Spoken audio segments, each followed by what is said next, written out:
Holmes!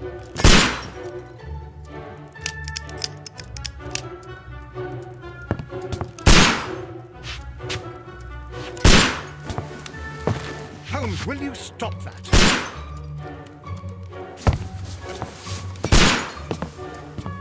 You are utterly mad.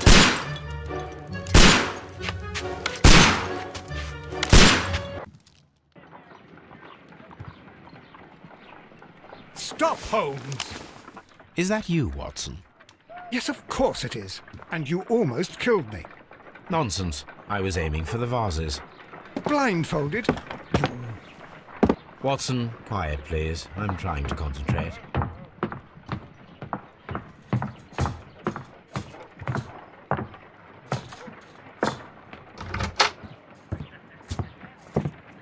Ah, Lestrade. What is it this time? He can see me. Well, here it is, and it's a good one, Mr. Holmes. A gentleman by the name of Peter Carey, also known as Black Peter, has been murdered. A sailor, most probably. What happened here? Oh, Mr. Holmes, how could you? It's the only exercise I've had all week. A grateful client from Limoges sent me a vase collection this morning. I couldn't think of a better use for it. You're out of your mind. I missed 4 out of 10. Given you were blindfolded, that was very good. Can I have a try?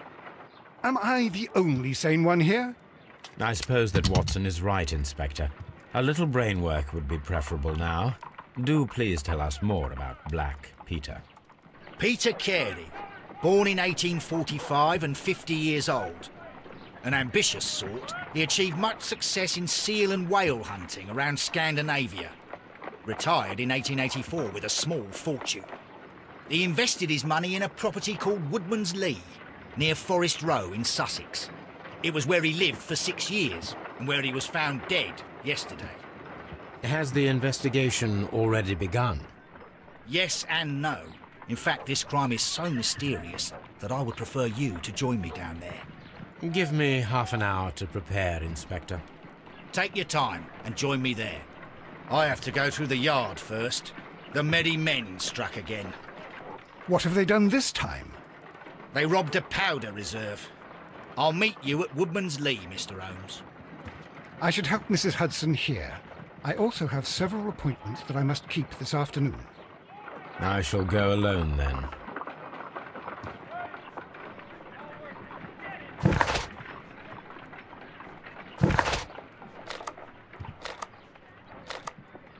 I cannot leave yet. I am not finished here.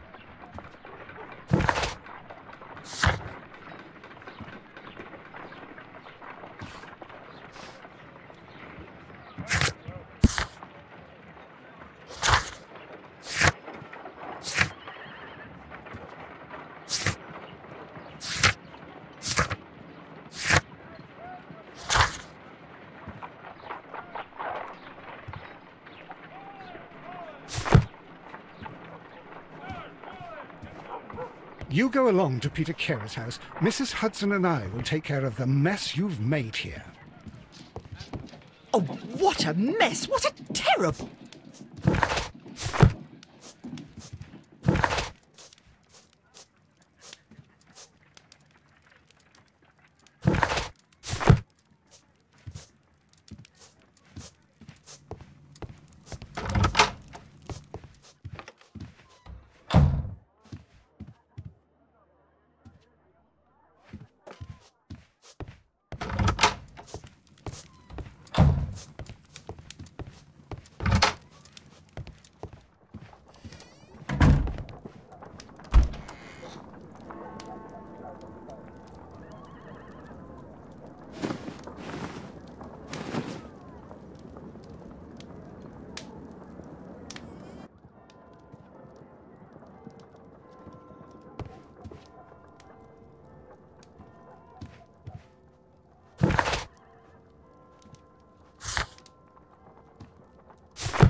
Mr. Holmes, I'm over here. Come on.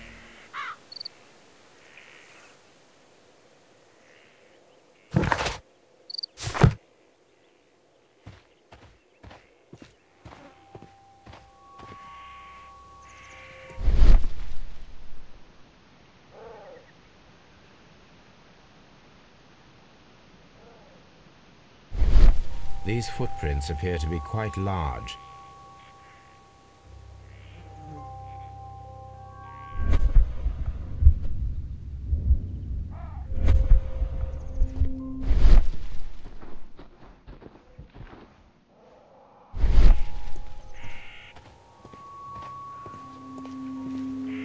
It seems that the garden was well maintained.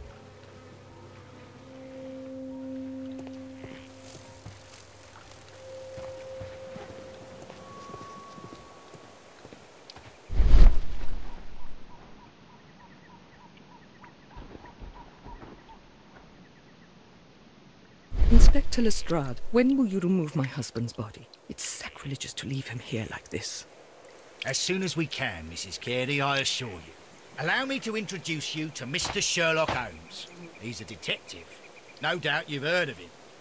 I'll wait for you in front of the cabin, Mr. Holmes. My condolences, Mrs. Carey. Thank you, Mr. Holmes.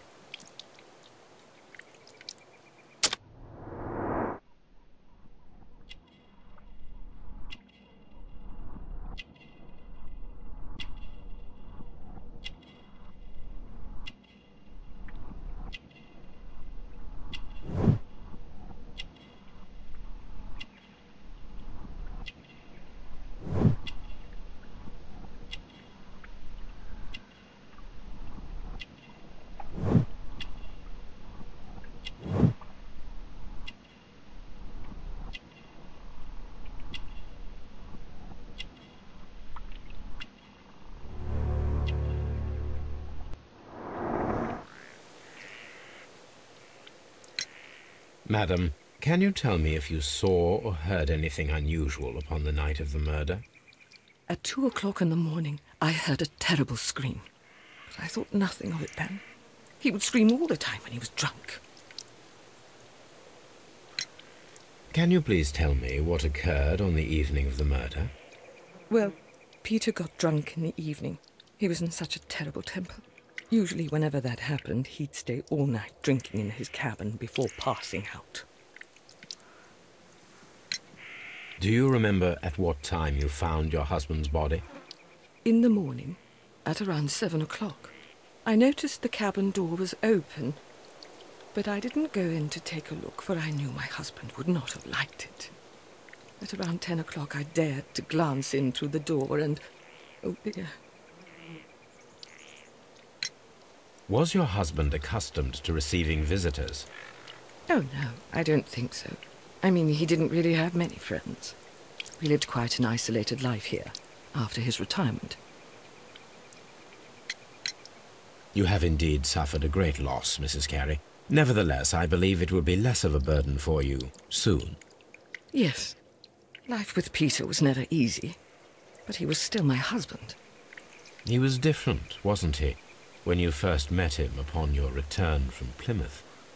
Yes, Mr. Holmes. Oh, my goodness, but how do you know about that?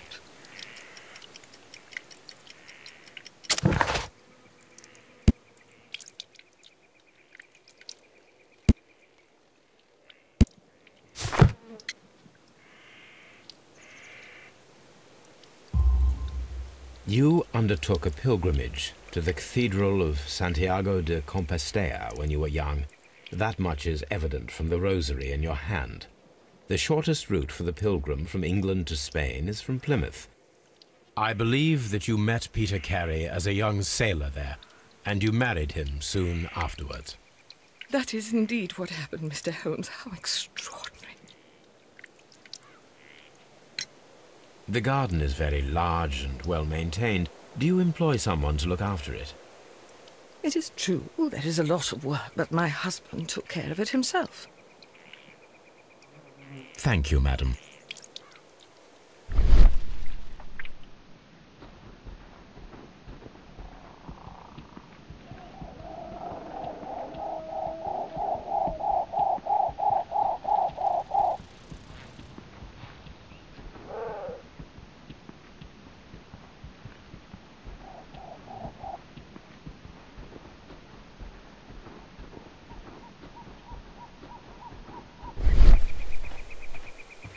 Mr. Holmes?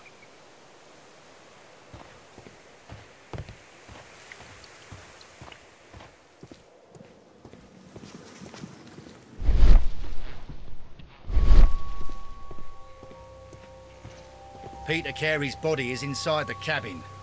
We took care not to touch anything.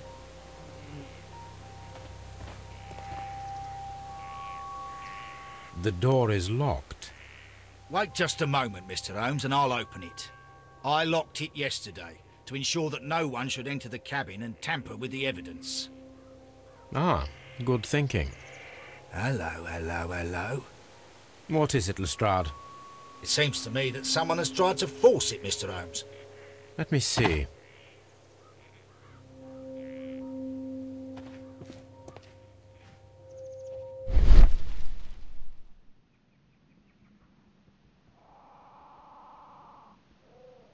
These scratches are fresh. You're right. Someone tried to force open the door. I swear these scratches were not here yesterday. Our mysterious visitor came here last night. Well, he's not the man for the job. This lock is not a difficult one. Perhaps he did not have the right tool.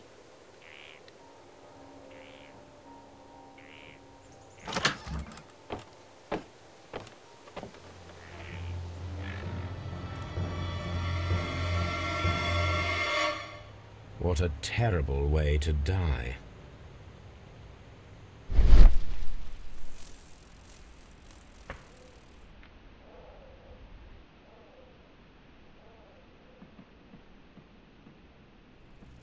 This place is not covered with dust, like the rest of the shelf. An object was taken from here. It was larger than a book, a box or a small chest, perhaps. The tooth of a sperm whale, probably from one of Peter Carey's catches.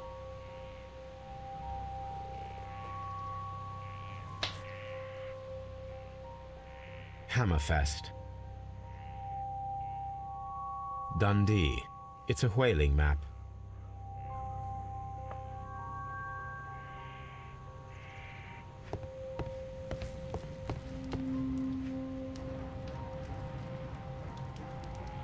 The weapon fully penetrated the body. The force of the blow was immense. This man is in his 50s, yet he still looks quite strong. Peter Carey was fully dressed. He was not caught by surprise. It is possible that he knew his murderer.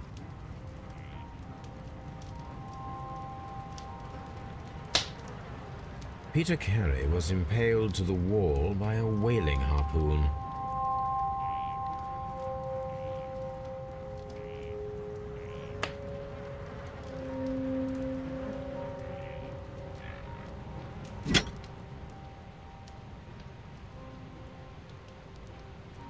This blood is from the pool underneath the dead body.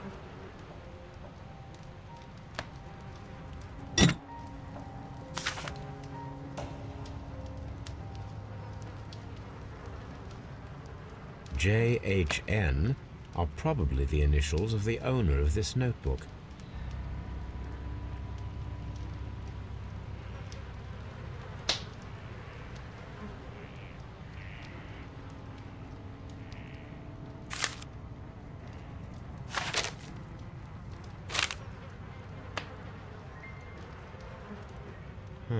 The pattern of the blood stain indicates that the notebook was not lying on the floor prior to the crime, but it was dropped into the pool of blood after the death of Peter Carey.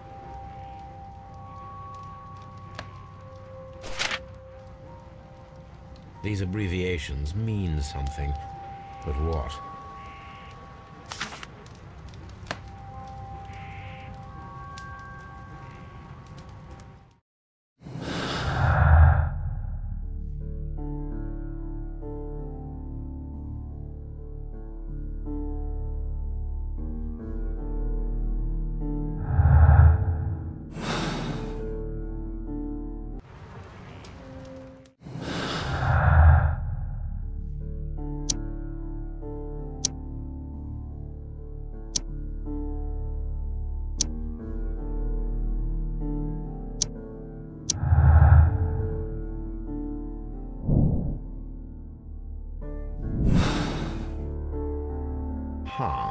Someone was here yesterday.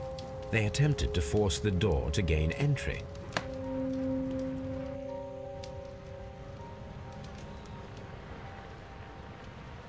Someone drank from this glass recently.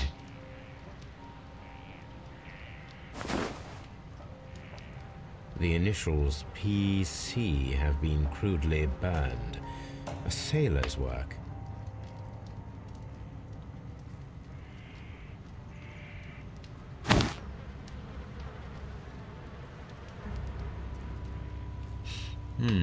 This aroma is familiar, but to recognize it, I must construct my associations in one picture.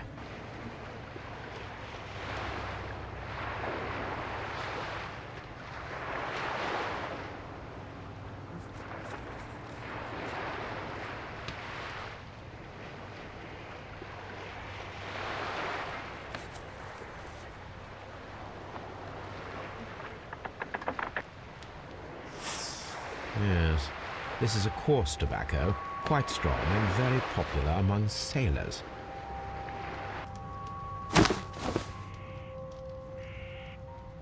Rum, a sailor's drink.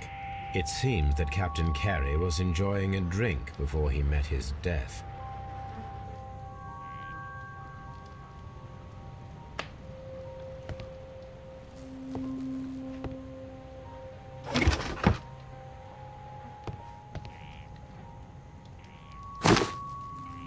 Peter Carey's boots.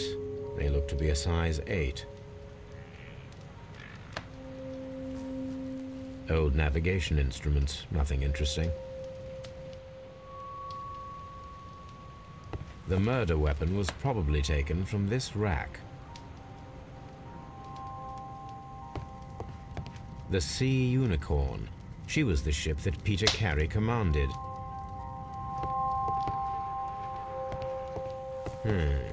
The ship's logs of the Sea Unicorn for the years 1878 to 1884.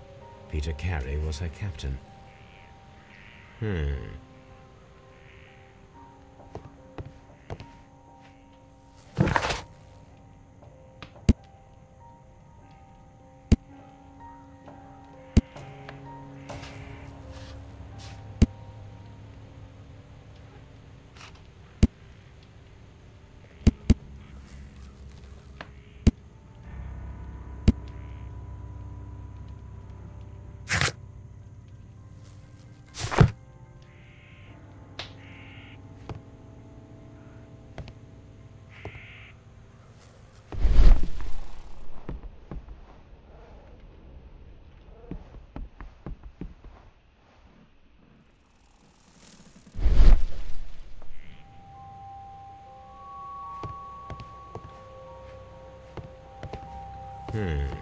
The ship's logs of the sea.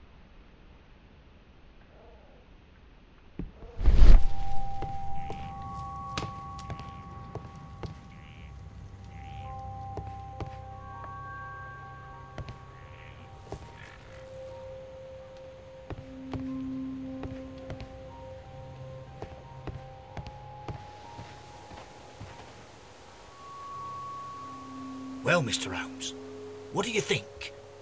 I think that we are lucky. And why is that? Because of last night's attempted break-in. Oh, you've lost me. It is very probable that whoever came here hoped to find the door open. They tried to force it with a knife blade, but they failed. What will they do? Why, return tonight, when they will be better prepared. Aha! So what do you propose? We shall remain on the outside, near the window, where we stand the best chance of catching sight of our visitor. Well, gentlemen, ready your pistols. We have a long night ahead of us.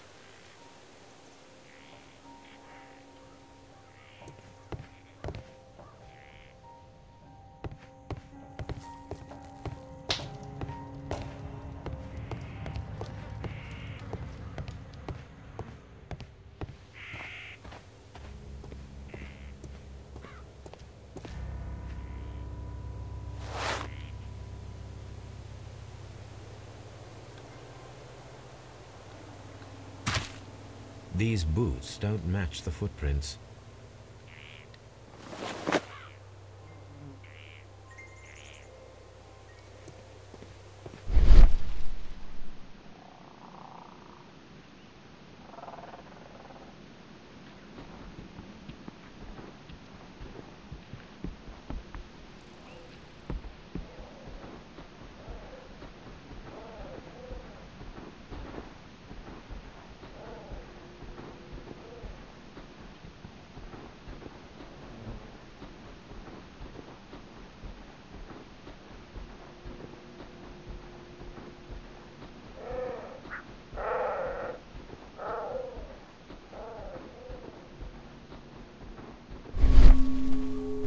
Mr. Holmes?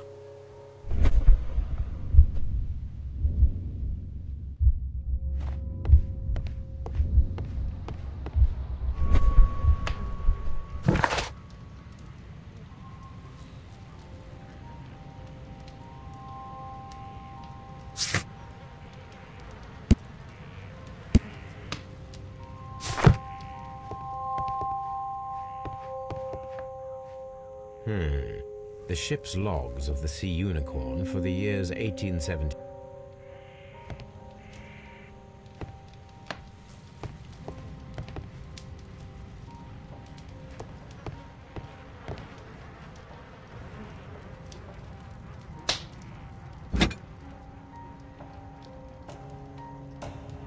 This wooden handle is plain and solid. Peter Carey tried to defend himself with this knife, but he did not succeed.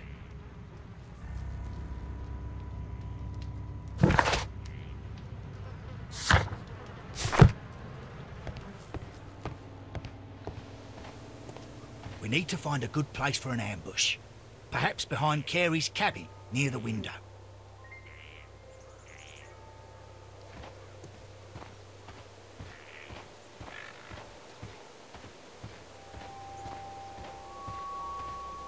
This looks like the perfect hiding place.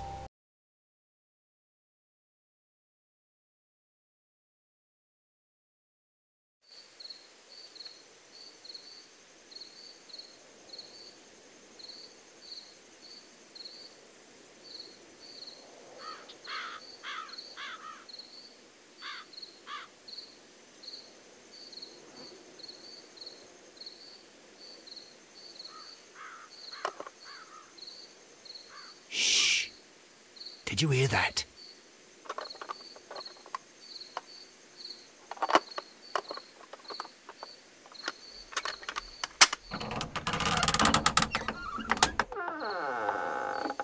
There's someone there. I'm gonna collar him. I'll be right behind you. Police! Hold it right there.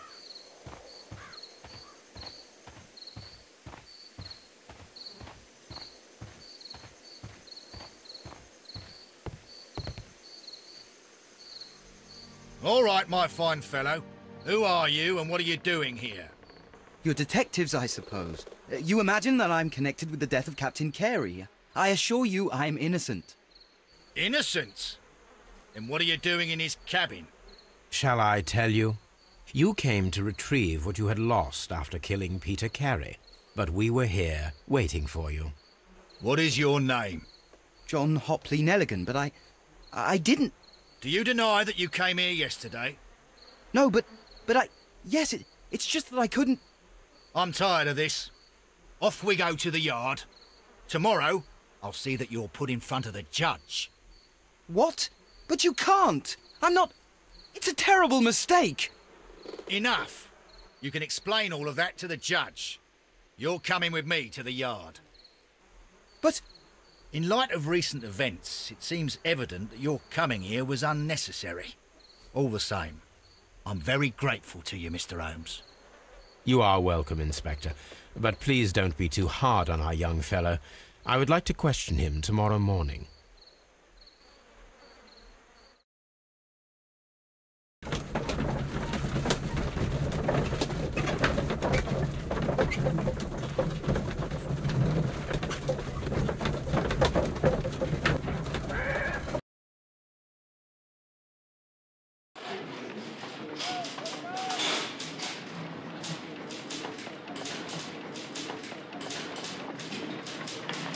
Mr. Holmes?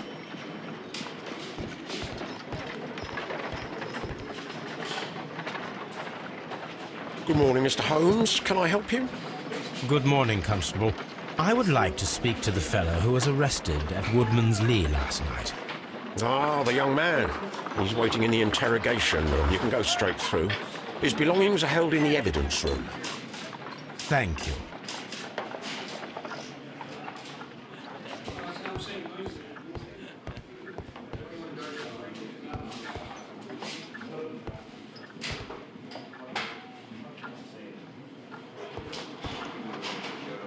Mr. Holmes?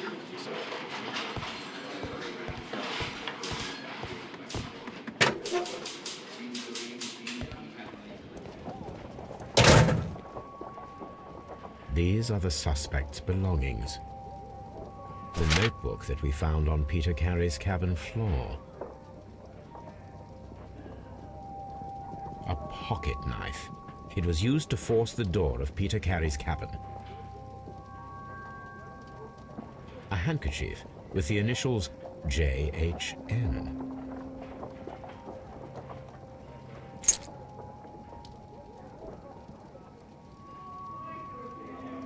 And partner, 1883.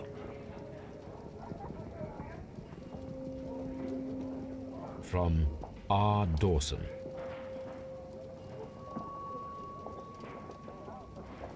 To my friend, Dawson. I've seen this name before. Perhaps my archive holds the answer.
Here it is. Now I begin to understand that young man's story, but I am still unclear as to what connects him with the murder. It is time to ask him.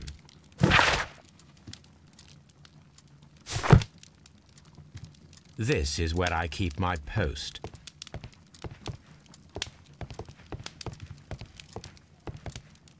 My archive. I can always consult with it if needed.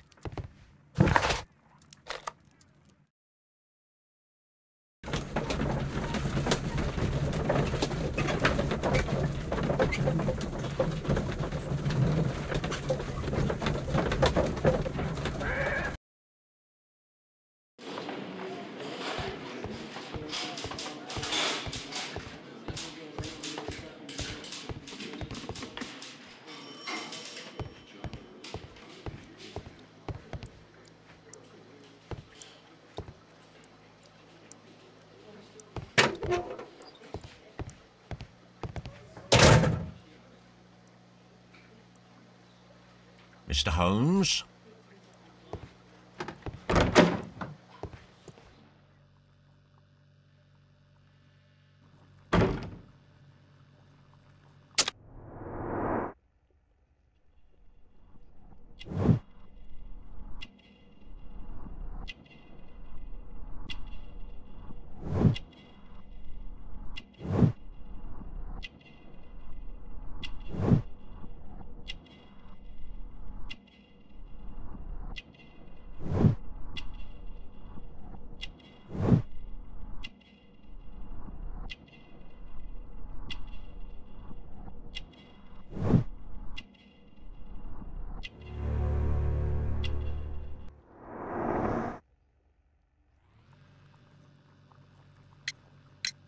Does this notebook belong to you? Yes. But where did you find it? I did not know... I thought I'd lost it at the hotel. What do these abbreviations mean? Oh, no. I beg you, I can't. If I told you, it would only make things worse. But I will find out eventually, Mr. Nelligan. The sea knife was found near Carey's body. Tell me, Mr. Nelligan, did Mr. Carey try to defend himself or to attack you with it? I don't know. I didn't kill anyone. The police seized this valuable ring from you. Whose is it? I didn't steal it from anyone. It has always belonged to me.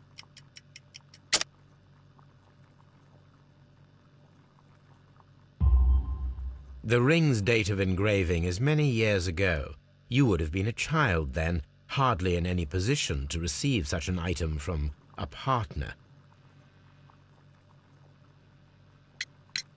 So, Mr. Nelligan, who is the true owner of the ring?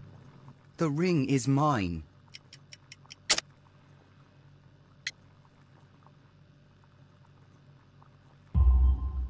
No, Mr. Nelligan. I believe that the ring had belonged to your father. Oh, but how do you know?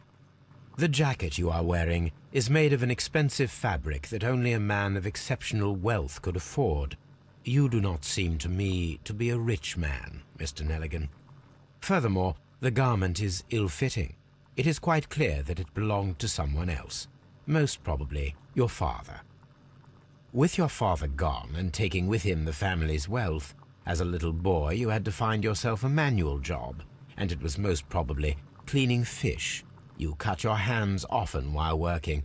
I can tell from the scars. I'm speechless, Mr. Holmes. It all happened exactly as you say. I have heard the story of Dawson and Nelligan, the West Country bankers. Yes. Joshua Nelligan was my father. I am aware that it had a bad ending. When the bank failed, it ruined half the families of Cornwall, whereupon Joshua Nelligan disappeared. My father was under extraordinary pressure. Dawson had retired. I was only 10 years of age at the time, but it was still old enough to feel the shame that befell our family. My father was convinced that he could pay off all his debts if the creditors gave him time. He set sail for Hammerfest in Norway in his small yacht, just a few days before an arrest warrant was issued. He left my mother a list of the securities he was taking. No word was ever heard from him again. We believe that his vessel went down, taking with it everyone and everything on board. Thank you for the story, Mr. Nelligan. At last, we are making some progress. Interesting. Joshua Nelligan and Peter Carey were both at sea in Norway. There is definitely some connection between Peter Carey and Joshua Nelligan's disappearance.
I need to stage a reconstruction. I'm sure that Watson would be happy to oblige.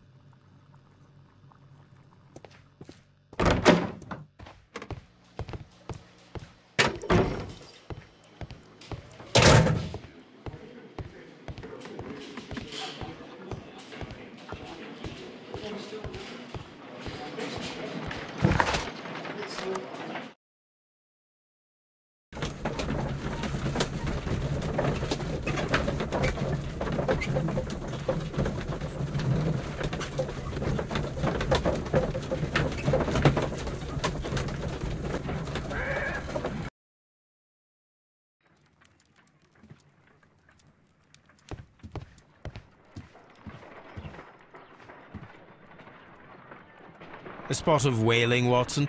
Would you care to take part? Are you serious? No, but we do need to clarify what happened on the night of Black Peter's murder. A reenactment, then? Is something bothering you? The sailor's knife, Watson. Why was it on the floor? Peter Carey attempted to defend himself? It is possible, but if that is the case, then it alters many things. I don't quite follow you. Tell me, my friend, what is the animal closest to man, morphologically, I mean? Ah, I see what you're getting at, Holmes. You asked me that once before. On the Ripper case, I believe. Do you want to slit some more pigs' throats? No. Thank goodness for that. I wish to impale one with a harpoon. Wonderful. Watson, let us pay a visit to our butcher friend in Whitechapel. We require the carcass of a well-fed pig. And the harpoon? One of the harpoons on the wall of Black Peter's cabin should do quite nicely. Brave Toby, the best nose in the British Empire.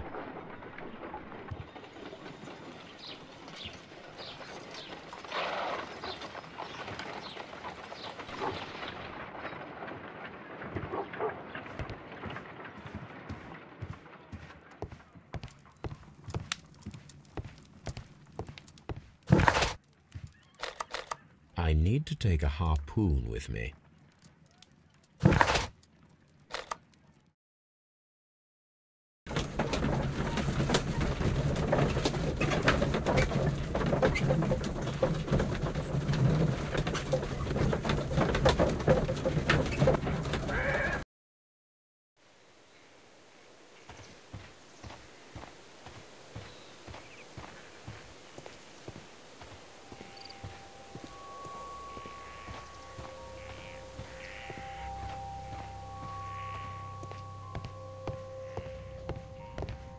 That should do it. Now I am ready for the experiment.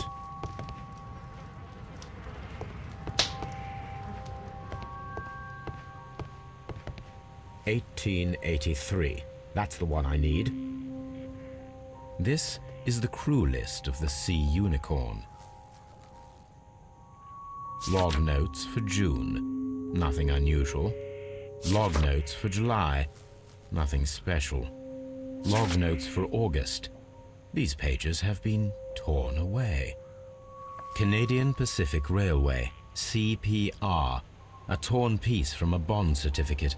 I have seen this abbreviation somewhere very recently. There are 3 ways of discovering what happened in August of 1883 aboard the Sea Unicorn. The first 2 of these will require speaking with a dead man. The last would be to locate vital witnesses, the sailors involved in this whale hunt campaign.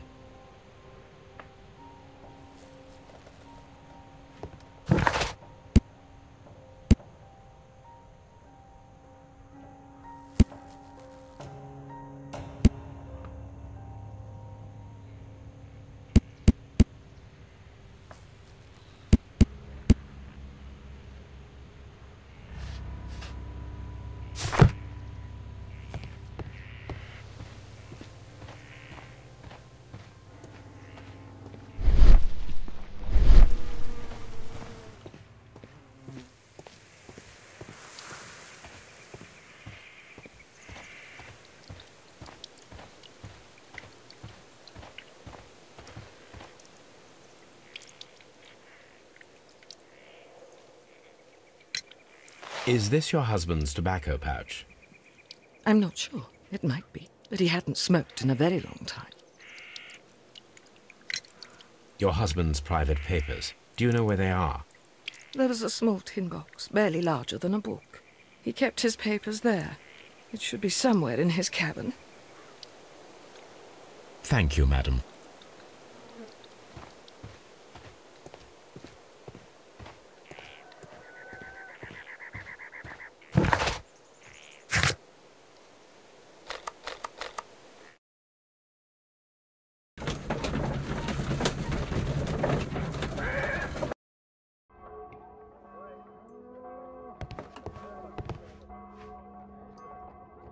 Well, here we are in the preparation room.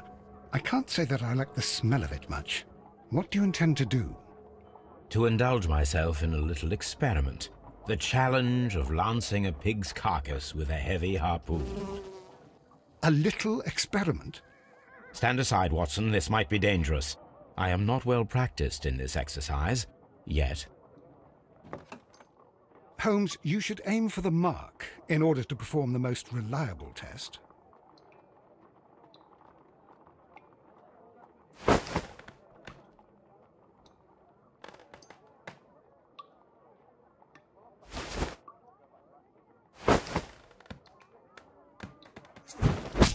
The harpoon has struck the body, but with insufficient strength to pierce it straight through.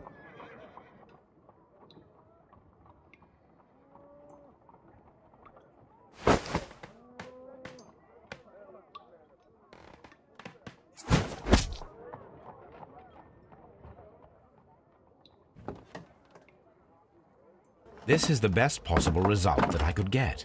Do you see, Watson? Throwing a harpoon and pinning a man to a wall requires either exceptional strength and training or diabolical luck. If it was luck, then it was a chance in 1,000 that night. Well, yes. Let us leave now. All right. But before we go, I suppose I'll have to pay for all these carcasses you've happily mangled. Very well, but please hurry. Of course.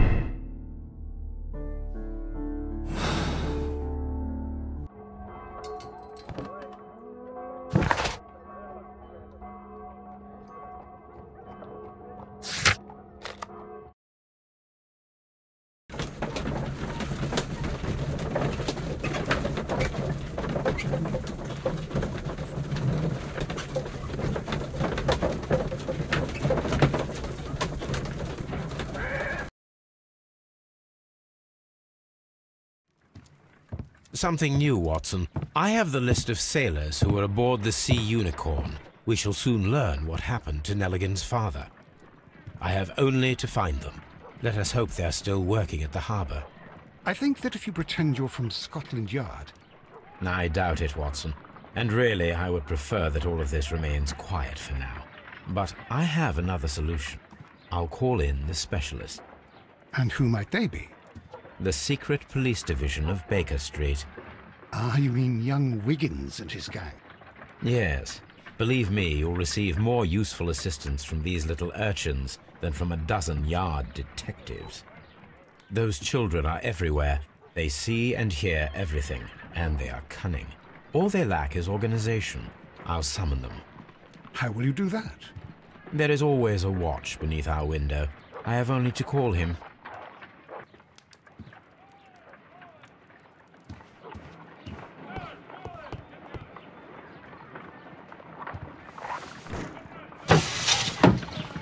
Wiggins, could you come upstairs, please?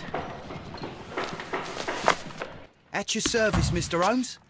Wiggins, I need you to track down certain people for me. I'll give you a list. You can read, can't you? Big Oliver from our gang. He can, because his father is the coachman of a famous lawyer. Fascinating. Here is the list of sailors. Sailors? Easy. Just got to look where the rum and the red lights are. Sorry to trouble you, Mr. Holmes, but the inspector asks that you come to the station as soon as possible. Thank you. I'll be there shortly.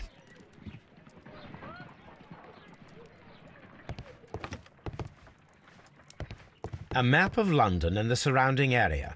It could be useful.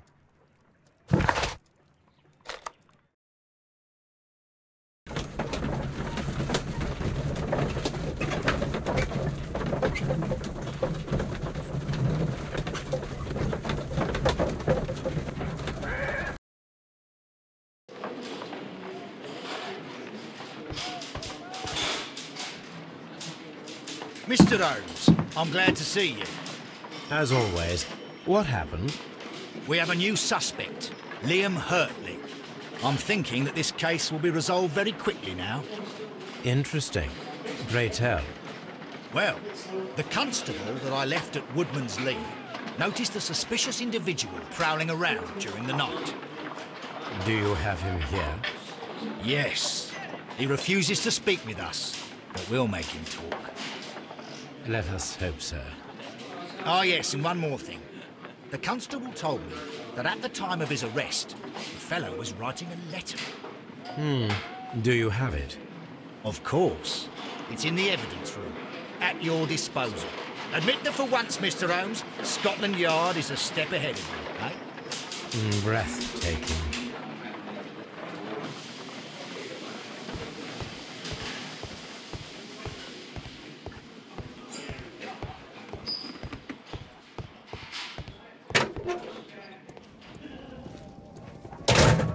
These are the suspect's belongings. Liam Hurtley's old boots. They're a size 9.5. The stains are fresh. They can be removed with the proper chemicals. A pen. Nothing unusual about it.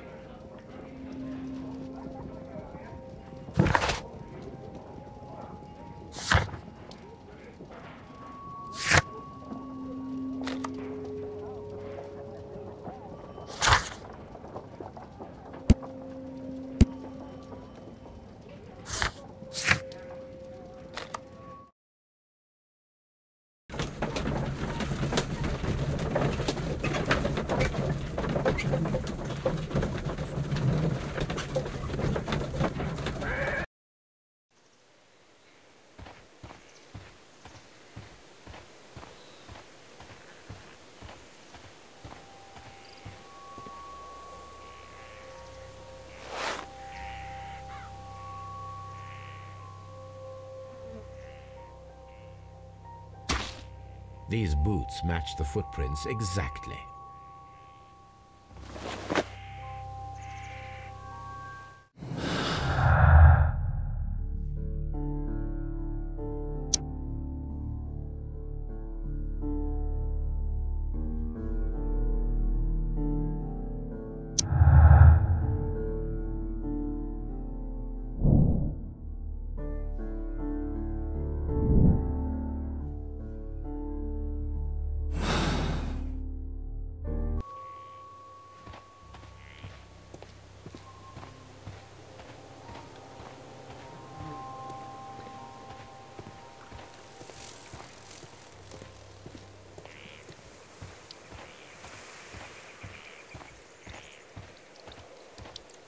Who could do such a thing? My poor husband.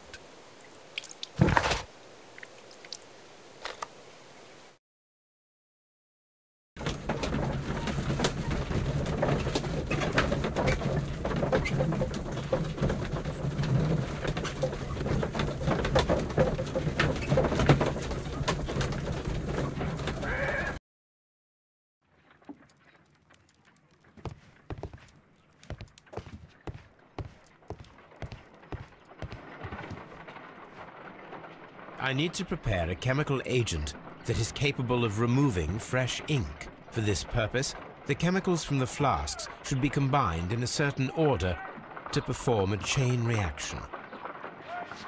First condition, all 7 reagents should be used. Second condition, orange reagent should be the third one in the sequence after the blue reagent. Third condition. Colorless reagent should be added after the orange reagent.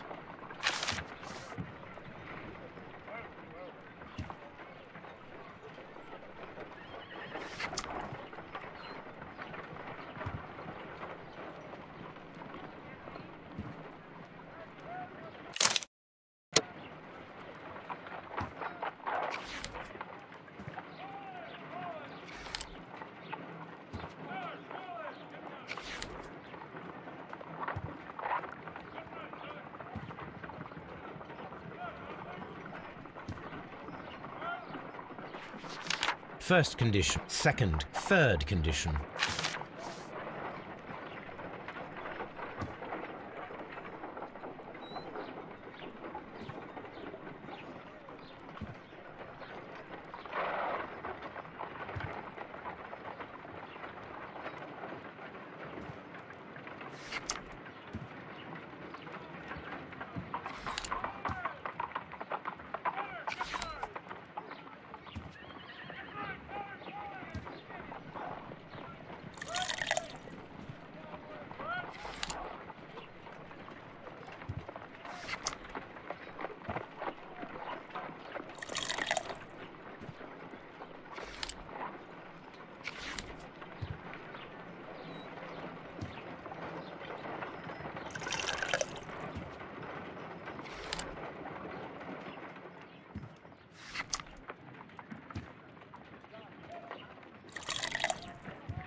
Done.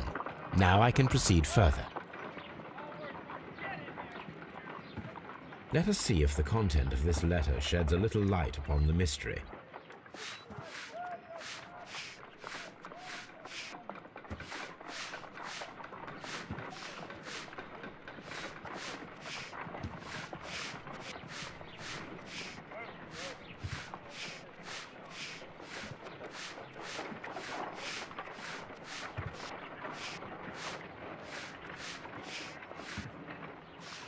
I did as you asked and hid them well.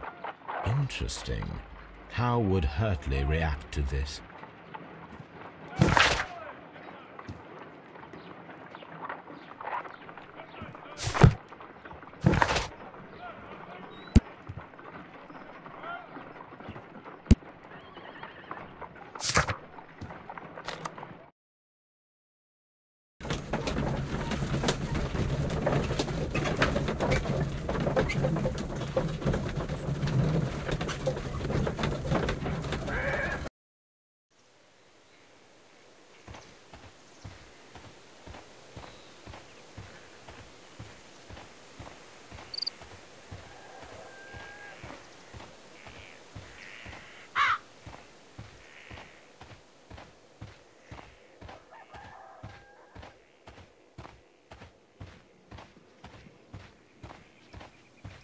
Who could do such a thing?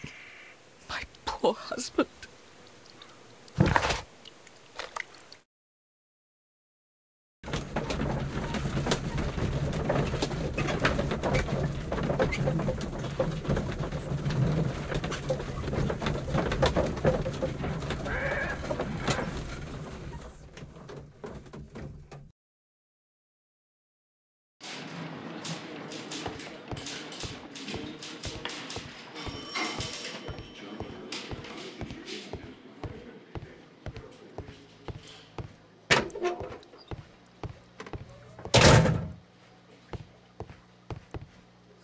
Please escort this suspect for interrogation.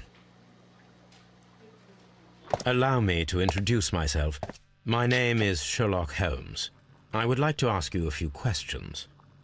I've already told the police that I've nothing to say. And you're not even part of the police. Precisely. And considering your situation, it might be wise to speak with someone who is, shall we say, rather more neutral. You are a suspect. in a murder case. I know. Inspector Lestrade told me. It's ridiculous. Could you at least tell me who you are, and exactly what happened that you should be brought here? My name is Liam Hurtley. That I can tell you, but you're not getting any more than that. Well, we shall see.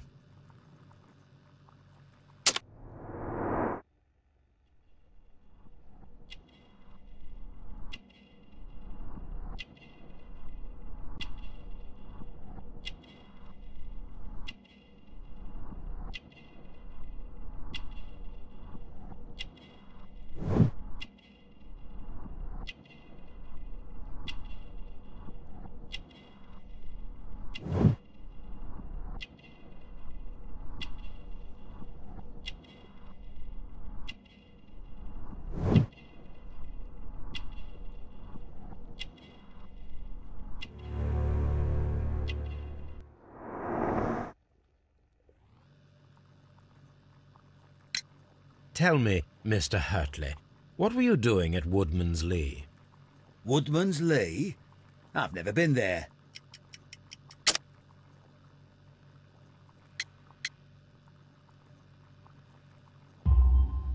The second pair of boots that you had with you when you were arrested perfectly match the footprints found near the cabin where Peter Carey was murdered. Footprints? That's your proof? How many men have boots like mine? That doesn't make me a murderer. Now that your presence at Woodman's Lee has been proven, would you care to explain it? I don't remember.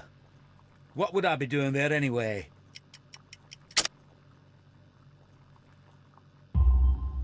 Because you are the gardener at Woodman's Lee. I'm not. How did you... I observed your hands. They told me that you work with the earth. Small fragments of plants snagged to your trousers indicate that you were mowing very recently. But the most obvious clue presented itself in the bird embroidered on your handkerchief. A crested tit, if I'm not mistaken. All right, you got me. Yes, I am a gardener, and I went there to get my tools. So tell me, Mr. Hurtley, what did you hide? Hide? What are you talking about?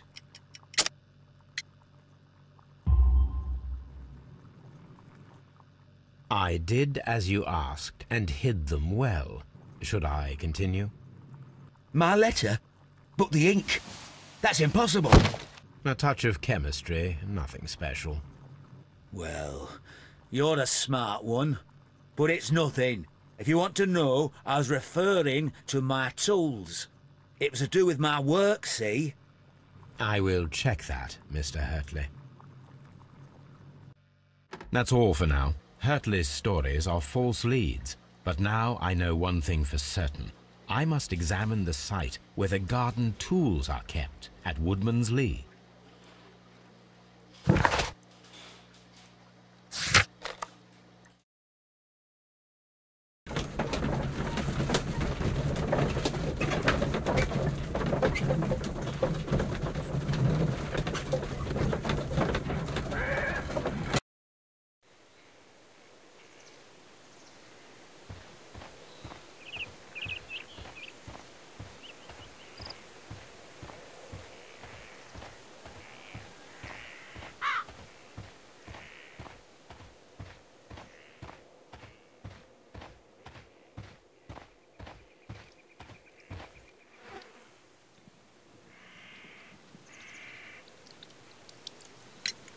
Does the name Liam Hurtley mean anything to you? No, I don't know anyone by that name. Madam, we have information that the valuable stolen papers are hidden amongst the garden tools here at Woodman's Lee. We need to find them. Oh, my. Our tools are kept inside the shed that's right behind me. Here is the key to open it. Thank you, madam.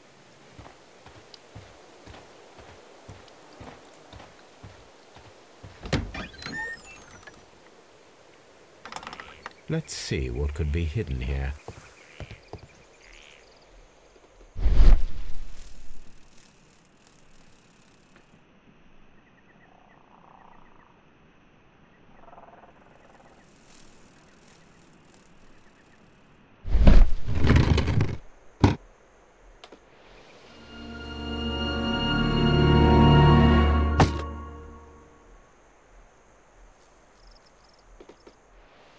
Let us see what is in this box.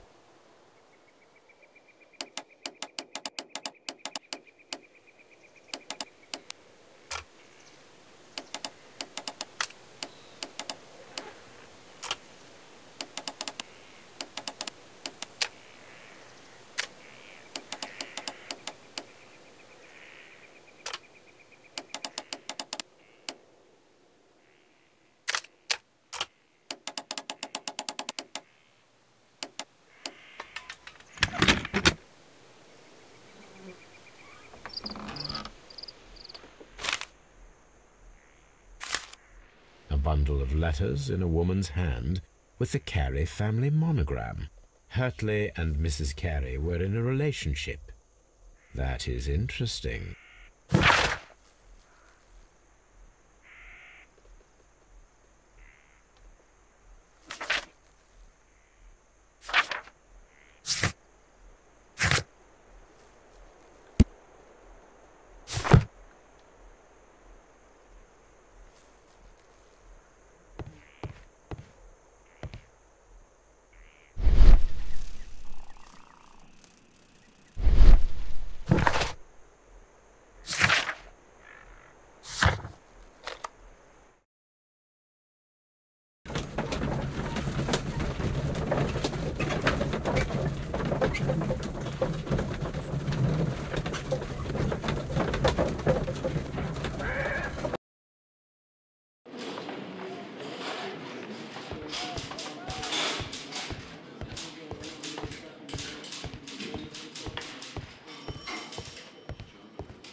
I'm not saying another word.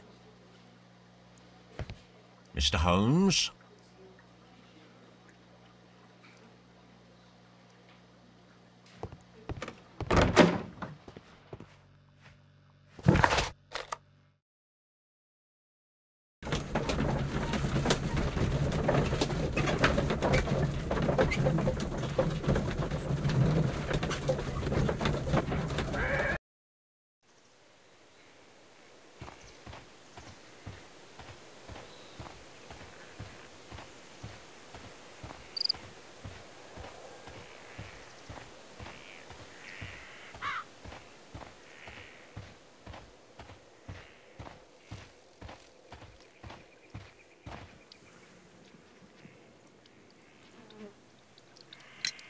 Madam, I am aware of your affinity with Liam Hurtley. Oh, what are you talking about?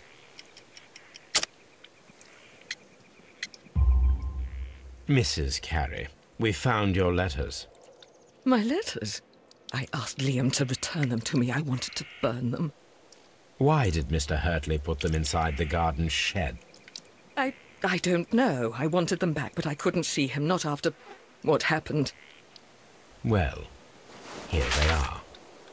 Oh, this is terrible. Terrible. Liam, how could he? After what he has done.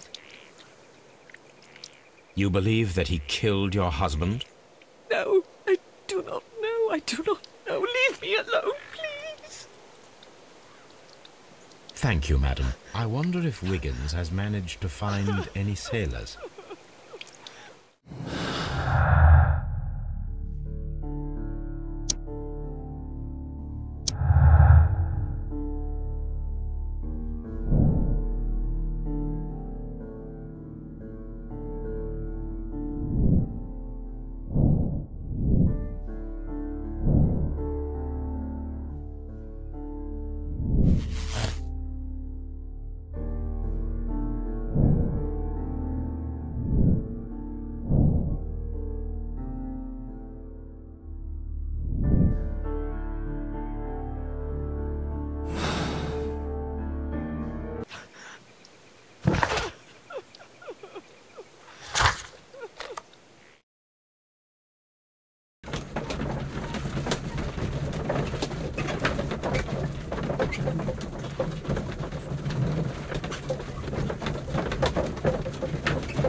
Mr. Holmes, we found the sailors from that list you gave us. Well done, Wiggins. Let me see.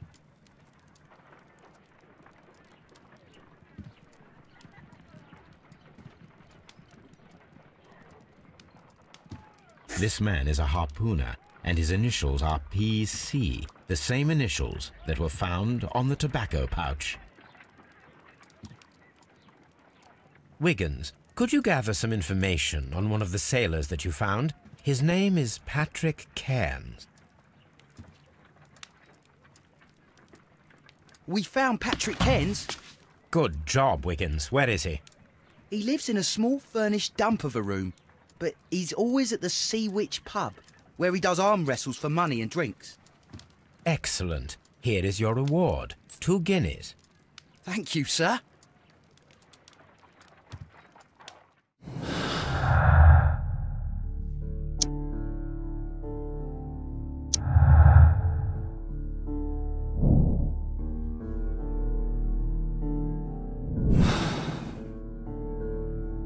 If I wish to speak to Cairns without alarming him, I had better dress as a sailor.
Now I can approach Cairns and see if he recognizes the pouch.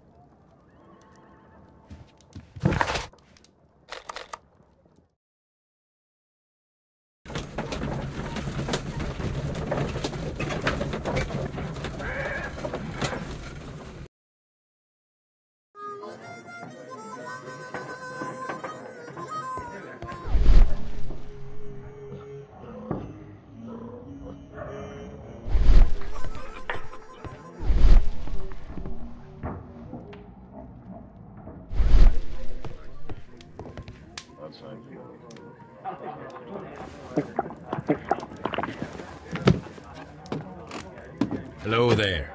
Are you Cairns? What do you want? We've heard all about the gambling and arm wrestling here. You seem like the likely sort, and I'm up for it. I start at 10 shillings. Suits me.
You were lucky. I wasn't focused. Let's go again. I'm ready to try again. Fine. If you want me to take all your money, no problem with that.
Well, good for you, I reckon. You're stronger than you look.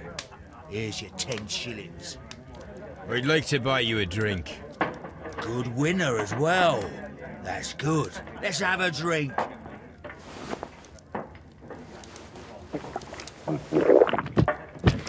You're a good type. Seems you've managed to settle down in life. You've got money, eh? Not all that much. Oh, well. At least you're not as poor as me.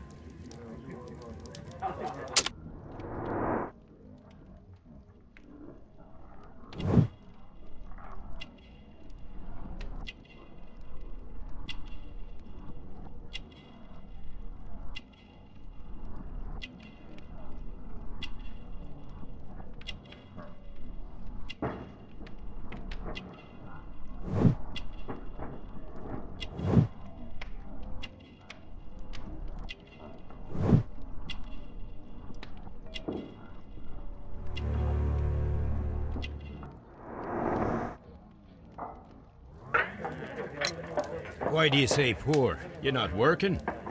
I'm a harpooner. But you see, the whalers are rare. They don't pay much. So, as a result, I find myself arm wrestling to pay for my drink. A harpooner? Interesting. You've had a lot of adventures, I bet. Of course. It's been a dozen years since I sailed. I've seen everything. Old Wallace, damn Black Peter, Great Roger. We sailed to the Cape of Good Hope. Black Peter, you say? I've heard rumours about that one. He was the worst of them all. He was a liar, and violent too. Swinging those fists of his around. He was a tyrant, and not much of a captain. At least, not as good as Great Roger. I see. Yes. I was told terrible tales about Black Peter. But you ain't heard the worst. Tell me, and let's have another drink. It was in 1883 that it happened. The August of that year. Peter Carey was captain of the Sea Unicorn, and I was a spare harpooner. We were coming out of the ice pack on our way home. One evening, we saw a little craft that had been blown north. There was only one man on her, and he wasn't a sailor. The crew must have thought that she'd foundered, and they made for the Norwegian coast in the dinghy. I guess they all drowned. We took the man on board. And who was he? I don't know. During the crossing, he and the skipper enjoyed some long talks. His baggage was just a tin box. That's strange enough. Aye. Even stranger was that on the second night, he disappeared. Nobody knew what happened to him. And of course, nobody could ask Black Peter about it. You know what happened, don't you? I do. I saw the skipper tie his heels and push him over the rail in the middle of my watch on that dark night. 2 days before we sighted the Shetland lights. Black Peter's a murderer. Aye. Those that know him wouldn't be surprised to hear it. But all this must stay between us. All right? Of course. Back in a second. I'm off to the Kazi. I'll be here with my drink.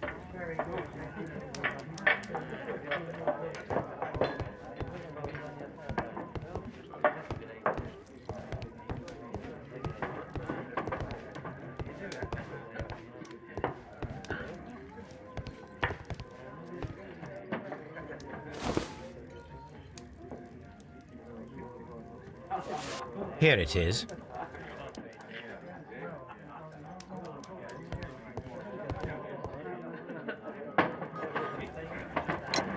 Have you got any tobacco?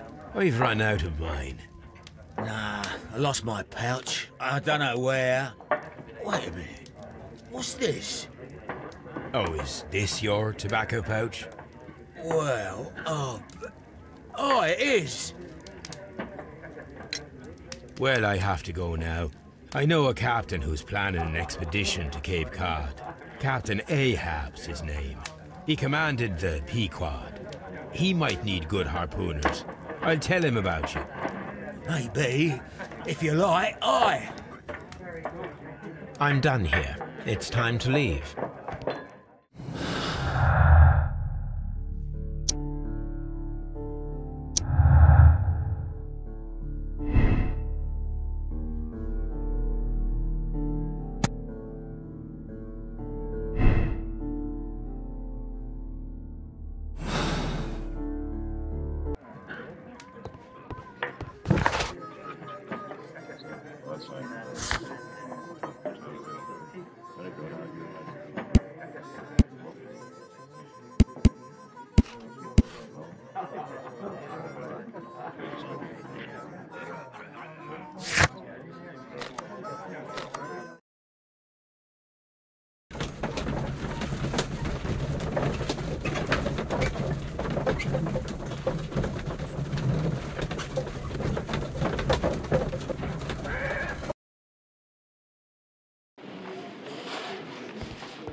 These are the suspect's belongings.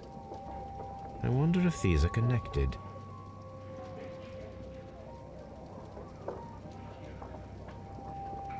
Now we have the proof that Nelligan's papers were indeed here. It seems that they have vanished, however.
Please escort this suspect for interrogation. Tell me, Mr. Nelligan, what exactly were you hoping to find inside Peter Carey's cabin? I was trying to find some information about my father.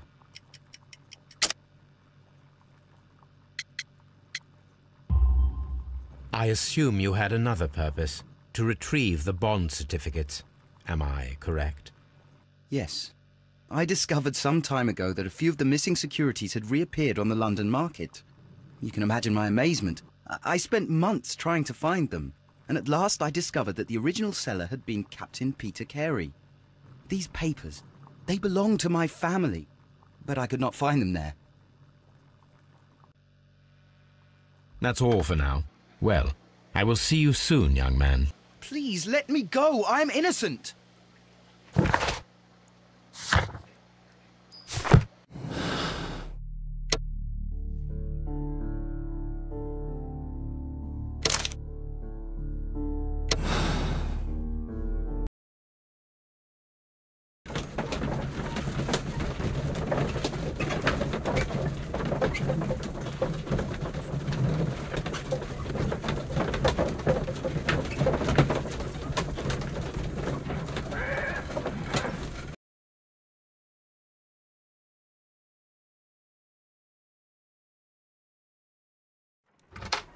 Good afternoon. I must be at the wrong address.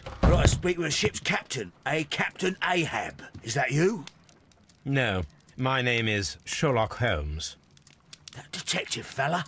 So, you wanted to see me? That is correct. We need to talk. About what? About Black Peter, who was killed in his own hut with a harpoon. You know, don't you? Yes.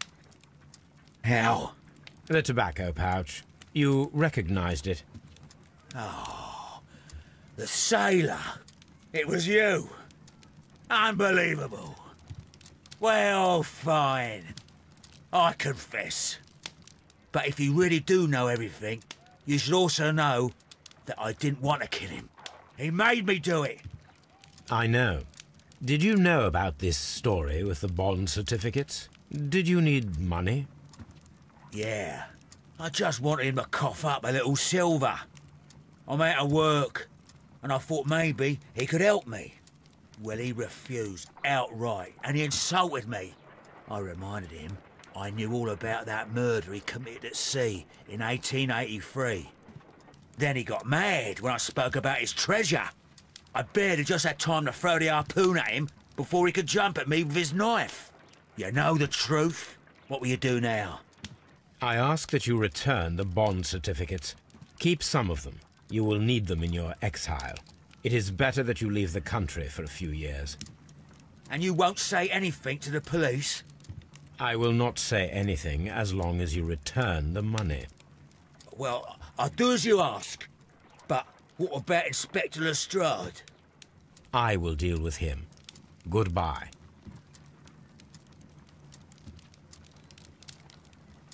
It's good that you asked me to come, Mr. Holmes. We do need to talk.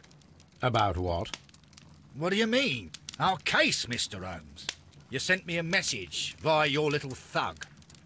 His name is Wiggins, Inspector. Telling me that the case is solved. Well, Mr. Holmes, tell me, who is our murderer and where is he? The morgue. Eh?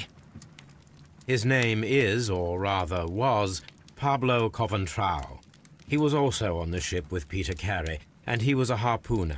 I'll tell you everything, Inspector, but do calm down. Mrs. Hudson will bring us tea and orange cake. Orange cake? You're spoiling me, Mr. Holmes. That's my favourite.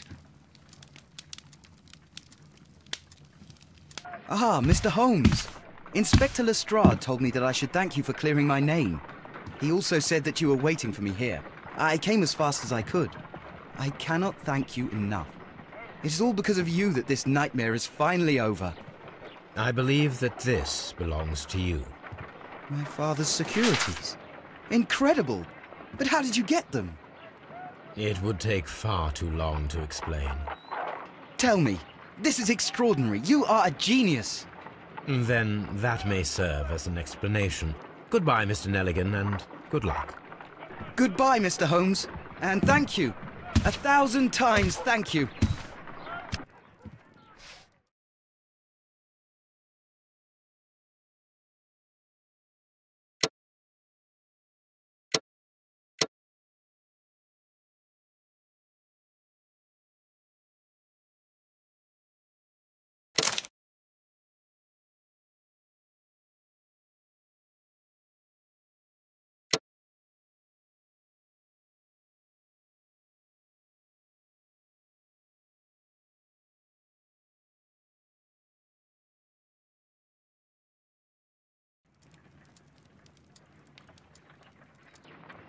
This trip to the countryside will be good for you, Holmes. As your friend and your doctor, I really do recommend that you give yourself a complete change of scene. Fresh air, brisk walks, bird watching, chopping wood. Sounds intolerable. I mean, certainly it sounds delightful. But you haven't yet told me who your friend is, the one we're going to visit. He is a bee lover. A bee lover? Do you mean that he keeps bees? That must be Mrs. Hudson, bringing the warm cloth that I requested. There is someone to see you, Mr. Holmes. I have no time. Send whoever it is away. Yes, Holmes, I really think we ought to leave now.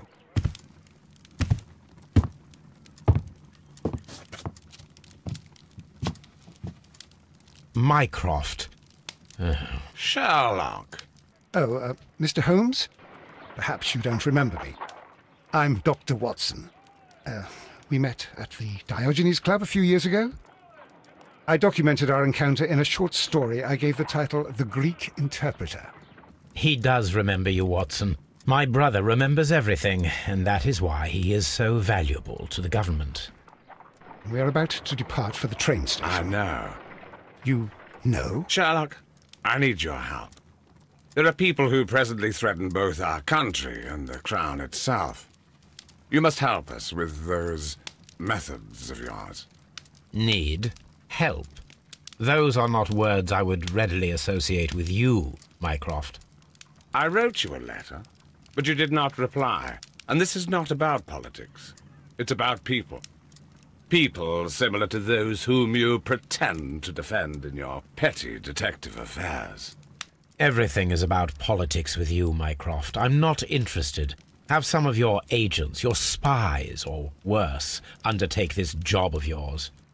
You are defending your people, and they have little to do with the people I choose to help, I can assure you. That is the point.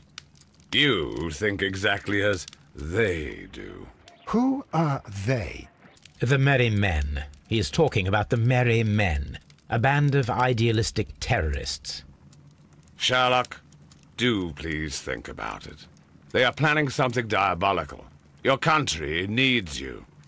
You need me, Mycroft, and you are not the country. Although if your waistline expands very much further... Mrs. Hudson, tea will not be necessary. Dr. Watson, the train conductor, Mr. Parker, is aware that you will be 7 minutes late. You are in the 4th car. The train will be waiting for you. Sherlock, enjoy your time in Staffordshire. And do, please, at least write to me on your return.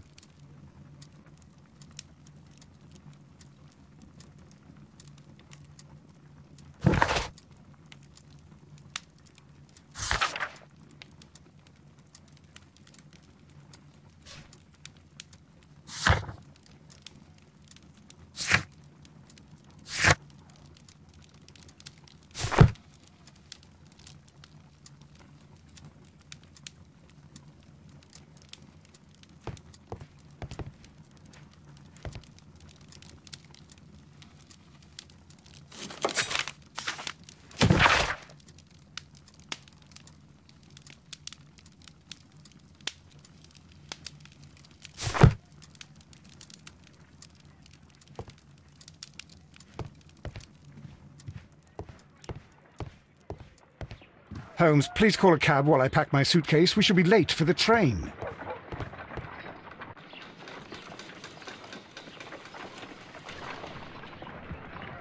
Look after Mrs. Hudson for us, Toby. Watson, I'll hold a cab for us. We leave in 5 minutes for the station.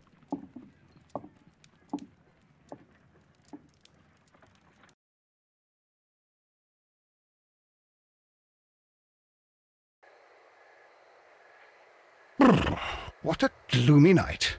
It was warmer inside the waiting hall. Since the station master told us that the train is about to arrive, we should not have to wait very much longer. Yes, at last. Attention! The train is arriving at the station. Please stand well away from the platform edge. I'll take your bags and your blasted archive suitcase. But, Holmes, the headlight. It's faded away. Something is wrong. I can't hear any sound from the incoming train. Excuse me, sir. Can you explain what has happened? I don't know. It's as if the train vanished into thin air. Holmes, say something. Quick, fetch a lantern and let us take a look. It's too dark. Only fog and rails, nothing else. There is no use in stumbling around here at night. We will come back tomorrow.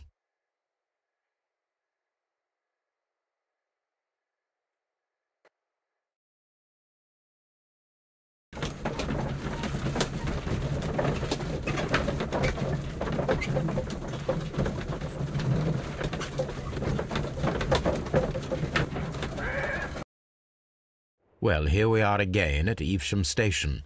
We have a full day ahead. Let us begin our investigation.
First of all, let us examine the area where the train disappeared.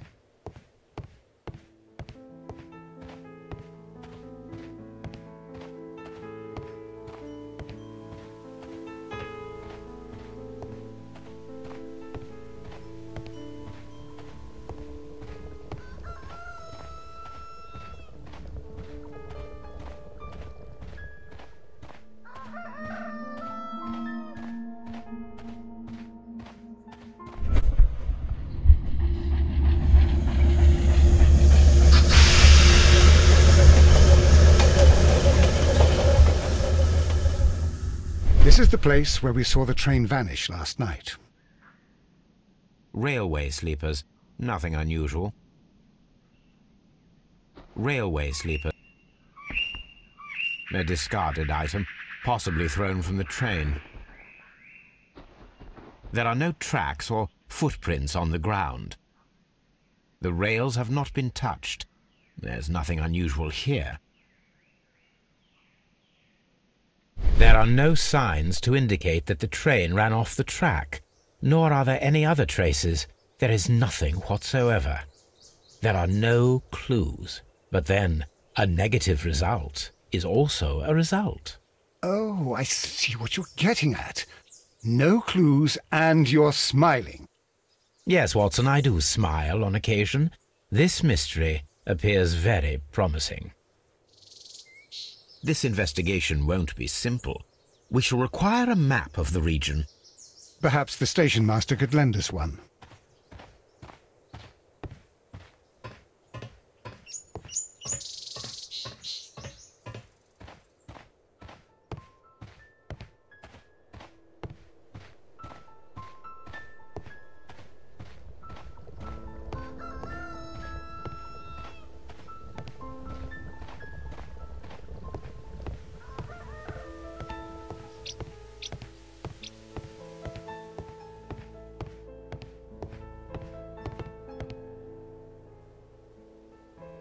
Good morning. Allow me to introduce myself. My name is Sherlock Holmes, and this is my friend and colleague, Dr. Watson. Yes, I remember you. I'm Station Master Everett. You were here last night. So, you are Mr. Holmes, the great detective. Will you be investigating what happened? I shall indeed. It is extraordinary that an entire train could disappear like that. And to think of all the poor people inside it, the passengers, the driver.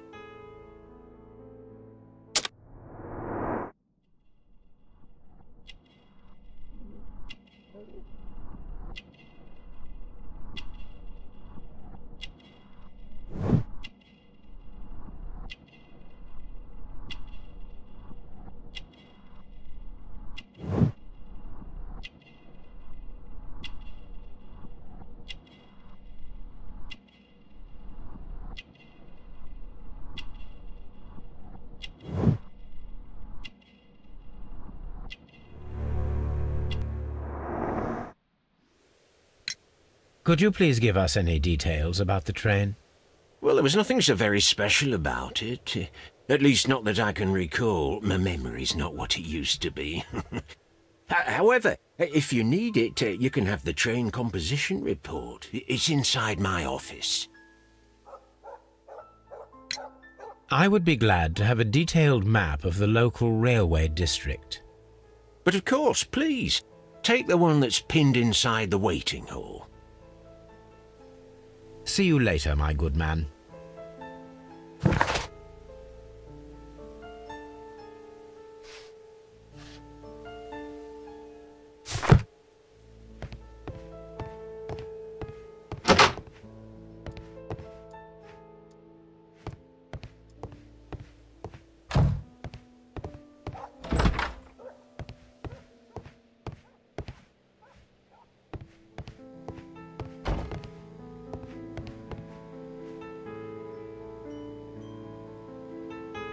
This map will be useful.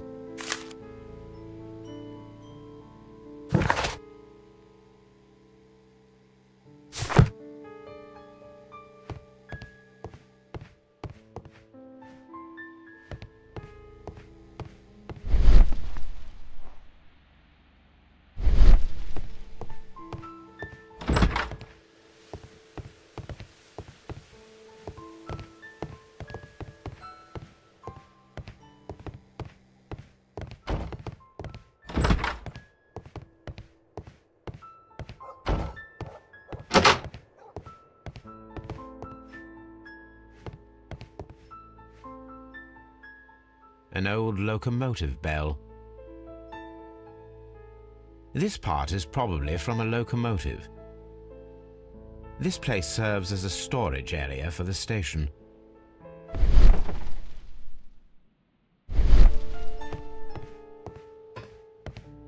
This part is probably from a locomotive.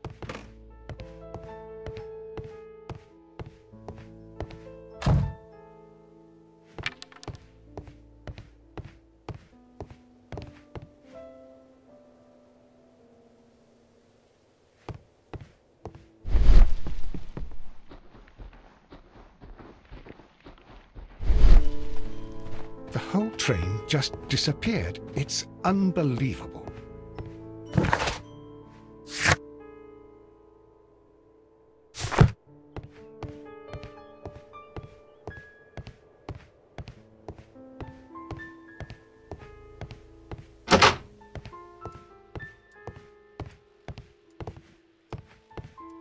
Railway post bags.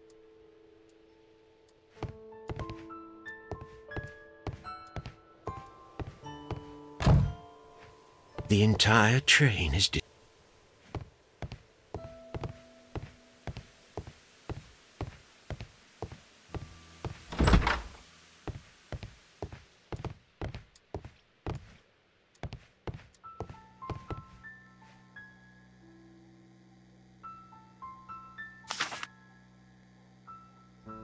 A new telegram.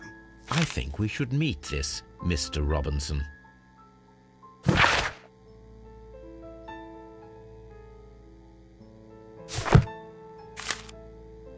Here is the train set.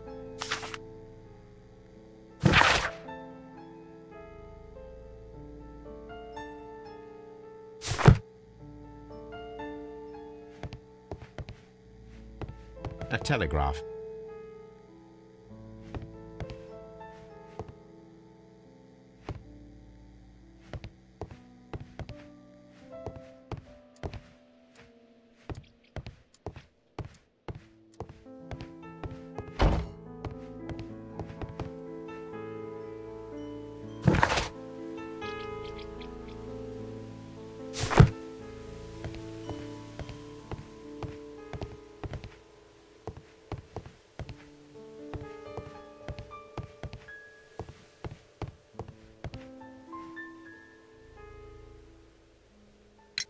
According to the train composition report, there was a special wagon.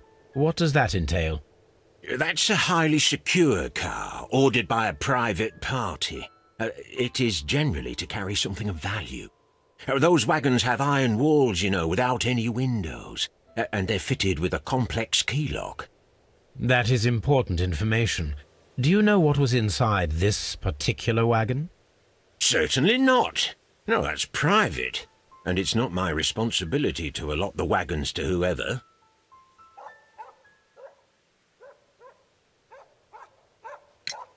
Was there anything exceptional about any of the passengers aboard the train? What do you mean? Like officials? I wouldn't know. Oh, but now that you mention it, yes, there was something.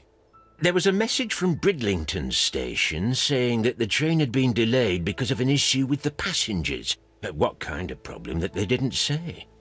That is interesting.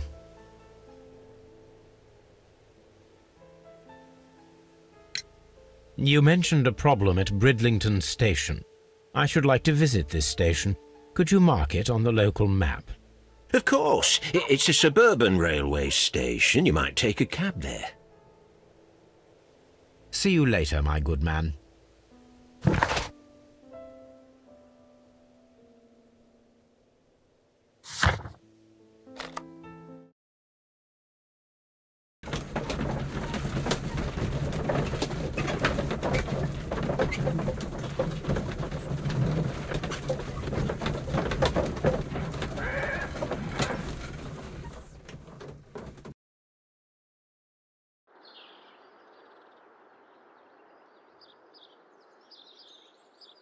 Holmes, how is it...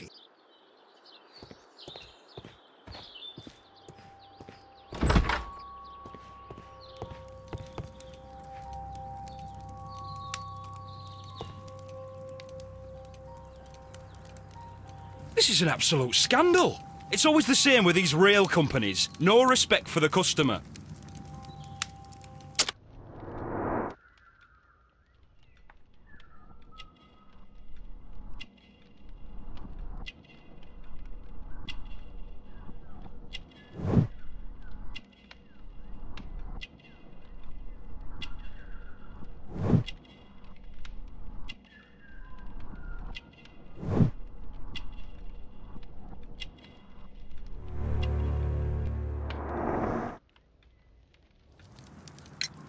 Please calm down, sir. What is your concern? Concern? What is my concern? I'll tell you what my concern is. Last night I were on the train as usual with my colleague, heading home. Then along came this ridiculous ticket inspector, who started arguing that our tickets were invalid. He made us get off the train, and he was extremely rude about it. Were you aboard the train that vanished last night? Yes, I heard that it disappeared. But I don't care because we would have stopped before then anyway. Our tickets were valid and no doubt about it. And then, to top it all, the ticket inspector pushed everyone else out too, except for a bunch of rich. Well, because their type don't need a ticket. Can you recall anything more specific about this fortunate group? Well, yes. They were all foreigners. Spanish-looking toffs with snake eyes. Goodbye, sir.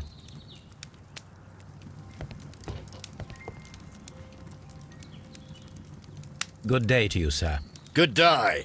To whom am I speaking? My name is Sherlock Holmes, and this is... Are you a representative of this damned railway company? Because I have a complaint. We are not from the railway company. We are... Well, in that case, Mr. Shamrock Flomes, please excuse me, but I'm not in the mood for idle chit-chat at the moment.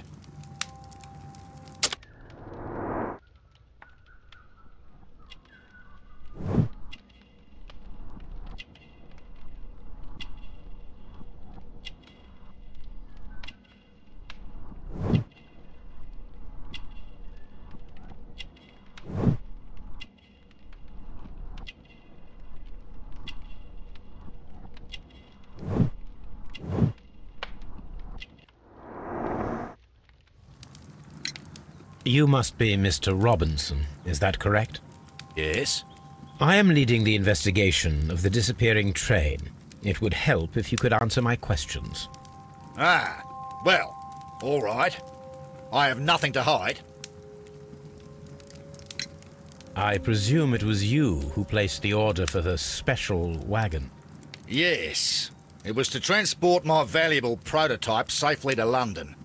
My prototype is a revolutionary device. It is capable of producing electricity. I'm a businessman and an engineer. I had already found several potential customers for my invention, but I was very optimistic about the directors' board who were travelling on the train last night. You mentioned a directors' board. Which company do they own? The Chilean Barcazas Company. I had made an appointment with them. Now they are lost, along with the train and my prototype. What do you know about the Barcazas Company?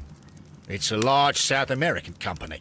They showed a great deal of interest in my prototype, and they seemed wealthy enough to do business with. This revolutionary machine of yours, was it very valuable? For God's sake, sir, it is priceless. It could change the world we live in, and yet I was selling it for almost nothing. I am a humanitarian, you see. I do not know if I will ever be able to get over this disaster. I cannot believe that it disappeared with that damned train. Mr. Robinson, could you please clarify? Were you travelling alongside your prototype? Yes, I was. But I had to step off the train. And all because of this stupid station master. I received a telegram declaring that an important person, a Mr. Bromsby, wished to see you in the waiting room. I merely informed you of this. Mr. Bromsby is a wealthy gentleman. His interest in my invention was truly unexpected.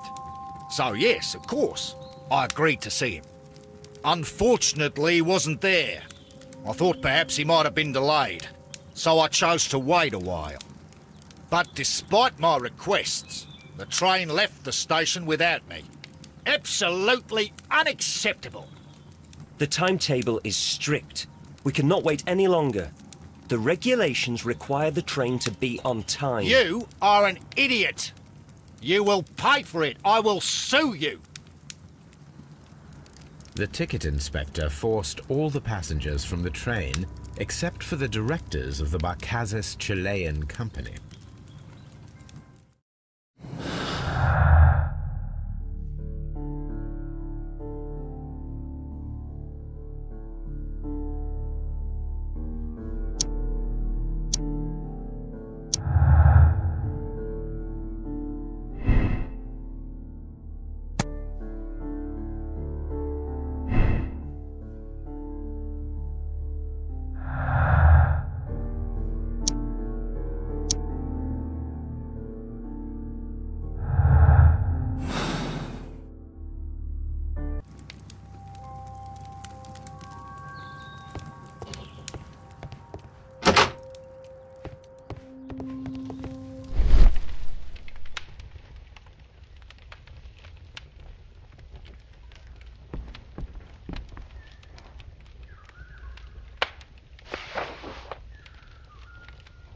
The insurance policy for Robinson's machine, a significant sum.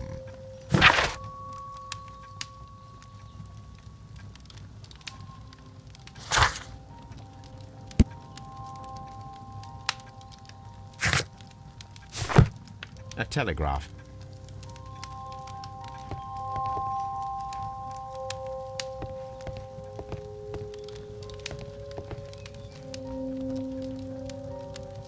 Good day to you, gentlemen.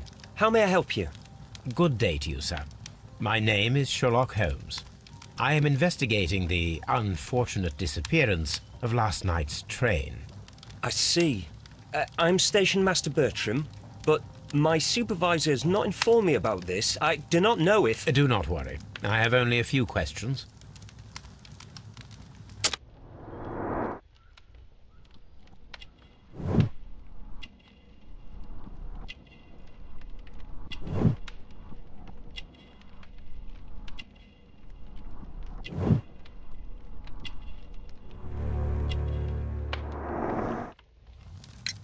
Station Master Everett from Evesham told us that you reported a problem with some passengers last night. Indeed. This train is a regular line for those who work at Nottingham. But yesterday, everyone was asked to get off the train here at my station. I've no idea why, and it delayed the train. But the worst of it is that now I have to deal with two furious passengers who are complaining about the company's service. They stayed here the whole night. But people do not usually pay much attention to the regulations, you see. There are very strict and clear rules.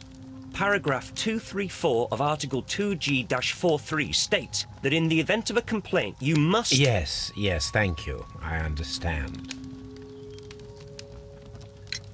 Apart from the passengers disembarking, did you notice anything else that was unusual last night? I did, and I mentioned it in my report to our higher management on the matter. What was it? Sorry, but I can't tell you. The station master's reports are confidential. Confidential, you say? How long have you been working here? I've worked here long enough to be quite capable of managing a railway station.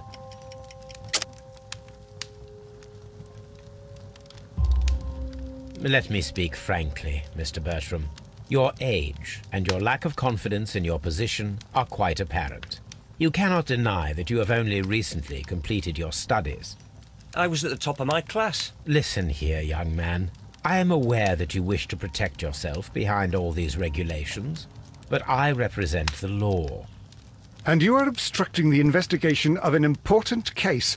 I would suggest that you cooperate with Mr. Holmes. Think of your career. Ah, that is... Well, I'll tell you everything. First of all, I scolded the ticket inspector, for it was he who asked the passengers to leave the train. It was not his right to do so. He was very rude. And then, later on, I received a most peculiar telegram from my colleague at Chesterfield Station, the next stop along the line. What did the telegram say? Well, that was the peculiar thing. It was almost unreadable. It was full of errors and awfully vague. It was hard to understand if the train had correctly passed that station or not. You can read it for yourself. We ought to visit Chesterfield Station. We need to confirm if the station master saw the train or not.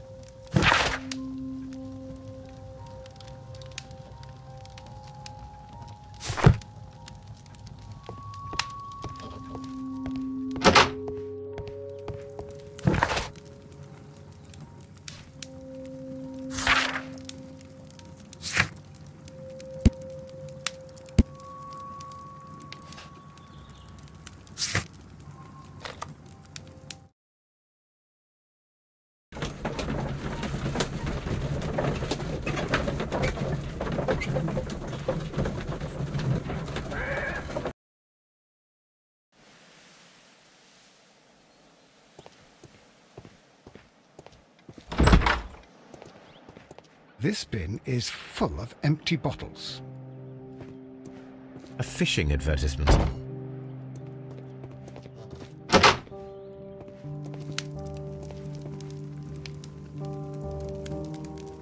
I had thought that all station masters knew the Morse code, but apparently not. A telegraph.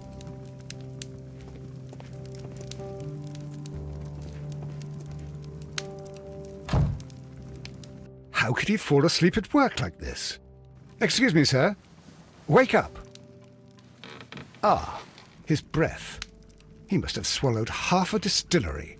And that explains the how. By his sleeping off the alcohol, you mean? Wake up, please, sir. What?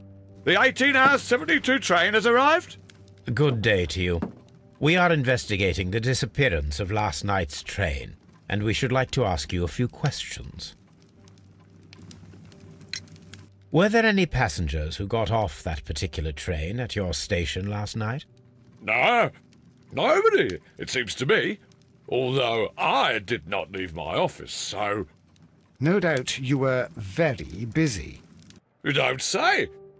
You can't ever get any peace around here.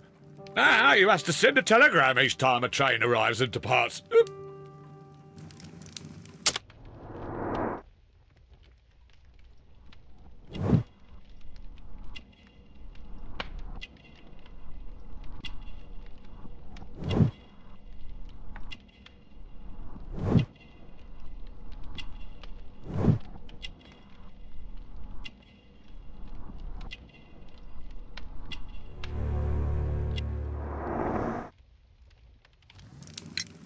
Station Master Bertram from Bridlington showed me a strange telegram that he received from you last night. It concerned the train, but it was barely comprehensible. What? He's a fastidious little twerp, that Bertram. I remember everything quite clearly. It was late, and I was tired, but I did my work. So what? There's no need to be so petty.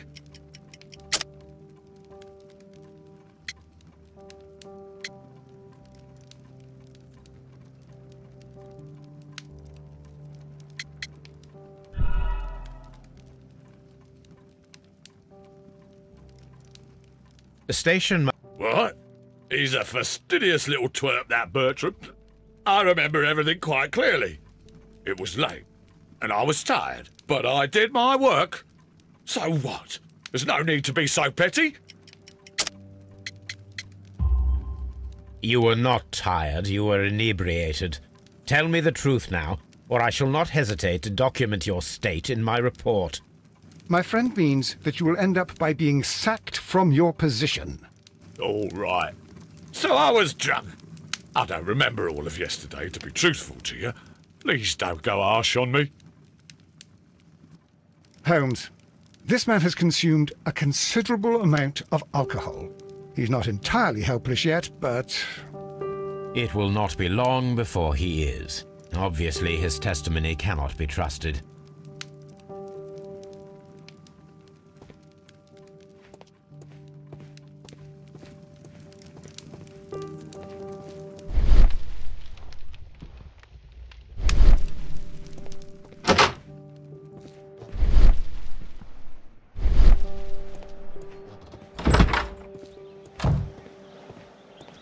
Locked.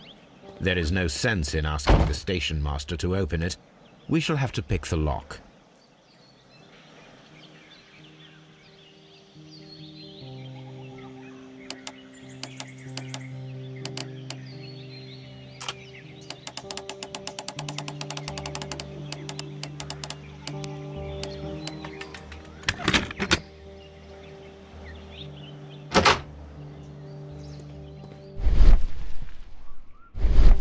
Railway post bags.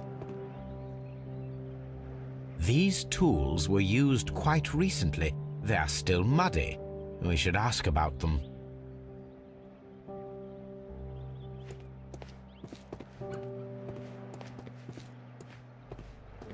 Railway post bags.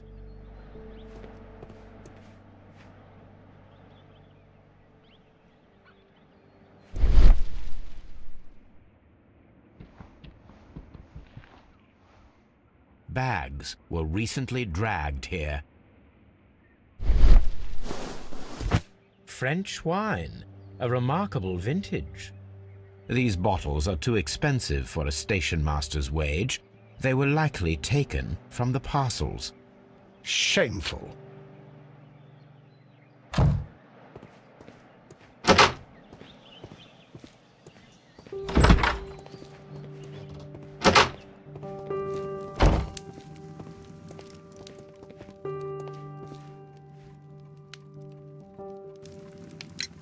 You have quite a number of dirty tools lying around here.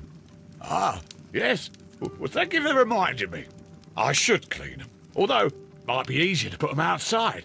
Seems it might start raining soon. I meant, what were they used for? Some workers come here and borrowed them from me. They wanted to lift the edge of the railway to one of the stations on the line, so that the water wouldn't come in too close. Who were these workers? Well, they didn't seem to be from the company, but they was fine lads. They invited me to share a drink. And whatever it was, it had a kick to it. They wasn't English. No, I don't believe so. But see, they knew just what a man needed to brighten up his dull evening.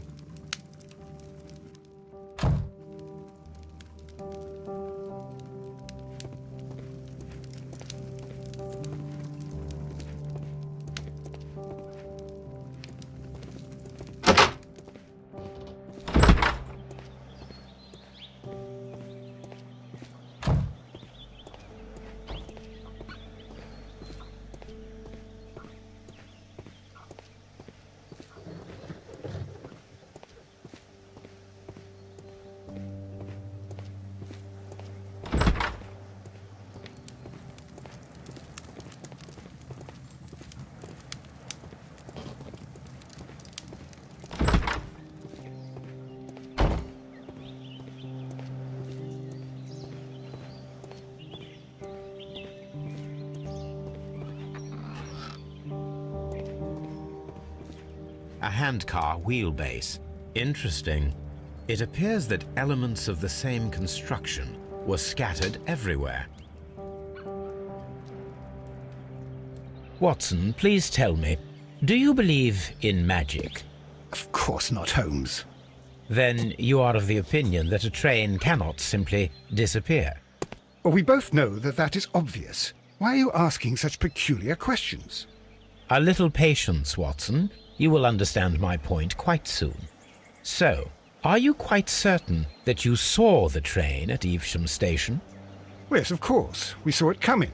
The headlights, and heard the whistle. But that is it. We didn't see the train itself. But... Oh, Holmes, I'm a little confused.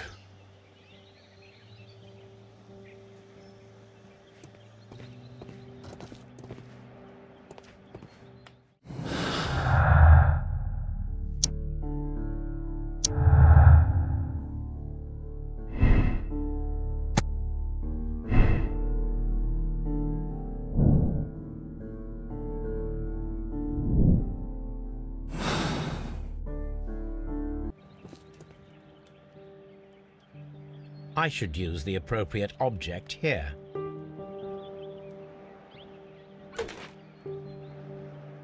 I should use the appropriate object here.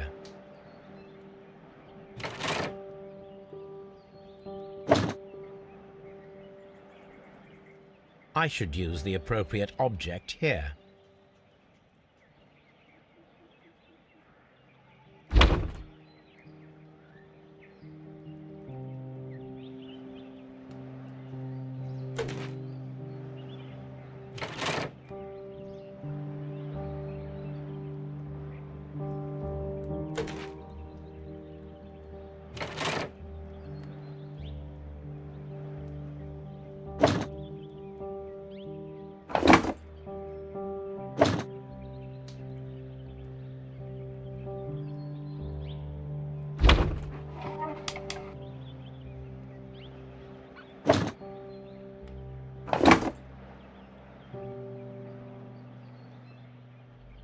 I should use the appropriate object here.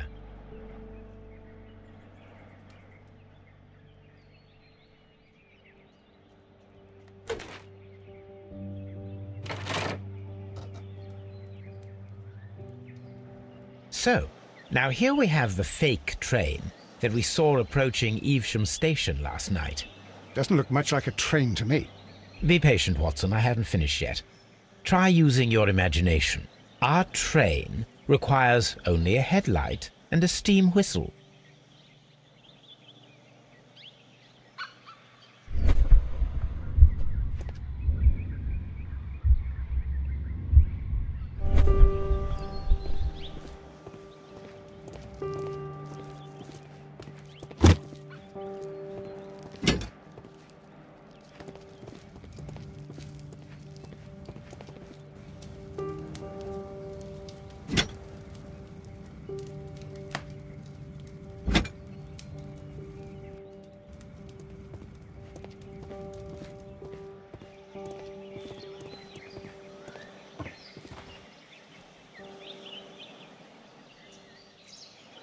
I need something long for the headlight to be attached. The long pole is now attached. It will allow us to connect the headlight. The headlight is attached. The steam whistle is now connected. Holmes, what can we do to make the steam whistle work? It is elementary, my dear Watson. We shall need a fire extinguisher. The fire extinguisher. Now let us see what we have here. First of all, let us pump the pressure inside the extinguisher. The steam whistle is ready to be used.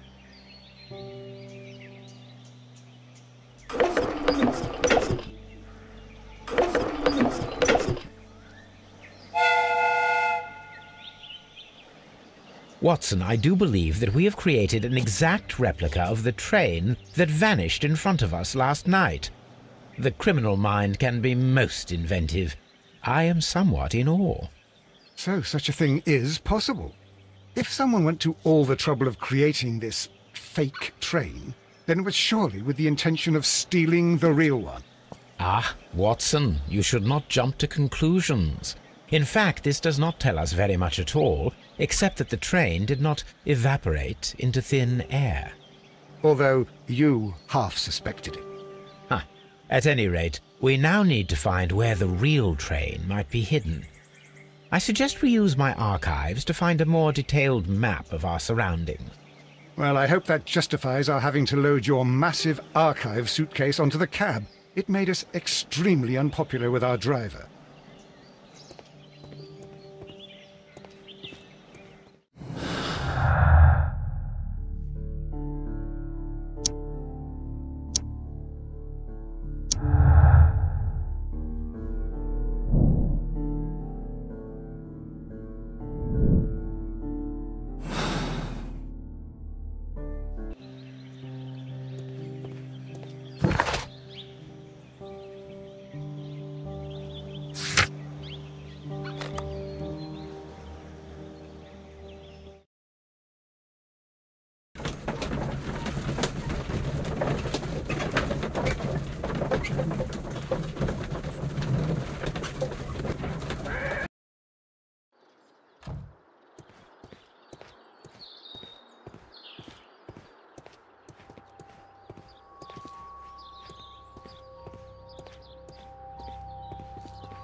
Railway post bags.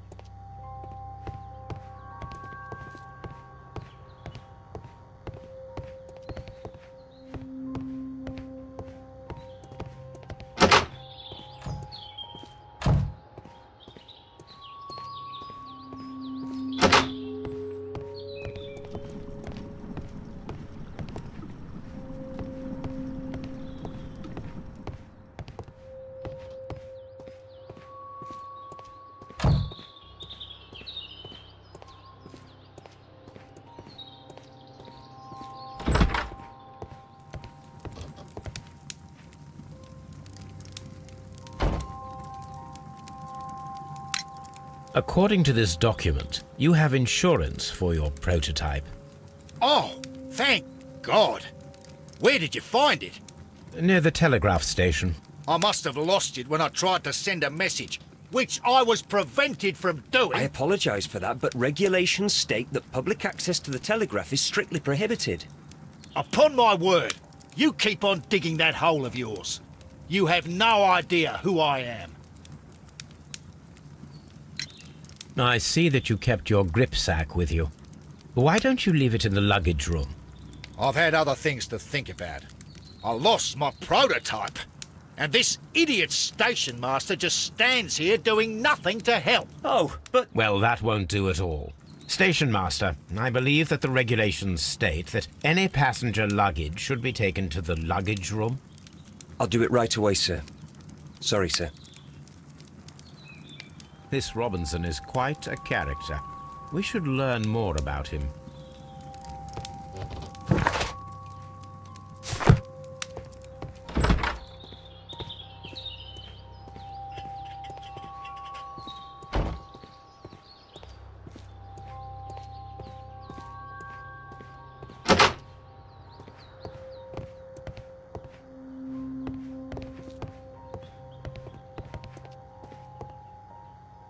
This gripsack belongs to Mr. Robinson. I think we should open it, Holmes. This is what they call force majeure. I'll keep watch. Of course.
Look, Watson, a bundle of contracts.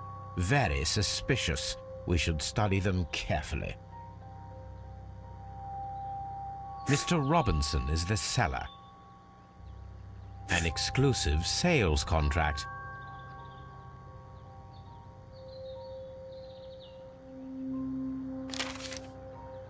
Yet another exclusive sales contract. Mr. Robinson is the seller. Mr. Robinson is the seller. Yet another exclusive sales contract. Yet another exclusive sales contract. Mr. Robinson is the seller. Well, it is very clear that this Mr. Robinson received prepayments from various people for his machine. A fake train. Ha!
Now we have two maps. We must combine them properly.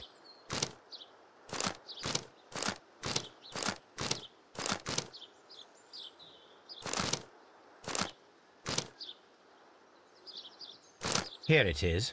There is a side branch to the railway. Its first switch is located between Bridlington and Chesterfield stations. There is one more station to be visited. It is located between Chesterfield and Evesham, and there should be a side railway to the nearby quarry. There is a small section of a railway at the end of Evesham station.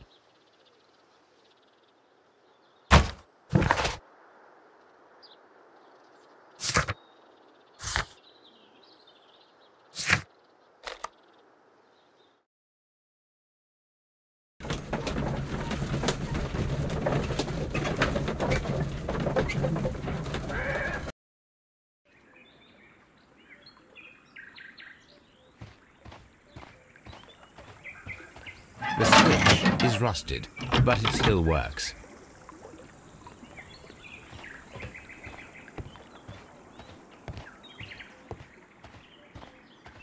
Mines. This is interesting.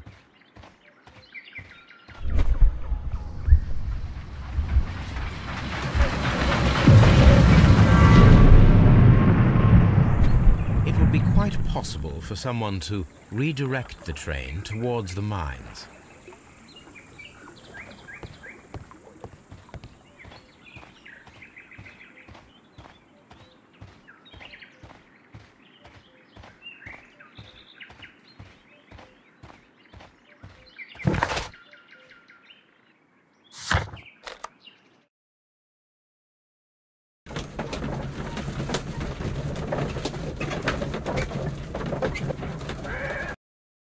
Here are the mines homes. They appear to be abandoned. This mine has completely collapsed, Holmes. It is curious, but to be truthful, I am not entirely surprised. It's difficult to follow you, Holmes.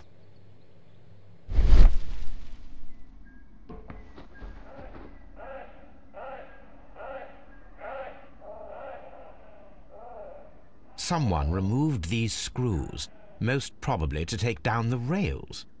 A few feet of the rails have been dismantled.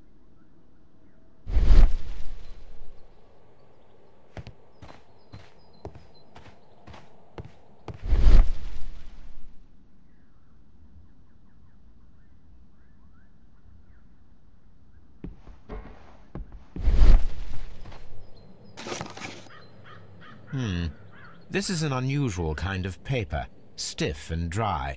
It was used for a specific purpose. Let us look inside.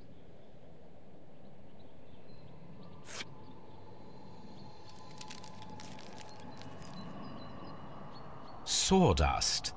I am almost certain it is a... Watson, could you assist, please? Do you have your pistol?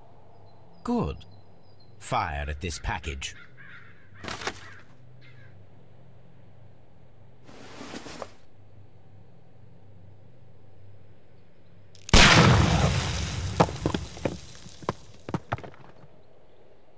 Dynamite.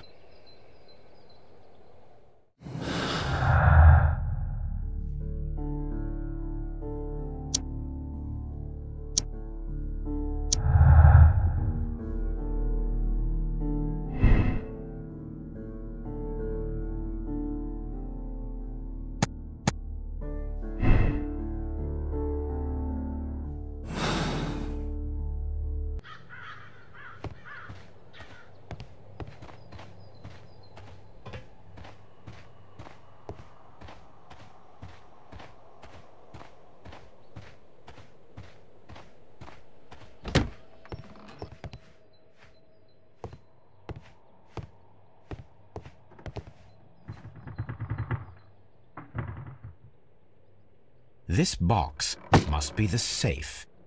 Let's open it.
The Mexican company Caracal and the Chilean Barcazas both want to buy the mines.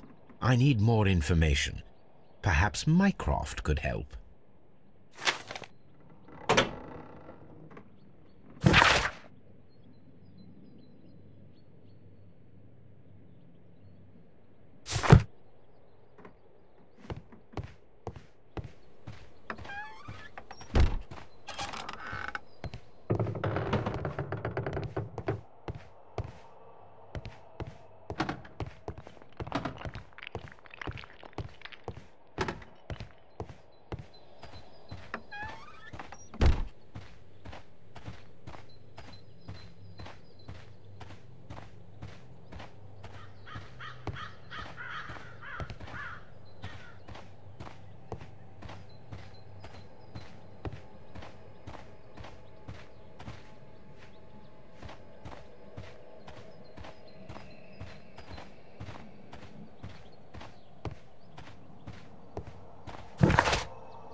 Nothing interesting. Nothing interesting here. The distance between the tracks is about 4 feet 8 inches. A lightly loaded vehicle came this way. There is a wooden beam lying on the rails. A small vehicle with wooden beams went down this way.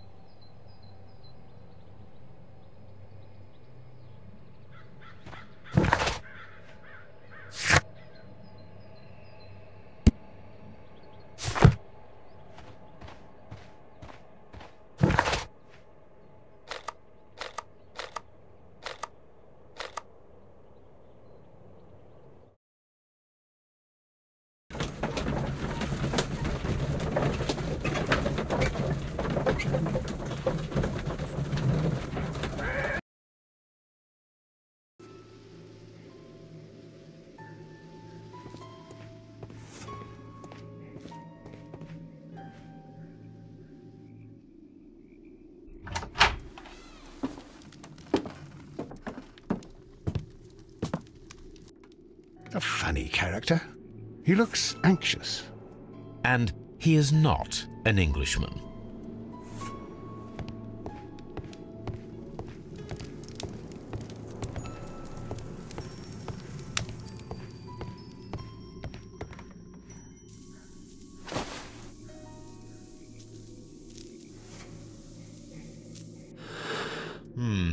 This scent is familiar to me, but in order to recognize it, I must combine my associations into one picture.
A greenish-brown cigar with a strong aroma, a hint of peppermint. Ricardo. You already know the name of this man? Holmes, you amaze me. No, Watson, I refer to the cigar. It is a Ricardo Turrent, a Mexican cigar of an excellent quality. Quite an expensive one, too.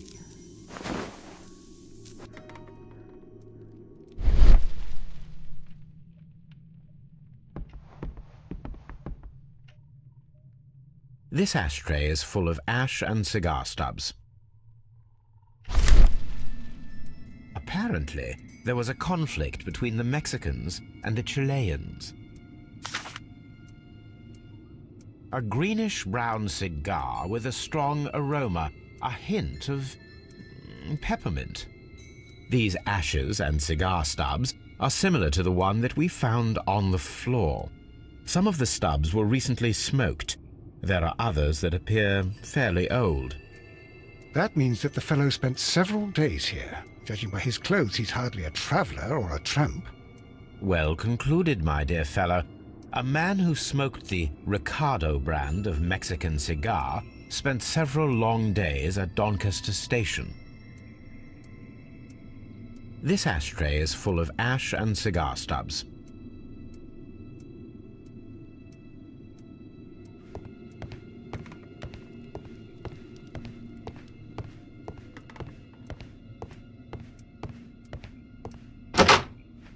Holmes, look. There's a flooded area over here. I believe that the flooded area might be worth checking.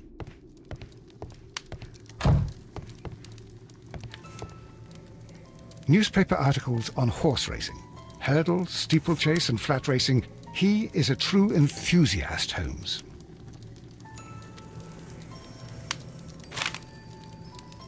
Betting slips for horse racing.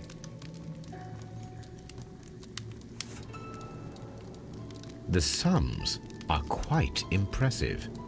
It can be an expensive vice. This man had probably used all his savings.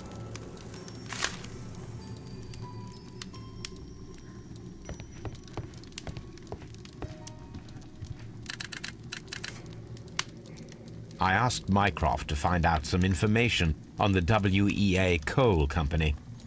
Here is his reply, and it is an interesting one.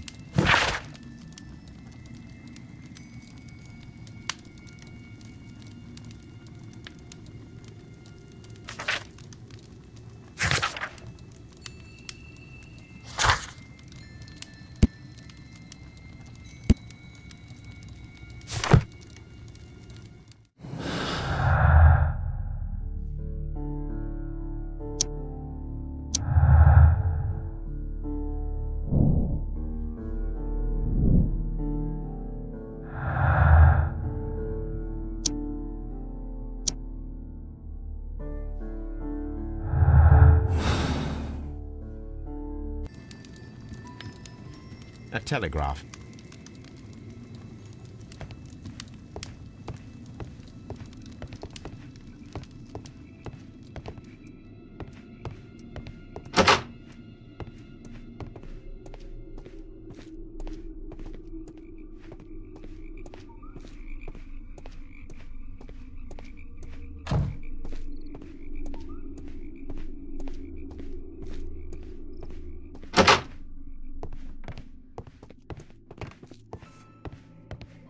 This postbag belongs to the station master.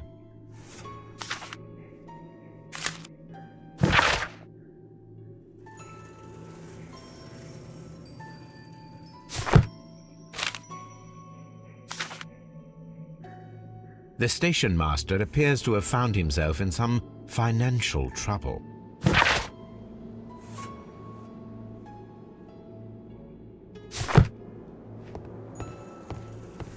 Railway postbags.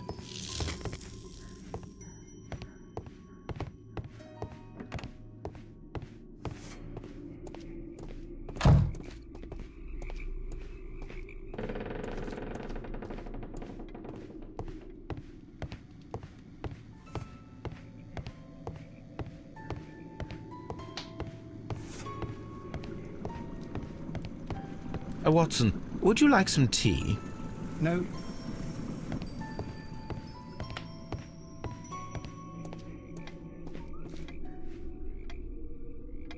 Good day to you, sir. My name is Sherlock Holmes, and this is Dr. John Watson. We are investigating the case of the vanished train. Is that so? Well, good day, gentlemen. I am Mr. Duff, the station master of this station. I'll be happy to help you in any way I can, but there's not much that I can tell you about last night.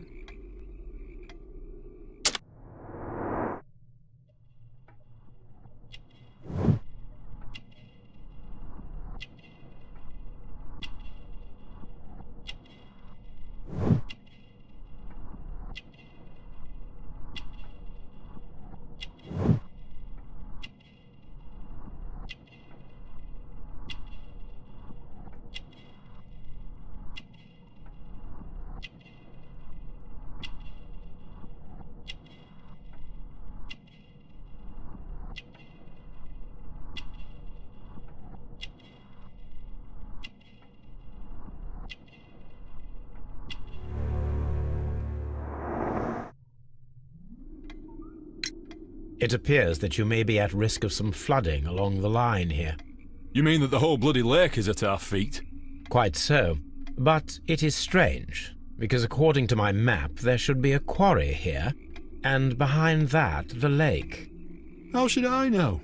I only arrived here a few months ago. And where did you work before that? I was working in Nottingham, but I asked for a quieter place, so they transferred me here. Life is cheaper. I can't really complain. Did any passengers leave or board the train last night? No. I saw no one as usual. I reported the train's passage by telegraph, just the same as all the other nights. I observe that you are a gambling man, Mr. Duff. You had hoped that your relocation to this small town might have helped ease your addiction, but it was not to be. I beg your pardon? Addiction to what? We found a number of horse racing tickets inside your office. Well, well, we all have our weaknesses. An expensive obsession, surely, for a station master. It is none of your business. I occasionally attend the races with my colleagues. And anyway, that's my private life. There was a gentleman of Mexican origin, I believe, in the waiting room. Did you notice him? What? A Mexican? Here in the back of beyond? Are you quite sure about that? Goodbye, sir. It is obvious that we cannot inspect the quarry. Instead, we can check the beach area around the flooded lake. Watson, it seems that both South American companies were involved in the purchase of the mine. The man at Doncaster who fled our approach, he smokes Mexican cigars. Perhaps... Yes, Watson. We should certainly speak with him.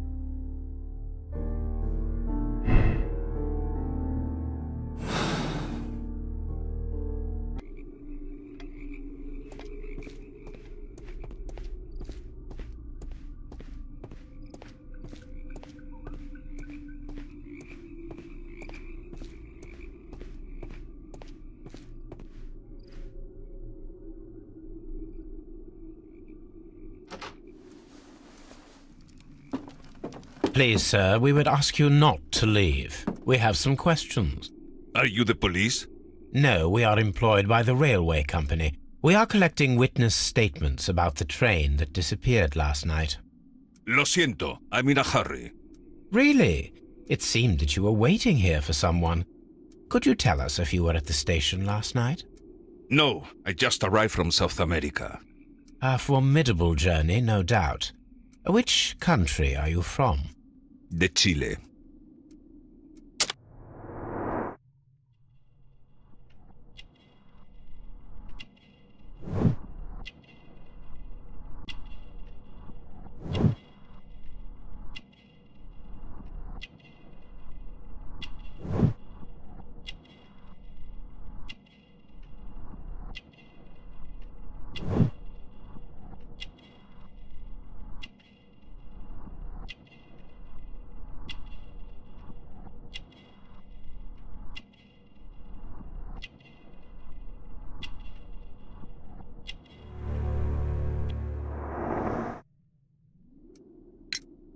Chile? But you are Mexican.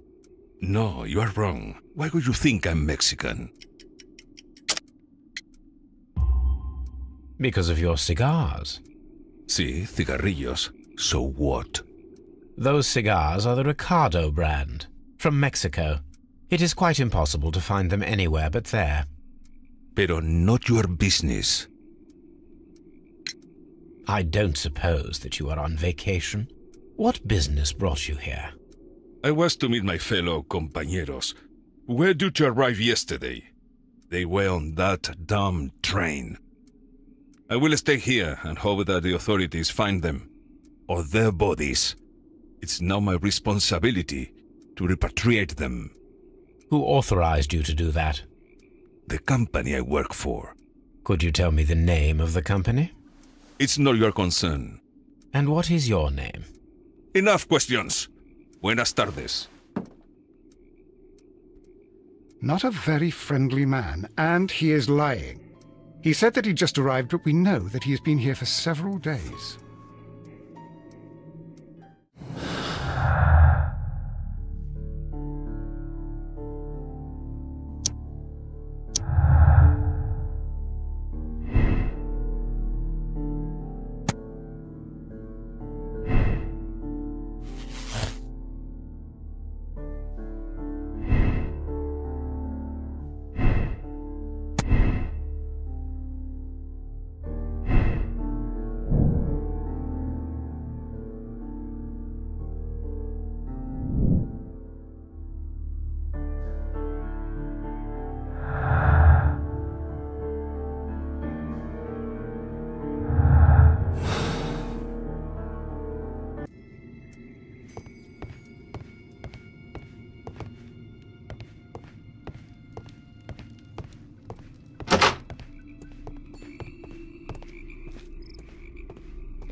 Here we are at the beach that is located near the quarry and Doncaster Station. It doesn't look like a very good place to rest. These traces were made by a carriage. Look. The vehicle pressed this stone into the ground. It would have been quite heavy.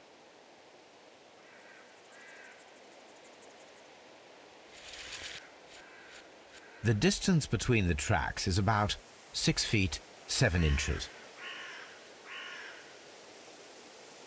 The vehicle would have been heavy, as these tracks are quite deep. These traces are relatively fresh and were made by a large truck loaded with materials.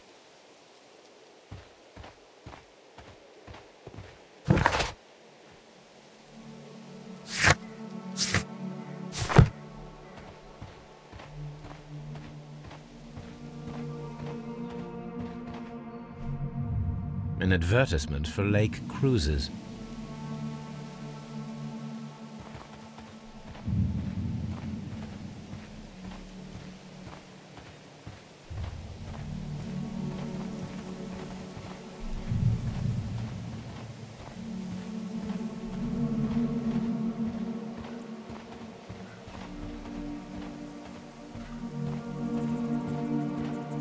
An abandoned gypsy caravan.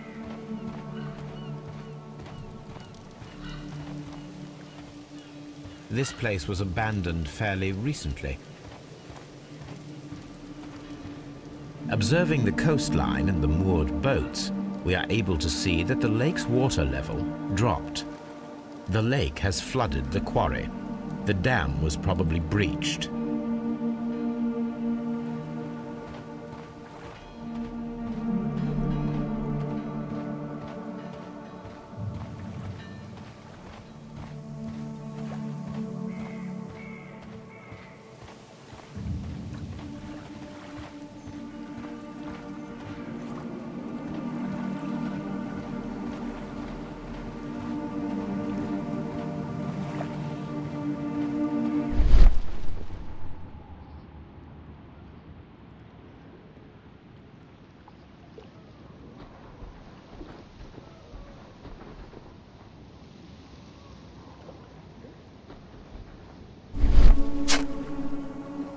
A label with the name Las Zarpas.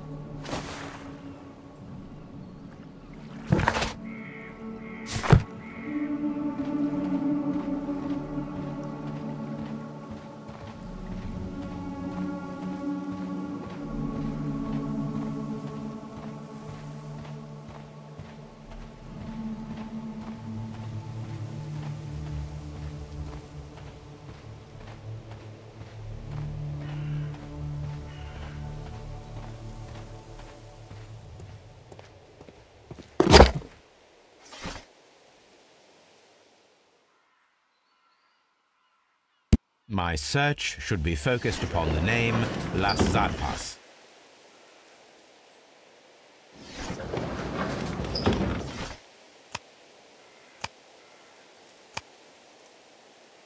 My search should be focused upon the name Las Zarpas.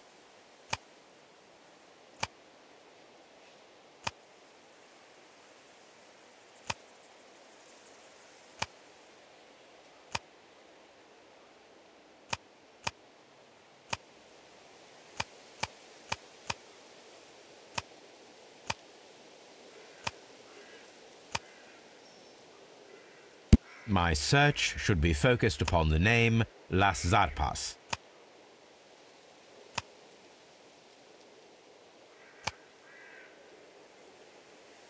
My search should be focused upon the name Las Zarpas.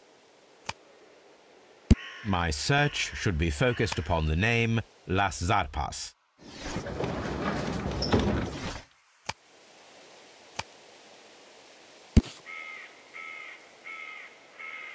Here it is.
This railway branch should lead to the quarry. Let us take a look. The switch is rusted, but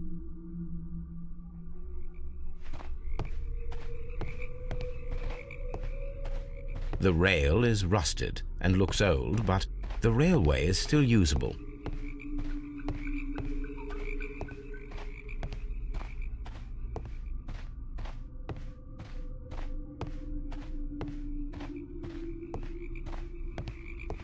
The railway ends here.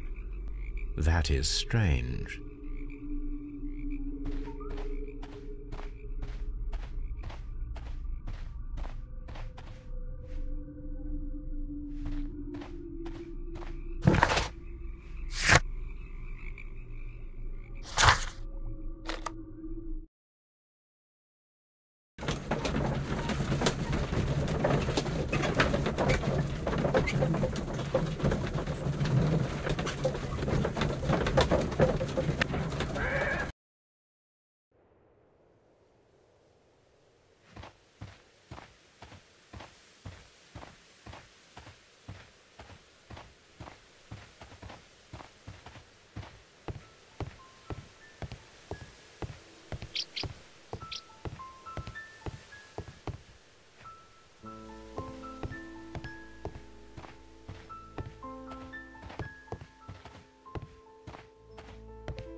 There was a building here not so long ago. But I don't understand, Holmes. Why would anyone destroy the shed in such a manner? It was disassembled in great haste. It is most odd.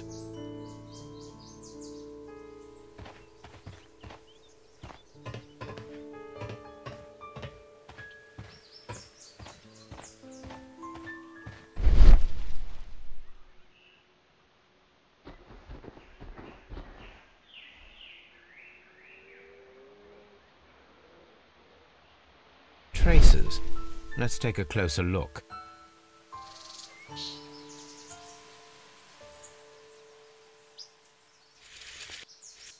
The distance between the tracks is about 6 feet 7 inches.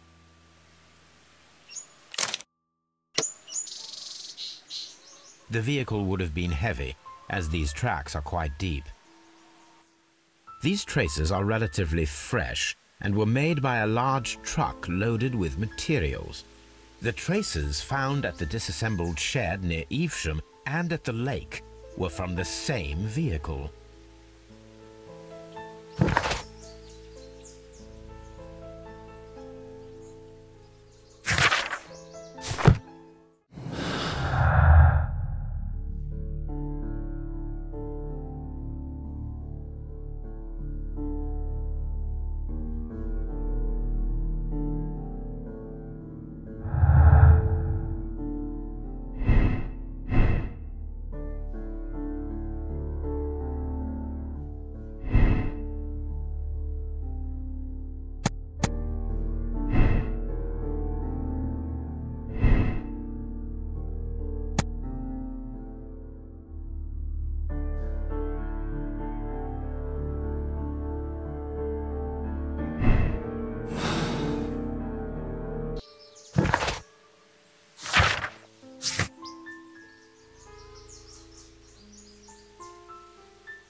It appears that there was a small warehouse near your station and that it was disassembled. Why is that?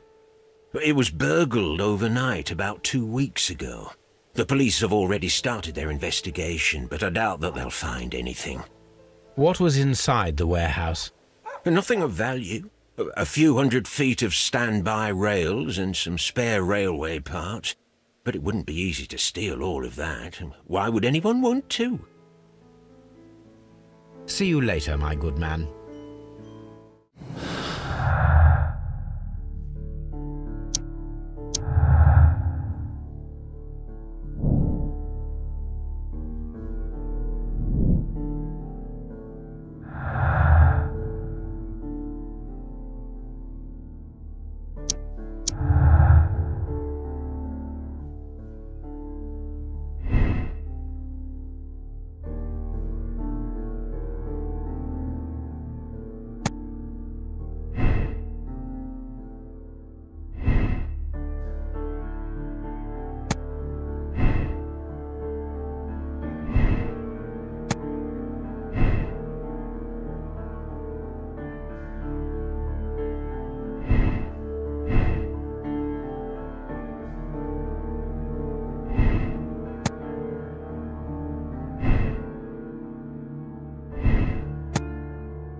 Then the case is solved, Holmes. What do you intend to do? Well, I shall require assistance for the arrests. There were accomplices. Ah, but I know that look. You have your own ideas. What are they, Holmes? On the one hand, we have the local constabulary and advice from our friend Lestrade. The problem we have there is that the authorities seem to be incapable of acting quietly. They rely on brute force. It could result in an international scandal. Our other option is Brother Mycroft and his tedious political games. He will locate the guilty parties without any trouble, but it will be a long and drawn-out process, and possibly with some compromise that will be to Mycroft's benefit. But I think I'd prefer to give Mycroft a chance. We should overlook our personal differences on this occasion. Let us go home, then. I'd like to begin writing a draft of this story. I did not say that we had finished here yet. Well, all right. What did I miss? Watson, we know that the Barkazas Company directors were drowned in the flooded quarry, along with the train and Robinson's prototype. But we still need to corner the guilty party. But how do you intend to prove... Oh, no. Please don't tell me we have to dive into the lake. You may rest assured that I have a far better idea. We have only to use our corrupt Doncaster station master as bait. He will unwittingly trap our Mexican friend. Of course, you already had a plan. I shall follow you, Holmes. Well, the case is solved, and we shall be heading home. May we have 2 tickets to London, please? Right away, but... Wait a minute. You've solved the case? In a manner of speaking. Can you believe that the rescue service miraculously saved one of the Chileans who were on board the train? The police have ordered his immediate escort to London on the next train. He pulled through, then? He's alive? Yes, by extreme good fortune. His condition is quite serious, and the method of transportation has its risk, but he will be held securely by the doctor and police officers. The gentleman carries some vital information on this case. I am sure of it. Ah, really? Your station will be famous, Mr. Duff. The journalists will be here before you know it. Goodbye, sir. Goodbye, gentlemen.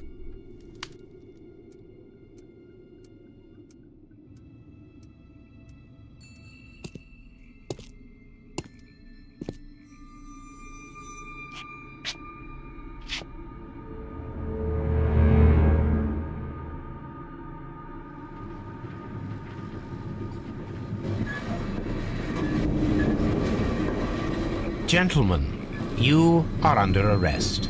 Caramba! You traitor! You double-crossed me!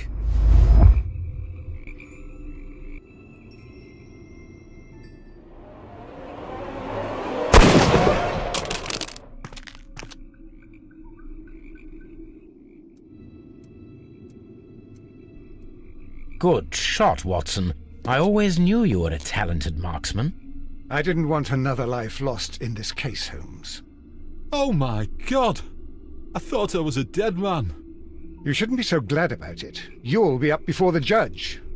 Your testimony will be of great importance to the investigation. I would remind you that your cooperation will be the best way to ease your sentence. By the way, Watson, would you be so kind as to give me some shooting lessons later on? Yes, but not in our sitting room, and not with you wearing a blindfold.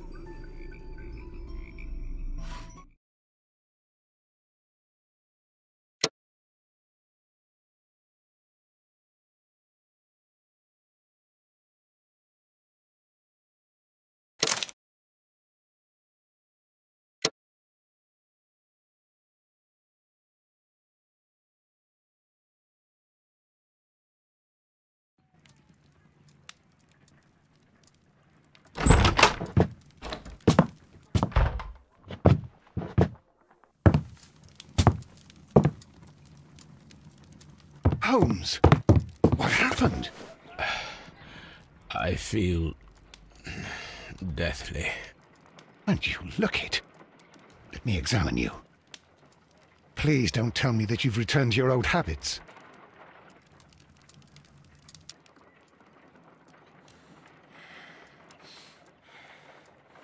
The temperature appears to be normal. The pupil is dilated. I need to concentrate and count the heartbeats.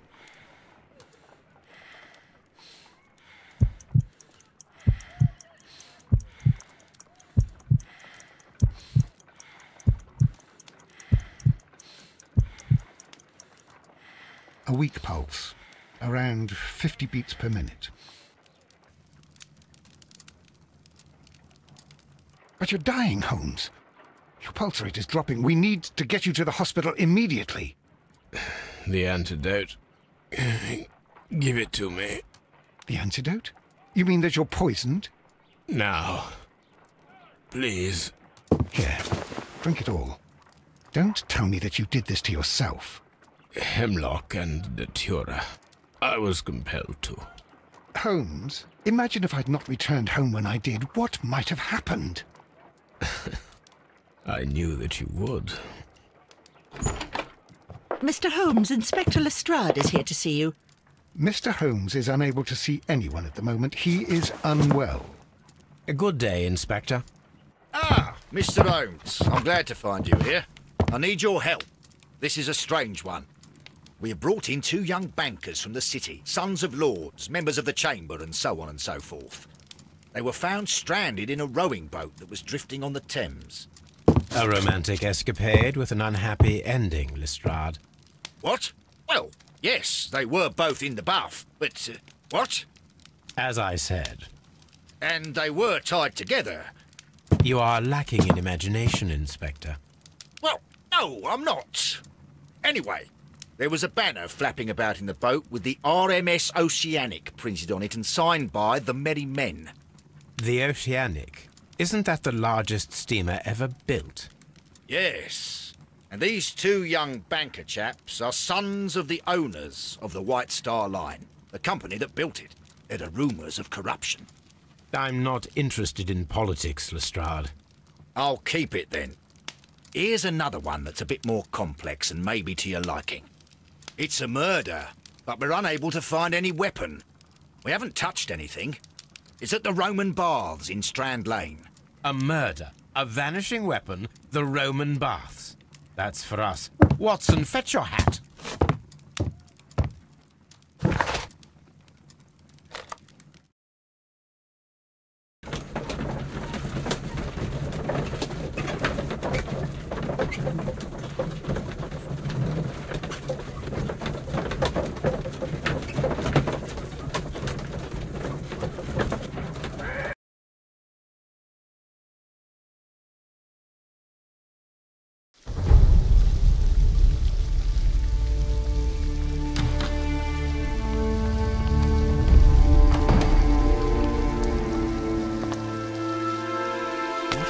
Beautiful place.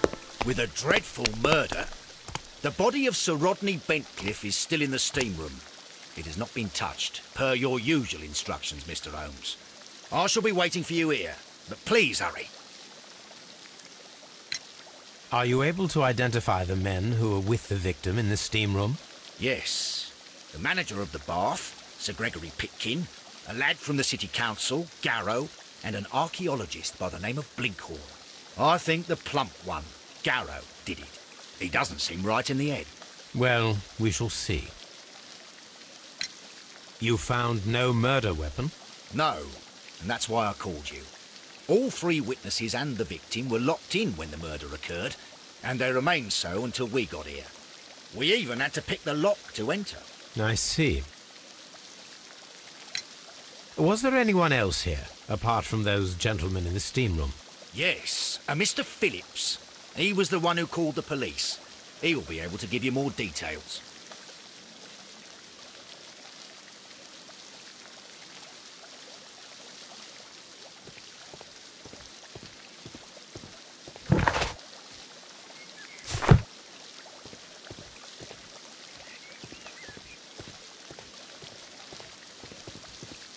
The steam room.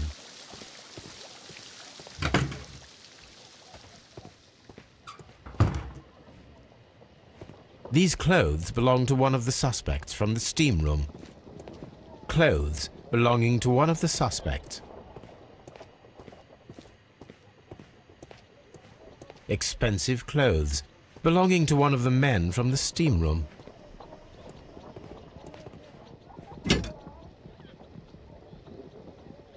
Champagne for a special occasion.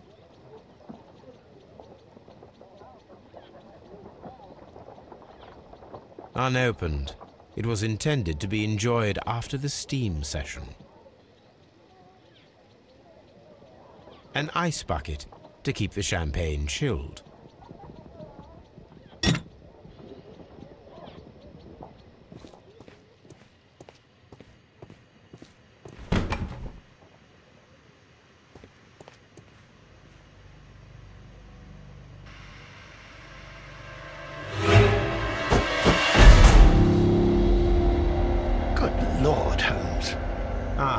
Death with a peculiarly Roman piquancy.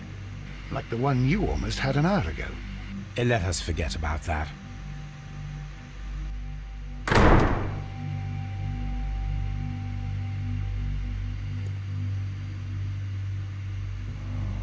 What should we do next, Holmes?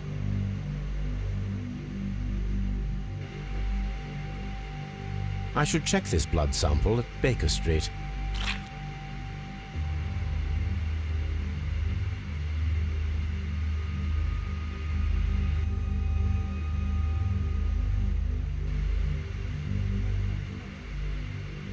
There was only one hit from the weapon. It pierced the right eye straight through to the brain. Death would have been instantaneous.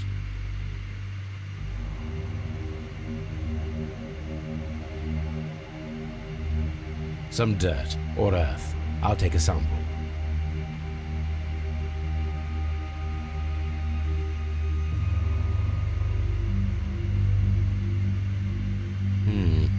The wound should not have bled so profusely. This pool is rather large.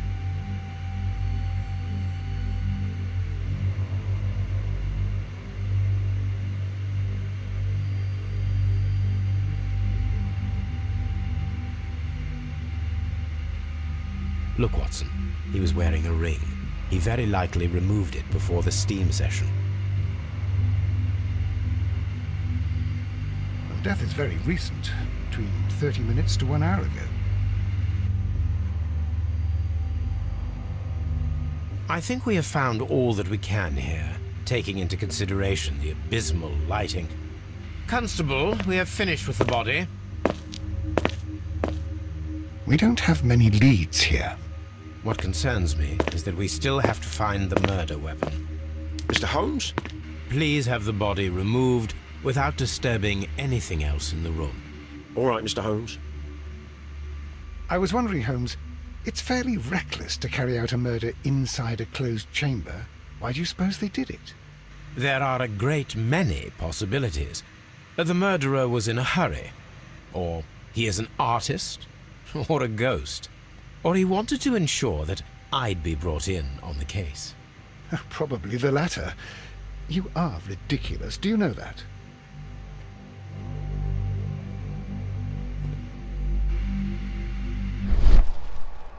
This key was covered in blood. I should ask Phillips about it.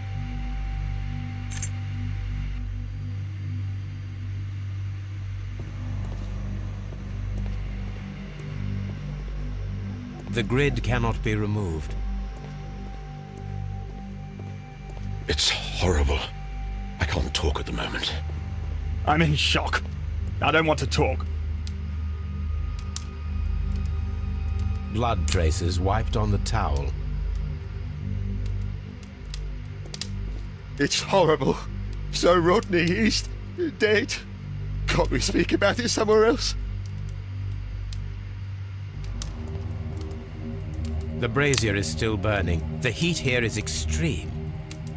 I will need something to pick up this melted metal. It is too hot. I cannot reach into it. The weapon is nowhere to be found.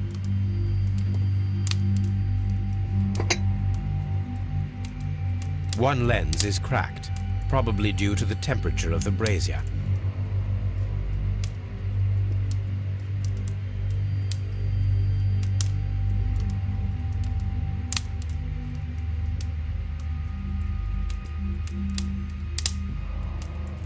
These lenses are for myopia. The wearer is short-sighted.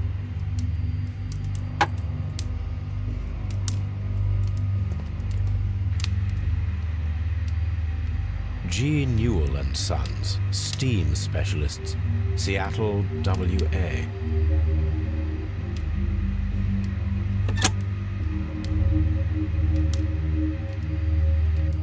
With the steam on, I'm unable to see even a few feet away.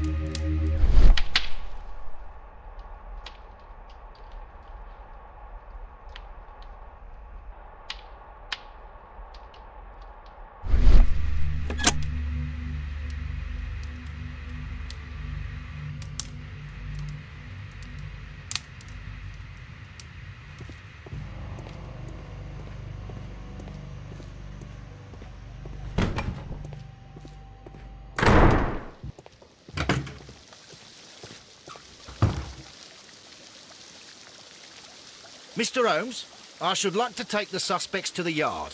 You can interrogate them there. Any objections? None, Lestrade.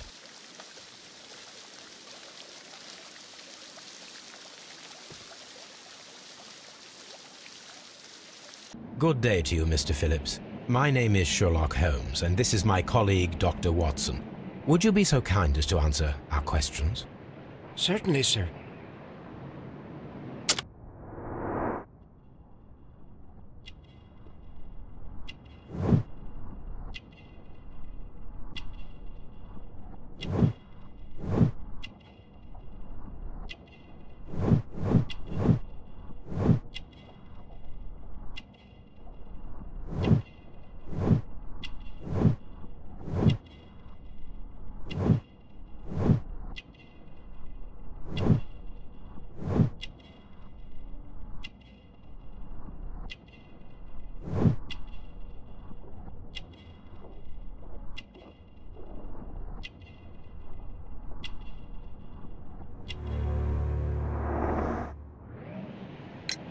Please tell us the chain of events from the start of your day. Everything that you can remember. The slightest detail may be of importance. Very well, sir. I came in at 6:30 this morning, and I opened the baths. I made sure that the room was clean, and I prepared the towels. The brazier was still burning. There was a fire burning all night? Yes, Sir Gregory ordered me to light the brazier yesterday. It takes some time until the room is fully heated. The gentlemen had a meeting at 9 o'clock this morning. I wanted everything to be perfect. They'd been in the steam room for 20 minutes when I suddenly heard shouting. I ran to the door, but it was closed. I couldn't open it. So I ran out to the street to call for the police. One constable came up, and then there were others, and they picked the lock. Then Inspector Lestrade came along, and he told us that nothing should be touched. Did you receive any other visitors this morning? No one. Until these gentlemen arrived. Sir Gregory was the first. And then, while we were discussing work details, Sir Rodney and Mr. Blinkhorn arrived, and Mr. Garrow followed. What happened after that? I waited until they'd all entered the steam room, then I returned to the hall. The changing room door was open, so I should hear if they needed anything. You would have heard if someone had entered or left the steam room? Certainly, sir. These doors make a lot of noise. How many people have keys to the steam room? We have just the one key for now, which Sir Gregory gave to me. So, this morning you opened the steam room, and then? I put the key inside my desk, but when they called, I couldn't find it. It had disappeared. I don't know where it is. Did you leave the baths at any time, or receive any visitors? No, sir. I did not. You are not telling the truth, Mr. Phillips. You left your work this morning, and you went to the post office, where you dispatched a telegram at around 7:30. But how could you... No, The telegram was for someone in Manchester. Mr. Holmes, it's I'll tell you everything. I left the baths at 7:20. My sister wrote to me yesterday, and she needed a reply, or our mother is unwell.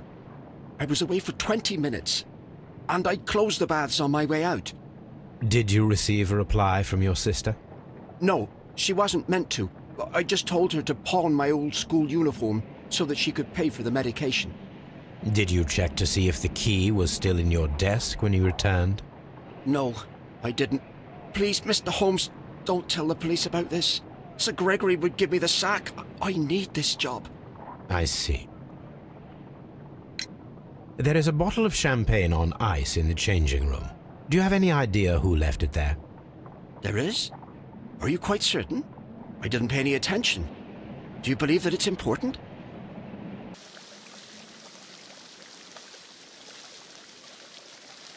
I'm always wondering what's on your mind, Holmes.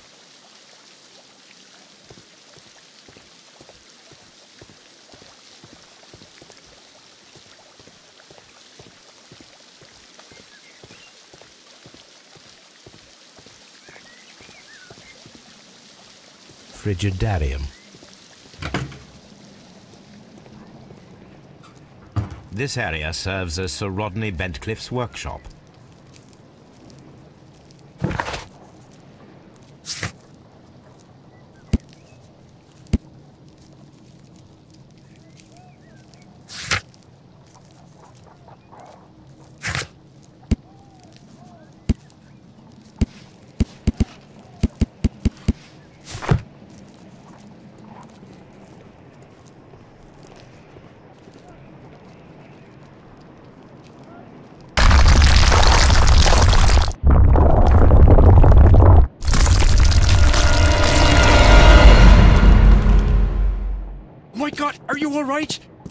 I wonder how this could have happened. Yes, it is somewhat treacherous. Fortunately, I am unscathed. To where does this corridor lead? To the Frigidarium, the coal room. Barely unscathed and by a very small margin. And treacherous is an understatement.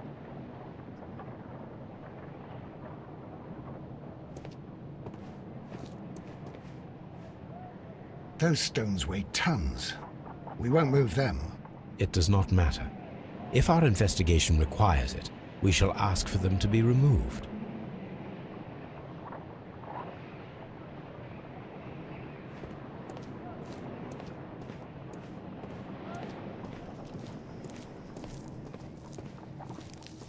This area serves as Sir Rodney Bentcliffe's workshop.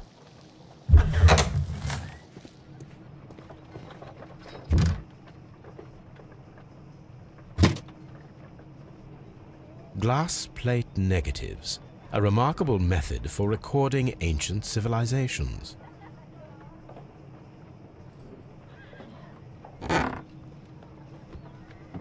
A glass plate negative is missing.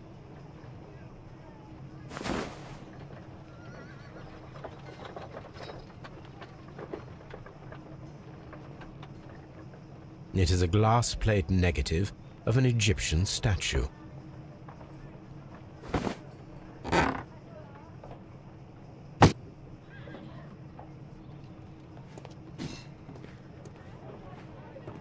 Archaeological findings, old clay pots with numbers inscribed upon them.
A shape has been cut in the plate.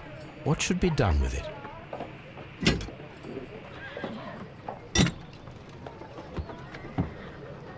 Archaeological findings, old clay pots with numbers inscribed upon them.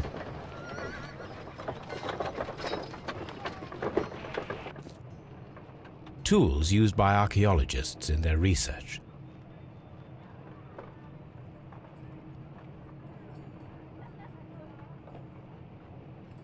I will need these tongs.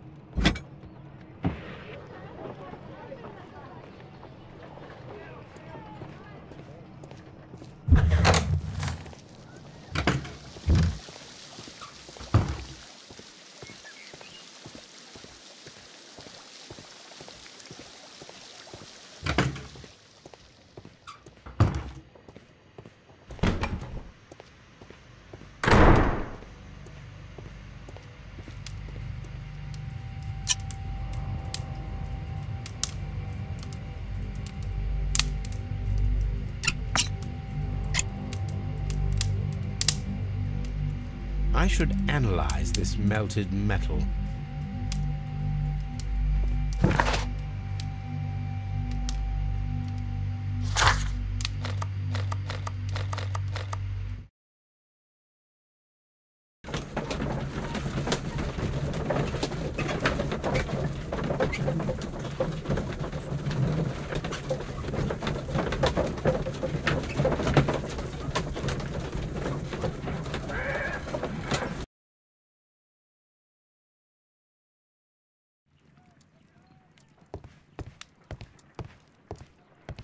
On the sofa for the third time today.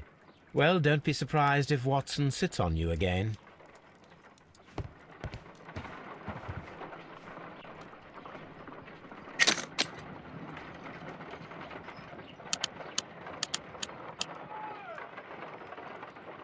White clay particles. Selenite. Pyrite, otherwise known as fool's gold. Interesting. According to the color and its composition, I deduce that this sample is white clay. Now, I need to find which area near London this sample belongs to.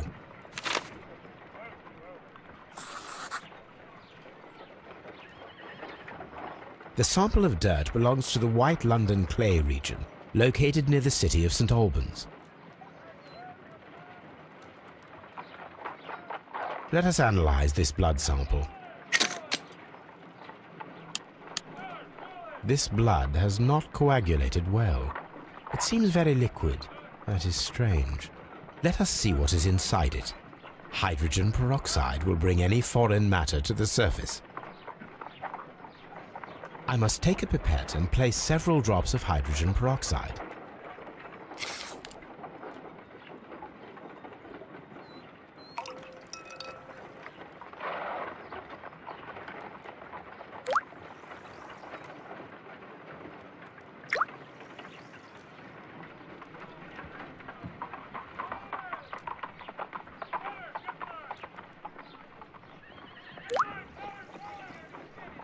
Water. This blood is heavily diluted with water.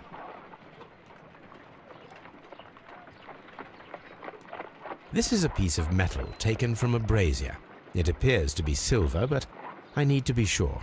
If it is silver, it will be possible to melt it, since silver's melting point is at around 900 degrees Celsius. Let us compare this sample with a silver penny by testing it with acid. If it changes color to match the result of a reaction with a silver coin, then it is silver.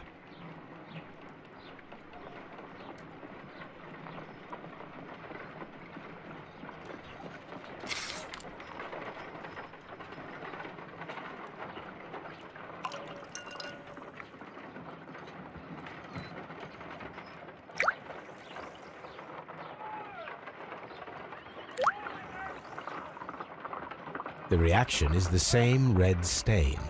It is silver, Britannia silver quality.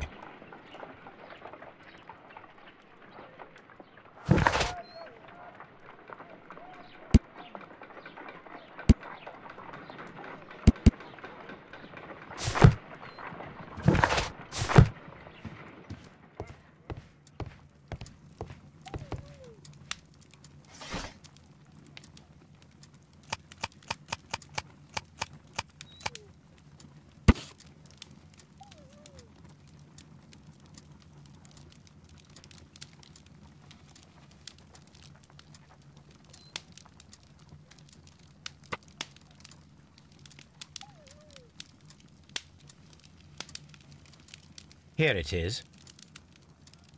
By the eye he was punished, for he saw that he was not worthy. Dreadful.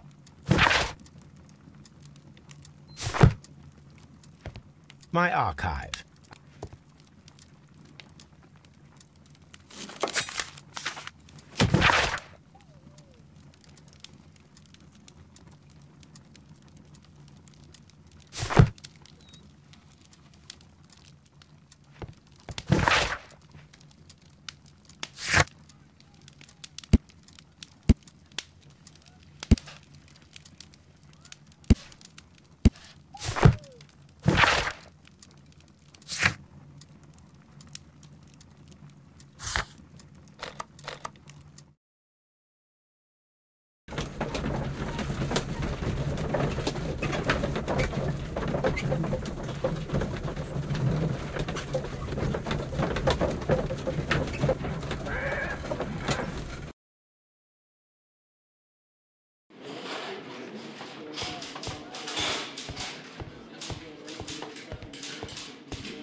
Rodney Bentcliffe's notebook. It may contain something of interest.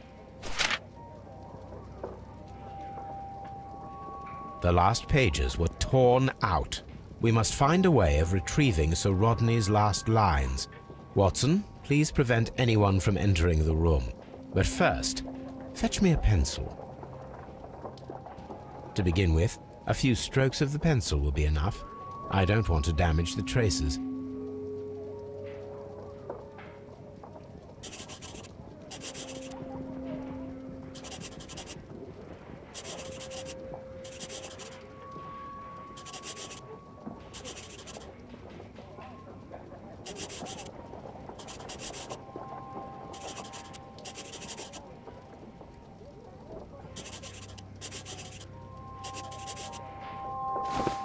And then to gently smudge the leftover pencil marks with a handkerchief.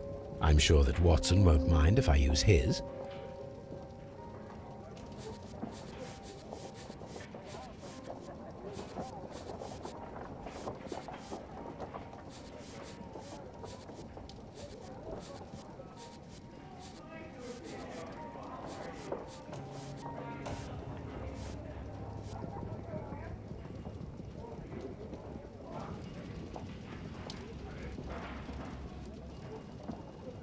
Mr. Holmes, the coroner... But what are you doing? Tampering with the evidence? I prefer to make them talk. Today, I almost found it. This date will go down in history. Sir Rodney was about to make an outstanding discovery. Wonderful. I could retrieve only the final words. The rest of it is lost. Perhaps the autopsy will assist us in that matter. I'm not sure that I can allow you to inspect the body now. I am sure that you must, Constable. Well...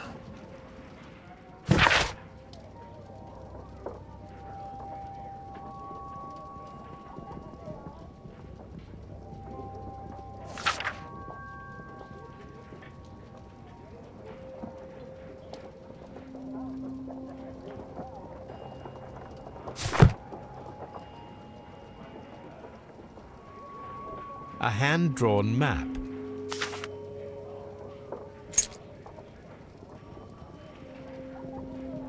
An old and rather dirty coin.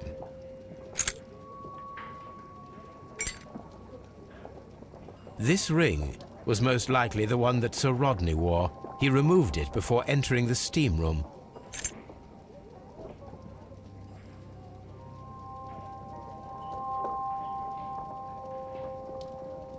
I see the join. This ring was repaired, and quite badly too, with silver. An Egyptian symbol. It is a very old jewel.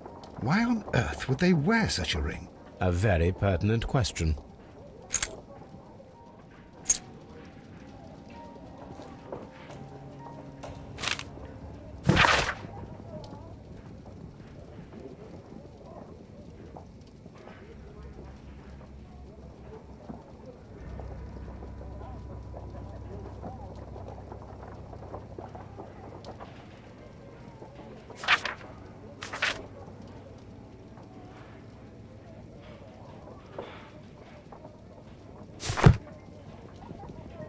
An ordinary pencil.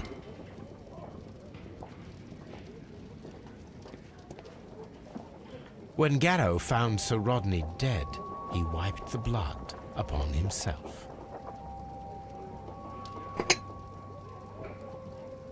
A phial with herbs. Do you know what it is, my dear fellow?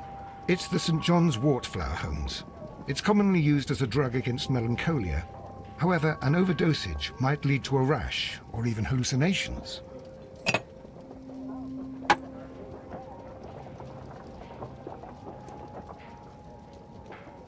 An embroidered silk handkerchief. A fountain pen with solid gold trim. Sir Gregory Pitkin's visiting card.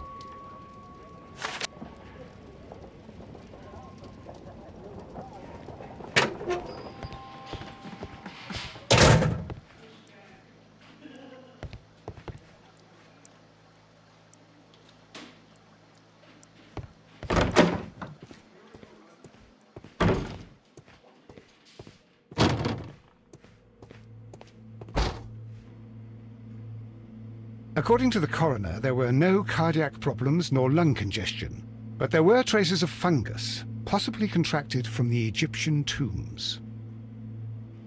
The coroner observed no stomach nor liver disease, if we're to accept that Sir Rodney was an occasional drinker and 63 years of age. An unusual wound, inflicted by a curved knife, which resulted in instant death, as the coroner's report says.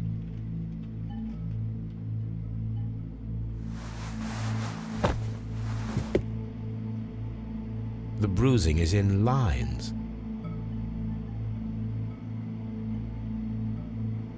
Some light bruising, caused by a rope.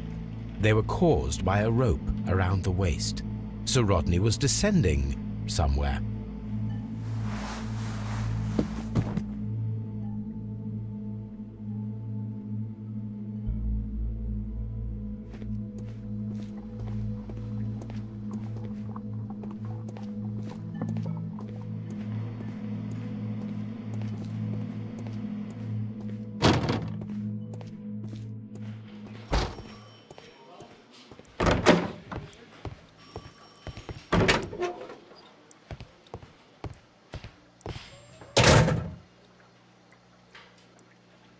Please escort this suspect for interrogation.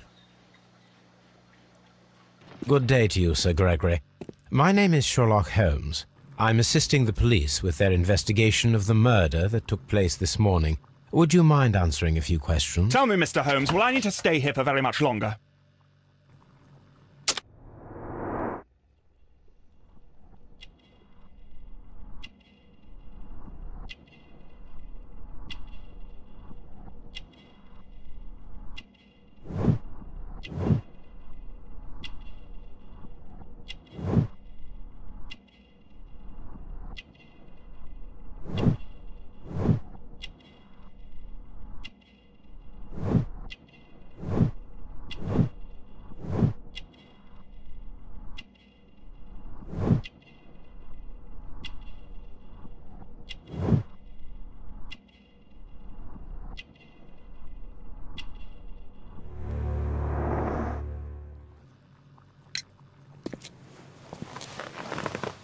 You are the manager of the baths, is that correct? Yes. I'm passionate about archaeology.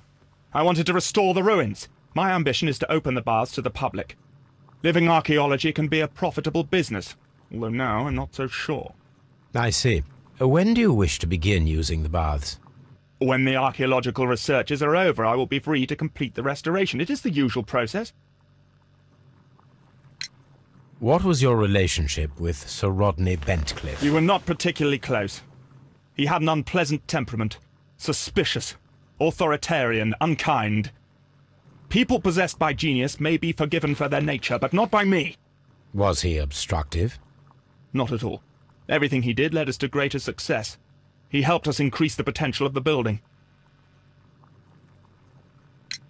Please tell me what happened this morning. The test that we performed this morning was a success. The steam was working well. Then, of course, that awful murder. What did you see? The steam was too thick to see anything. But ask Garrow, he saw the body first. Had Sir Rodney exhibited any recent strange behaviour? Look, I'm not a suspicious fellow, but I think that he had professional interests elsewhere that he did not wish us to know about. Why should you think that? Where? I have no idea. But after all, it was not my business. How was the work progressing before Sir Rodney's arrival? Rather slowly, I would say.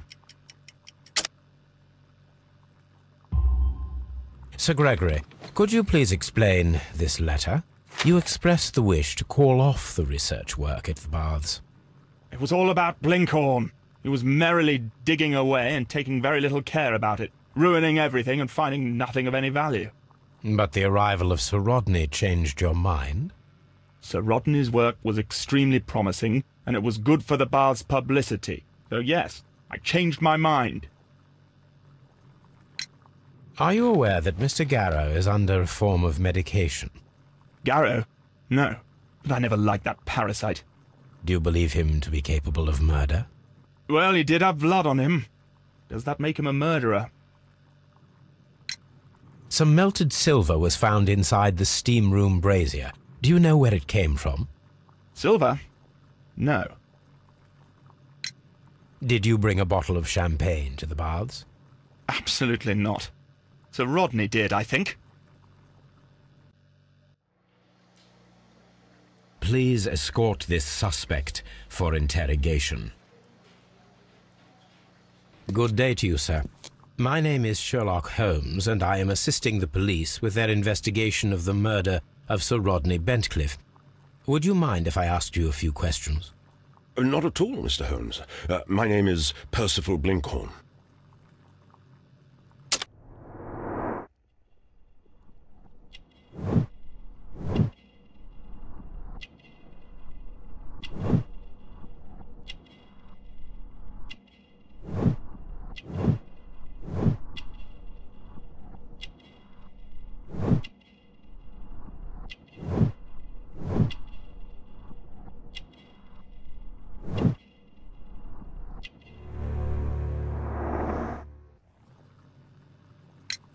What is your occupation?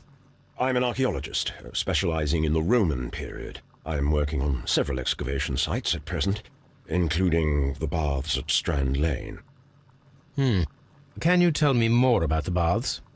Well, we're hoping to retrieve a great many interesting artifacts from the site, and to list any items of value before their eventual restoration and exhibition. And has it been successful? It has, thanks to Sir Rodney. What was your relationship with Sir Rodney? Well, I couldn't say that he was a kind man, no. But he was talented. I felt a great admiration for him, I must say. Was it your first collaboration? I had met Sir Rodney briefly once in Egypt, and I'd shared my researches with him. Surprisingly, my work did convince him to come here. He arrived only a couple of months ago. Surprisingly? Well, Sir Rodney was a cold man, and so very secretive too. But I learned so much from him. I can't believe that he's dead.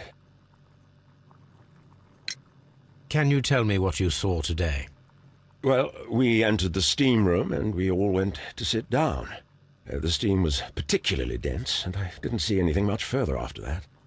I just heard Mr. Garrow shouting, but we all ran for the door and bumped into each other. I was very alarmed by this point. What did you do? Well, the door was stuck, and with all the steam, it was quite frightening. I was barely able to see my own feet. Garrow was covered in blood. Do you believe that Garrow killed Sir Rodney? Oh, no. Garrow couldn't harm a fly. Can you recall any recent event that would occur to you now as being a little strange? Well, yesterday we had a small argument. Is that all? No. Sir Rodney informed me that he was to attend the London Archaeological Congress with me. Then he advised me of quite the opposite. And rather aggressively, too. Do you recognize this ring? Certainly. It's the famous Aswan ring. Sir Rodney brought it back from his last campaign in Egypt. And he kept it for himself? Sir Rodney has had his own particular ideas of archaeology. What can you tell me about Garrow? Well, he always looks so sad, and he has been acting strangely lately. He complains about voices and visions. I will keep an eye on him because I'm worried. How well were your researchers progressing before Sir Rodney's arrival? Rather well. This letter reveals that Sir Gregory was prepared to put a stop to your work. Yes. But since Sir Rodney's arrival, he had calmed down. He allowed us to work. I'm not sure what they agreed on. What will happen now that Sir Rodney is dead? Well, I haven't thought about that. But if it's needed, I will fight to defend Sir Rodney's expectations. We discovered some melted silver in the brazier. Did you put it there? No. Silver, you say? No, I don't know how it got there. Did you place the bottle of champagne in the changing room? No, I did not. Please escort this suspect for interrogation.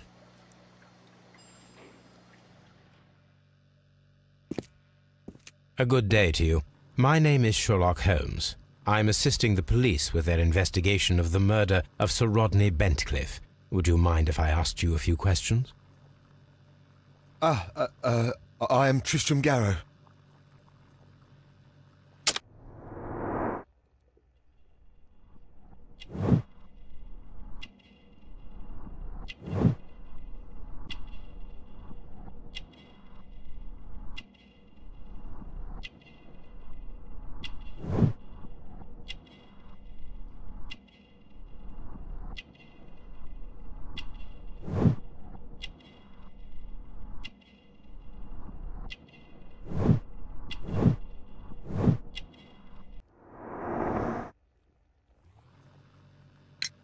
What is your occupation?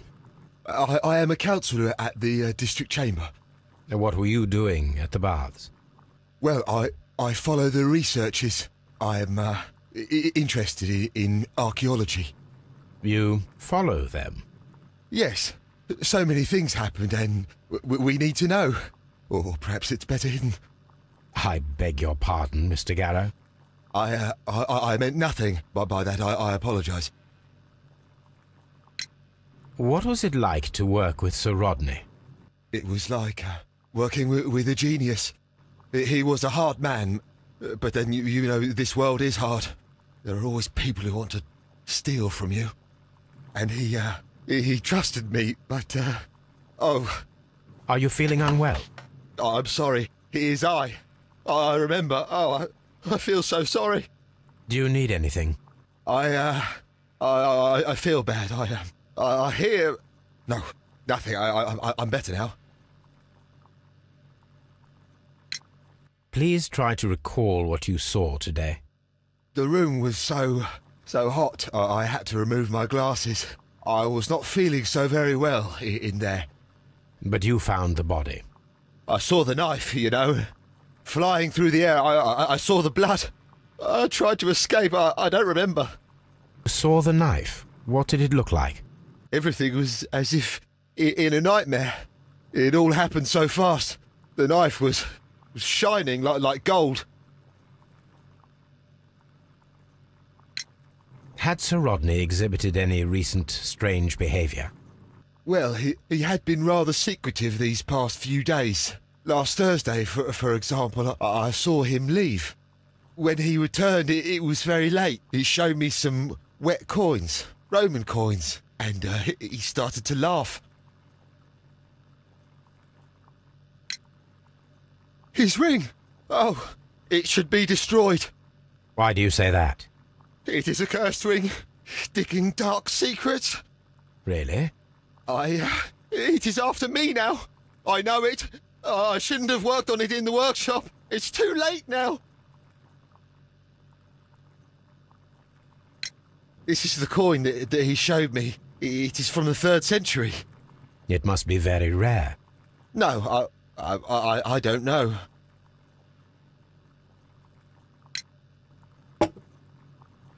Thank you. Thank you. This will help me to calm down. Do be careful with the dosage. I will. I mean it. We discovered some melted silver in the brazier. Did you put it there? It didn't help. The power is too strong. Did you place the bottle of champagne in the changing room? What? No. Garrow appears to be rather mentally disturbed. Either that or he is a good actor.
Now we have two maps. We must combine them properly.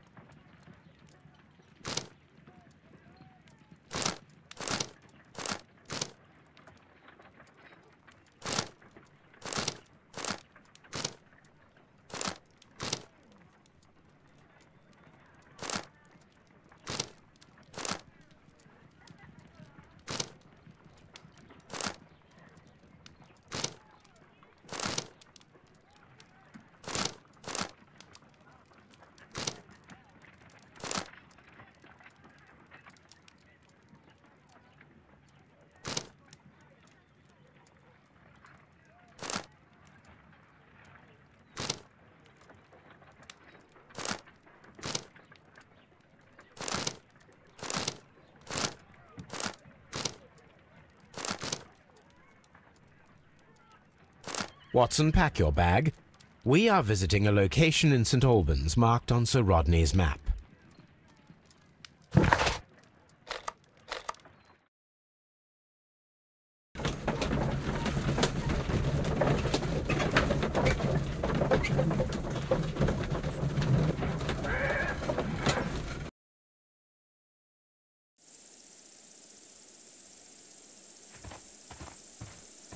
This archaeological site has been abandoned. Why did Bentcliffe come here?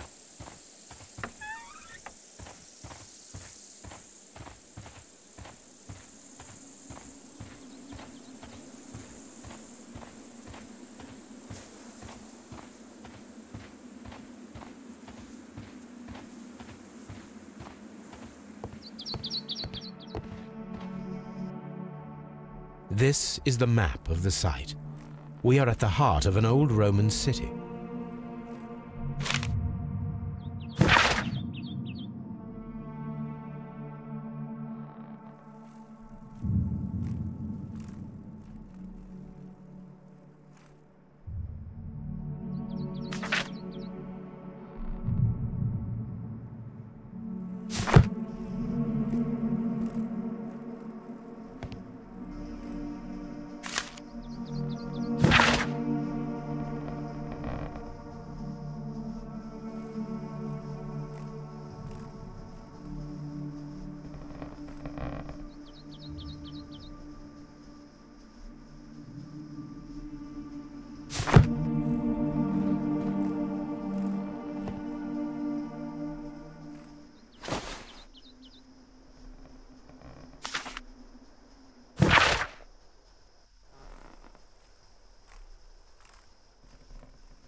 The door has been left open.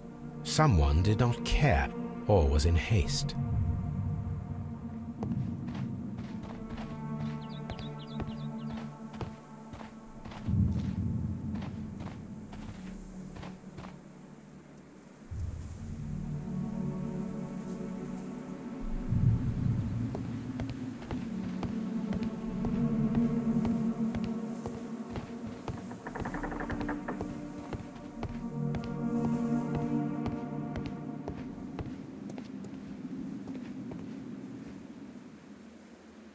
The Cyclops, a one-eyed creature helping Vulcan at the forge. Vulcan, the god of fire and metalworking.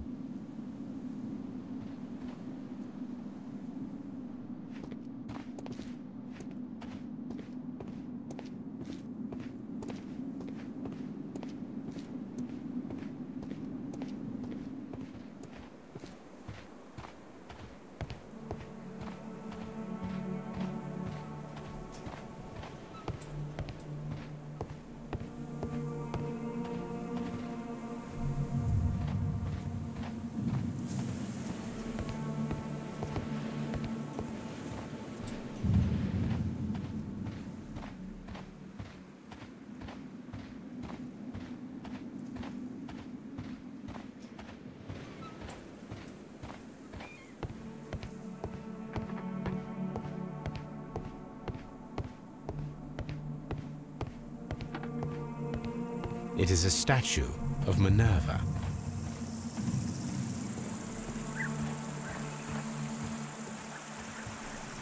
Neptune, the god of the sea.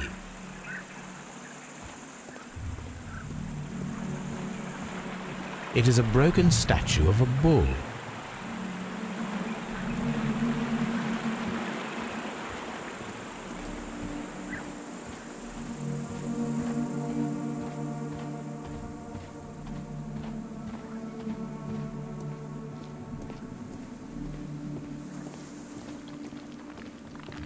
Construction hooks.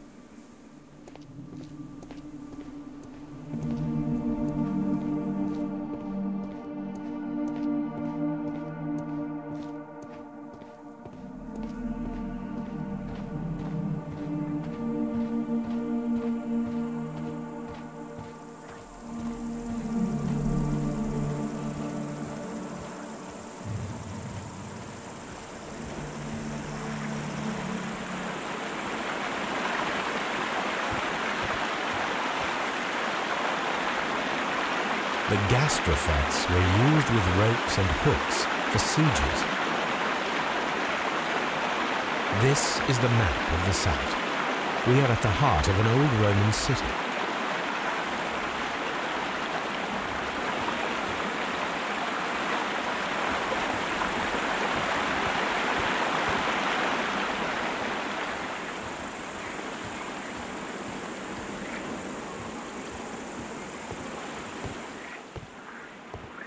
The door has been left open.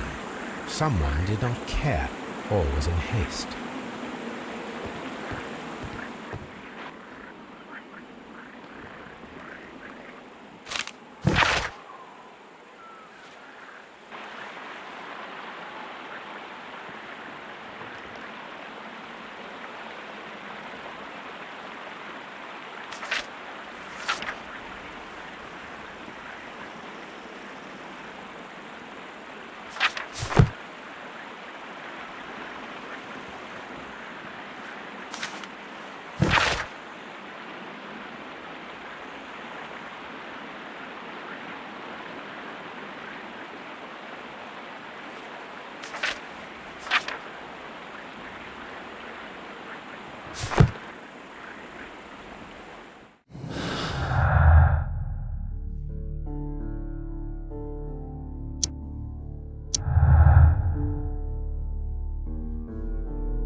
This is a reproduction of an ancient Greek crossbow. This is a reproduction of an ancient Greek crossbow.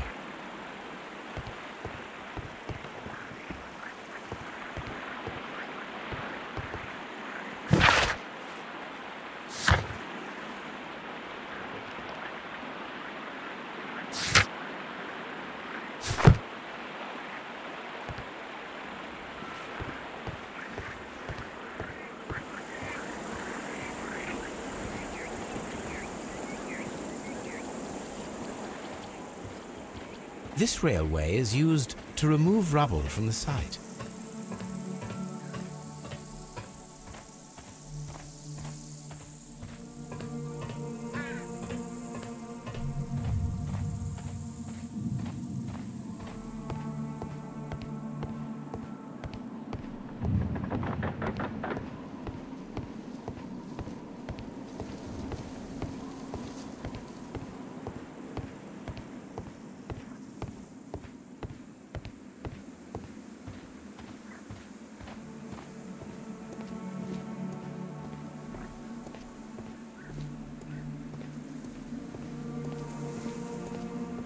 Construction hooks.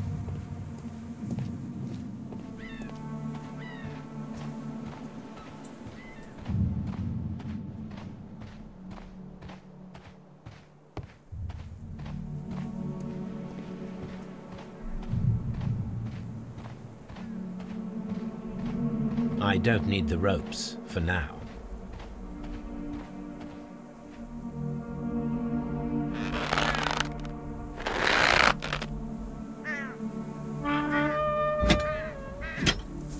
Excavating tools, a bucket, shovel, and brush.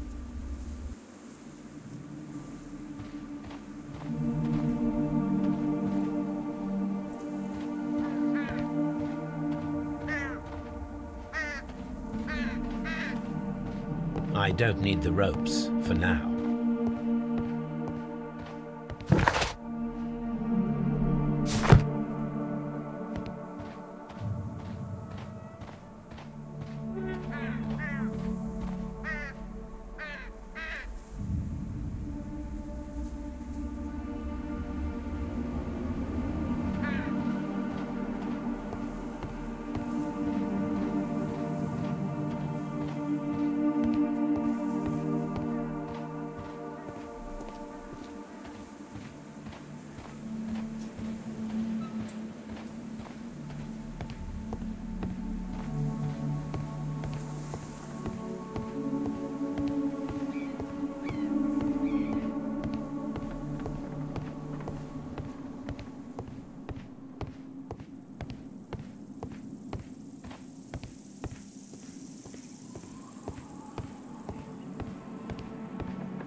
This wall was covered with mud recently.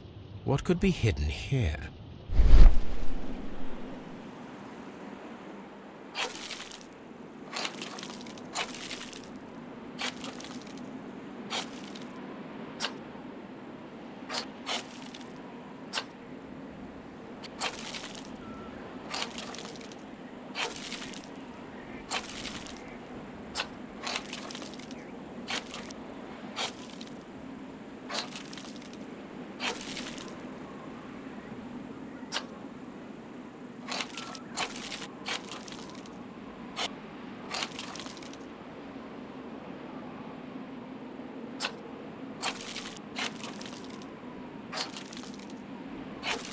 I can see now.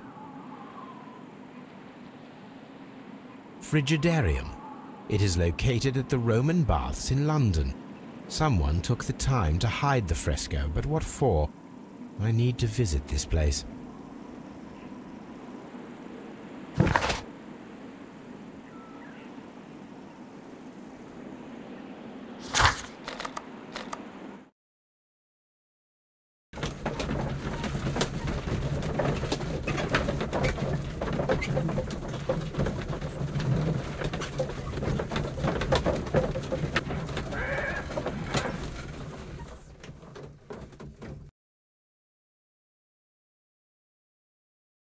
Mr. Holmes, we've cleared the corridor to the Frigidarium.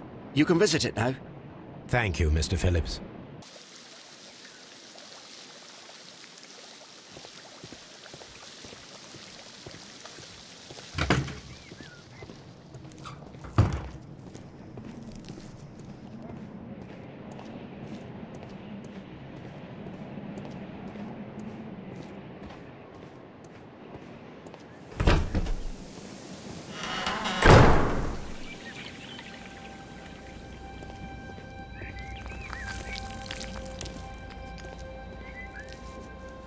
Perhaps I could find some clues by activating the flagstones.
There are 12 pieces here. Let's try to gather them. I will count this piece as a starting point.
It is a mold, and it is ready for casting.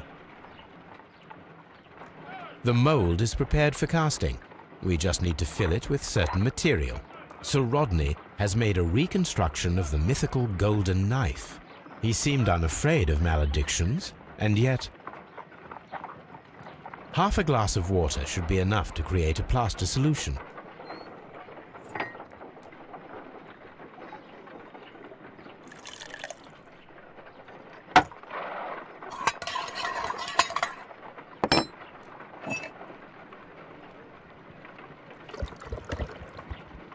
Now let us see what we have here.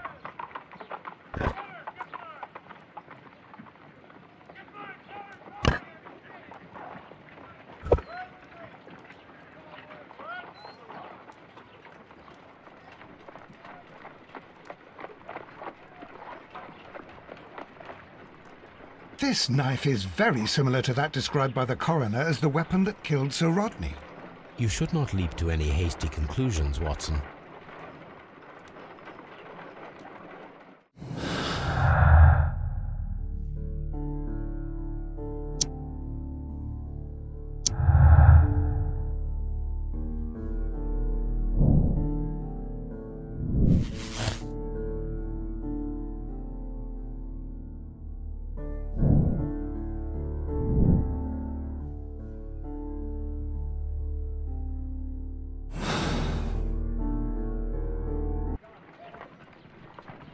Let us try to create an object from silver by using the mold. It will take a minute to melt the silver with my gas burner. Done. Now I can proceed further.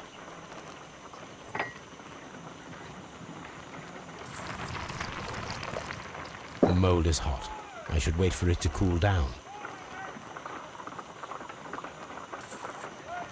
Done. Now I can proceed further.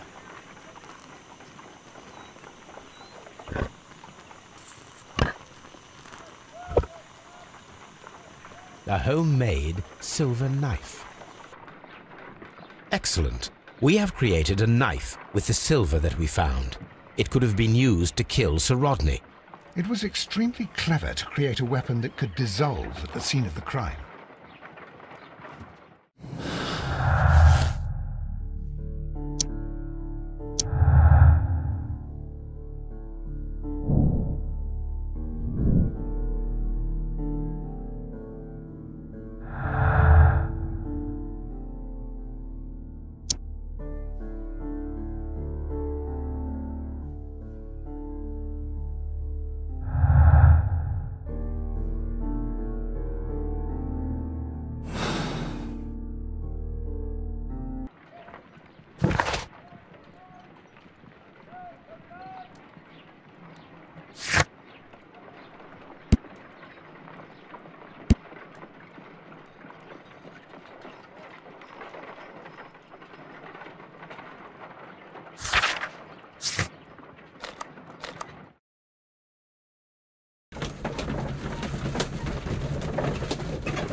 A hidden sign.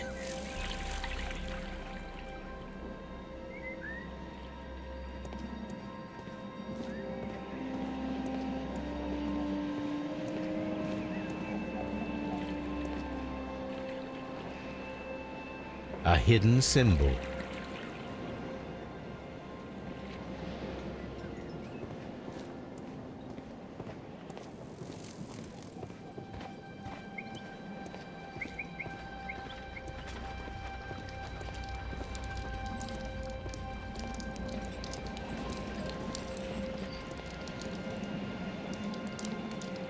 A symbol.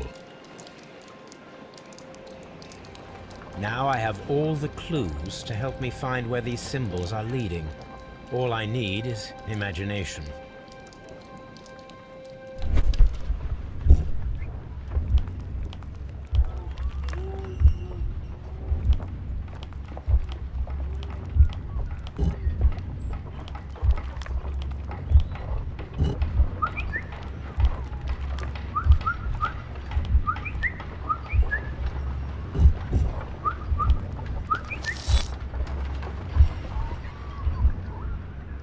The signs are pointing to this bust.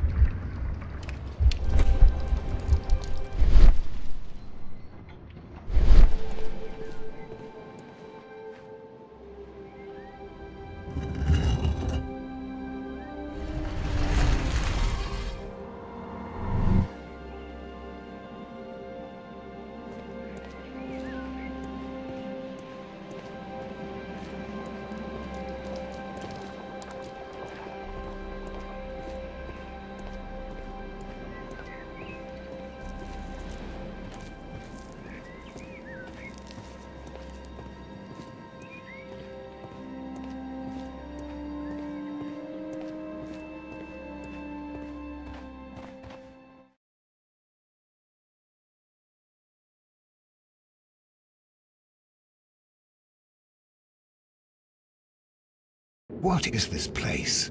I am unsure, Watson, but everything points to the fact that it was the last place visited by Sir Rodney Bentcliffe. We are approaching the end of this mystery.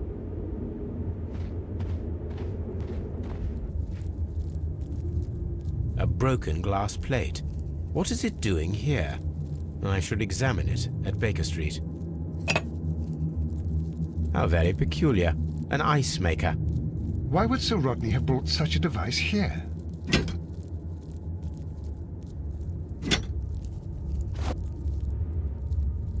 A sack of crude salt.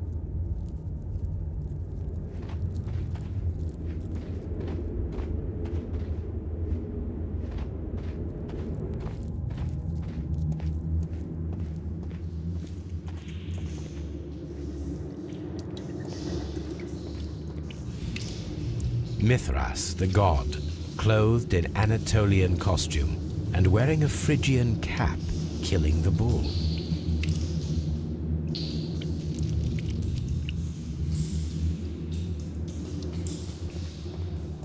This fresco resembles either a ladder or a hierarchy.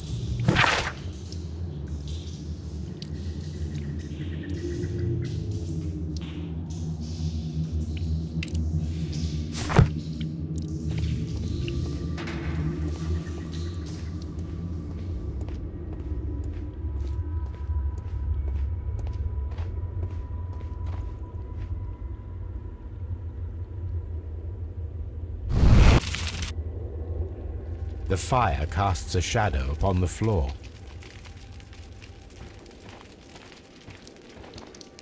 The pillar collapsed a long time ago.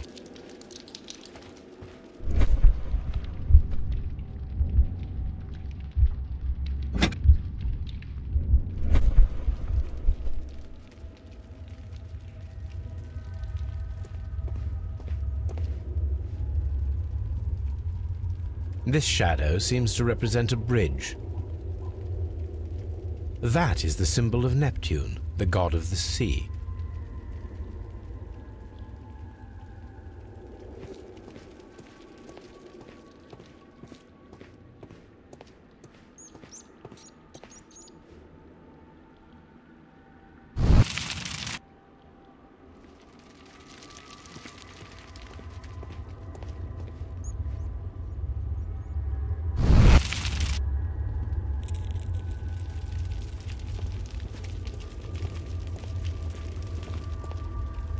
It resembles a bull. It is very similar to the face of Mithras. The shadows show us the way to go. We will find Mithras after Neptune, the bull, and the bridge.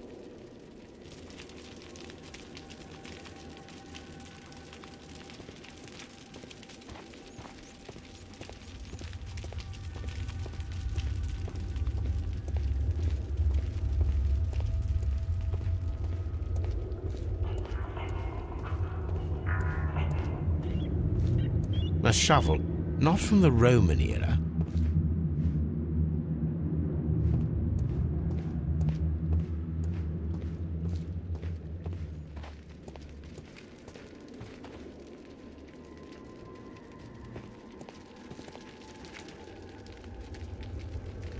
How dreadful. Judging by the broken orbit, this poor fellow met a death similar to Sir Rodney's. This shoe is not from the Roman era. It is medieval at best. This man was a tomb raider who met with an unfortunate end. By the eye he was punished, for he saw that he was not worthy. Dreadful.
Done.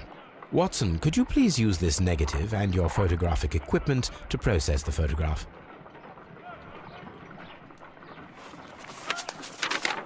Thank you, Watson. Now I must use reagents to develop the photograph.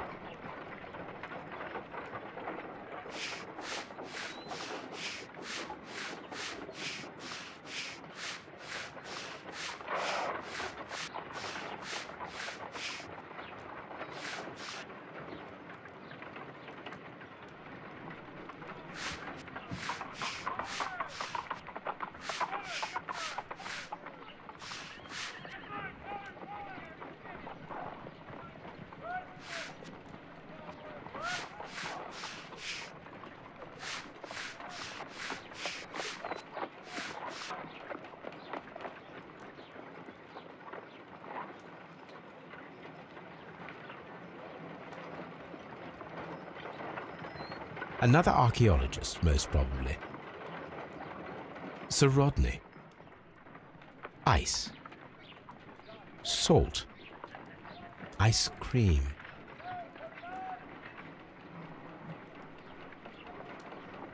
The pyramids of Giza in Egypt. Ice cream in the desert. We are indebted to the Romans who developed the technique. So that's it. Salt and crushed ice may help to create ice cream.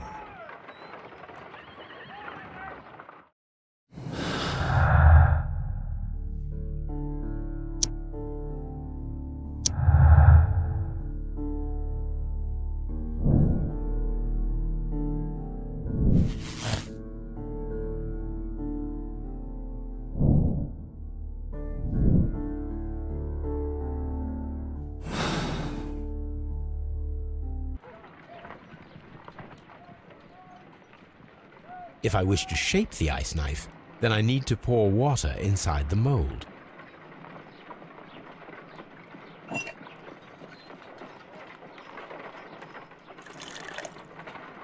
Ice, salt, and then the mixing. It should be elementary. We need to reach -20 degrees Celsius to fully freeze the water inside the mold. Before beginning, I must remember that I have enough ice and salt for no more than 4 attempts. A block of ice. I have only to use my ice pick.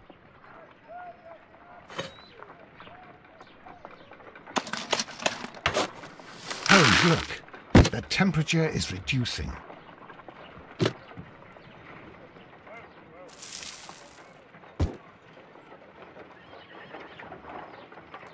A block of ice.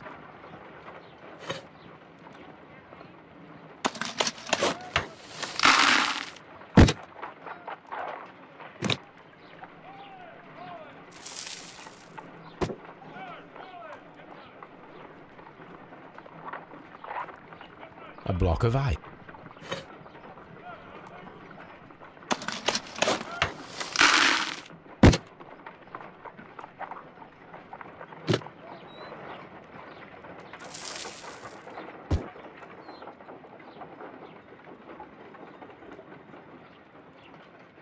Ice, salt, and then the mixing. It should be elementary. We need to...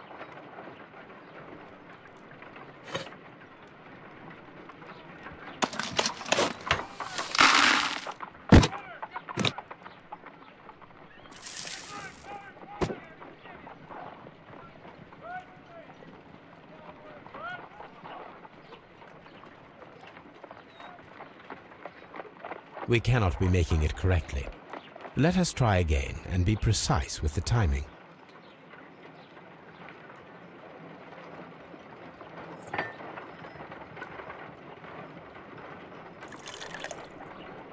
Ice, so before begin, a block of ice. Ice. Holmes, look. The temperature...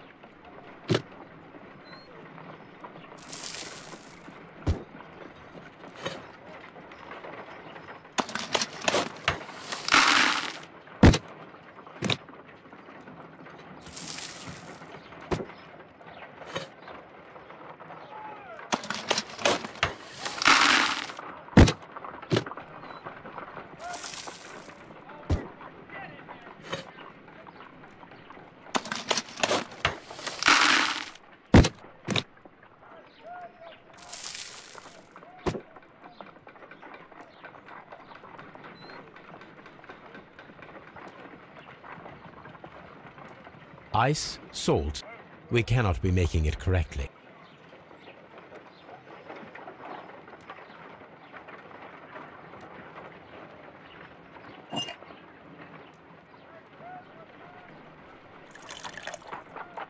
Ice, salt, and then the mixing. It should be elementary. We need to reach -20 degrees Celsius to fully freeze the water inside the mold. Before beginning,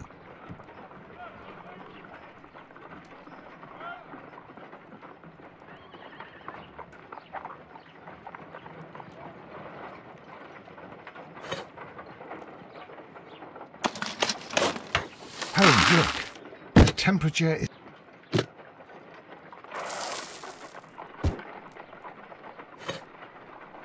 ice, salt.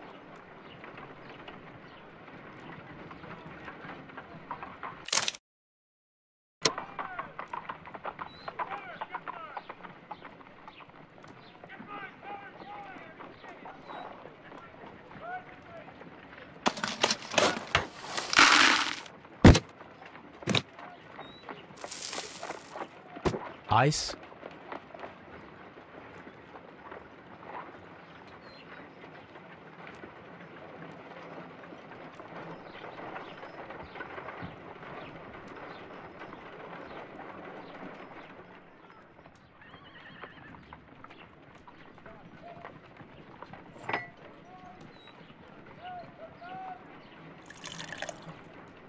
Ice before beginning.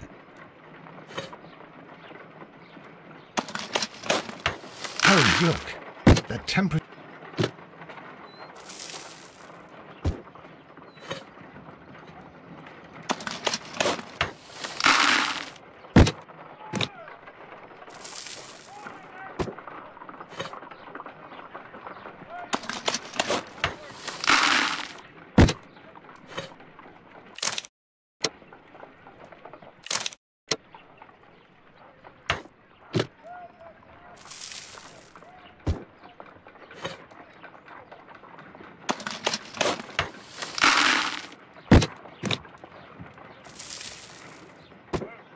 Ice.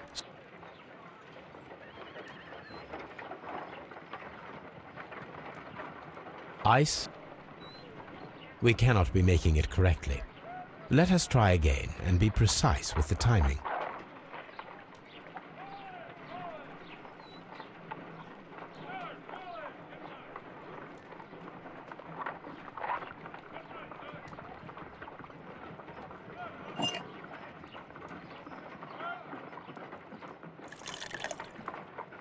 Ice, salt, before begin.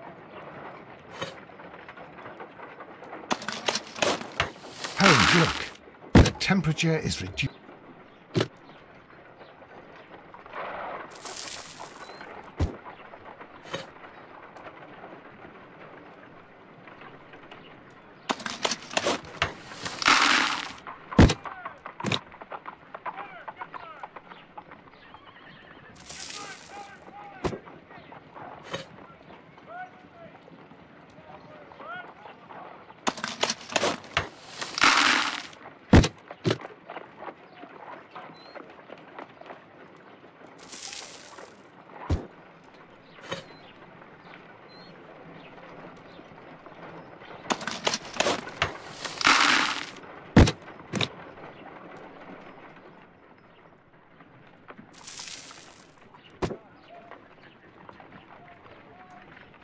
Excellent. Now we must check to ensure that it is adequately frozen.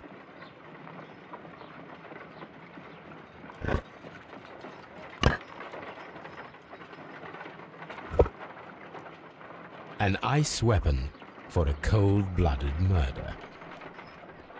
An ice knife. A surprising and yet a very brilliant idea. It's the perfect weapon.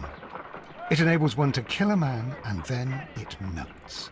The only trace it leaves is a small puddle on the ground.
Neptune, the god of the sea.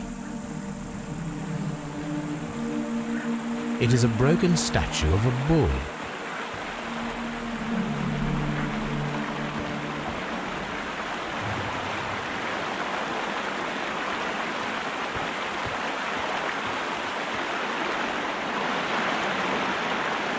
We should use these metal rings to help us reach the bridge pillar. We should use the... There might be something behind these leaves. I have to find a way of getting there.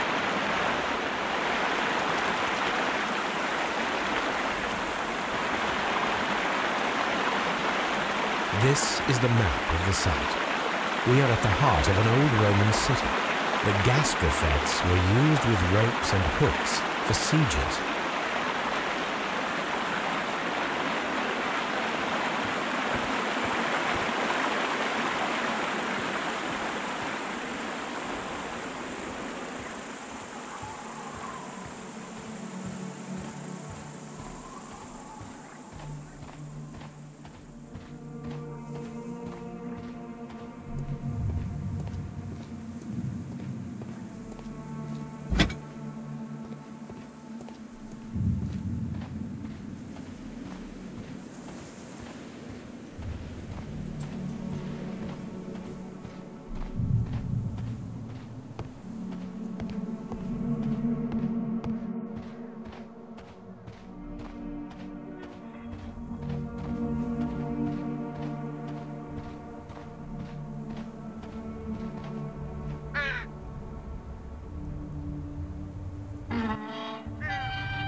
I should use the appropriate object here. I should use the appropriate object here. I should use the appropriate object here. I should use the appropriate object here. I should...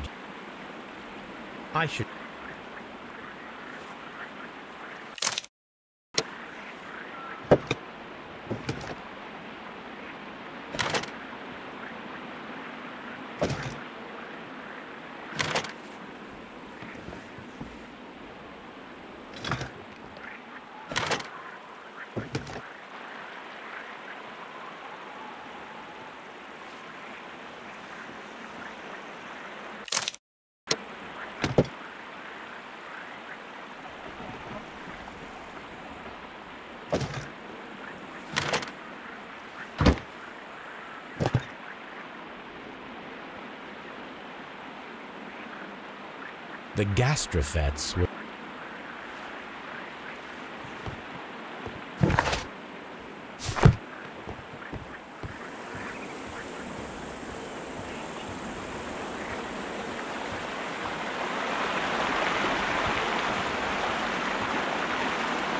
Those rings on the bridge are perfect targets.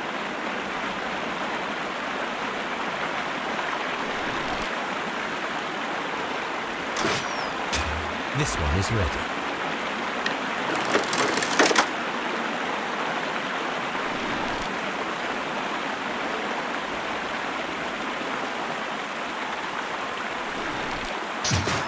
Firing a gastrophetus requires a lot of practice.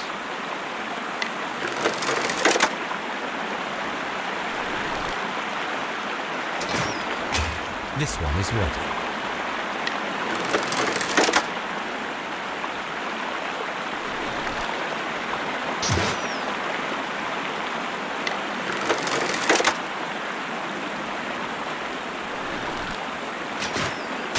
The bridge is ready. Now I must cross it.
Are we inside the hidden temple of Mithras, Holmes? I am not sure. We had better be careful.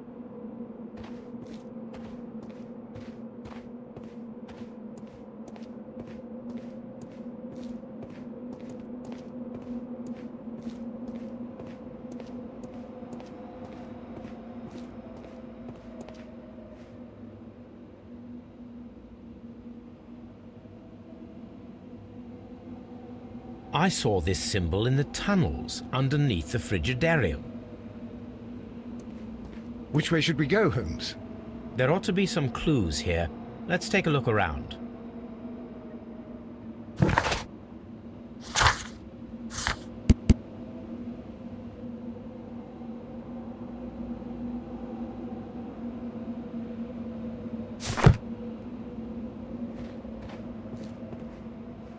I saw this symbol in the tunnels underneath the Frigidarium.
is not old. The oil is still fresh. Perhaps Sir Rodney passed by here. No, I do not think so.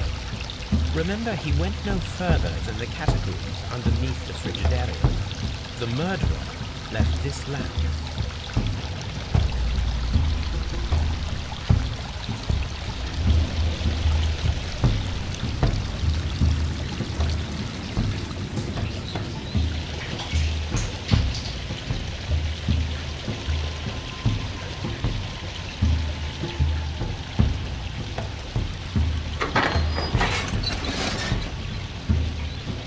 Watson, I need your help.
Golden Knife of Mithras. A long-lost relic has resurfaced.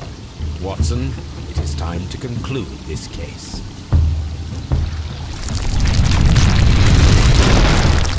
Excellent. Now, we should find another way of getting out of here.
this mechanism seems inactive.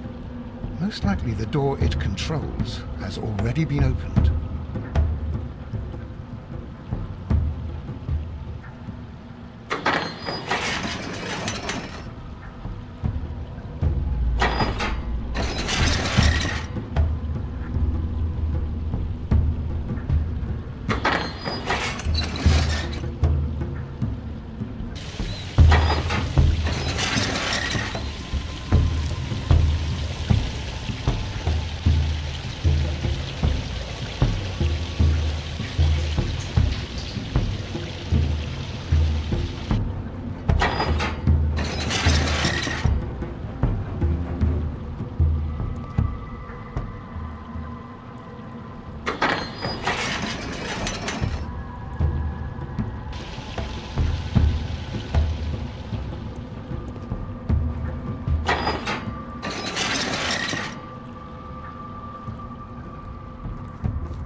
Please escort this suspect for interrogation.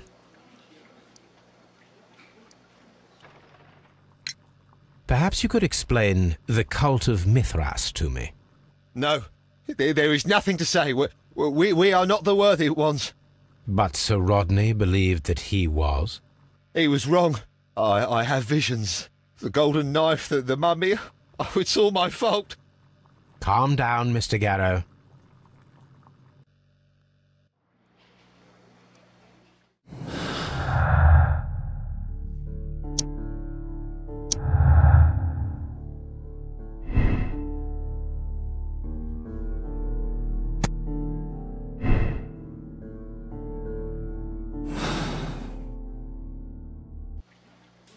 Please escort this suspect for interrogation. The paintings in the baths are focused on Mithras, I understand. Yes, they are what make this place remarkable. And that is why Sir Rodney came here? He believed that the golden knife, which is an ancient ritual item, was hidden somewhere around the baths. I admit that it would be wonderful if it were true. And you are not concerned by the reputation of this artifact? You mean the curse? Before someone is dead, it is a blessing. After they are dead, well, then it becomes a curse.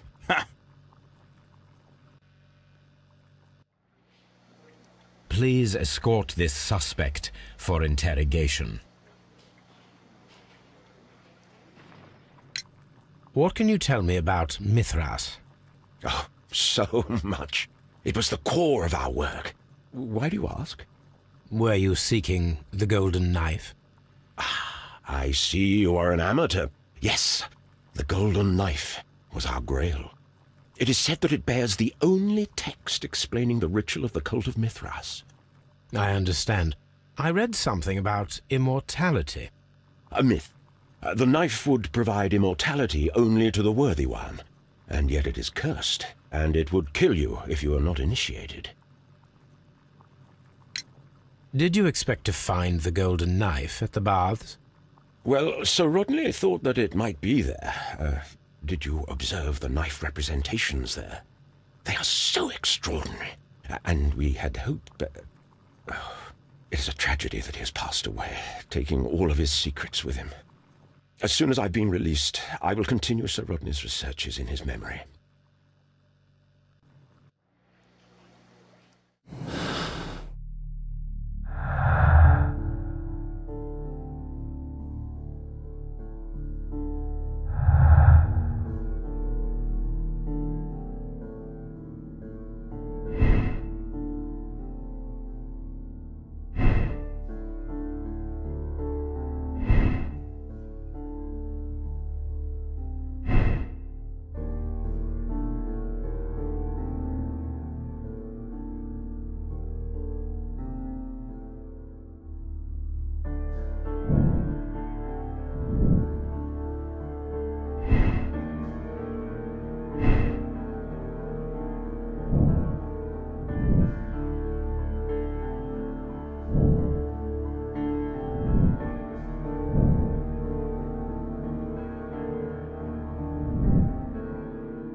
Mr. Holmes, what happened? This. Is that the golden knife? How? I also like to dig, you see, Mr. Blinkhorn. One never knows what one might find. Occasionally, remarkable rarities, such as this. The thrill of the discovery, and one's own enhanced reputation. Wouldn't you agree? Well, are you suggesting that... I am not suggesting anything. I know. You found the knife. You are an intelligent man. The ghost knife shall remain one of the most ingenious constructions I have seen in my career, I do assure you. I don't understand. Yes, you do. I am praising your performance, your perfect murder. What? Wait, are you accusing me of murder? No, I deny it. Mr. Blinkhorn, it is no use to deny it. I know the truth. You had no choice. Because it was you who found the golden knife, and therefore you had to be the murderer. Sir Rodney was determined to receive all the credit for the find, when in fact it was your work. He would have crushed you to be sure that you could never tell the truth. But I uphold the truth, and I will tell it. What do you mean? That you will save me? What I mean is that you deserve a second chance. I shall be following your career with the keenest interest, Mr. Blinkhorn. Farewell.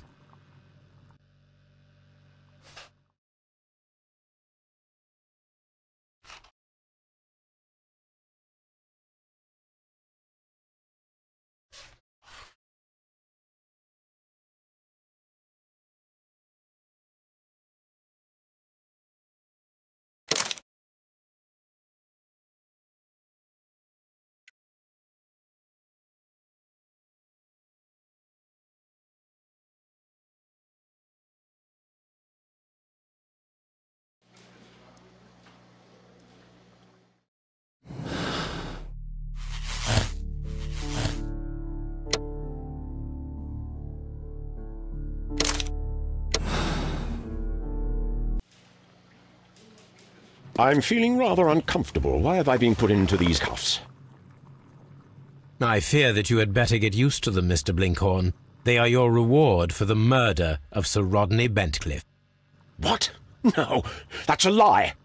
It is regrettable, for you are a talented archaeologist. I will request that you are placed in a prison where you are unable to dig an escape tunnel. That is, of course, if they decide that you shall live. The consulting detective who salutes your intelligence in performing the perfect crime, yes, but also the gentleman who detests your motivation. You know nothing. You wish to be the one who would reveal this to the world. Is that the golden knife? How? I also like to dig, you see. I only followed your trail. Such a pity that there is always someone willing to steal your credit, wouldn't you say? And there was the chance of a lifetime. You had to take it. It was not to be shared. But now I am here, and there is no one who will stop the tread of justice, Mr. Blinkhorn. Goodbye.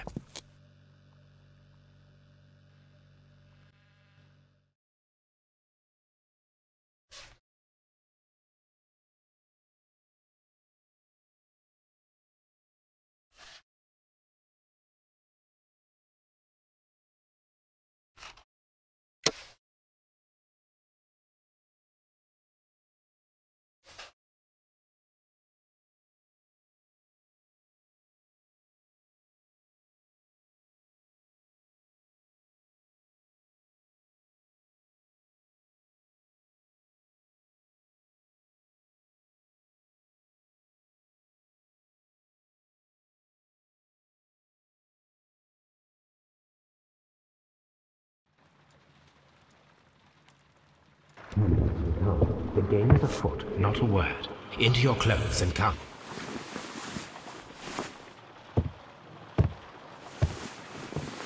I'll wait for you in the sitting room. I've just received a note from Inspector Lestrade, a letter from the suburbs. He is in need of my presence. Whenever he has asked for my assistance, it has always turned out to be entirely justified. I fancy that every one of his cases has found its way into your collection. Yes, they all seem worthy of... However, I regret your fatal habit of looking at everything from the point of view of a story instead of a scientific exercise. Oh, Holmes, you... I beg your pardon, I digress. It would be much better to examine this letter than to try to convince you.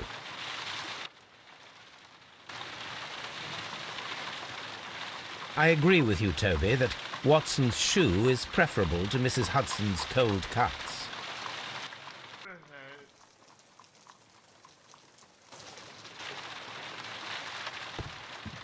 The letter is on the table, Holmes. You should take a look.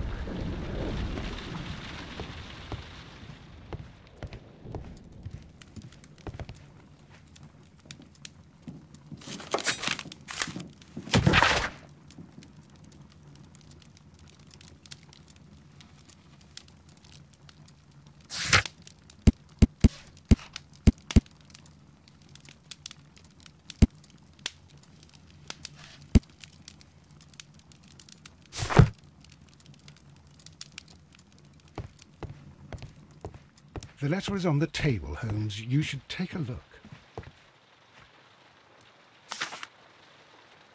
I can tell from Lestrade's handwriting that he was in a hurry when he wrote this letter. A wax seal with the monogram E.B.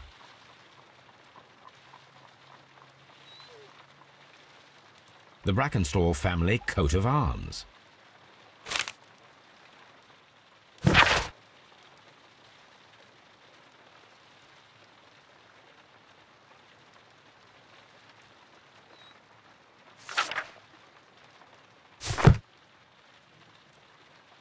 So, what is it, Holmes?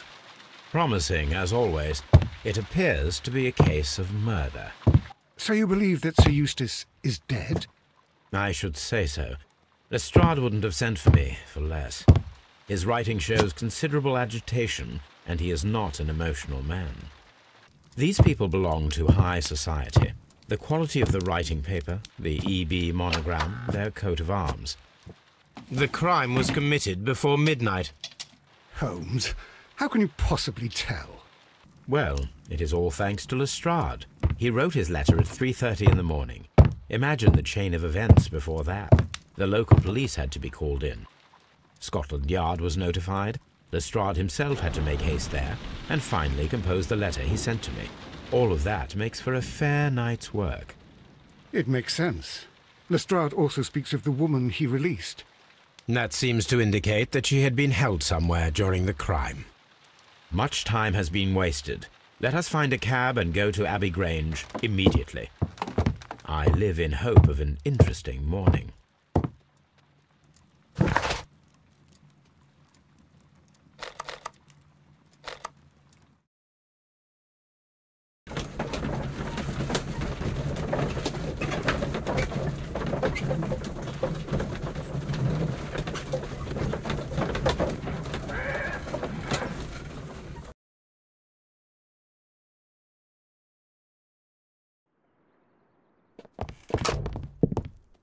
Ah, Mr. Holmes and Dr. Watson, here you are. I'm very glad that you have come, but perhaps I should not have troubled you after all. And why is that? Lady Brackenstall has come to her senses, and she has given so clear an account of the affair that there is not much left for us to do. You remember that Lewisham gang of burglars? What, the three Randalls?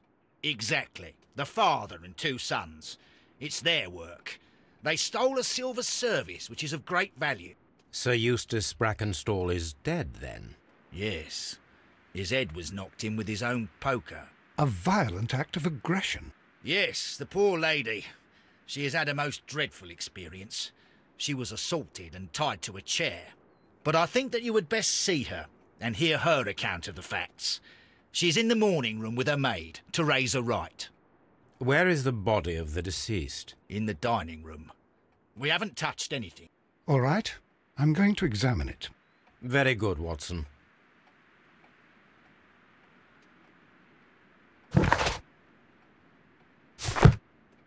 Lord Ramsay Brackenstall. Lady Brackenstall awaits you in the morning room. Sir Warthen Brackenstall.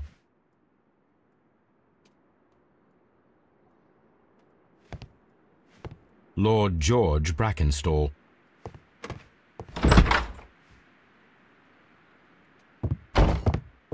Ladies, allow me to introduce myself. My name is Sherlock Holmes. I'm assisting Inspector Lestrade in this investigation. Mr. Holmes, I am the wife of Sir Eustace Brackenstall. We were married only a year ago. I am sorry for your loss. Please accept my deepest condolences. I suppose that it is no use my attempting to conceal that our marriage has not been a happy one. I fear that all would tell you that, even if I were to attempt to deny it.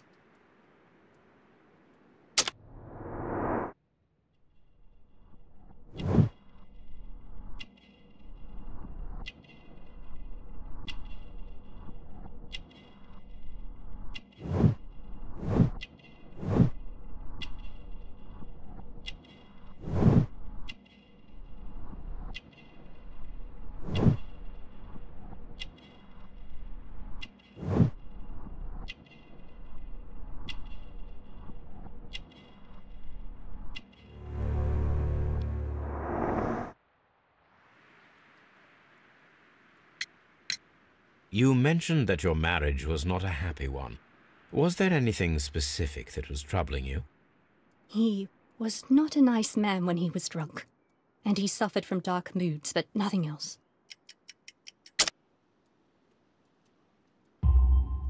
The bruises on your hands are at least 1 week old. Your husband caused those bruises?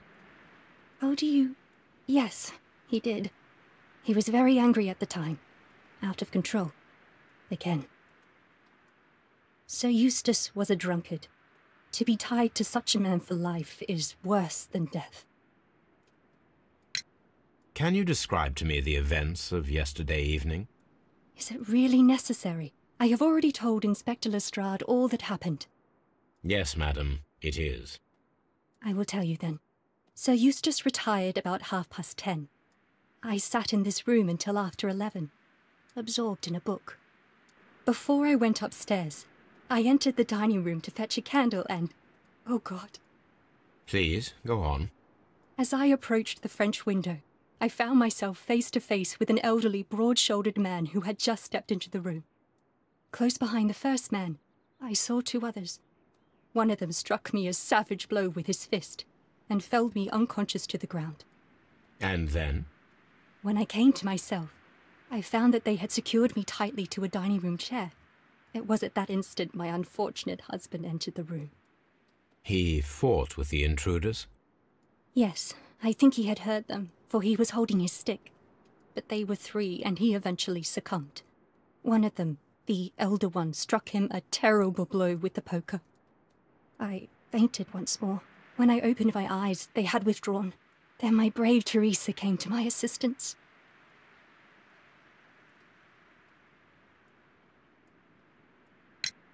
Did these 3 villains steal anything?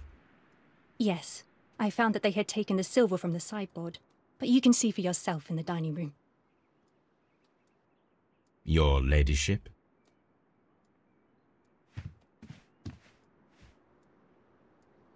Teresa, I would like to hear your testimony. Certainly, sir.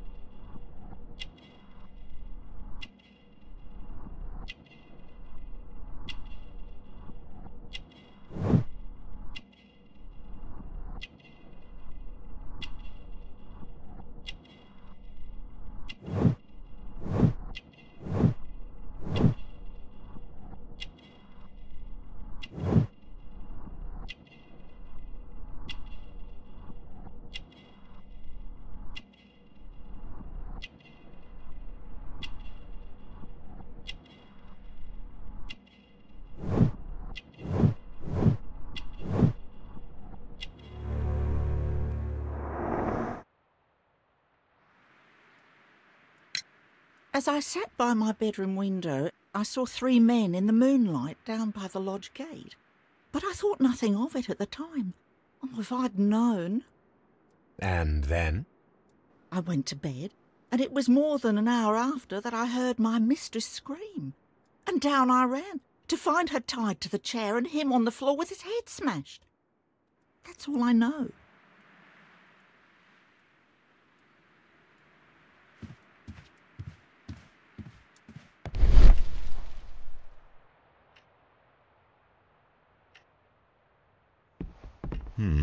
These scratches are most definitely made by the picture frame. This is Sir Eustace's safe. There may be something important inside. I must ask Lady Brackenstall to open it. This photograph of Lady Brackenstall and her maid Teresa was taken at a port, but which one?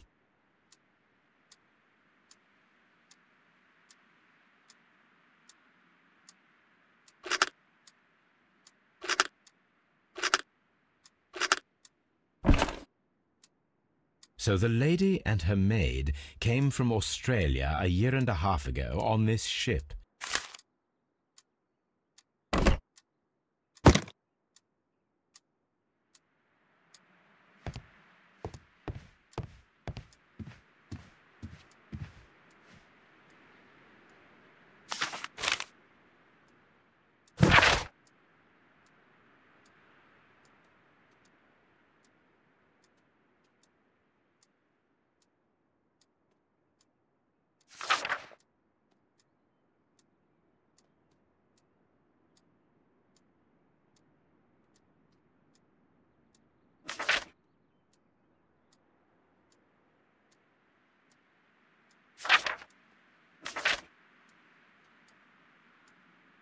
The description of the Randall gang provided by Lady Brackenstall is identical to the one in the Times article.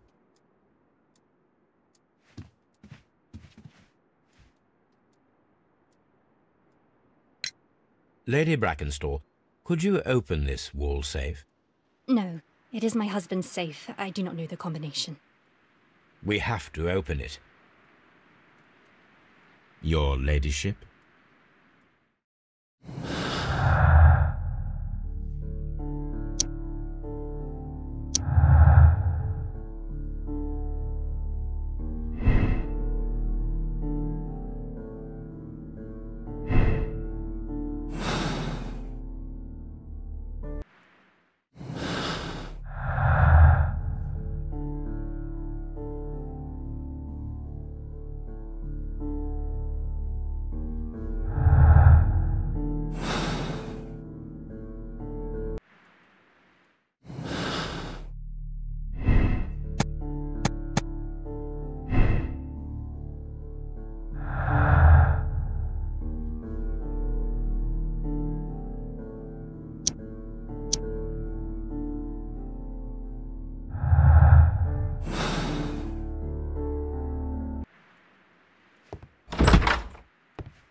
Lord Brigham Brackenstall.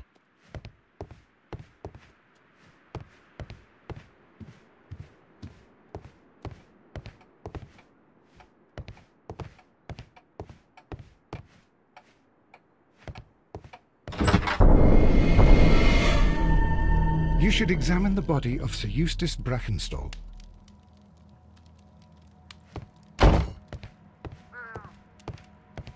A hunter's cabin. A hunting scene.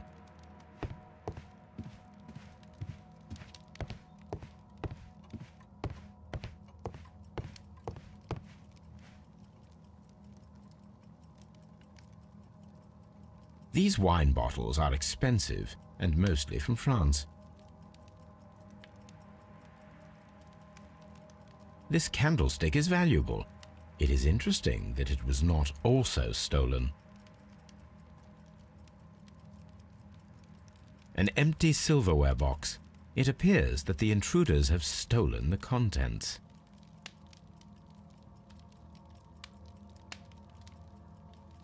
A bottle of wine is missing here. The criminals did not thoroughly ransack the house. They only took a little silverware. The hunting scene.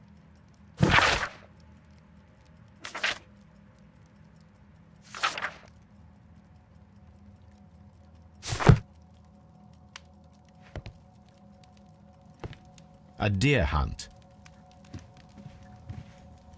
So, Watson, what have you learned from examining Sir Eustace's body? Well, I can confirm that the death was instant. Sir Eustace was facing his attacker when he received the blow to his head. There are no other apparent injuries.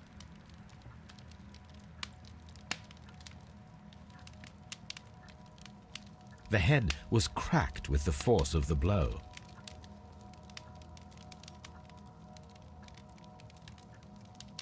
That must be the murder weapon. Barefoot, he had therefore been in bed and did not have time to fully dress. Quite a large stick, a formidable weapon.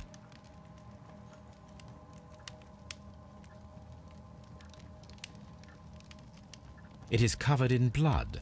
Sir Eustace might have struck his head upon it while falling from the blow. That is one possible explanation.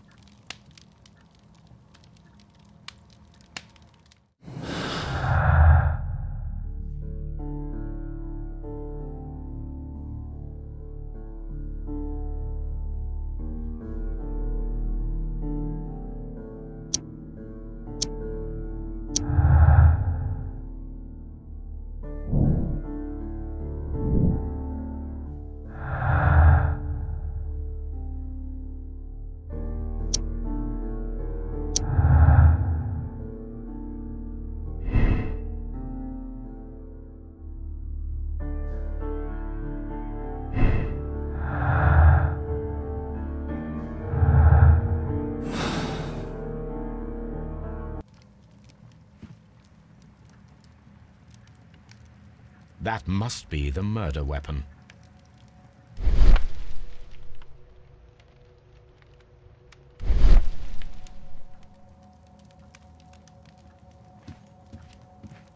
The death was instant.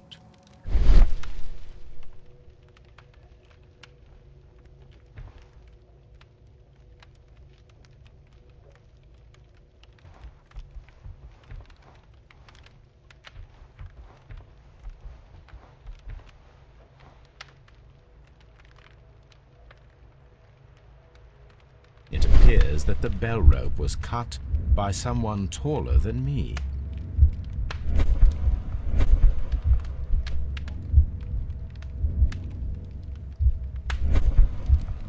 A fur trader's cabin. This has...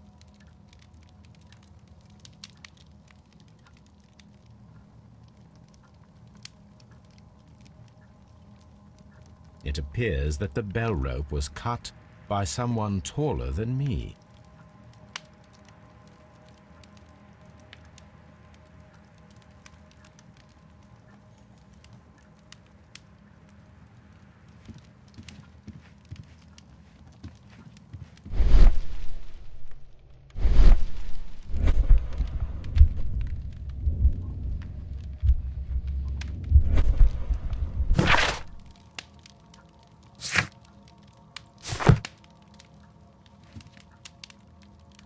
A decanter standing next to the open bottle, an inseparable pair indeed.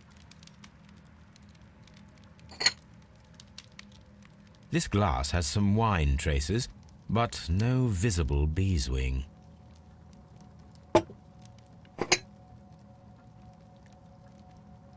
There is beeswing at the bottom, as if the wine had not been decanted before being poured.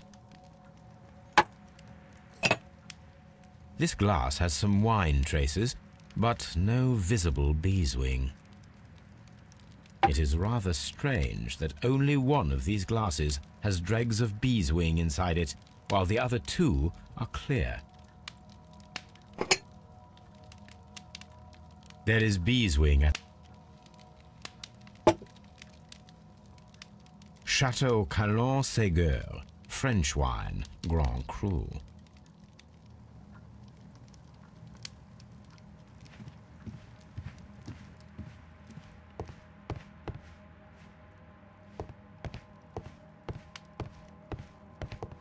A trapper's hut.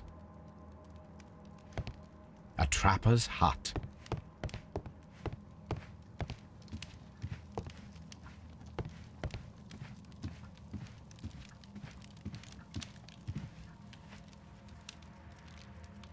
Sailor's knots. That's interesting. This rope was handled by the murderers. We need a scent hound to follow their trail. I will take it with me.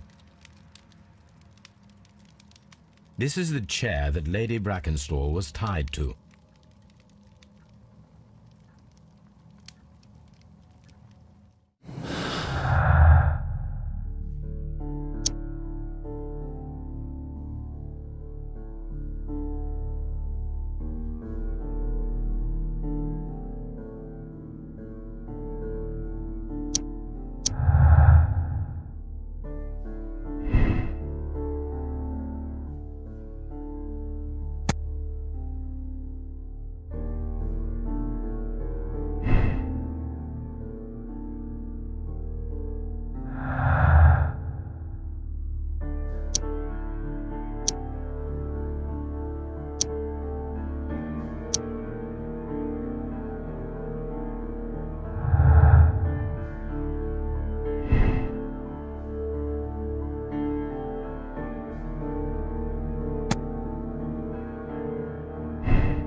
Let us try to open this safe. This safe can be cracked. I only have to pay attention. The dial will vibrate when it is set to the correct number.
Antique coins, possibly of value, but they're scattered without care.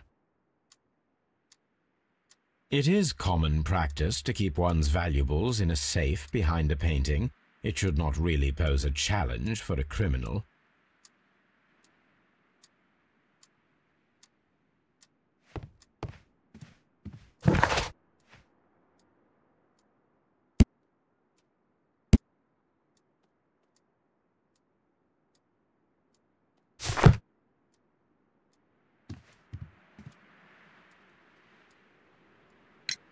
Sir Eustace's doctor speaks of his violent behaviour. Yes, Sir Eustace was an extremely violent man. A detestable human being, to be more precise. It is true that he once threw a decanter at me, and all because I dared to stand up to him in defence of my mistress. Sly devil. God forgive me that I should speak of him so now that he's dead, but a devil he was, if ever one walked the earth. We met him only 18 months ago. She'd only just arrived in London. Yes, it was her first voyage. She'd never been from home before. Wonder with his title and his money and his false London ways. If she made a mistake, she has paid for it, if ever a woman did. She doesn't have any friends here, so it was specially hard for her.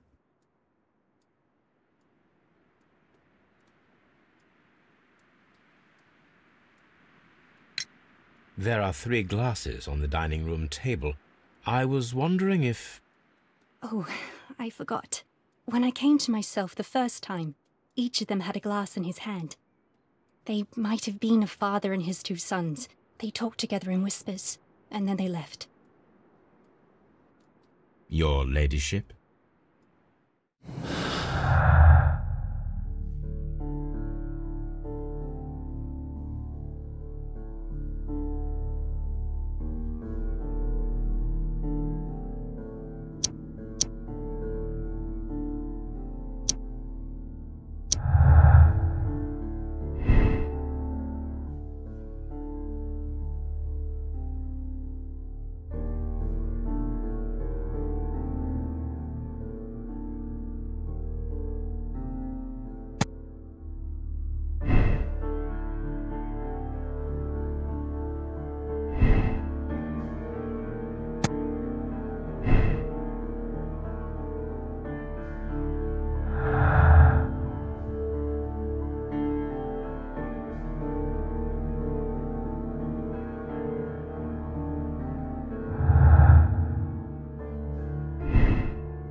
Let us see how the rope was cut.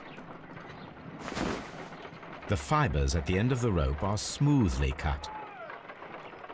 Let us try to find out what tool was used to cut the rope.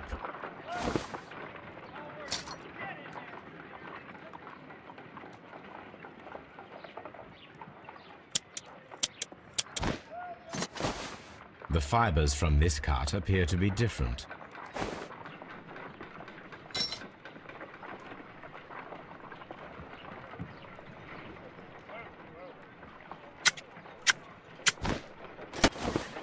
The fibers from this cut appear to be different.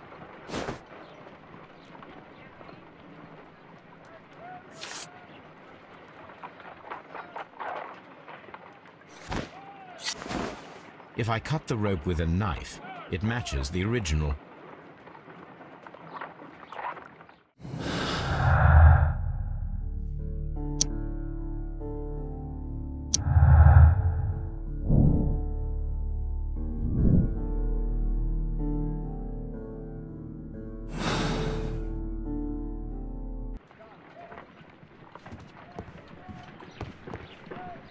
Come on, Toby.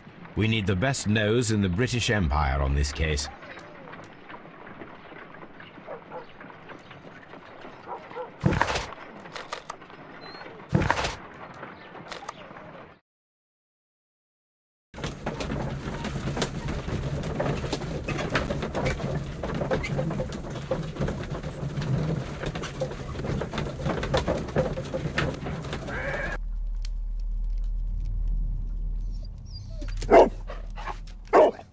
Search, Toby.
The intruders entered the shed for some reason when they were making off with the silverware.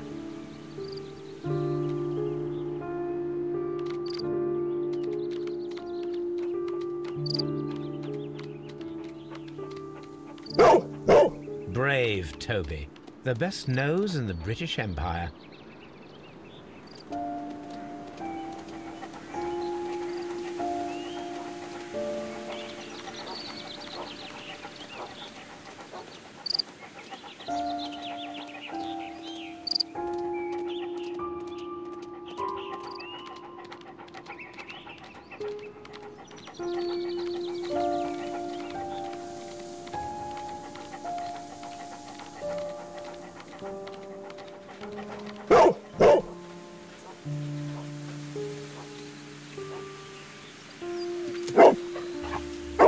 The scent leads to the well. I should check it.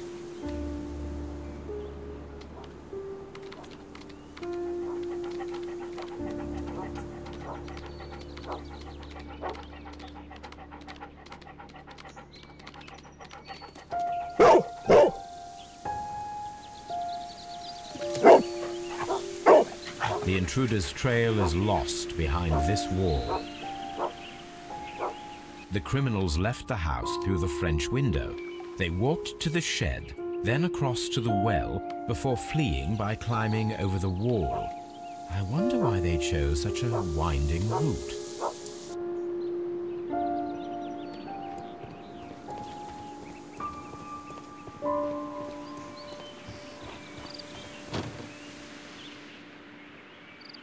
Bags of seed. Some empty bags were recently moved. gardening tools, nothing of great interest. This hook might be useful. This old suitcase sounds hollow. It must be empty.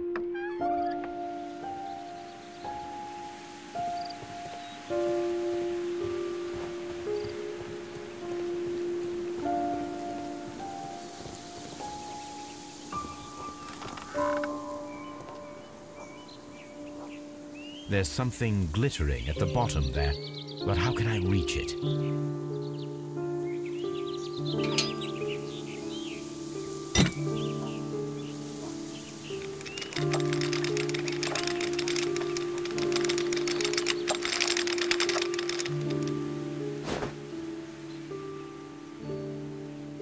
Silverware. This is hardly a coincidence.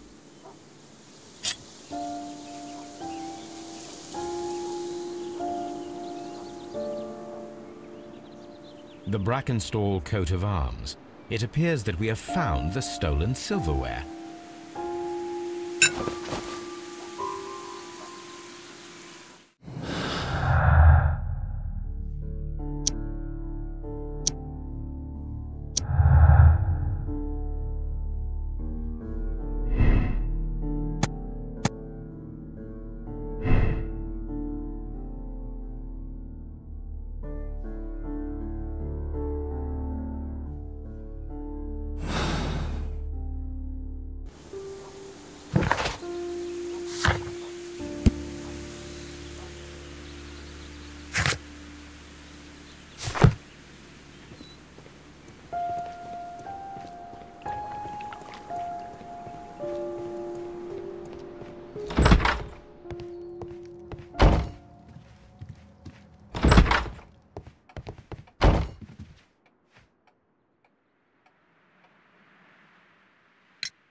What do you know about Sir Eustace, Inspector?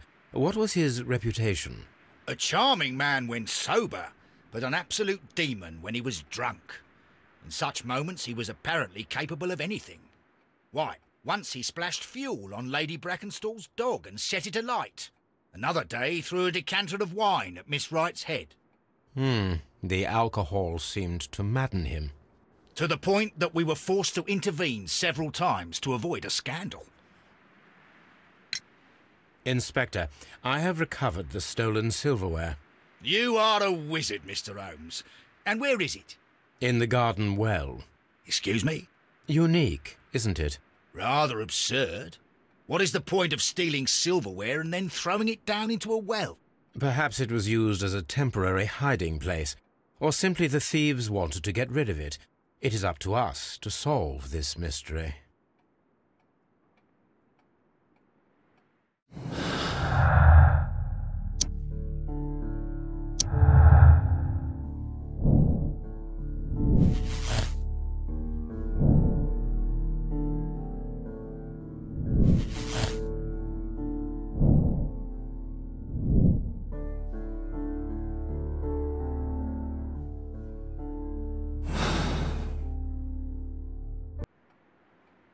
Holmes, don't look at me like that. I don't know what to think about all this.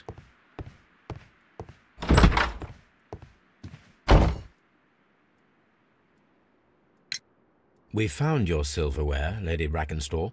It had not been taken very far. Is that true? I am very thankful to you, Mr. Holmes.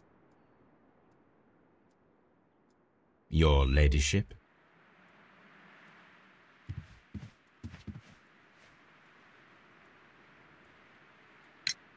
We found your mistress's silverware. Oh, that's good news. You really are as clever as they say. Indeed.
Here it is.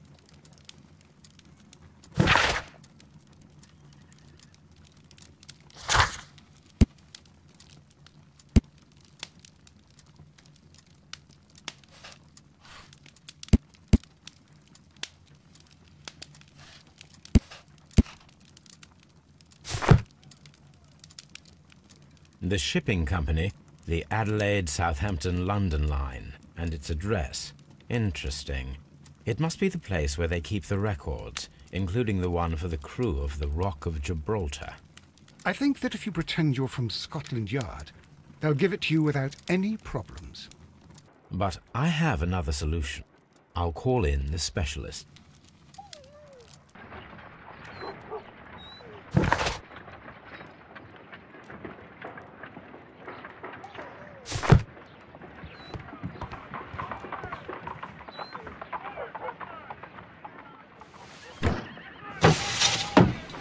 Wiggins, could you come upstairs, please?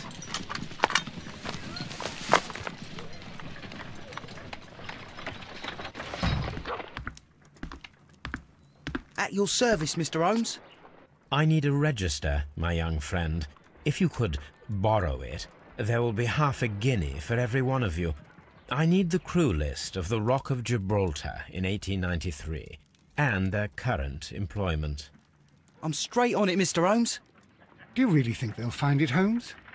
My secret police is better than the Yard in many ways.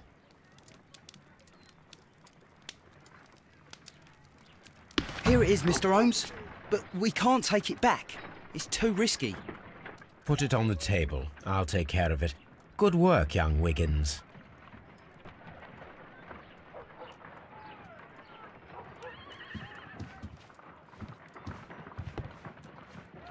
This list shows the senior officers of the Rock of Gibraltar, on which Lady Brackenstall and her maid made their voyage. Lady Brackenstall does not know anyone in England. This must mean that someone on this list is our mysterious visitor. And these are the lists of the senior officers of the Adelaide, Southampton, London line ships. Let us find out who was in London upon November the 7th.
Mr. Jack Crocker was in London upon the date of the crime, and he is due to depart in 2 days.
This list shows the senior officers of the Rock of Gibraltar, on which Lady Brackenstall and her maid made their voyage.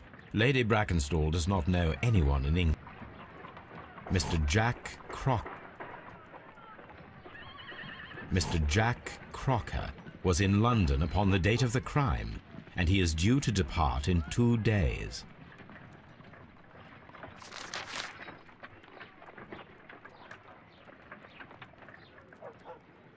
This officer is still at sea, therefore he cannot be involved.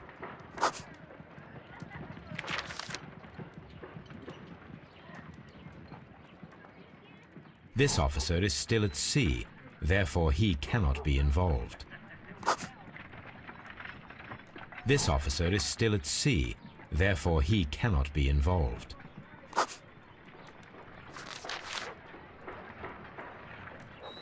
This officer was on a ship that sailed half a month ago. He wasn't in London at the time of the crime. This officer was on a ship that sailed half a month ago. He wasn't in London at the time of the crime.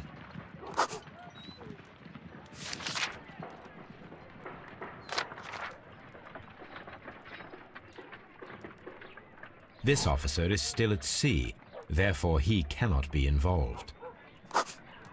Captain Jack Crocker is our mysterious visitor.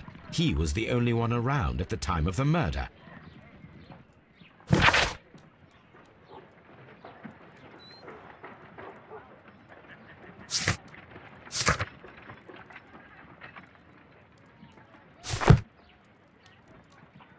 This Crocker, do you think... It would be interesting to meet him. Our young friend should be able to find him.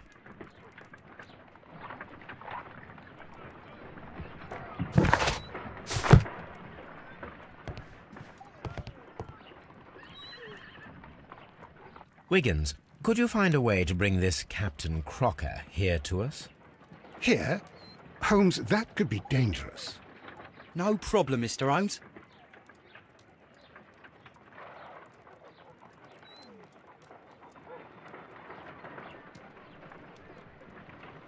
Mr. Holmes, I was informed that you were looking for me, and I'd like to know why. Yes, it is important that we talk. You will soon understand why. You are acquainted with Lady Mary Brackenstall, are you not? Yes, I think I do remember her, from when I was first officer, but I still don't see... It seems your relationship went beyond that of mere passenger and first officer. How dare you?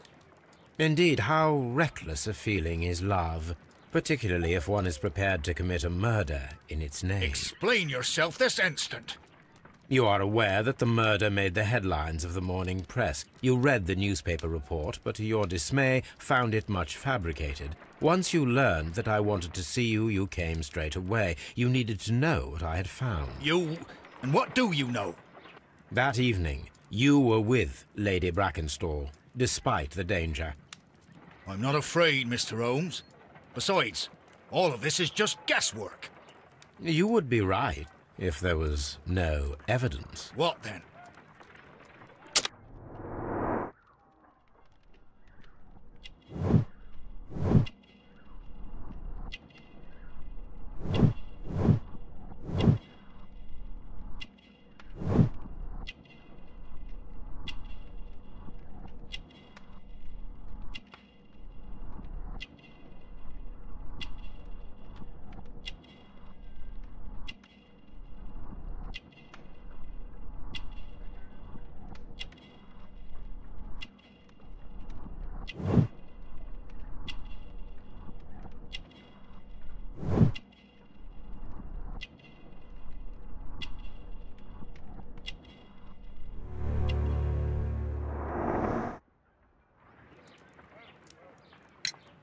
Lady Brackenstall was tied to a chair on the night of the murder. And it was you who tied her up. You call that evidence? Yes, as she was tied with a sailor's knot. Your handiwork. So, it's a sailor who's done it. That proves nothing, Mr. Holmes. I'm not the only sailor in London right now. Your theory is flawed anyway. On the night of the murder, I was aboard the Shark. I was supervising the repair of a porthole. At night? It was an emergency. There was a leak. You can ask the ship's carpenter. He can confirm. I'm sure that he can. Perfect. In that case, we have nothing more to talk about. Good evening, gentlemen. Holmes, what should we do now? Would you like to check his alibi? No. There is no doubt that these men will testify in his favor, and there will be no way to check. So, what then? So, we must work with what we have. We have all the puzzle pieces. Now I understand why you dissected the bell rope.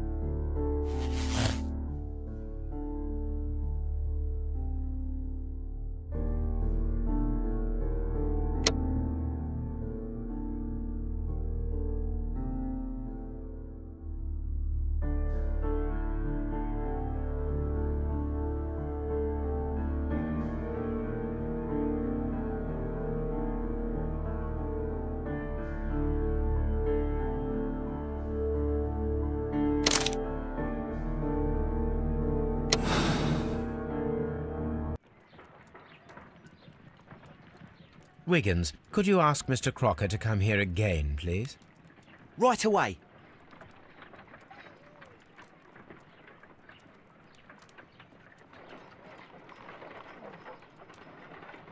Why did you make me come here again, Mr. Holmes? It is over. I know that it was you who killed Sir Eustace Brackenstall. What?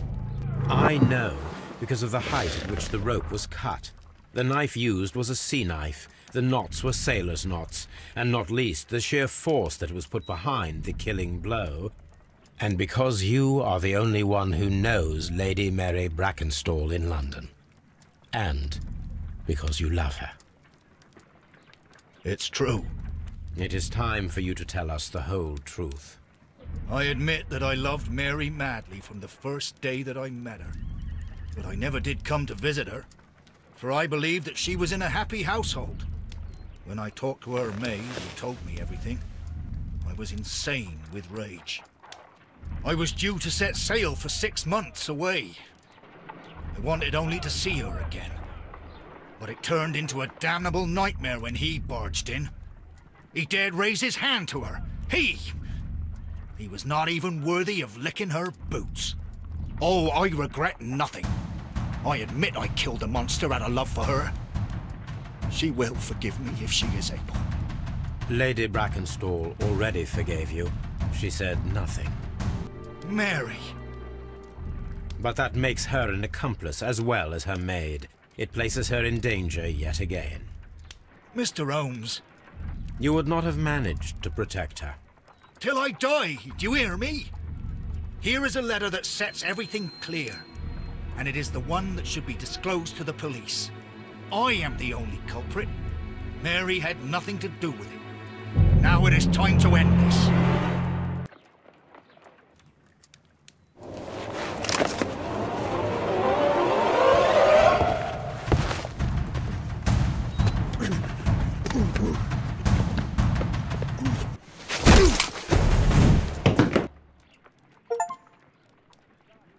Please forgive me, Captain Crocker. I wished only to test your sincerity, and your words and deeds have far exceeded my expectations. See here, Captain Crocker, we'll do this in due form of law. You are the prisoner. Watson, you are a British jury. Captain Crocker, the evidence shows that you acted without premeditation and used reasonable force to protect an innocent victim from her husband's brutality. Your devotion pushed you to attempt to kill yourself in order to protect the one you love. Now, what say you, gentlemen of the jury? Not guilty, my lord. Vox populi, vox Dei. You are acquitted, Captain Crocker. So long as the law does not find some other victim, you are safe from me. Mr. Holmes. It is a great responsibility that I take upon myself, but I will give Lestrade an excellent lead, and if he can't avail himself of it, I can do no more. Come back to your lady in a year, and may her future and yours justify us in the judgment which we have pronounced this night.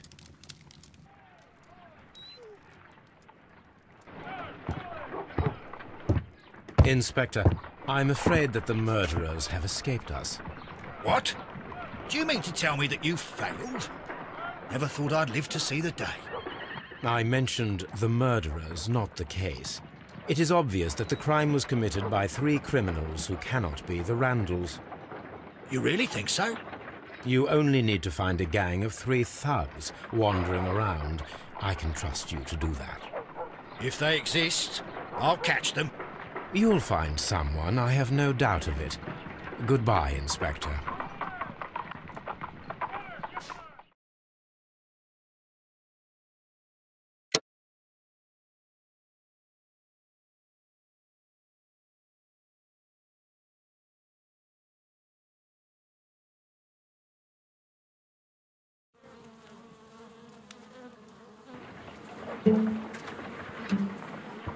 Holmes, for heaven's sake, whatever's going on? Oh, hello, Watson. You're early. Did you kill all of your patients? What? Holmes, where have all these wretched bees come from? I increased the temperature of the room so as to prevent them from hibernating. I needed to take a sample of honey. But it worked, Watson. We will have honey all year round. Ridiculous and dangerous. They're domestic bees, Apis mellifera, such industrious workers. Anyway, Watson, I am sorry, but I must leave you. I'm in rather a hurry. You have a new case? Yes, but nothing as thrilling as this experiment. A theft of plants at the Royal Botanic Gardens in Kew. I'm helping a minister who's an old friend of mine. You can join me if you like. Well, I'll admit that I'd far rather accompany you than remain alone here with these workers of yours. Besides, you'll need a helping hand with the flowers you're intending to bring back. Watson, however did you guess? For the great Sherlock Holmes to bother with the theft of plants. Come on, admit that you're planning to spoil your little bees with some rare pollens. Since when did I become so transparent? Let us go.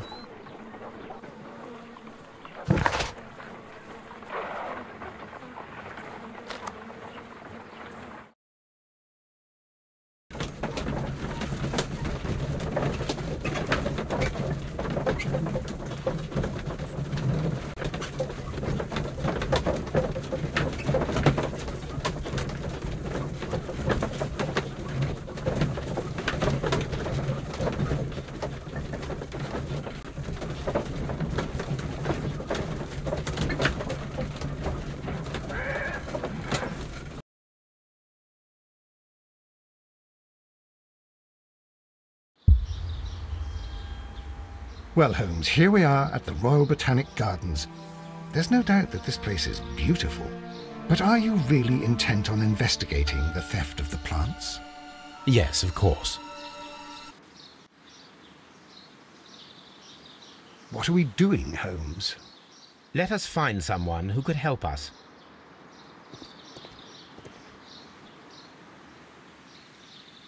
Don't touch anything else, is that clear? Just go and get a bucket of fertilizer, and without turning it over this time. Good day to you, gentlemen. How may I help you? If you are here for a visit, please do come back on Sunday. I am afraid that it cannot wait. My name is Sherlock Holmes, and this is my friend and colleague, Dr. Watson. We are investigating the theft of plants that took place here 5 days ago. A remarkable collection, I believe. So you're the one in charge, eh? A small favour for a friend. Now, to whom do I have the pleasure of speaking? I am Martin Hamish. I am the Deputy Director of Kew Gardens, and that fellow yonder is Albert. He works here. I am delighted to meet you. What can you tell us about the plants? They were rare and exceptional plants. We presented them at our last exhibition. We haven't removed the stand yet. It is still in the large glass house. We only learned of their disappearance the evening after the exhibition, and nobody saw anything. No doors were forced? No, but I would imagine that for a thief it would be fairly easy to gain entry, for there are no guards here. Well, if you don't mind, we will take a look. Now, you say that it is in the large glass house. Yes, the one just behind me. Just a second, since Albert has nothing else to do. Albert, show these gentlemen where the exhibition was held. How many people work here? Only myself, but occasionally 2 students, Albert, whom you have met, and Miss White.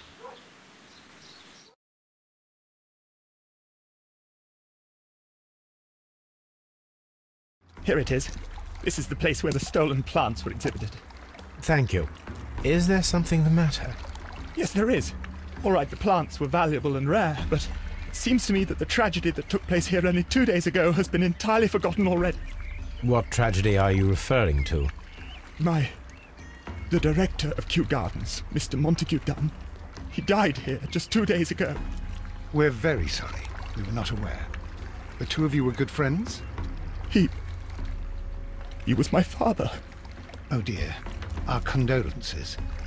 We should not be troubling you. Please do excuse us for the intrusion. You say that he died here, in the large glass house? Holmes? Yes. Just here, near the door to the Colonial Collection. He suffered a heart attack. Just like that. So suddenly. It was terrible. Excuse me, gentlemen, but I cannot remain here. If you need me, I'll be in the reserve. That's the room next to the front of the large greenhouse. Of course, we understand.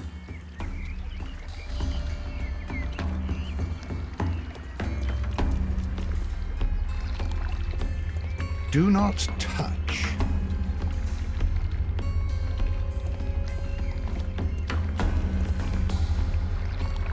Here is a list of the stolen plants.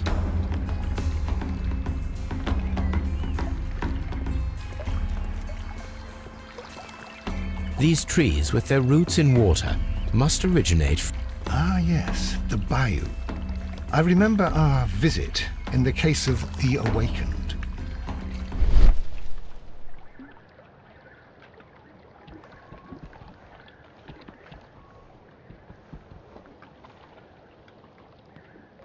Soil.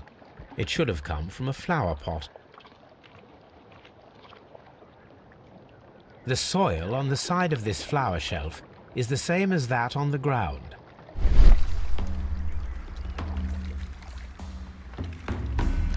Fragments of a flower pot. It fell down here.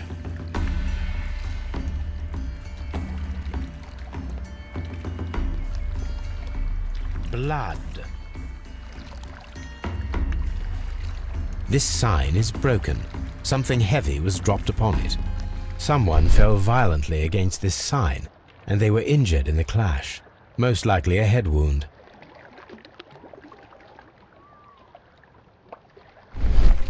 The traces are thinner in some places. These boot marks are fresh. It appears as though someone was dragging their feet. The footprints reveal that someone staggered here.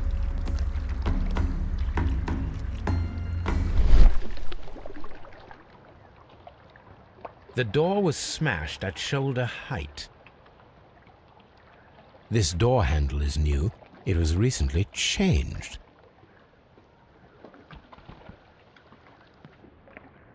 The esconsson was breached near the handle.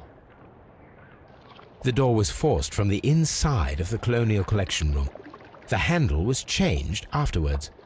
I think we need to inspect the Colonial Collection room.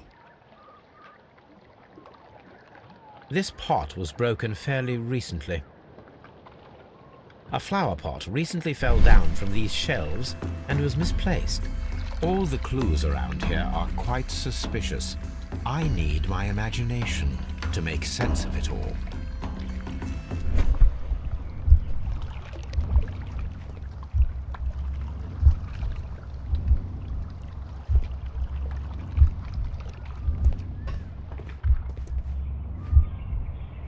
Very strange. Half of the Colonial Collection is absent. According to this, They have light and moisture control in some parts of the building. The smell is strong. It is a detergent.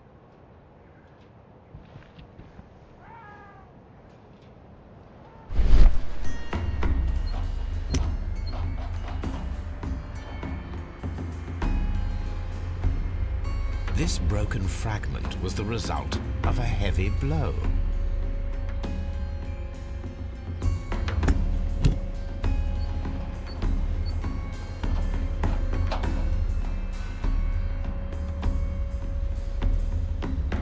A fragment of marble, most likely chipped from a statue or sculpture.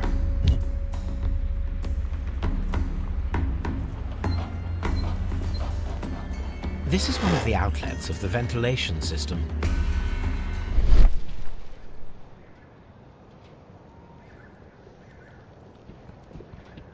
These windows were perfectly cleaned. Part of this greenhouse was emptied and thoroughly cleaned.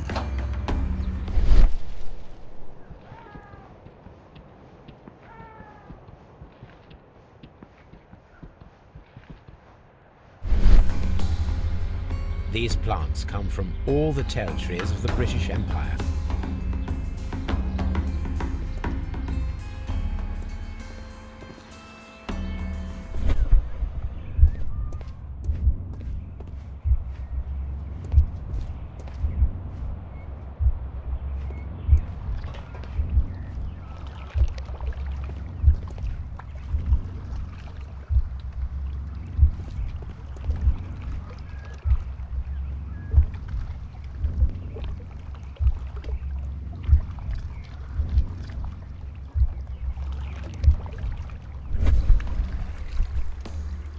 This reconstruction reveals a disturbing fact. Montague Dunn damaged the door of the Colonial Collection Room. He was in a panic, or the door was locked? Was it an accident, or a murder then, I wonder?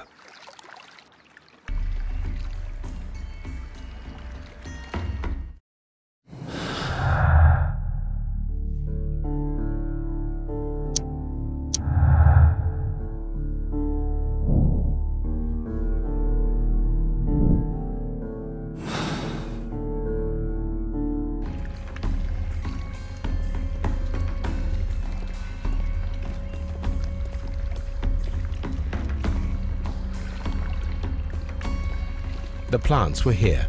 All of them were stolen.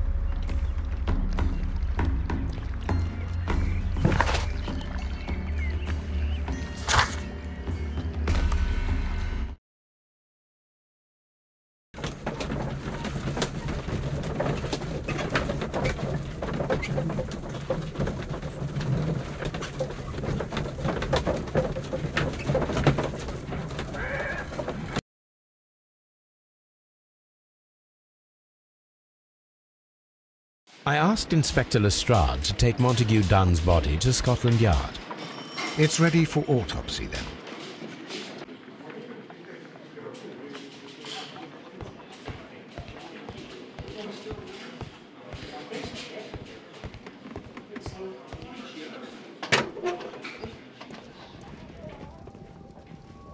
A beautiful feather pen of a good make.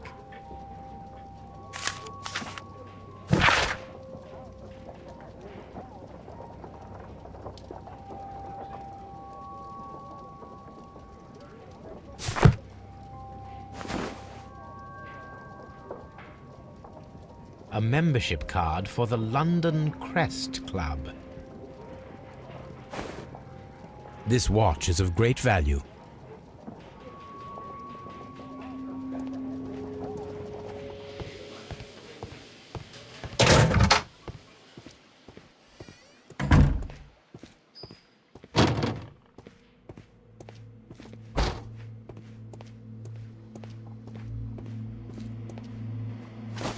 First of all, let us carry out an external examination. There are no suspicious marks upon the chest. Let us finish our external examination so that we can proceed with the autopsy.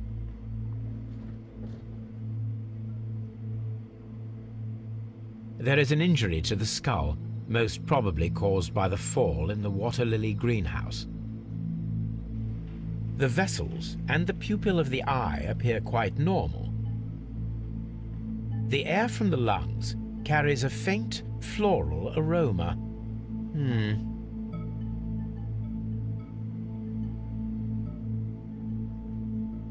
No redness, stings, or bruises.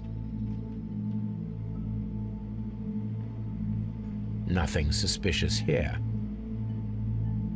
Now, let us examine the internal organs.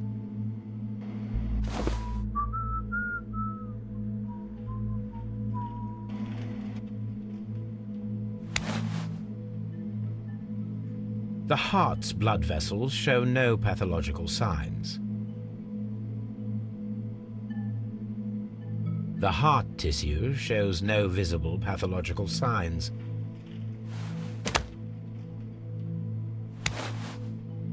The liver is enlarged. It would seem that he was suffering from an alcohol addiction. The liver tissue is brown. There are no visible pathological signs. The lungs are congested and edematous.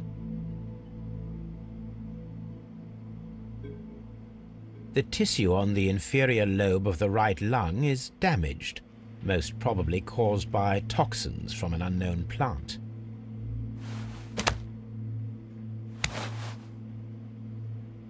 The stomach tissues show no visible pathological signs.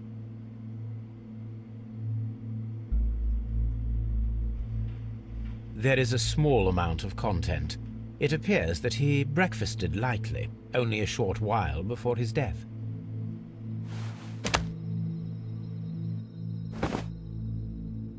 My suspicions have been substantiated. Montague Dunn, the director of Kew Gardens, died from poisoning. Plant poisoning, to be more exact. You mean... Yes, it is murder. We should inform Lestrade. Yes, but do remember, Watson, that I discovered the murder.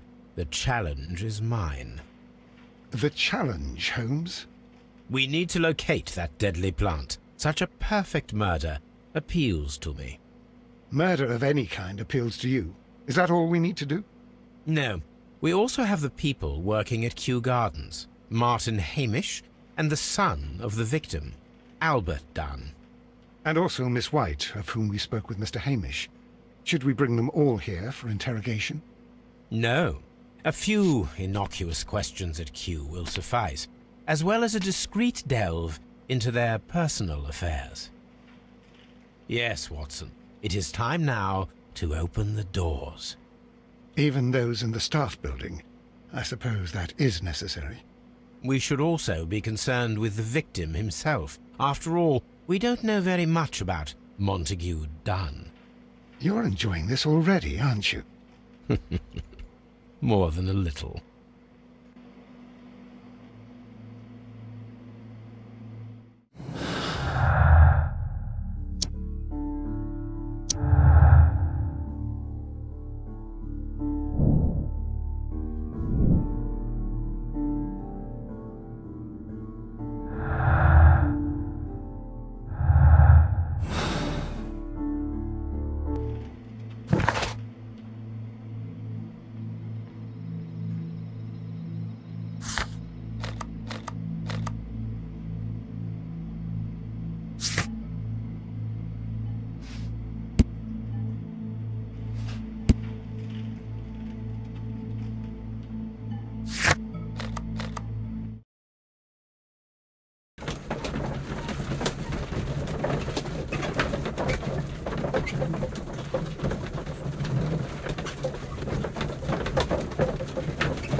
Mr. Hamish, can you explain to us what happened to the colonial collection? It seems somewhat depleted. But, oh, most likely maintenance work, tidying up. You're not sure, then? But you're the deputy director. Well, I am busy. I cannot be everywhere at once. Albert told us about the tragic death of Mr. Dunn, the late director of Kew Gardens. Tragic indeed. His heart attack was quite unexpected. As deputy director, how was your relationship with Montague Dunn? To be honest with you, Mr. Holmes, it could have been better. You see, every Tuesday he would carry out his inspection of the gardens, but it was solely to make an impression, great pretense that he cared at all. He would give out absurd orders, ignoring anyone else's opinion. He would then disappear for the rest of the week. He was what some might call a man of action. I'd say rather he was overzealous and chaotic. So after all, it was no wonder, perhaps, that he ended up like that, if you take into consideration his kind of lifestyle. You mentioned that Mr. Dunn led a particular lifestyle. Well, it's no secret that he enjoyed, celebrating, shall we say. He was a member of the London Smart Set. He was famous for it. That and... And? He had an eye for the ladies, to put it mildly, Mr. Holmes. Tell me, Mr. Hamish, do you grow the more deadly variety of plant here? You mean insectivorous? Yes, but nothing larger than that. Thank you, Mr. Hamish. We shall continue our investigation. Colonial Collection. Director's Office, Cloakroom and Laboratory. Palm House. Water Lily Greenhouse. Dry Tropics. Seed House. Ventilation System. Nursery.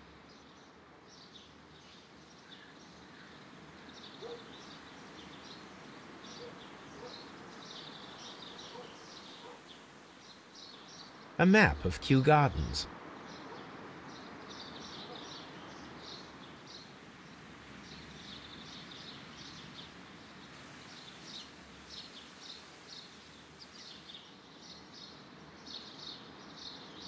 Reserve.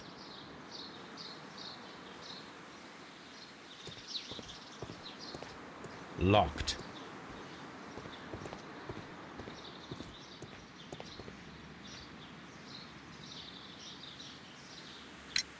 Mr. Hamish, can you tell us who holds the keys to the locked greenhouses? That would be Albert, Mr. Dunn's son. Yes, Albert keeps all the keys, and one can only imagine why. What do you mean?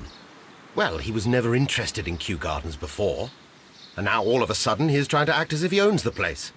I think he wants to take over the management here. He'd do better to leave that to me. He has no experience. No, none at all. Thank you, Mr. Hamish. We shall continue our investigation.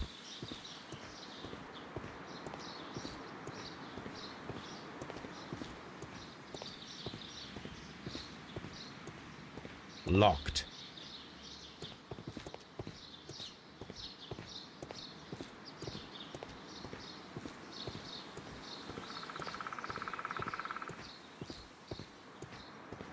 Locked. Nursery.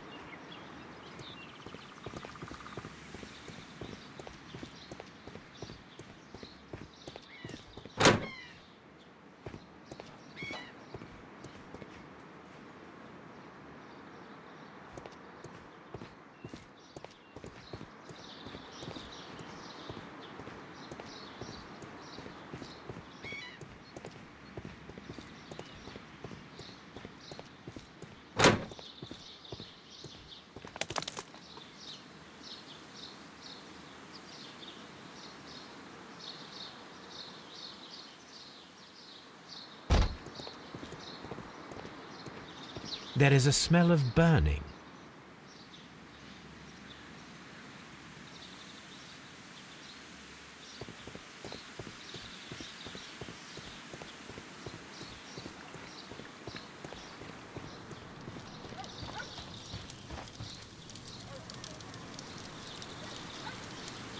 A broom handle was half burned. A door handle? Why would anyone throw such a thing in the fire? The door handle to the colonial collection and that of the fireplace are made of the same material. The remains of a picture frame.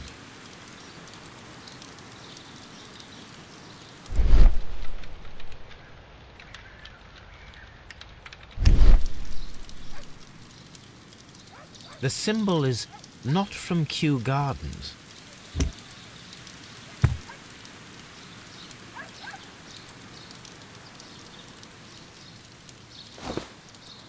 A protective mask.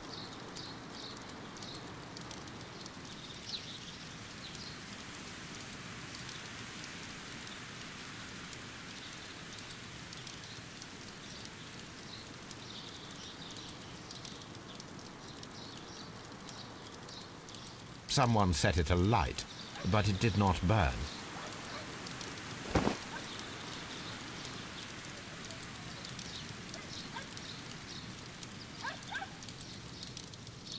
The plants were set alight fairly recently. Some have not completely burned.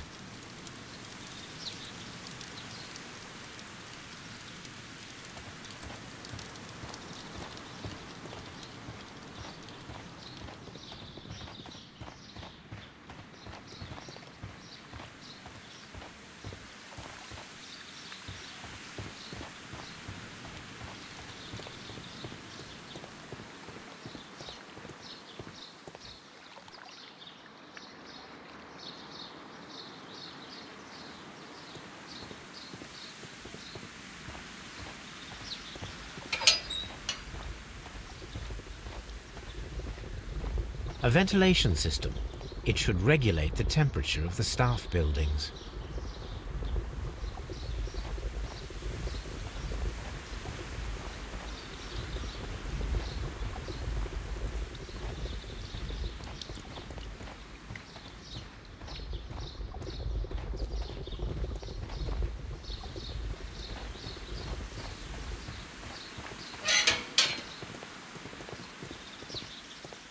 Locked.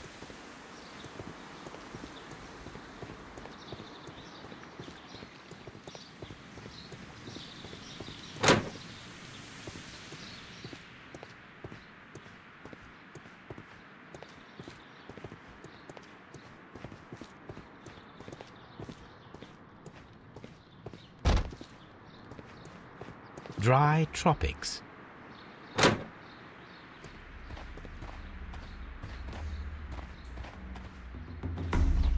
These flower pots are beautiful. They are intended to be used for exhibition purposes. The symbol is not from Kew Gardens.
According to this, they have light and moisture control in some parts of the building.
water lily.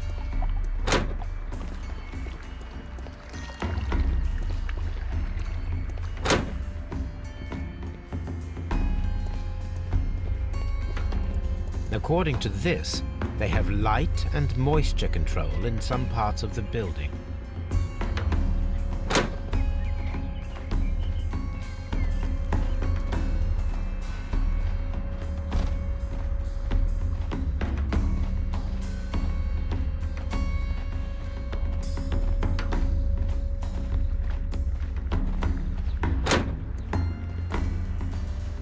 Can I help you, gentlemen?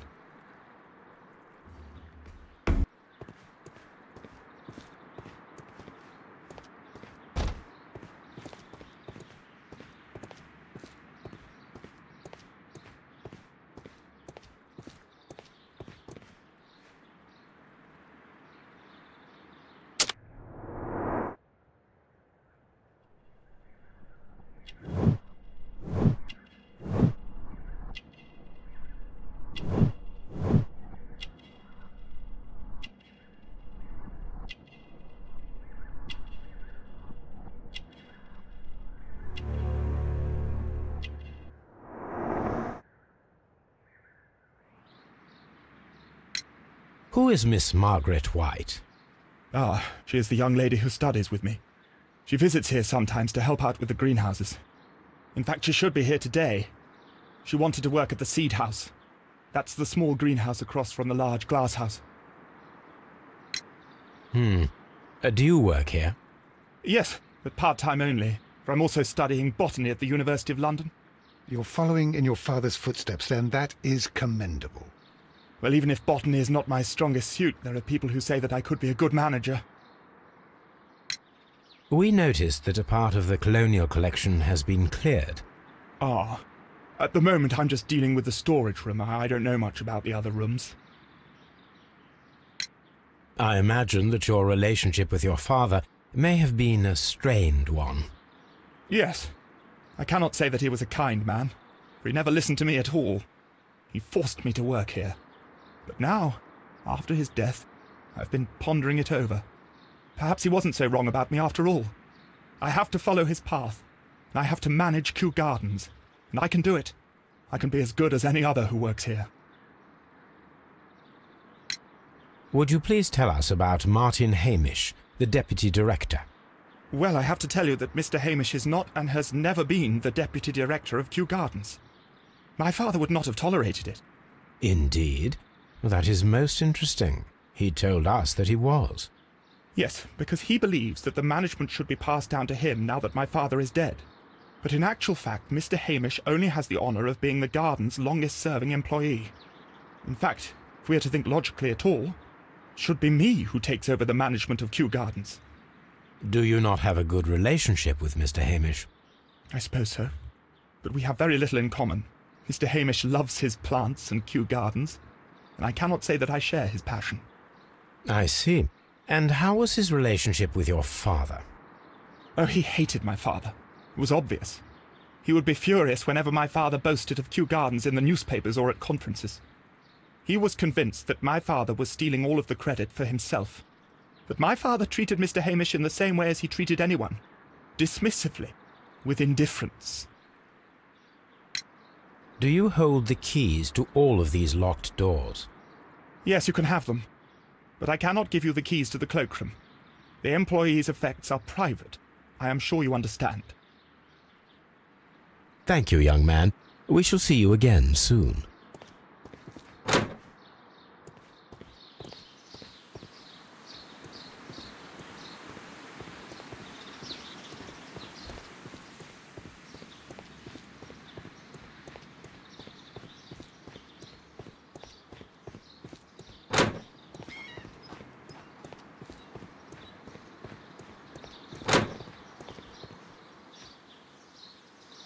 Look, Holmes, this charming lady must be Miss White.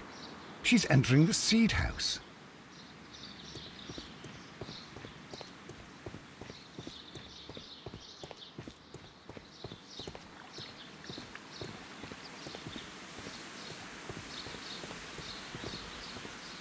Open.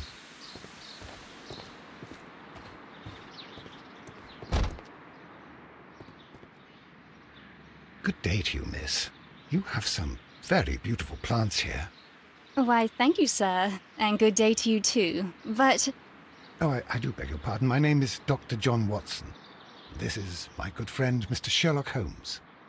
I am honored to make your acquaintance, gentlemen. My name is Margaret White. Excuse me, but are you Sherlock Holmes, the great detective? Yes, I am he. What a pleasure to see you here at Kew Gardens. Are you working on a case? Yes, a theft of plants that took place here a few days ago after their most recent exhibition. Oh yes, of course. I quite forgot about that.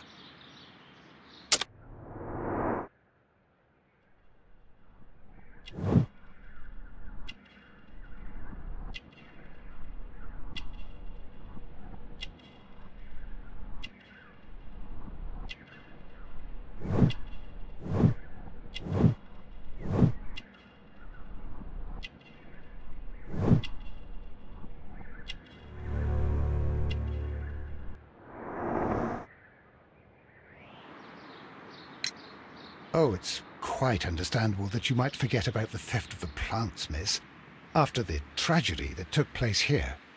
Yes. The director was a truly good man. It is such a terrible misfortune. Would you happen to know why part of the colonial collection was cleared? No, I have never been there. Do you work here? Part-time only. I am a biology student at the London University. I attend the same classes as the son of Mr. Montague Dunn. That is how I found my chance to work here for part of my thesis, you see. It is a great honor. How well did you know Mr. Montague Dunn? He was a master, a great leader. I saw him almost as a spiritual father. He had an exceptional nature? Oh yes, indeed. He was always so active and so optimistic, and very nice to me. Although he could behave harshly towards his son. Why so? He loved his son dearly and wanted the very best for him. It made him extremely demanding. Albert, who is naturally shy, suffered because of it. Most of the doors in Kew Gardens are locked. Do you have a key to this room? Oh, yes.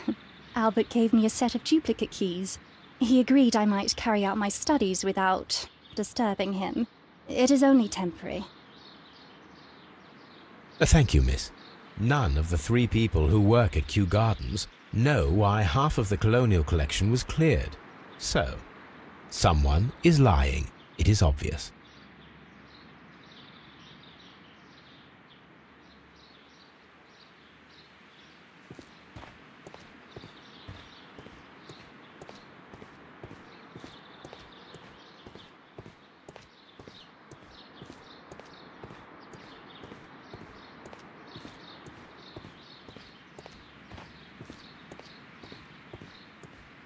From here, we are unable to see the interior of the colonial collection room.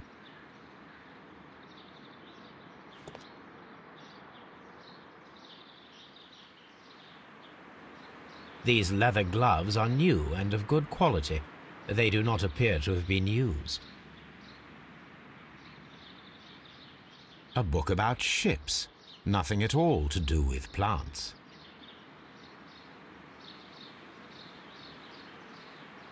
Materials for college study. They belong to Albert. This place serves as Albert's office.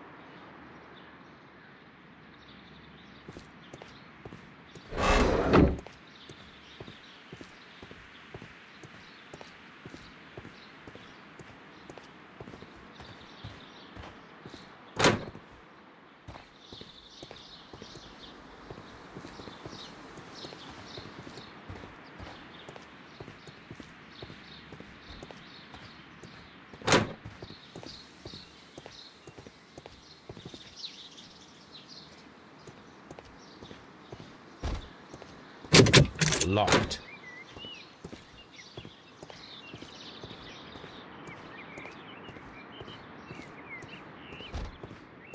The The seeds of plant species are stored here.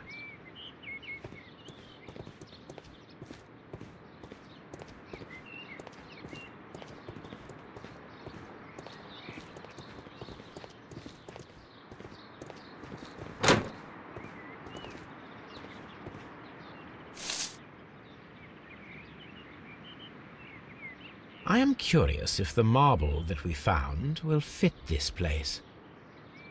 Here it is. The marble fragment that we found in the Colonial Collection Room is what they have in common.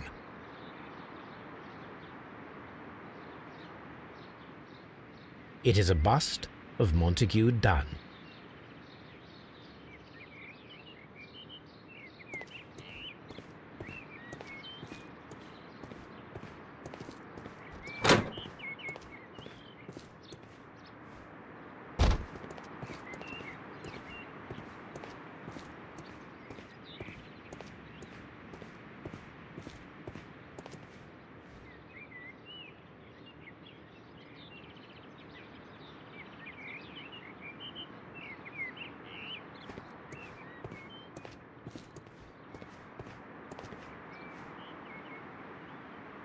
A thesis written by Martin Hamish.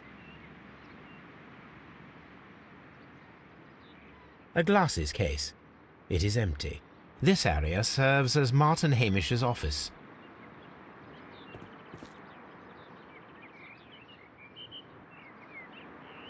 This poster is for an exhibition that Martin Hamish was directing, but it had nothing to do with Kew Gardens. This certificate belongs to Martin Hamish. He won a horticultural competition. We can see the interior of the Colonial Collection Room from this window. This is one of the outlets of the ventilation system.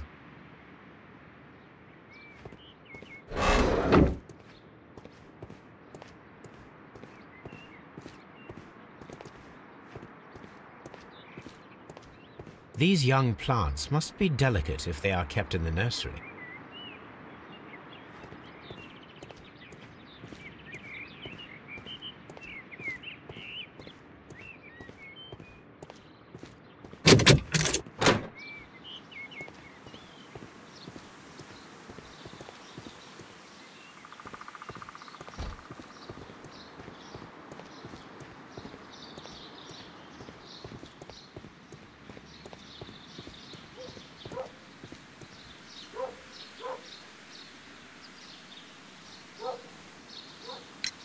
What is your opinion of Albert as a student of botany?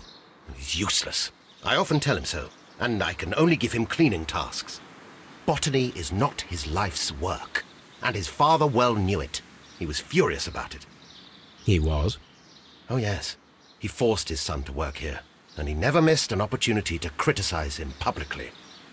Are you able to elaborate on that? Well, for example, with our last exhibition here, Mr. Dunn had Albert make a presentation speech. But then, while the lad was speaking, Mr. Dunn interrupted him, asking him difficult questions, making him look like a failure.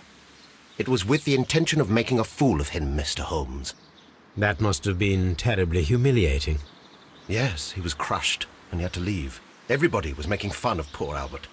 That is, except for Miss Margaret White, who is such a nice lady and who always takes pity on Albert. You mentioned a Miss White. Would you tell us more about her? She is a student who works here part-time. She is quite charming indeed. She possesses a great talent for botany. You should take a look at some of her experiments that she carried out in the laboratory. Ah, if only she were not so naive. Why naive? The way she used to flutter around Mr. Montague Dunn. And he couldn't help but be flattered by all her attention. How could an intelligent woman such as Miss White not see through his game? I can only scratch my head and wonder. There is a bust of Montague Dunn in the nursery. A bust? Oh, that old thing. Further proof of that outrageous ego of his. But why in that room, in particular? Oh, I don't know. It has always been there.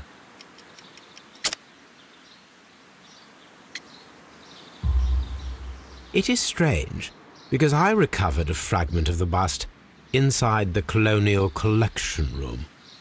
Really? Oh, well, so I am mistaken. It ought to have been removed during the cleanup.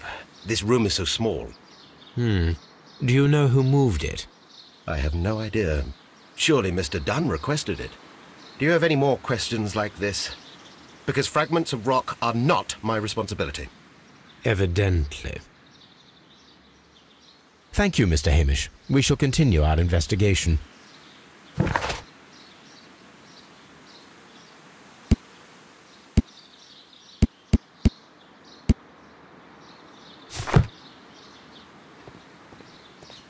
What should we do next, Holmes?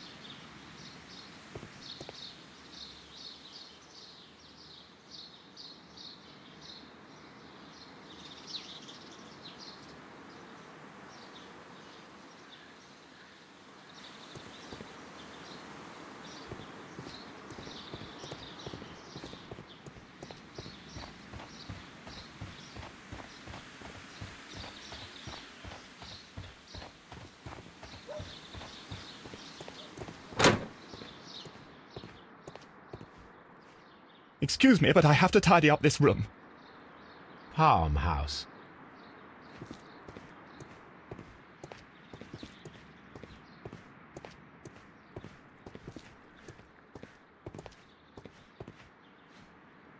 A task list for Albert, compiled by Martin Hamish. Sweep out the Palm House, scrub the toilets, clean the storage shed tools.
That is not the one I need.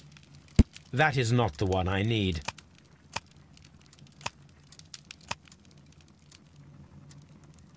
That is not the one I need.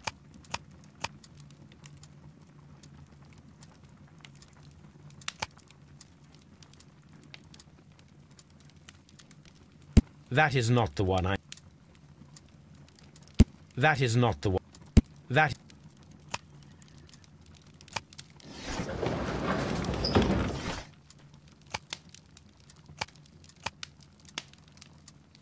That is not the one I need.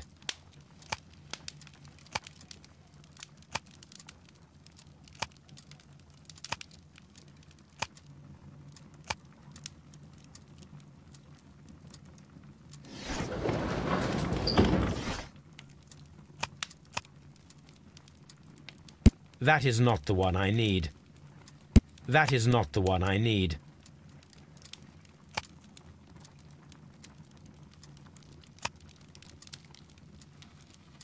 That is not the one I need.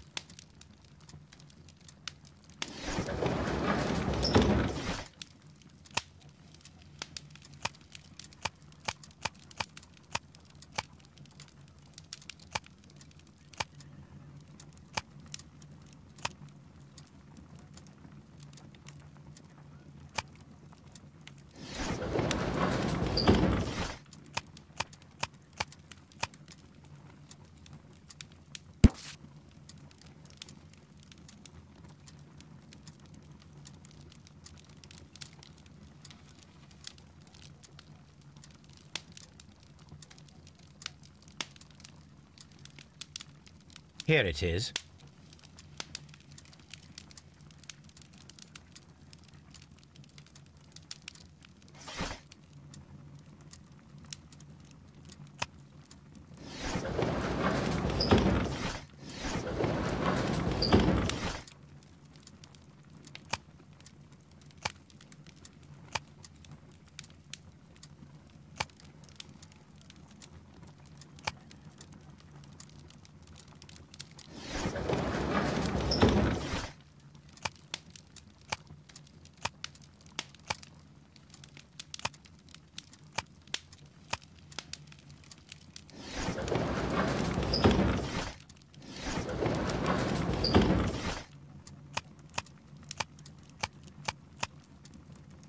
That is not the one I need.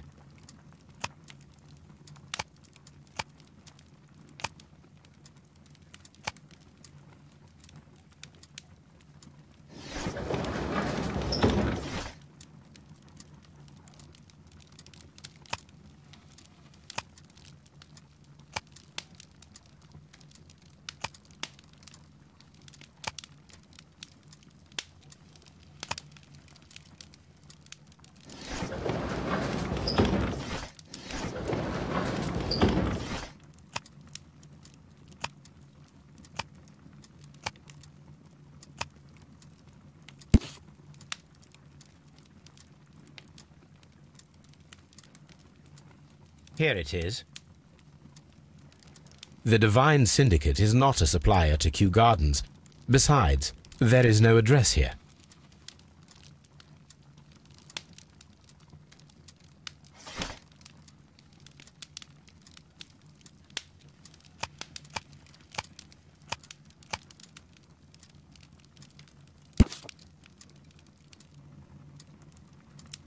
Here it is.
Locked.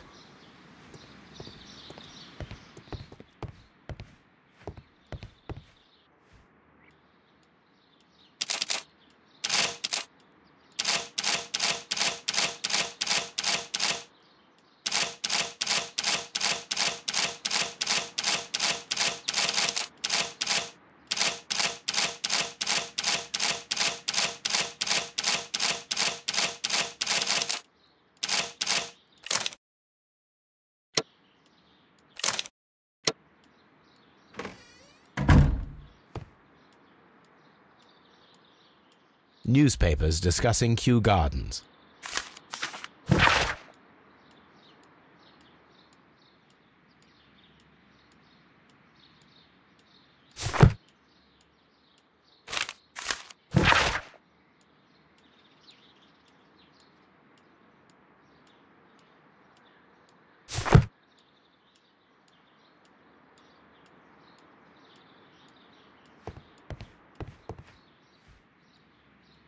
Champagne. Montague Dunn had good taste. French wine, a remarkable vintage.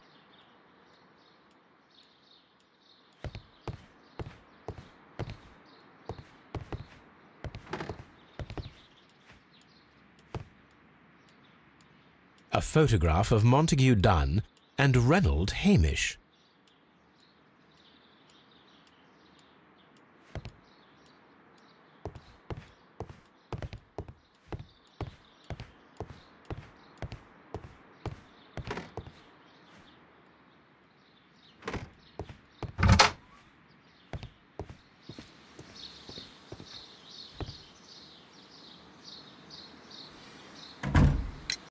Are you aware of the Divine Syndicate? The Divine what? Is this a joke? No, I am quite serious. What a ridiculous name. Anyway, I have never heard of this syndicate. Thank you, Mr. Hamish. We shall continue our investigation.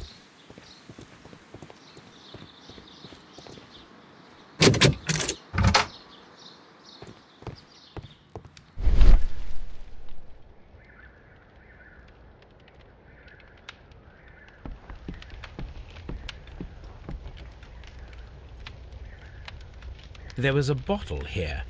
It left behind a trace of the substance that pervaded the laboratory. Gold dust? Good heavens.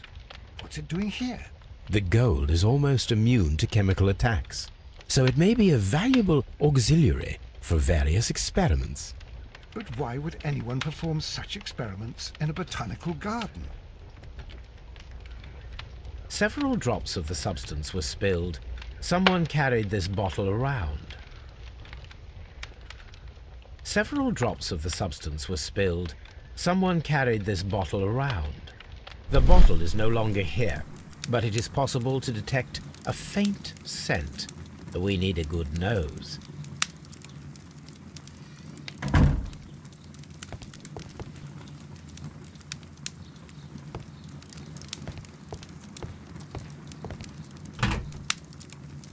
Chemicals, a sufficient quantity for some serious experiments.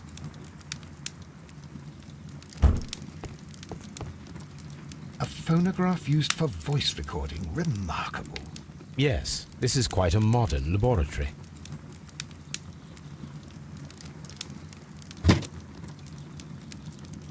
I don't hear anything. Martin Hamish's perception of plants.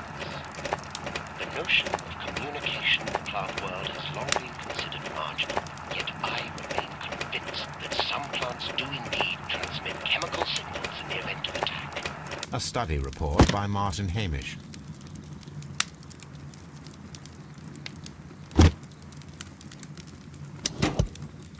And it seems clear from these multiple experiments that plants do respond to their environment and have a form of consciousness. Margaret White, February 1895. Report number 245. Study report.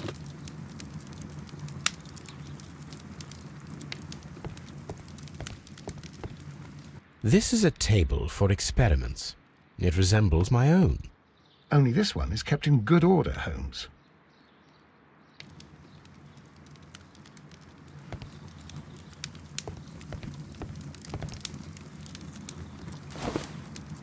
A botany book. This student's book belongs to Albert.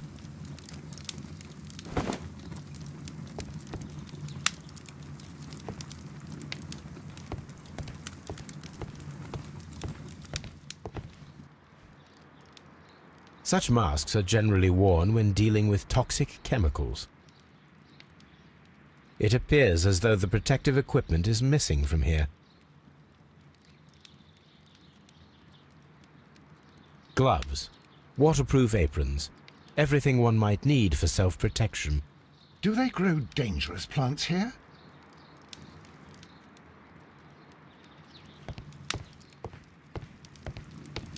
The employee's cloakroom. Locked. Holmes, Albert Dunn didn't give us the key to this door. It does not matter. We will open it.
Open. Albert's locker. Specialist articles on shipyards and ship construction. Albert Dunn has a great passion for shipbuilding and the sea. A rejection letter from the British Royal Naval College.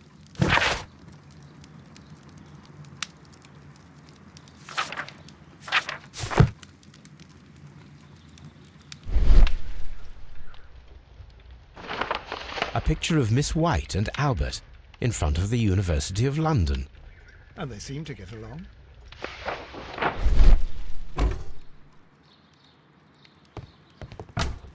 Martin Hamish's locker.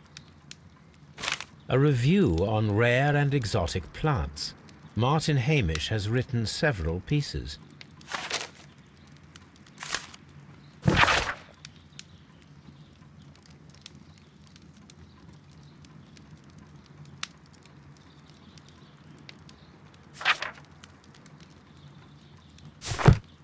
Martin Hamish studied chemistry. Interesting.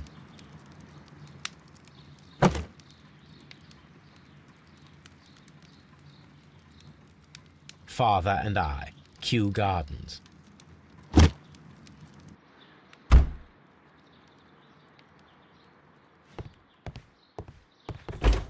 Miss White's locker. Apparently, Miss White is a capable student. A draft of the letter that Miss White sent to her parents.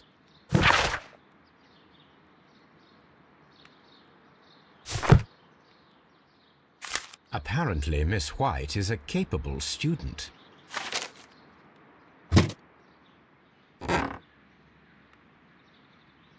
These jewels must be worth a small fortune.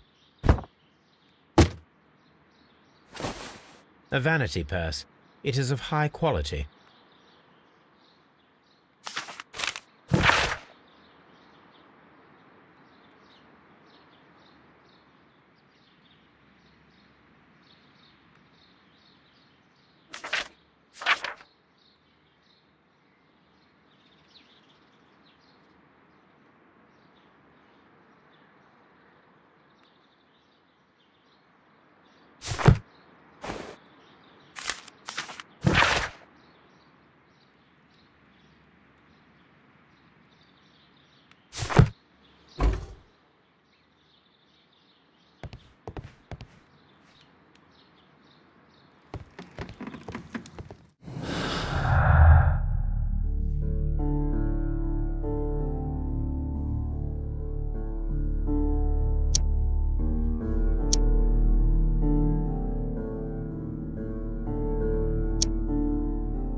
Mr. Hamish, was someone from your family connected with Kew Gardens? Family? No. I'm the only one with a passion for botany. I do not think so. This photograph of you and your father at Kew Gardens suggests the opposite. But you have no right to. Do tell us more about your father. He was, indeed, the greatest botanist of his time in the British Empire. He worked together with Montague Dunn until the end of his life. He brought me in at the age of 12. Did he get on well with Mr. Dunn? No, I couldn't say that. They expanded Kew Gardens together, that was all. And it was all my father's work, for Dunn always lived the high life. So Mr. Dunn was not helping your father? Oh, yes, he provided the financial support. And as far as he was concerned, that fulfilled his role. But the worst of it was, he declared himself as the master of Kew Gardens. Fame meant nothing to my father, so it was easy for Mr. Dunn to take all the credit. Thank you, Mr. Hamish. We shall continue our investigation.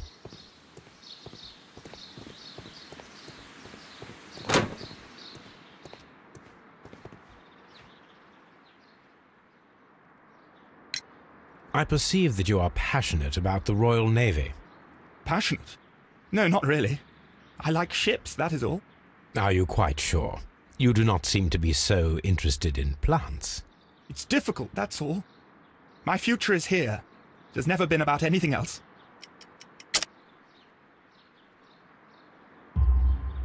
And yet I know that the Royal Naval College rejected your application. Ah, you truly are as clever as they say. Yes, that's correct. And in fact, my father was strongly against the idea. He did his best to ruin my plans, although I almost did succeed. But my dreams were shattered, Mr. Holmes.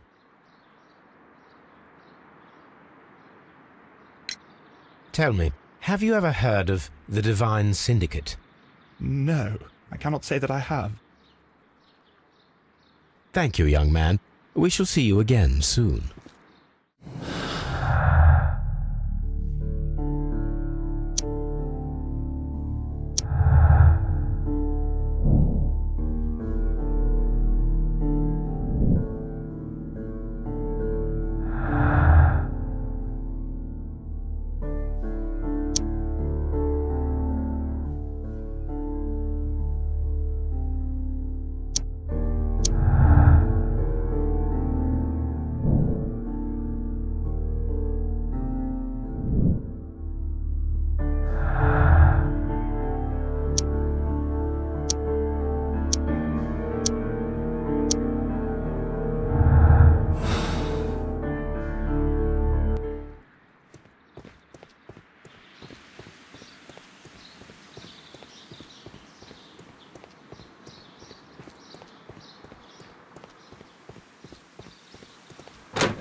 The Divine Syndicate.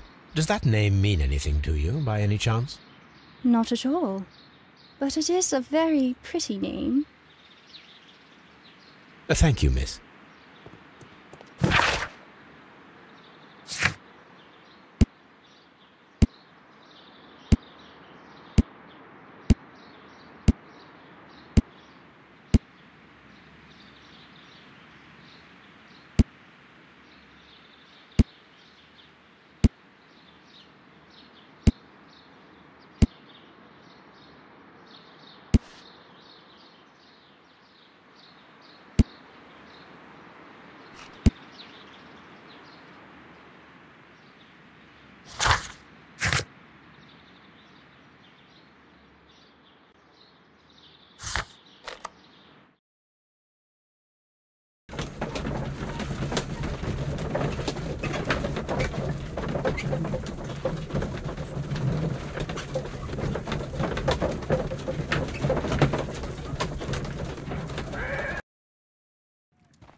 Someone should take Toby for a walk.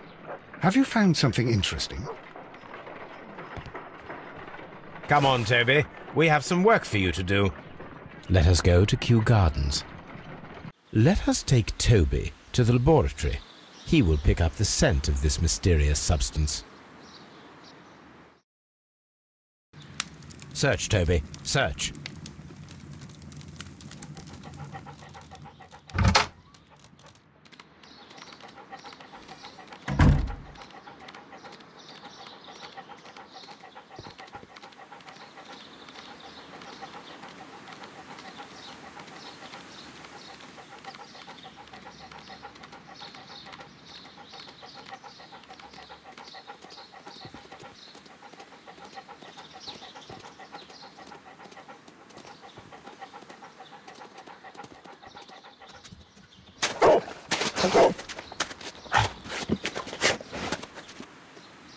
Congratulations, Toby.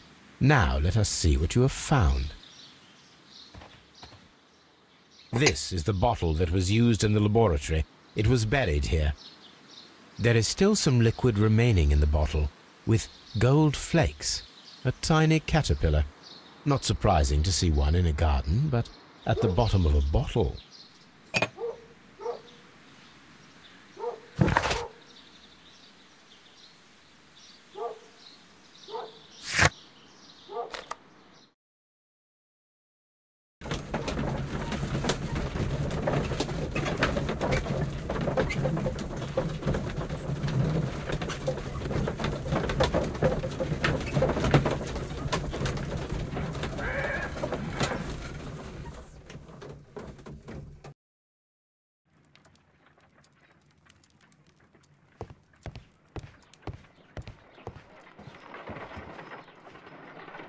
Let us determine just what we have found here. Let us pour liquid from the bottle into a test tube to perform an analysis.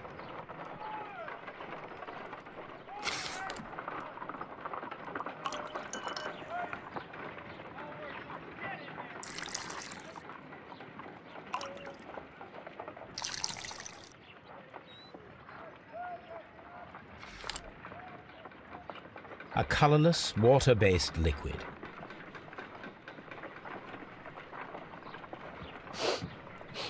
Quite a strong floral aroma. Holmes? What are you doing? It has a bitter taste. What if it's poisonous? Did you ever see poison stored in enormous jars like that? Anyway, there is a doctor nearby. So what do you think it is? It is some kind of organic compound. Let us vaporize the liquid and see what happens.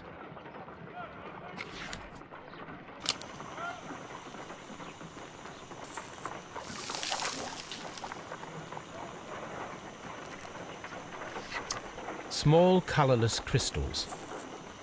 Colorless, tiny crystals that are soluble in water, with a floral smell and a bitter taste. Watson, could you pass me that small bottle, please? Of course. Here you are. Holmes, do you know what it is? Wagner's reagent. There was a label on the bottle that you passed to me. No, Holmes, I meant the bottle that we found. Let me add the reagent and see if there is any sediment, and then I shall tell you.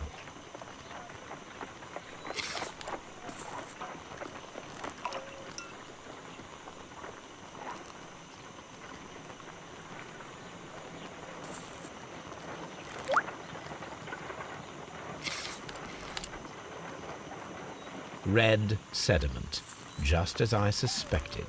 This liquid is of organic origin. It contains some alkaloid. Most likely it is unstable, and that is why there is a quantity of gold dust to prevent contamination. This mixture is probably a fertilizer. Someone was carrying out unusual experiments in the garden's laboratory. My analysis table. It is useful for my work.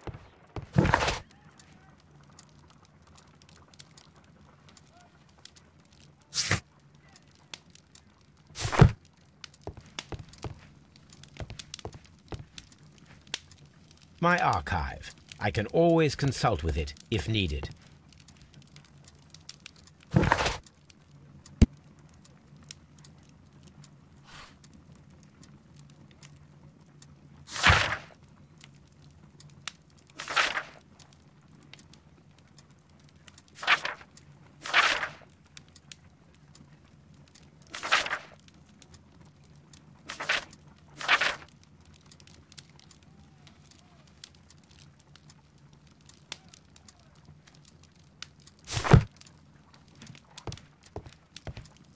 My archive. I can always consult with it if needed. My archive. I can always consult with it if needed. A map of London and the surrounding area. It could be useful.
This is one of the outlets of the ventilation system.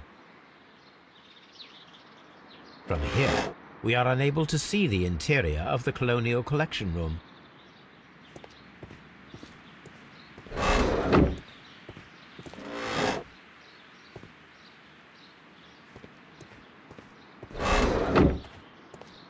Poor Mr. Montague Dunn.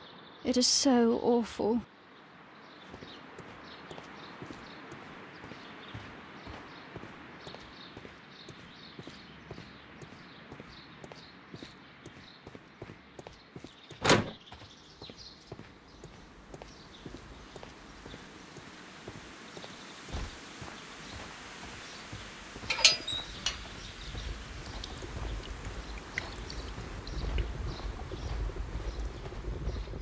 A water tank.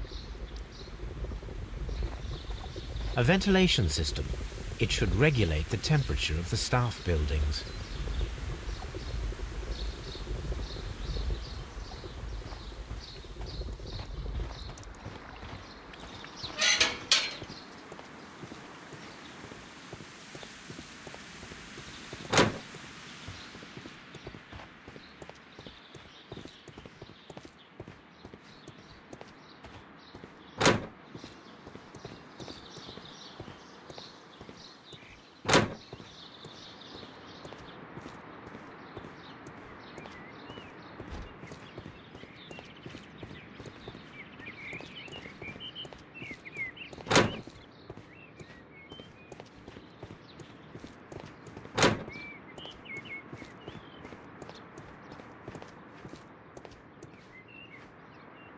An award presented to Martin Hamish for Best Grower of the Year.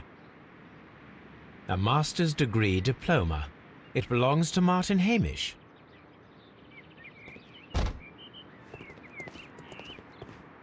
We can see the interior of the Colonial Collection Room from this window.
I suggest that we don't tell Miss Margaret White about this document.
Here it is. And here is the Divine Syndicate's address. Perfect. It is time to find out what they have against Montague Dunn.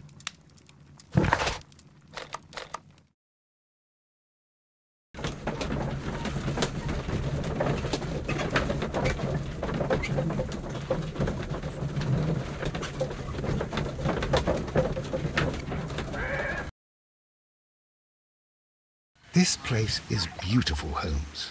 Its atmosphere is remarkably soothing. Let us find someone who could help us.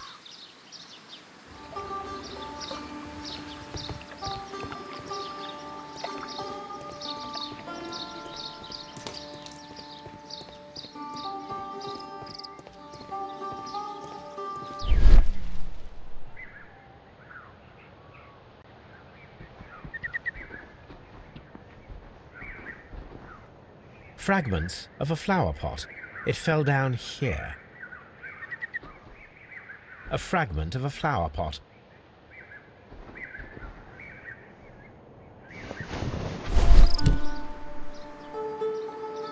The Kew Gardens symbol.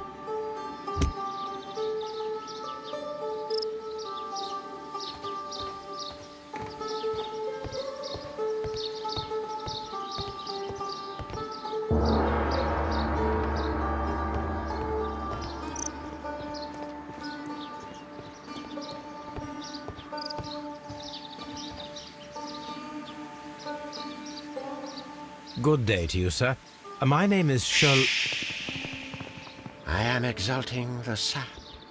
A while can you wait? From the trace of elements and moreover from the quality of the ambient geotropism it depends. Therefore, please, mind my gravitropism. Its balance, do not disturb. Disturbed is most definitely the word. There. Completed is the symbiosis. Welcomed you are. To introduce myself, I shall. I am the Green Grand Mystic. The Green Grand Mystic? Himself? This is me. Who am I speaking to? We are two gentlemen who are extremely interested in the vegetation philosophy that is advocated by this establishment. Listening to you, I am.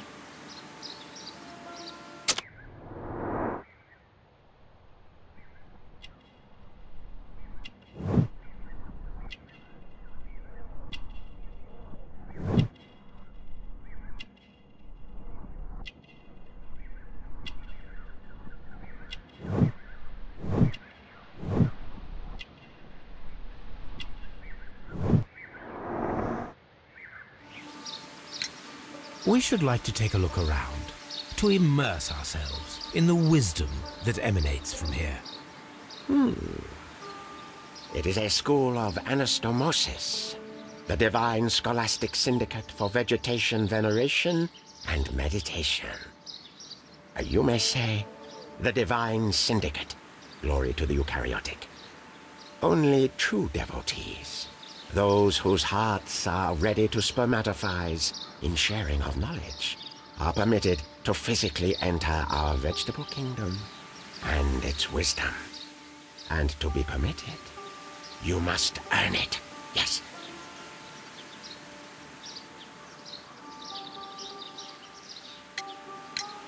Do you have friends at Kew Gardens? None. Not worthy they are.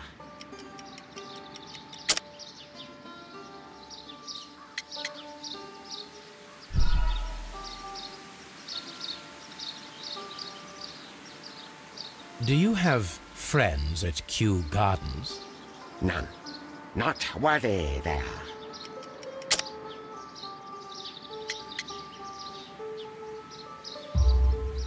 Nevertheless, we have seen Kew Gardens flower pots in your yard. How could they happen to be there? What? Our sacred place you permitted yourself to search? Sacrilege. No, really now. There was a theft of plants at Kew Gardens a matter of days ago, and we believe the pots we found here may be connected with it. Please tell us, were you involved? No. Those plants were ours. They had stolen them from us. How so? Their director, Dump, I believe. Done. Yes, that's what I said.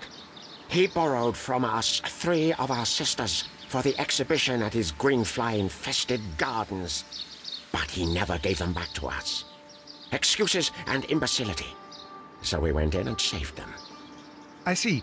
So, if you stole those rare plants from them, then it means... Ah, I get it. Bravo, Holmes. I think the case is solved. No, we did not steal. We saved. Well, as a matter of fact, we were unable to find our 3 plants. I beg your pardon. And yet, you took all of the exotic plants from the stand. They had disappeared. It was the least we could do. They stole our sisters, and so we stole theirs. Green Grand Mystic, we are ready to become devotees and gain access to your temple. What is the name of our Lord, our God King? Our God King's name is Treewan, Green Grand Mystic.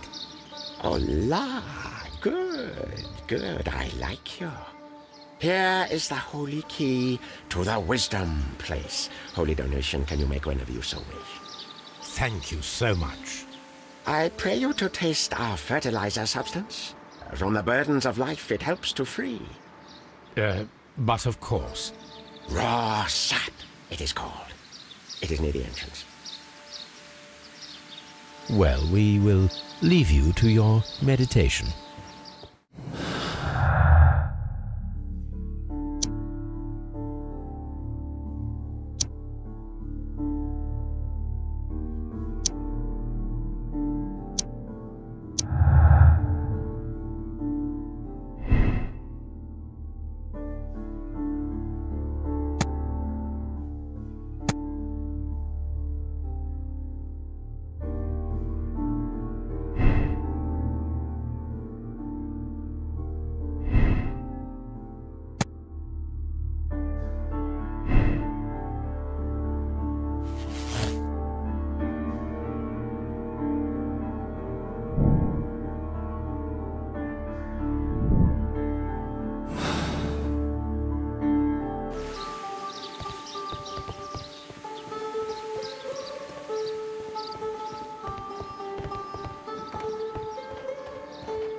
That should be the raw sap that the Green Grand Mystic spoke of.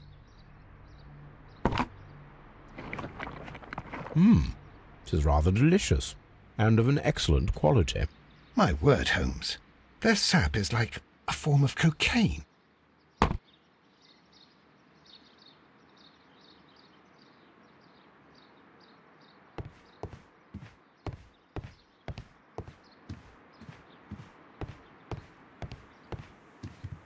Praise the grand tree, praise it!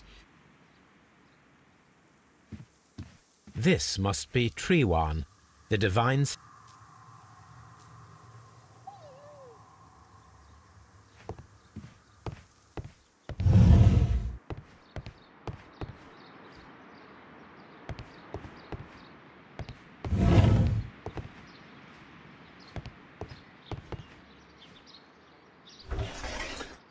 A tropical plant, nothing of interest. A tropical plant, nothing of interest.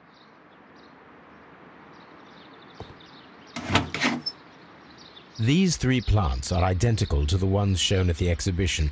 I shall take them.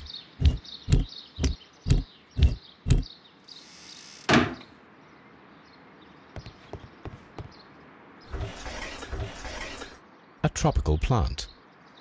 A tropical plant.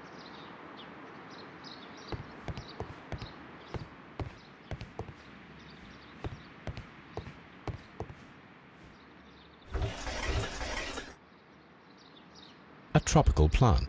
A tropical...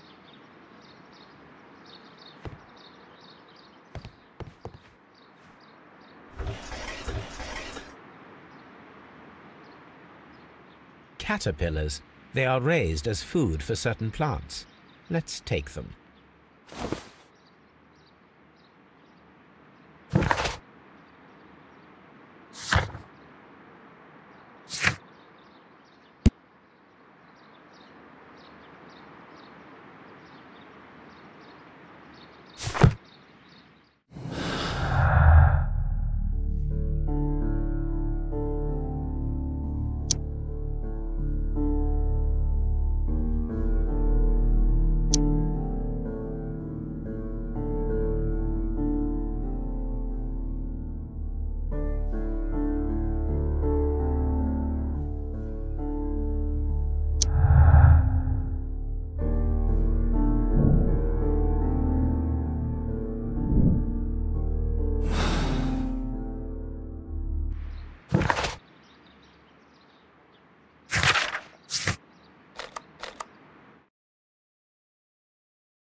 This Green Grand Mystic fellow. What should we do next, Holmes? This Green Grand... What should we do... According to the deadly plants information, in order to perform our experiment, we will need fertilizer and food. Caterpillars should do nicely.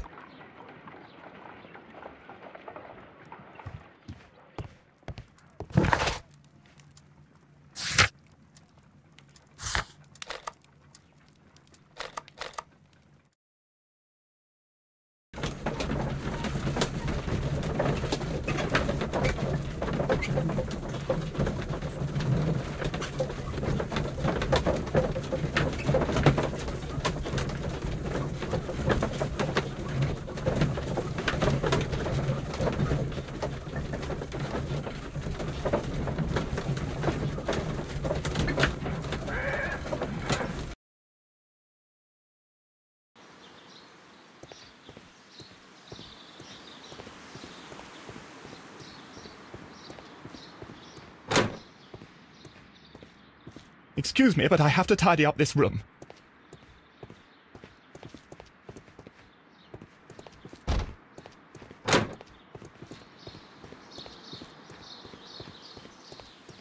Just be careful with the plants during your inspection.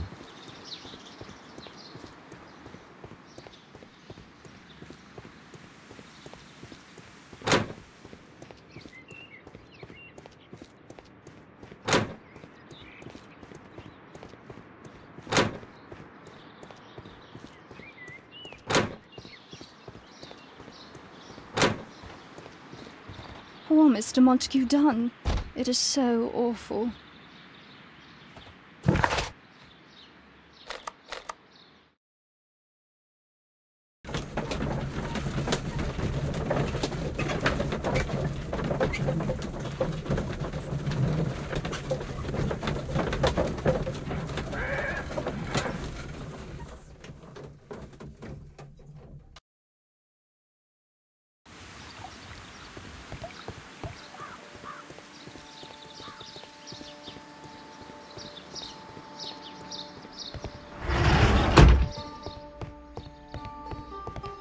This door is locked, but I can try to open it.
This substance is an alkaloid, the same as in the bottle we found in the bushes at Kew Gardens. Perfect, Watson. We can begin our experiment. This cabinet is full of chemical. That would be enough to perform the most difficult of chemical experiments.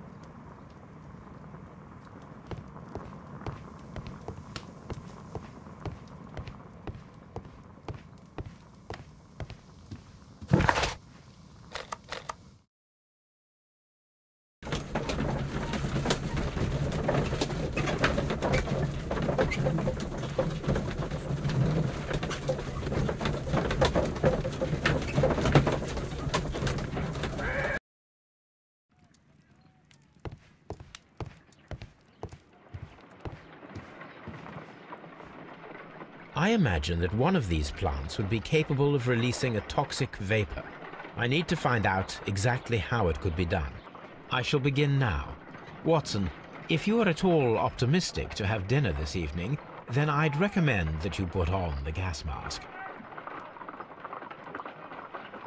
A carnivorous plant. A prickly plant. This is a strange and unusual plant.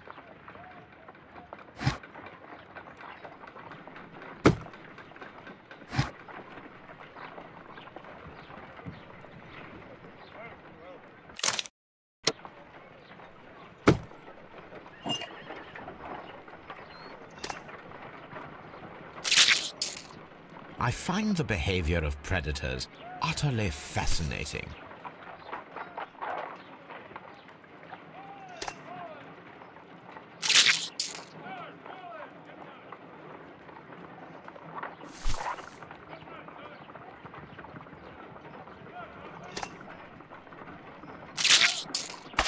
How interesting. What a strong and effective defensive mechanism.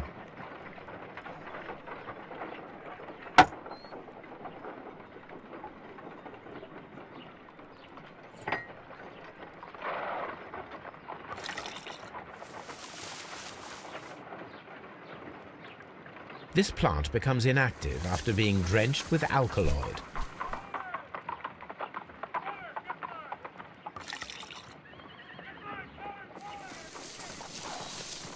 It appears to open after being soaked with alkaloid.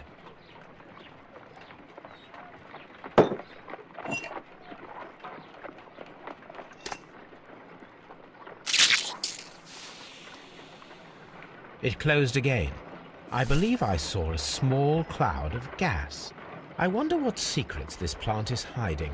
Perhaps if we agitate it to a greater extent whilst it is opened, it will reveal a little more. I am interested in what might occur if the prickly plant should shoot at it.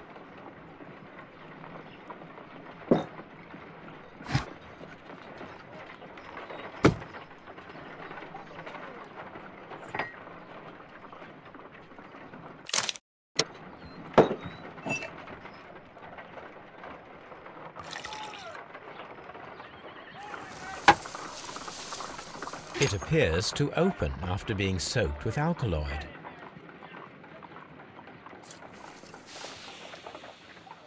It closed again.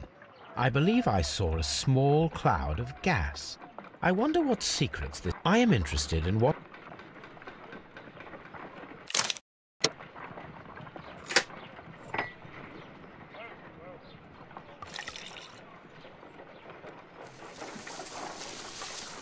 It appears to open after being soaked with alkaloid.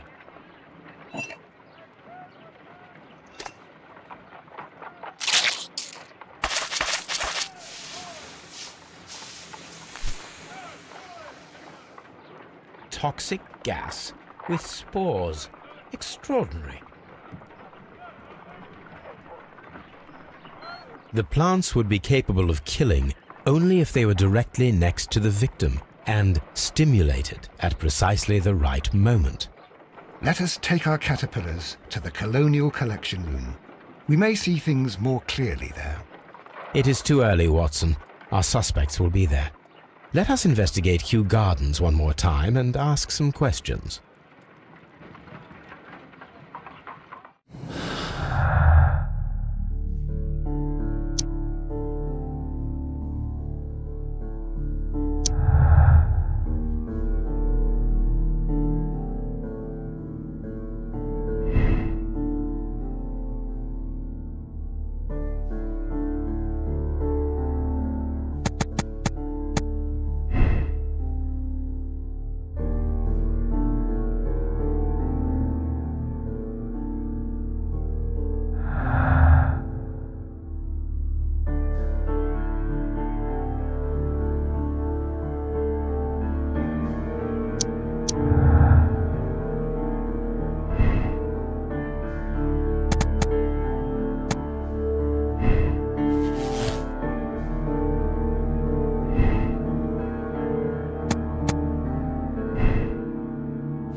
Can you tell me if you saw Mr. Montague Dunn on the day of his death?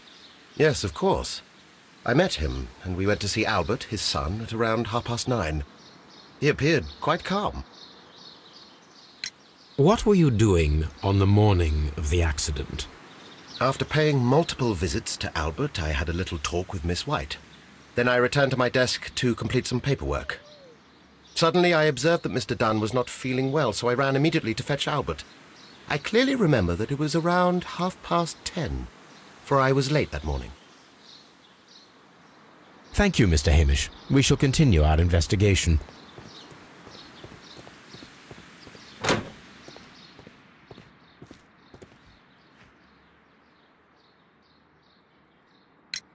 Your father's death does seem highly suspicious. What were your movements here on that day? Suspicious? Well, I was working in the seed house, taking care of Lysa something, or Lear Pontus, or... No, wait. Ah, these Latin names.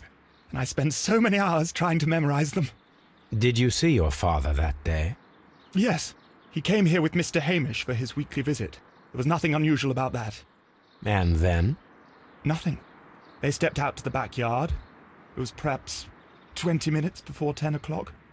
Then about 10 minutes later, I saw my father heading for the dry tropics room while Mr. Hamish returned here. And Mr. Hamish and Miss White, what were they both doing that morning? Mr. Hamish visited me a couple of times. I also saw him returning from talking with Miss White, and that was at 10 minutes past 10. But then he ran back here to me to tell me that my father was feeling unwell. We hurried across to the water lily room, and I found my father lying dead on the floor. Oh, my God. Thank you, young man. We shall see you again soon.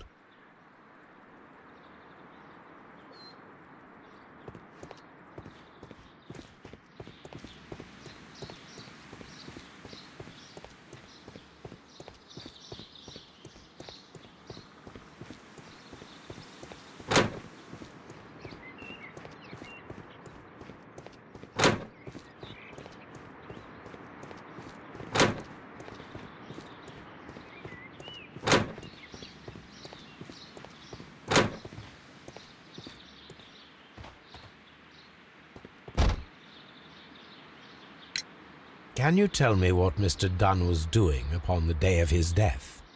I can, but there is nothing very special to say.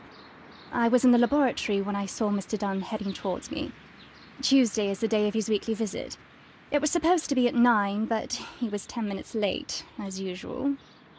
And then? Well, he came in to say good morning. Then I saw him spend 2 or 3 minutes by the plants outside the laboratory. After that, he ran out in the direction of the nursery, where Mr. Hamish was working. He was always in a rush during the inspection, you see. I would pity anyone who stood in his way. And that was the last time you saw him? Yes. I stayed in the laboratory until 20 minutes to 11, when I heard the cries of Albert and Mr. Hamish from the large glass house. I joined them as soon as I could, for I knew that something must be very wrong. What exactly were you doing in the laboratory?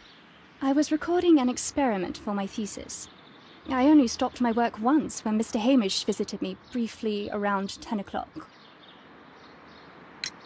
You say you were recording an experiment when the tragedy occurred. Might I listen to the roll? Certainly. Please do. You will find it in the laboratory. It is number 320. Thank you, miss. Everyone has gone, Holmes. The way is clear.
When Montague Dunn was standing close by the plants, the caterpillars were released and caused the deadly spores to activate.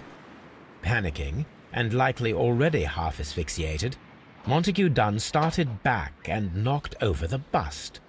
He rushed to the door, but it was locked. He had to force it open with his shoulder. We already know the outcome. Montague Dunn collapsed and died not far from the pool. Well, it is time to perform our experiment on the ventilation system.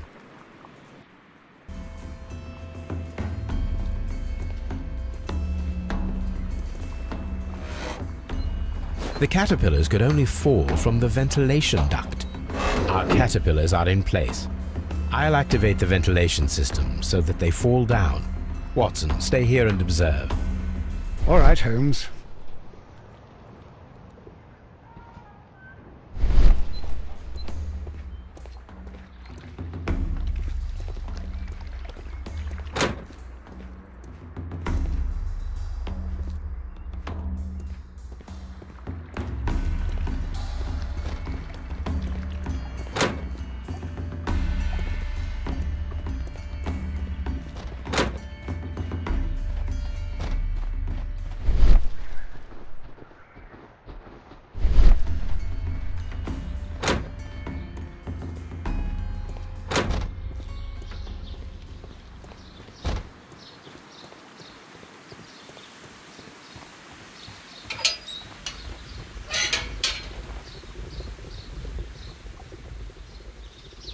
The power is on.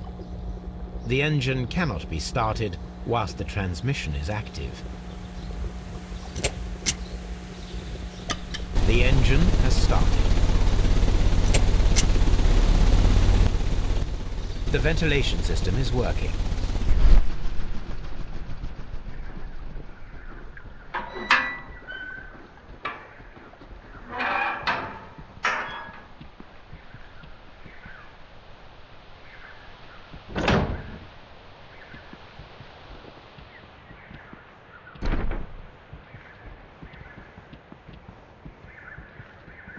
Excellent. This ventilation fan is working. Let us see if I can activate the other one. From here, we are unable to see the interior of the Colonial Collection Room.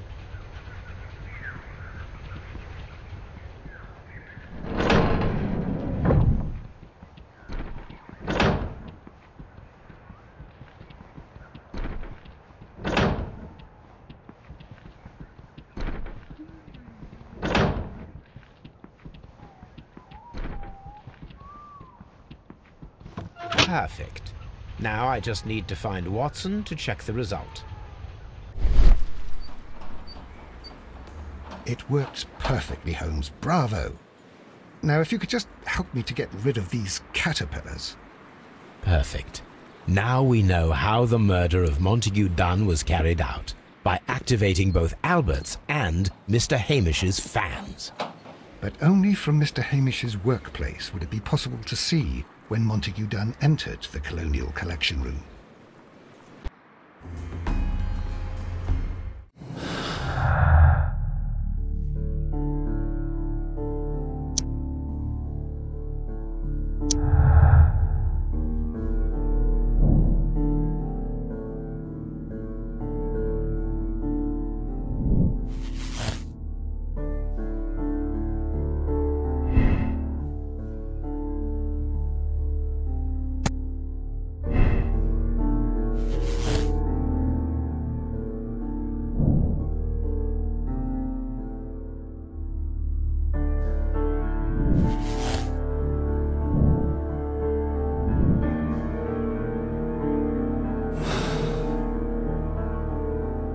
Let's go to Scotland Yard.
Here it is.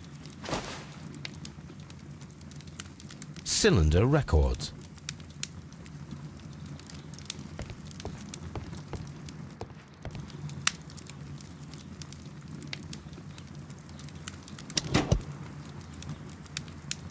These plants, classified as shrubs or grasses, have adapted to their arid environment due to a system of underground roots. This recording seems very long. It is unnecessary to listen to all of it. Miss White was in the laboratory, as she told us.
Inspector, I believe that Martin Hamish is guilty of the murder of Montague Dunn. Aha! I knew it. I'll send the lads around to arrest him. Very good. I shall wait to hear from you.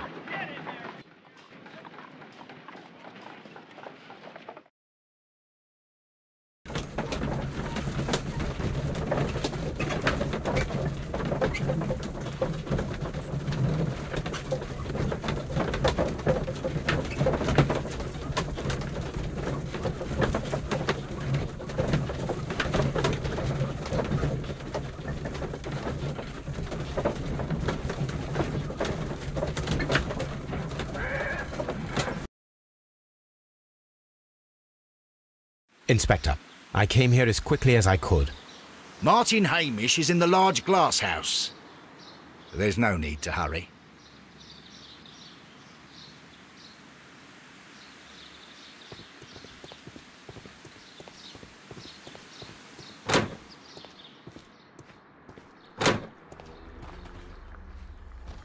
Holmes, my God! Yes, we found him like that. Our messing around with the ventilation system didn't go unnoticed. Mr. Hamish realized that we knew. Inspector, could you arrange the body, please? I should like to examine it.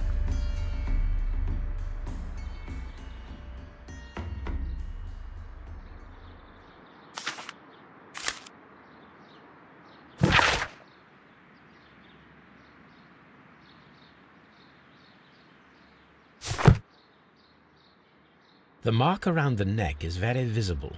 He died instantly.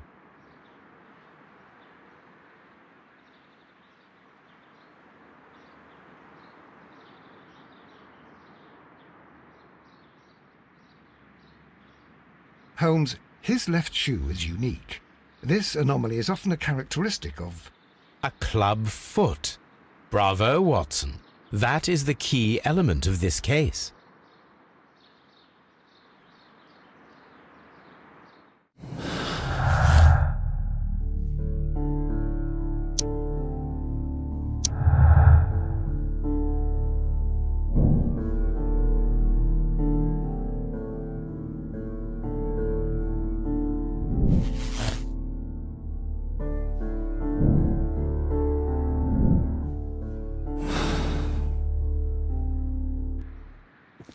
What should we do next, Holmes? Something about this rings very oddly. Why do you say that, Mr. Holmes? Why? Because of Mr. Hamish's club foot. Oh, I deserve to be kicked from here to Charing Cross. I should have noticed it. But, Mr. Holmes, I can't see why. No, I don't suppose you do. You must recall that Mr. Dunn was locked inside the Colonial Collection Room by the murderer. If it was Mr. Hamish, he would have had to run up to his workplace to trigger the fan situated above it, taking into consideration the condition of his foot. Well, it is still possible. Perhaps, but it is rather strange that such a person as Mr. Hamish decided to base his plan on the speed of his gait. You mean to say that somebody helped him? So the suicide is questionable? Correct. Mr. Hamish accuses only himself in his letter, and so the investigation stops. Possibly an accomplice, then? That idea had not occurred to me, Mr. Holmes. I have another idea, Inspector. Thanks to the testimony that we have collected, we are able to rebuild the events as they took place that day. With a timeline, such as we did in the Jack the Ripper case? Precisely. The map at the entrance of Kew Gardens should help us with our timeline. Let us analyze the facts and statements so that we may recreate the events of that morning.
Let us summarize. Montague Dunn was poisoned inside the Colonial Collection Room. He forced open the door, which means that someone locked him inside there at 10:20. Martin Hamish was last seen at 10:10. This means that he has approximately 10 minutes to lock the door of the Colonial Collection Room. Given that he was club-footed, it is doubtful. Albert also has 10 minutes to lock the door of the Colonial Collection Room, which is quite enough time. Miss White was last seen at 10 o'clock, which means that she had approximately 20 minutes to lock the door. More than enough time. Perfect, Watson. Now, let us ascertain who assisted Martin Hamish in killing Montague Dunn.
Let us summarize.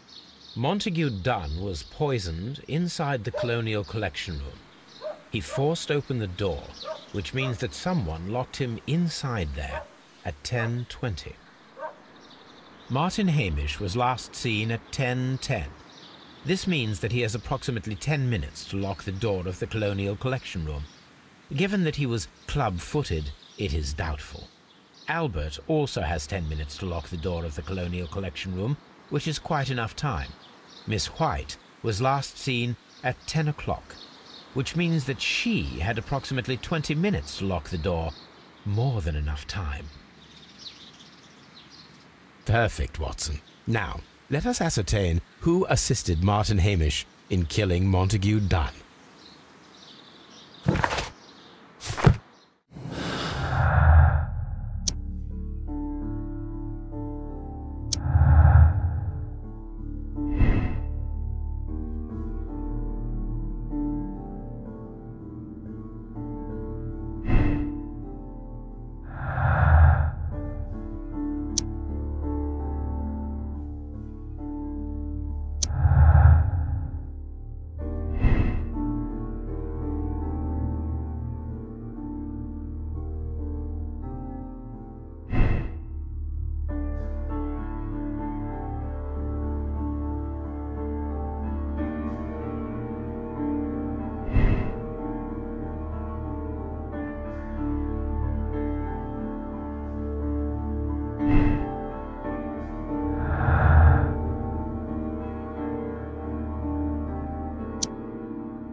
Martin Hamish's perception of plants.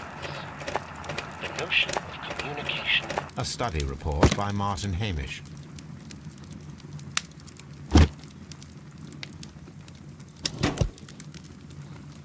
And it seems clear from these multiple experiments that plants do respond to their environment and have a form of consciousness. Margaret White, February 1895. Report number... Study report.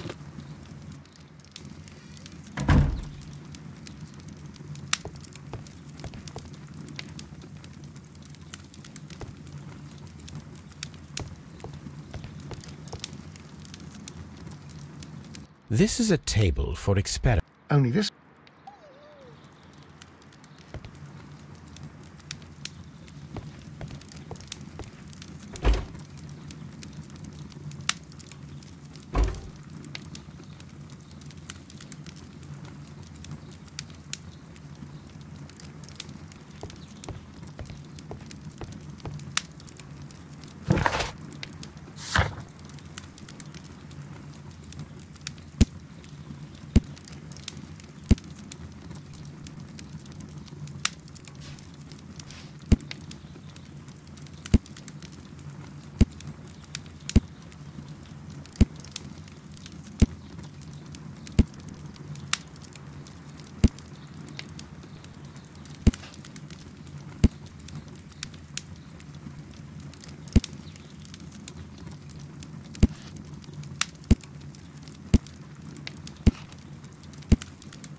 But Holmes, how can you be certain that we'll find Miss White here? It is obvious, Watson. Just use your brain. I am using it. I do use it. Now that the rope has tightened around Martin Hamish, Miss White must act to erase all traces of her implication. After the suicide of her accomplice, there is one final trace remaining, the deadly plants of the Divine Syndicate. She will be there. Very good. Shall we go? Just one moment. Now listen to me, Watson. I shall see her alone. You will conceal yourself behind her, quietly. Whatever are you planning? Nothing spectacular. The impulses of women have always been a mystery to me. But she is a bold one, and so we must be cautious. All right. You can count on me, Holmes.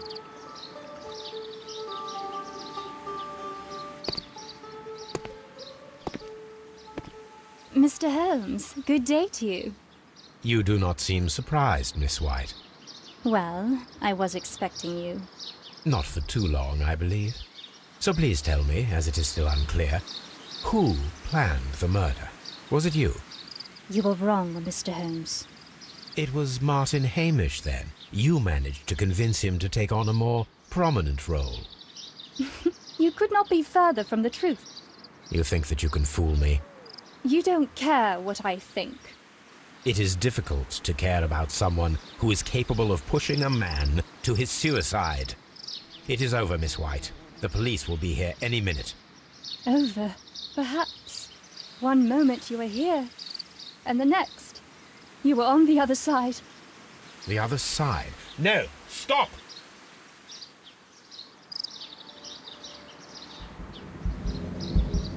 I beg you not to do this, Miss White. Don't come any closer.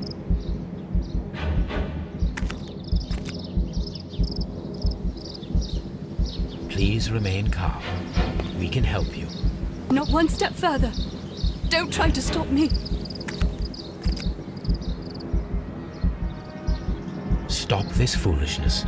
You cannot truly want to die. No, it's too late.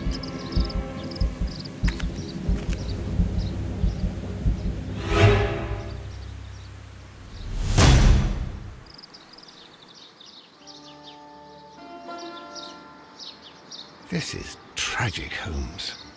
Are you able to do anything? I'm afraid not.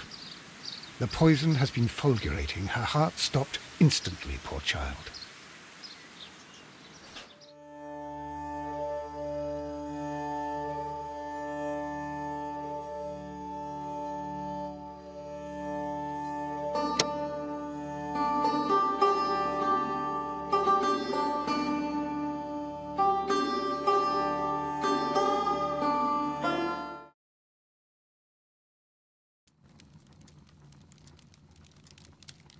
Where are you going, Holmes?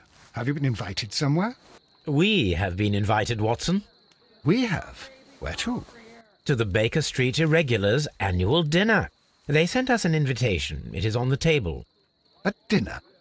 How could those street urchins afford anything like that? I can't understand your interest in them, Holmes. They're dirty. They wouldn't hesitate to steal your wallet. Watson, you should be excited. It is a secret dinner. Its location changes every year. Read the menu. Sounds mouth-watering. All right. We, the secret police of Baker Street, invite you, Sherlock Holmes, and Dr. Watson to our annual dinner. Menu, entree, frozen rat-head salad. Is this a joke? Not at all. Pray continue. Main course, sow's udder in Danny Nutcracker's way. Sounds disgusting, Holmes. Hedgehog goulash. Street turnips in homemade juice.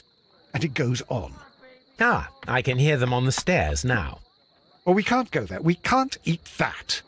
Watson, you'll hurt the feelings of those poor children. We have to go. Oh, Mr. Holmes. It is fine, Mrs. Hudson. Mr. Holmes! Wiggins, Dr. Watson is getting ready. He will be delighted to join us. You don't look well, my young man. Is there something wrong? Don't tell me the dinner is cancelled. Mr. Holmes, it's my brother Leighton. He's in a prison cell. They say he's killed 2 men. You have to help us, Mr. Holmes, because I know he didn't do it. Where is he now? From what I've heard, they took him to the yard, and they gave him a good beating already.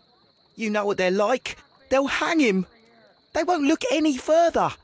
Holmes, we have to help him. Well, and forget about the dinner. Wiggins, I'll take the case. You're fantastic, Mr. Holmes. I'll be waiting for you at the crime scene. You'll be there, right? It's on Half Moon Street in Whitechapel. Very well.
Please, gentlemen, leave the scene now. Oh, Mr. Holmes, is that you? Good evening, Constable... Constable Marrow. I was here with Inspector Aberline during the Ripper case, Mr. Holmes, back in '88. But then this is nothing like that case. With this one, we've got the murderer, the weapon, and the statements, which speak for themselves. Of course, Marrow. But you know that appearances can sometimes be deceiving. Who were the victims? The 2 men here, both shot. The stat fellow was Brian Vercotti, a well-known ruffian. The other, Kenneth Butler, a jeweller by trade. You spoke of statements. You have witnesses? Well, I was there, so I gave my own statement. And then there were 2 other witnesses who said they saw the killer Chapman. Mr. Turner, a gentleman who lives in that flat over there. And Polly Powell, a flower seller, who was over at the far side of the street. So, Constable Marrow, I should be delighted to hear your testimony. I was standing at the north side of Half Moon Street. That was the side that you came from. But you would have been unable to observe this part of the street, where we are standing now. That is correct. But I saw the 2 victims slowly enter Half Moon Street, and then shortly after, the fireworks started. A few minutes after that, the fellow Chapman rushed towards me and ran into Half Moon Street. Please continue. I didn't pay attention, but suddenly I heard a woman's cries and police whistles on the other side of Half Moon Street. I rushed over there and I saw the 2 dead bodies on the ground. When I reached Whitechapel Street, I saw Leighton Chapman. He'd been caught by 2 police constables. Did you hear the shots? I didn't hear any shots. The fireworks were all over the sky. They were so loud I couldn't hear anything else. What were the fireworks in honour of, Constable? Well, today's Queen Victoria's birthday, Mr. Holmes. Yes, I appear to have lost track of the days. It is May now, of course. Constable Marrow, what else caught your attention while you were running through Half Moon Street? I saw nothing but rats, and I took the time to light every corner with my lamp. Did you happen to look up at Mr. Turner's window when you were on Half Moon Street at that time? Yes, I saw that the window was open, but no one was there. It was dark in the room. Constable, your statements have been of great value to me.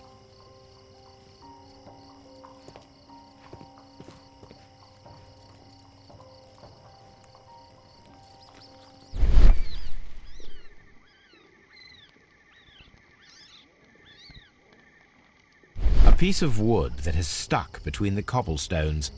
Let us take a closer look.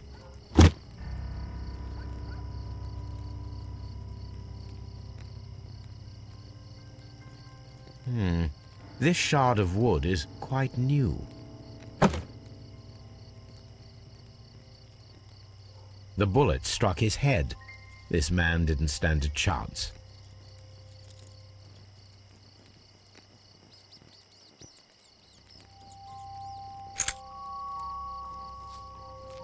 This is an ordinary key. I wonder what kind of door it opens.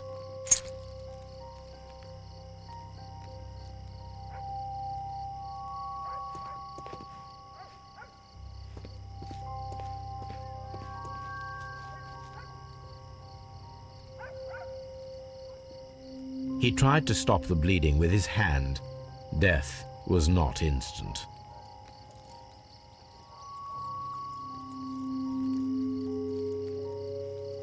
The bullet penetrated his stomach, a dreadful wound.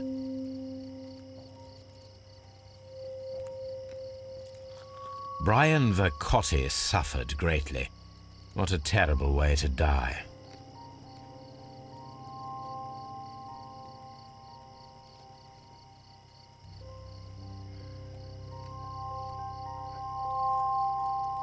A tattoo from Westgate Prison. Vercotti must have done some time there.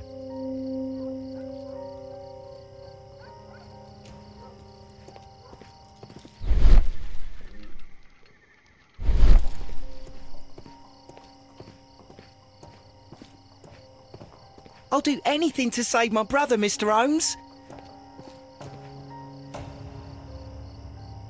Good evening, Mr. Turner. I heard Constable Marrow reply to you as Mr. Holmes. Are you that detective gentleman? I've heard of you. And, well, I know things about this evening. Excellent. Might we hear your story?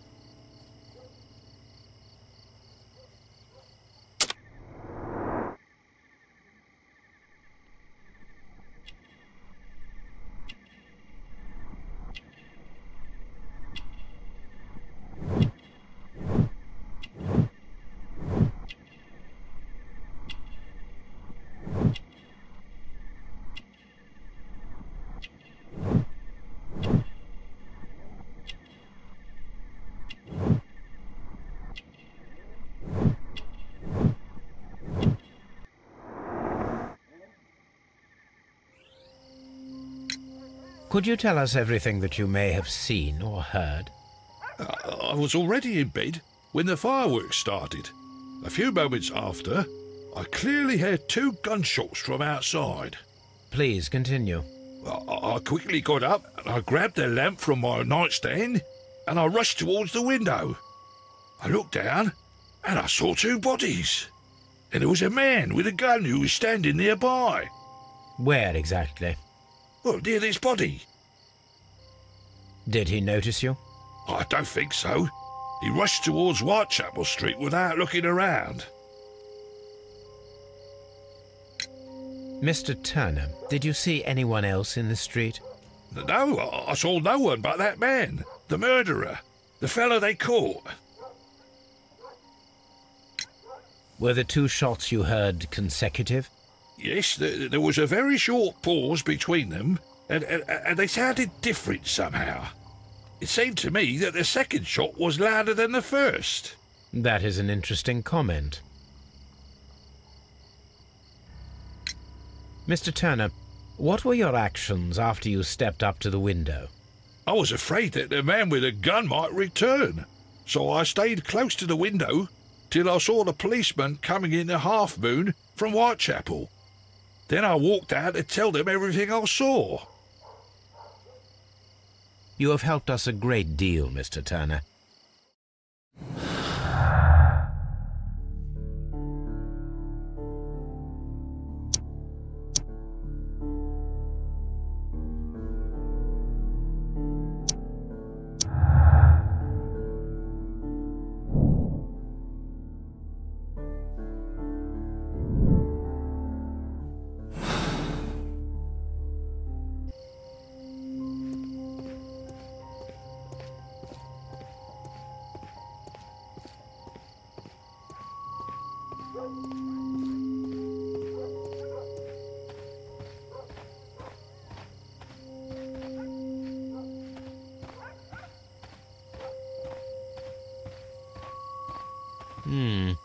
This mirror is turned towards Half Moon Street.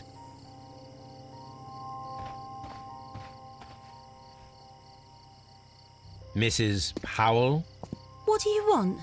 My name is Sherlock Holmes. I'm assisting the police with their investigation of the crime that took place this evening. Well, I've already gave my testimony, but very well. Could you tell us everything that you may have seen or heard? Yes. I was selling my flowers as usual, and then the fireworks began, in honour of Queen Victoria. I enjoyed those. But then, all of a sudden, a young lad ran out of Half Moon Street and stopped just by me. He had a gun in his hand. He was like a ghost, and all covered in blood. It was dark, but I could see him, because of the flashes from the fireworks. And then? I screamed as loud as I could. I knew that a policeman should be on duty in the vicinity. He had no time to escape. 2 constables got him. Then another constable came out from the very same street, and I heard him talking of a horrible murder. Mrs. Powell, did you hear the gunshots? I'm not sure. You know, what with the fireworks. Did you see anyone else leaving Half Moon Street, prior to or at the time of the crime? No, sir, I did not. Even with all the fireworks, I was very attentive, as I'm always on the lookout for customers. My thanks to you, Mrs. Powell.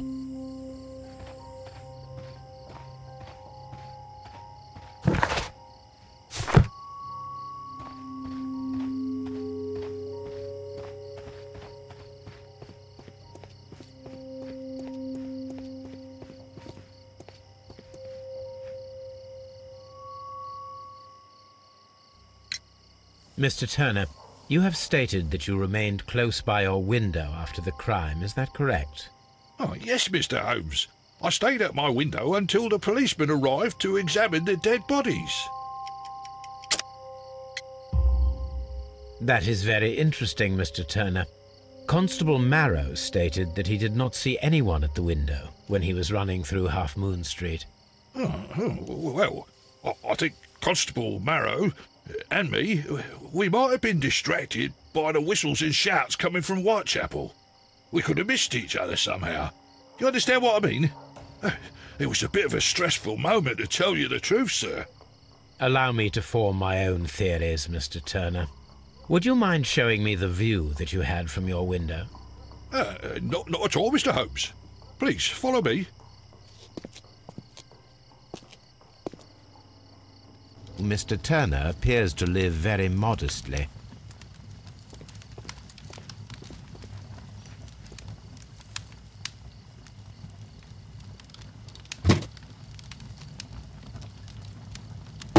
A perfect match. So, Mr. Turner broke his stick when it became stuck between the cobblestones. He did not mention that he was so near to the victims. The books on this shelf are in a mess.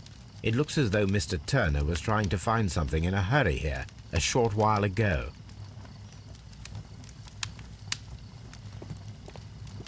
Mr. Turner was roused from his bed by the sound of gunshots.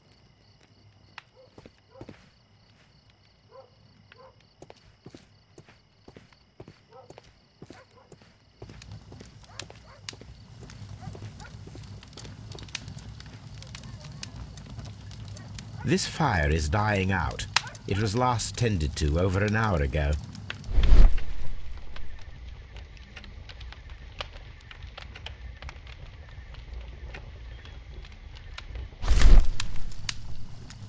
The papers are almost entirely burned.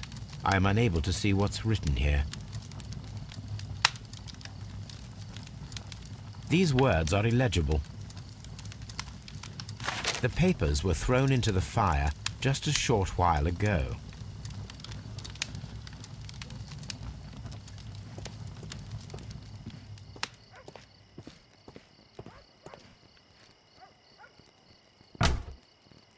so. That's the view Mr. Turner had when he opened the window. The dead body of Kenneth Butler. Brian Vercotti's contorted corpse. Mr. Turner had a perfect view of the crime scene. He saw the bodies clearly, and Leighton Chapman standing over them.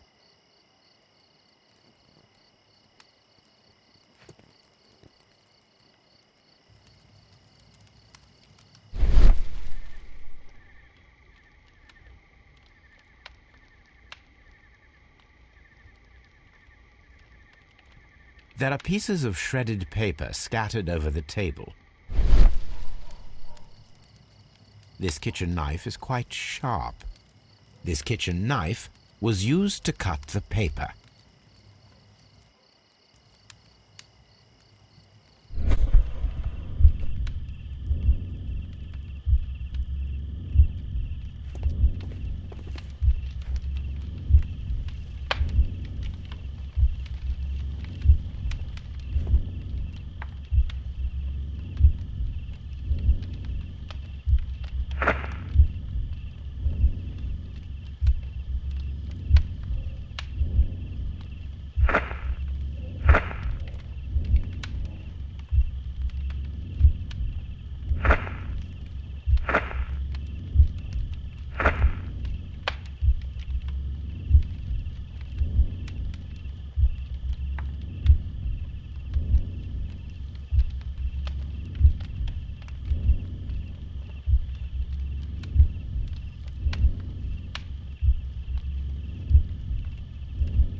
So Mr. Turner used a book to hide an object that he found on Kenneth Butler's body. The question is, what did he find?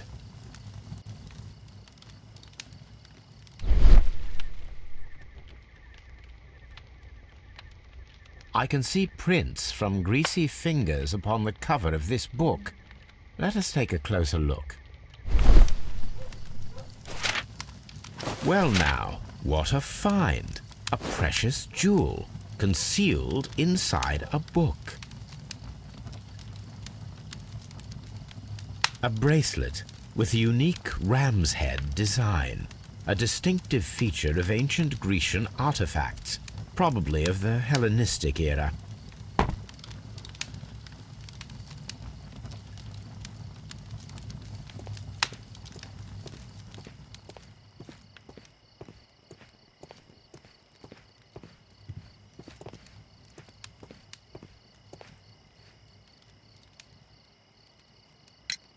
Mr. Turner, how would it be possible for a man of advanced years, such as yourself, to rush from his bed to the window in a matter of seconds, as you have stated? Well, I'm able to move very quickly, despite my age. And when the situation requires it, Mr. Holmes. I highly doubt that, Mr. Turner. I observe that you suffer a severe limp due to your injured right leg. It would have taken at least 10 seconds for you to approach the window. That means you could have easily missed something or someone in Half Moon Street during that time. You're right, Mr. Holmes. I could have missed something. But it did seem to me that everything happened so quickly. Time can pull tricks on you. And what of everything else that you told us? Mr. Turner, it is vital that we have your complete and true statement. Mr. Holmes, I do assure you that the other things I said were most sincere. Mr. Turner, you were not sincere with me. Not then, and not now. But Mr. Holmes... This, Mr. Turner, does not look like anything that a poor man might possess. It is worth more than the home that you live in. I can explain. No, merely correct me if I am wrong. You saw Leighton Chapman through the window, but you also noticed a glittering object on the ground, this precious jewel. You walked down and took the bracelet from the body of Kenneth Butler, and when you heard the whistles, you hurried away. That broke your walking stick. It caught fast between the cobbles. Constable Marrow was unable to see you in the window as you were climbing up the stairs on your way back to your flat. Upon returning home, you hid the precious jewel inside a book. Mr. Holmes, please don't send me to prison. I didn't do anything bad. I'm just a poor man. When I chanced upon the bracelet, I saw it as an opportunity to make a little money. I was desperate. I only took the bracelet, that's all, I swear. You made a mistake by lying to me.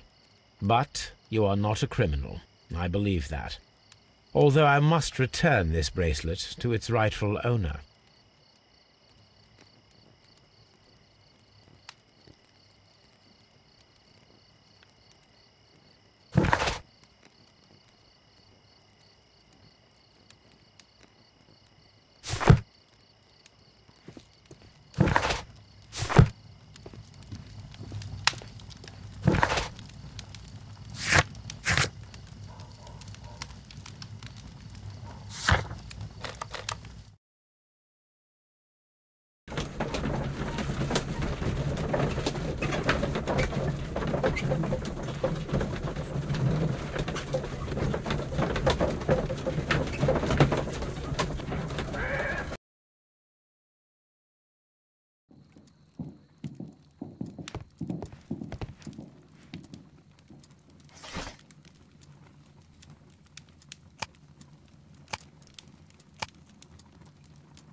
That is not the one I need.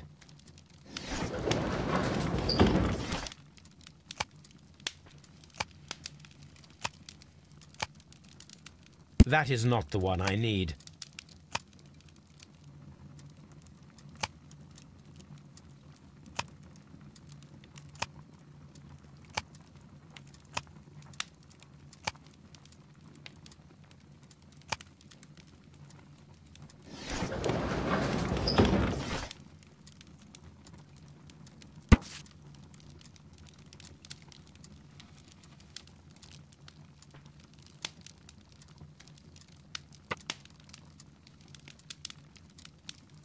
Here it is. I need to continue my research in my archives.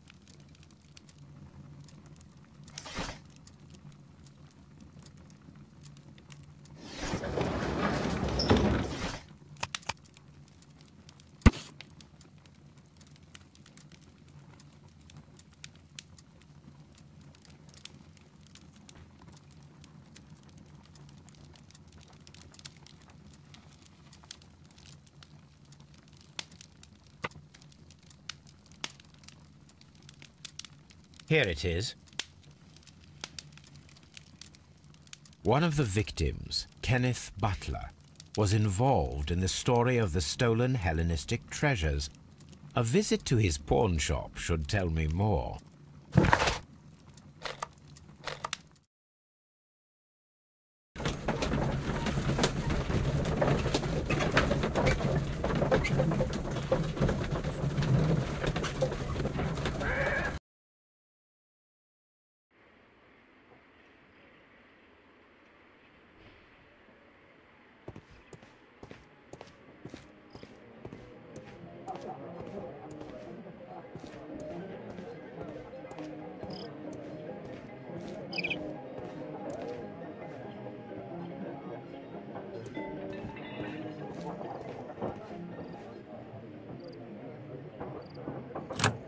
Mr. Butler's key matches the lock perfectly.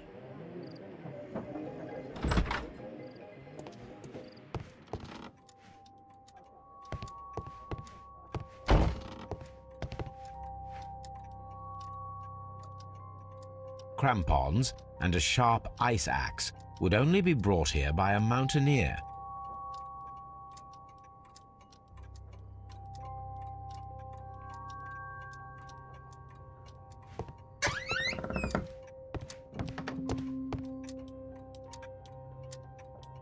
A flare pistol. Perhaps it was pawned by a destitute sailor.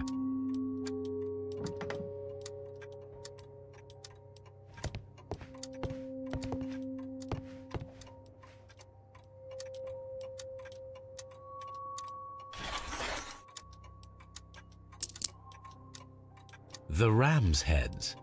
This necklace belongs to the 5 Rams of Mittelin collection. Interesting. That means that Kenneth Butler owned a part of this collection all this time, 10 years after the theft.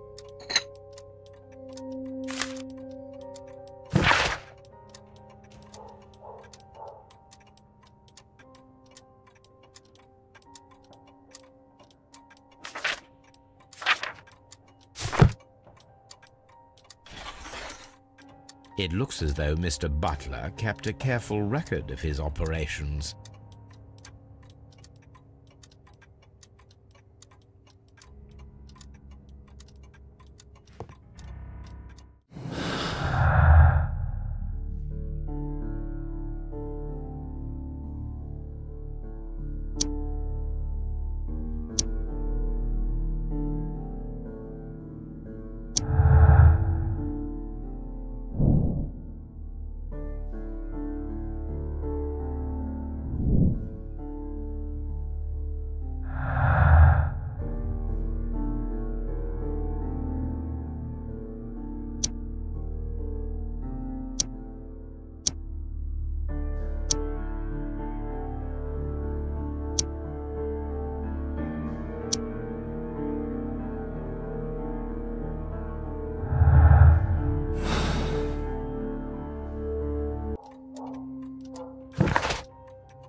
Mr. Holmes, whatever brings you here so late at night?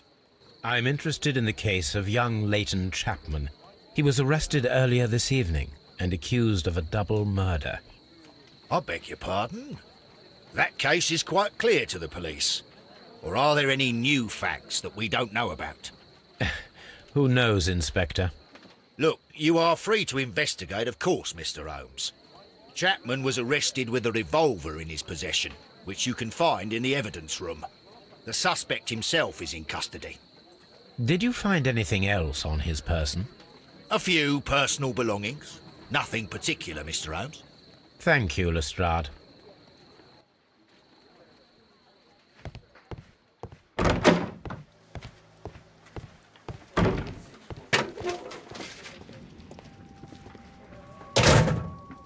So this is the gun that Leighton was holding when he was caught by the police. It is a Webley revolver, a reliable weapon. It seems as though the shells were not removed from the cylinder.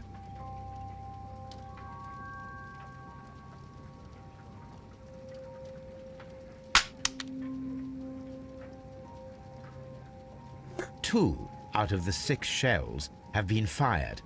There were 2 shots. These cigarettes are filled with cheap tobacco. Nothing interesting. A cheap watch, bought with his own money, no doubt.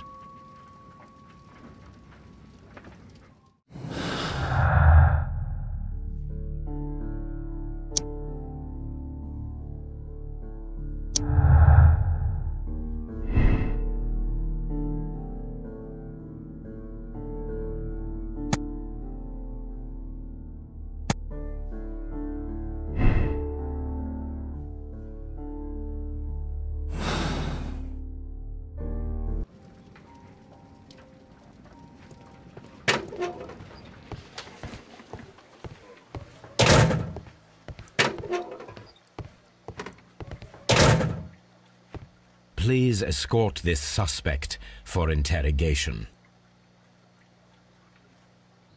Good evening, Mr. Chapman. Who are you? I've got nothing to say. It's all a mistake. Calm down, Leighton. I have come here to help you.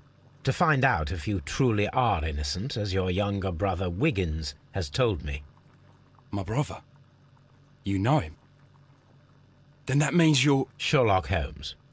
Oh, blimey. All right, Mr. Holmes. I'll tell you everything.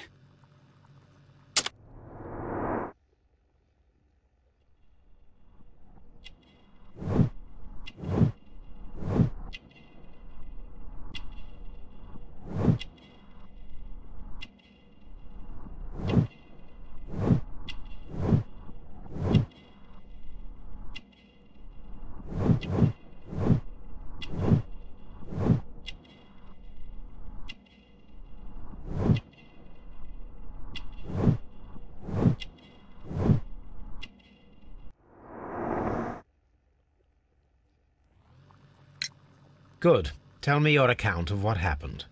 I left my work, and I hurried up to see the fireworks in Whitechapel. I was late, so I decided to cut through Half Moon Street. I saw the first fireworks light up in the sky. I bumped into a constable on a corner before entering Half Moon. Then suddenly, what with all the firework flare, I saw two men. They were both lying flat in the middle of the street. I stopped where I was. I thought about turning back to the police, but as I was thinking of that, I saw a third person. He was leaning over the body that was furthest from me. The second I saw him, he raised his head, and he stared at me. In a flash, I saw his gun, but he made a dash for it instead, and he escaped through Whitechapel Street. So you might still have had time to return to the constable. I panicked. I didn't know what to do. Anyway, I approached the bodies just to see if they were still alive. I saw that one had blood pumping out of his stomach. He was dying. It was horrible. The second one was already dead. He had a hole in his head. He was holding a gun in his hand, though. I took it, and then I followed the third man. Interesting. Pray, continue. I turned a corner, and I saw the man standing in the middle of the street. He seemed to be in some sort of panic. And then, Mr. Holmes, something strange happened. I told the police and they laughed at what I said, but I swear to you, my words are true. I started running towards him. But then I was blinded by a flash. It was so bright that I hardly saw anything for a good dozen seconds. But I kept running forward. As I arrived in Whitechapel, I heard a woman screaming. And then I was caught by the police. But there wasn't a trace of that man. Of course, then they found a gun and all that blood. I couldn't see the murderer escaping and all that mess. Perhaps I was still half-blinded at that moment. A thrilling account, my young man. Leighton, are you able to describe the person whom you saw standing in Half Moon Street? Well, I wasn't able to see his face at all. It was too dark, and he was too far away. I could see his silhouette. And what about that? Nothing so special. He was wearing a jacket. He was quite average in size and his weight. I see. Was there anything else that struck you at the time? No. But perhaps... It's strange, but I can't remember the sound of his footsteps as he was running away. Perhaps it was because of the fireworks or the surprise of me seeing him. Leighton, I confess I am puzzled. Why should a young lad like you take a gun from the hands of a dead man and set off in pursuit of a probable killer? I know.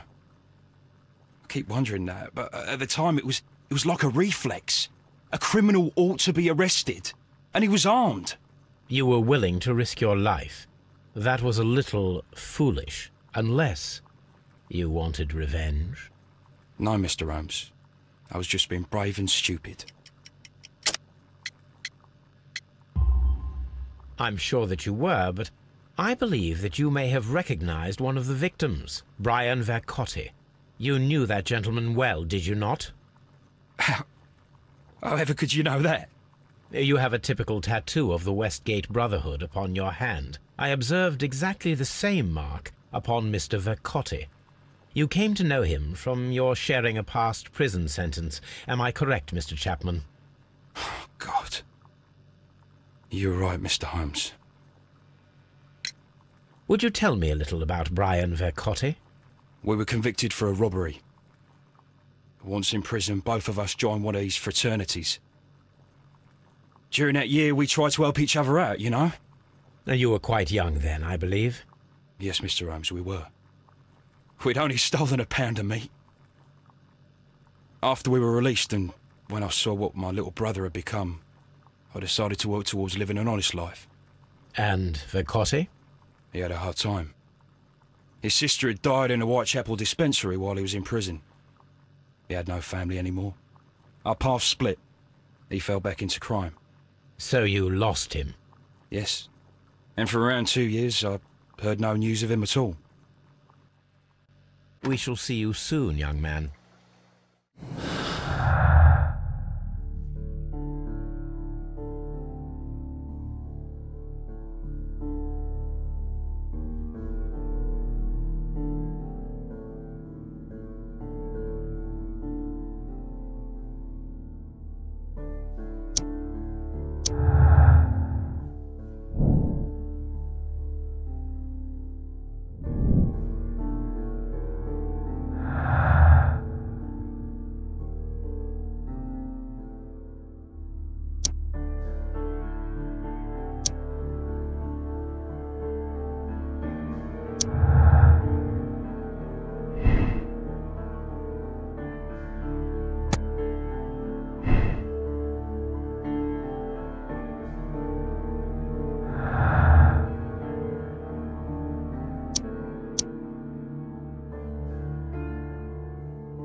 What's up with you, lad?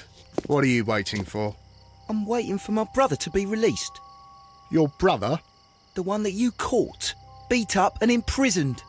Ah, the murderer. He ain't killed no one, copper. Watch your mouth, lad, else you'll be joining that worthless brother of yours.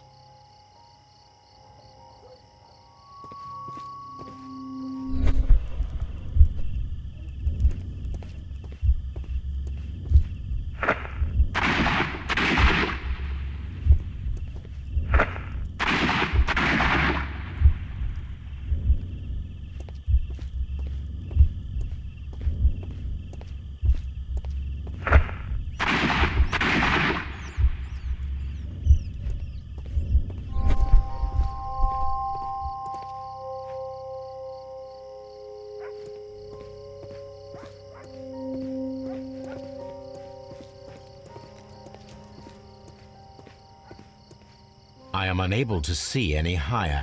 I need to find something to lift my lamp.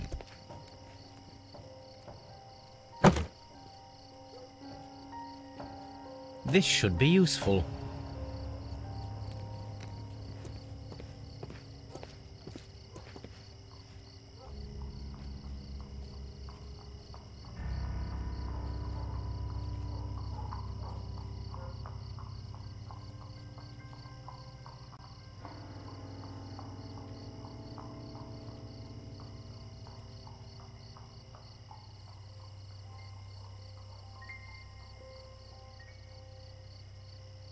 This is most definitely a bullet hole.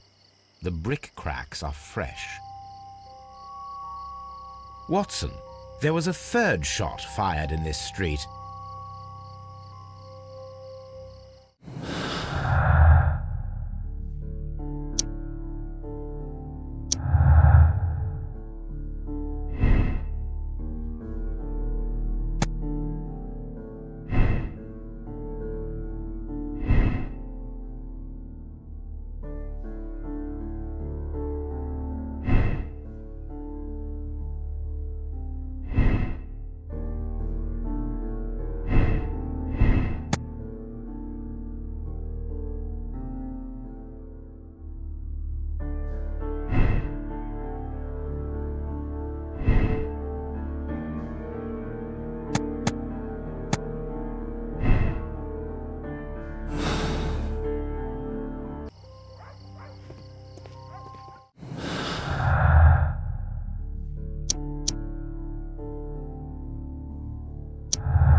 Constable Marrow, I would value your assistance in this investigation.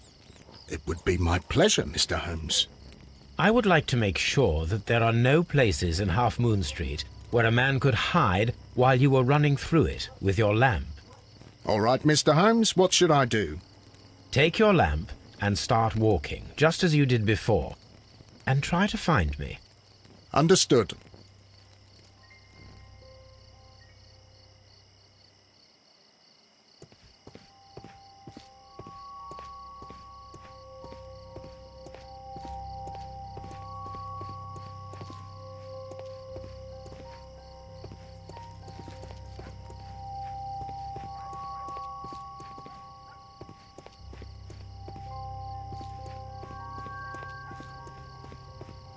No, this is not how I walked at the time of the crime. I was more attentive. Let's start over again.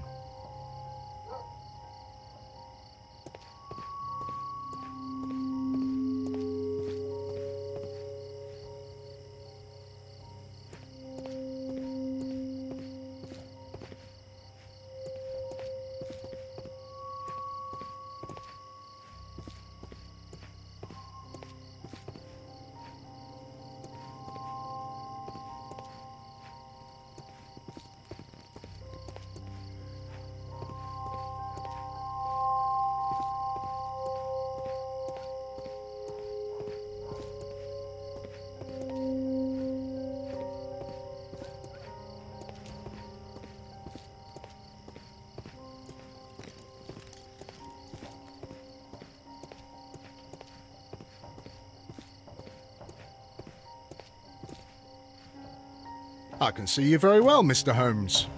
All right, Constable. Let's try again. I'll find another place to hide.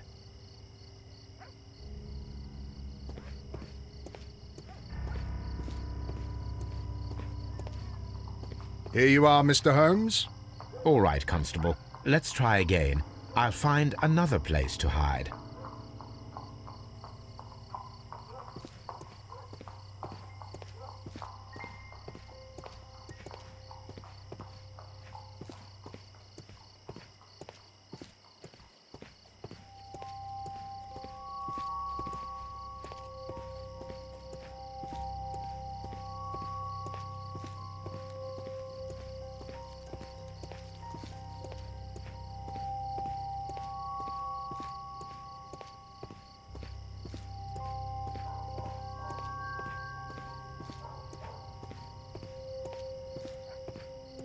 Mr. Holmes, it wasn't difficult to find you at all.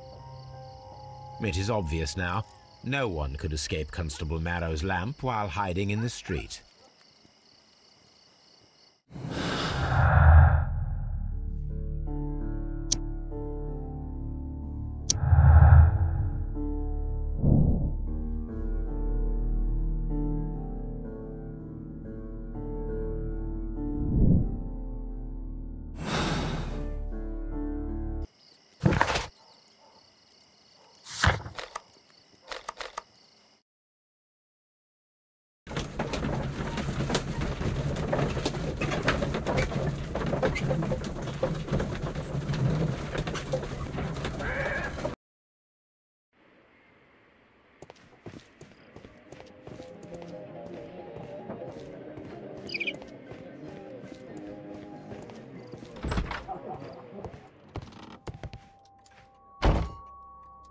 These tools are exactly what I need to climb the wall.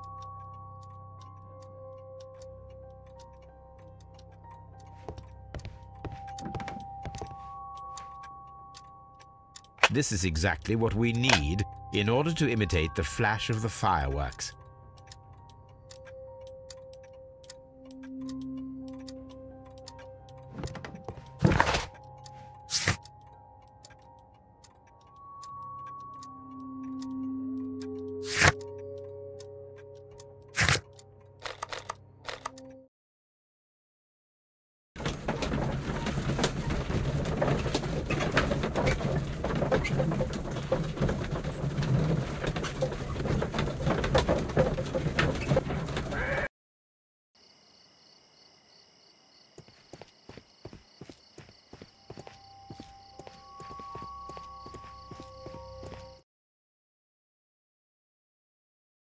Why are you looking at me all the time like that? I'm just watching you, lad. I never know what to expect from people like you. People like me? Yes, street beggars and thieves. I ain't a thief. Oh, no? Then where did you get whatever it is that you're gnawing on? I very much doubt that you bought it. What ain't seen can't hardly be stolen.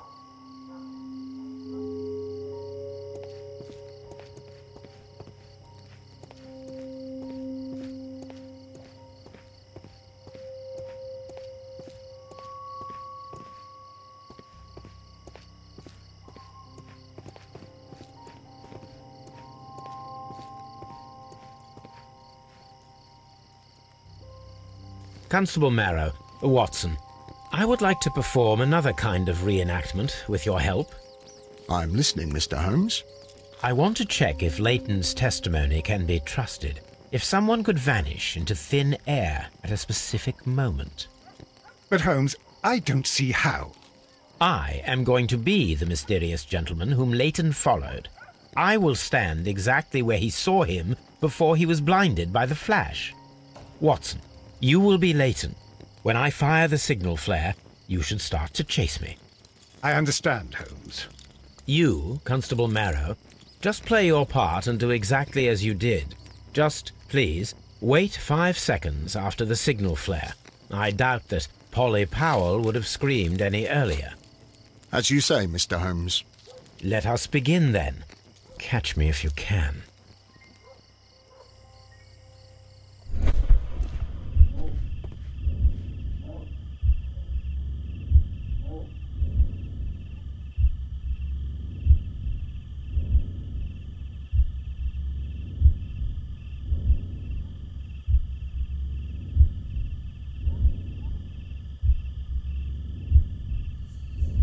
The moon illuminates this wall. Anyone trying to climb it would be easily spotted by Constable Marrow. The streetlights fall directly on this wall. Not an ideal spot to escape the crime scene. It is also directly in front of Polly Powell. This wall is cast in shadow. It would be difficult to see anyone scaling it.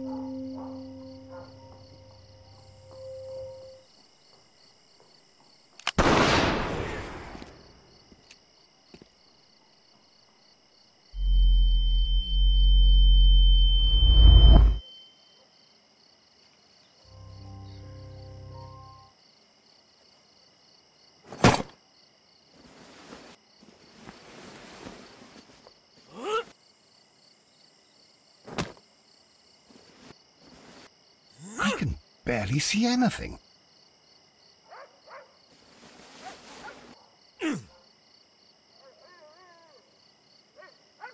Holmes? Are you there?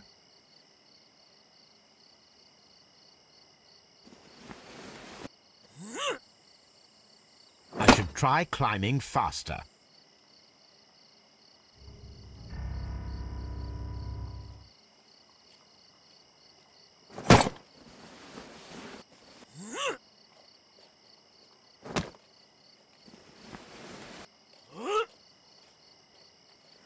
I can barely see anything.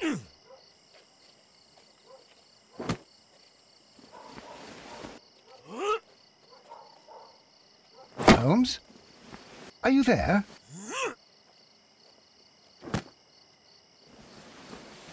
Where is he? My God, a man can't just disappear like that.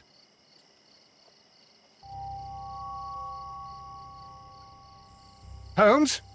Holmes? Where are you? I cannot see you, Mr. Holmes. Dr. Watson, it seems that Mr. Holmes has disappeared. Don't worry, gentlemen. I am up here, above your heads. How on earth did you get up there, Holmes?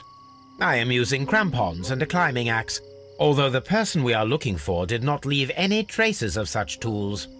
Constable, is there any way to get to the top of this building? Yes, Mr. Holmes, I can show you. The door to the building can be found from Whitechapel Street. Gentlemen, I am on my way down.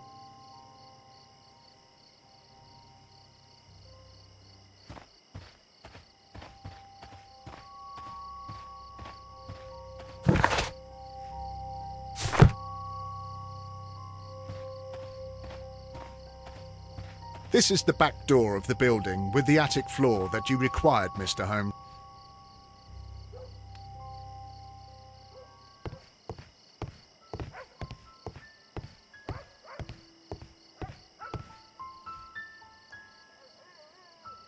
It's empty.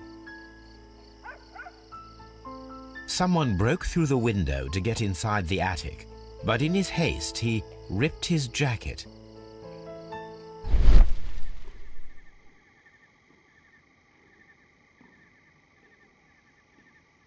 A cluster of thick black threads.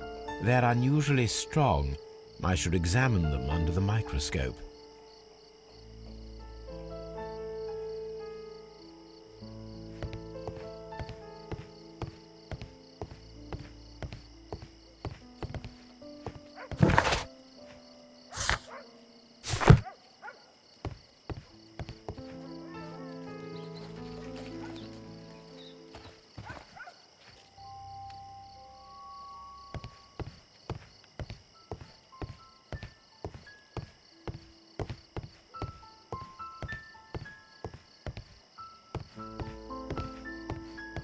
These shards of glass are from the window above. We can conclude that the person whom Leighton saw climbed up the wall, broke into the attic window, and escaped through the hatch.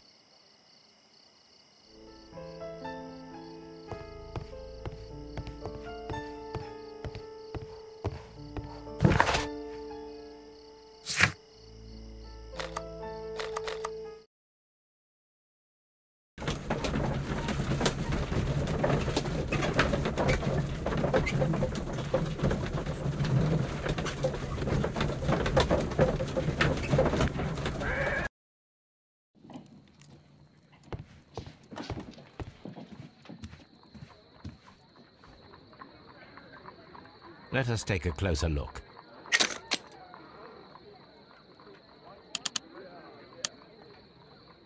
It is not a thread, but a hair. I very much doubt that it is human. I need to compare this sample with a human hair and a horse hair. A shaving brush is usually made from horsehair. Watson, could you please pass me your shaving brush? Here you are. Watson, look, what's outside the window? Well, I don't see anything. Ouch! Holmes! Oh, don't make such a fuss. One little hair. Human hair is significantly thinner than the black sample. The horse hair is thinner than the hair that we found. So, this black hair belongs to an animal, and it is larger than a horse. A hair from a large and exotic animal.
Wiggins, my lad, what are you doing here? You'd best be leaving and be quick about it. I've done nothing wrong. You'd learn more by watching Mr. Holmes. He knows exactly what he's doing. Not like you. Oi, watch your tongue. It would be my pleasure to assist you with your investigation, Mr. Holmes.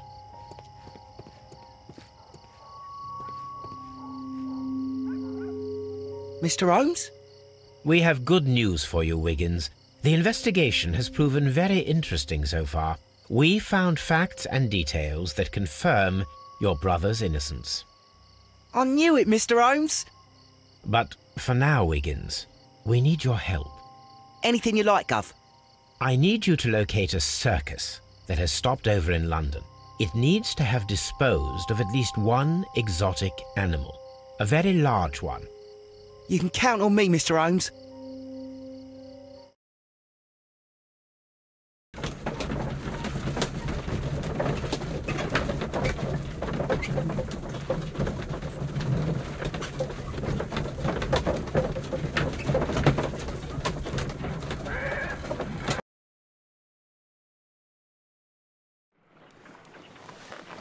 I do hope that those children don't get into trouble, Holmes. Don't worry, Watson. I predict some news in 7 seconds. Mr. Holmes, we found it. Here it is. And this is a young Indian elephant, the highlight of the show. Duval Brothers, a well-known travelling circus that is currently stopped in London. I believe that is exactly the type of circus we are looking for. I'll pay it a visit.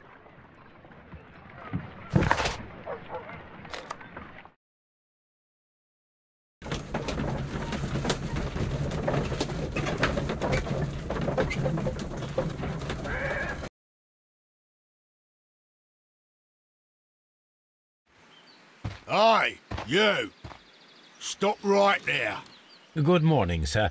Pardon me, but why am I not allowed to walk around here? Because it's private. Well, I only wanted to meet the artistes. Hmm? You're wanting to apply for... Nah, you don't look like the type of, artistic lockpicker that we're looking for. You might be surprised. What? Nah, I don't think so. Clear off.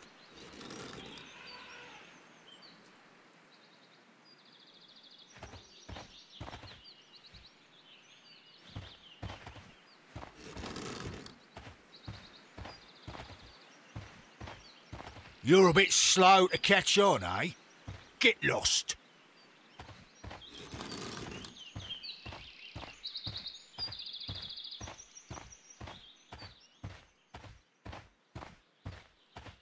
You're a bit slow to catch on, eh?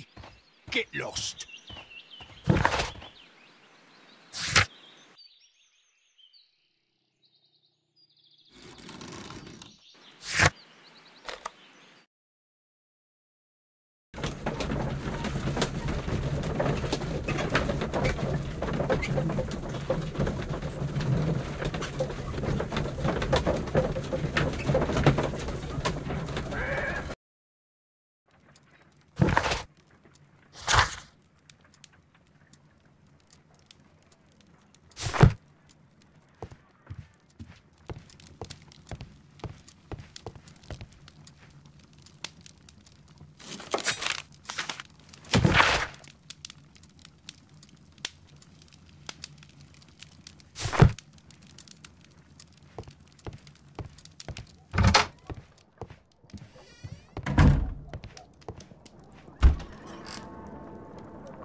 Stay where you are.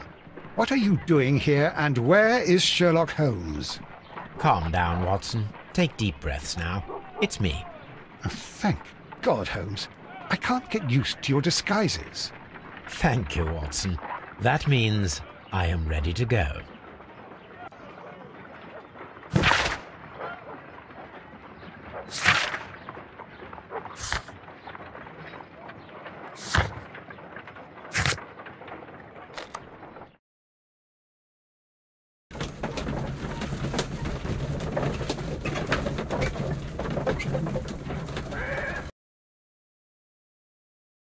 Who are you?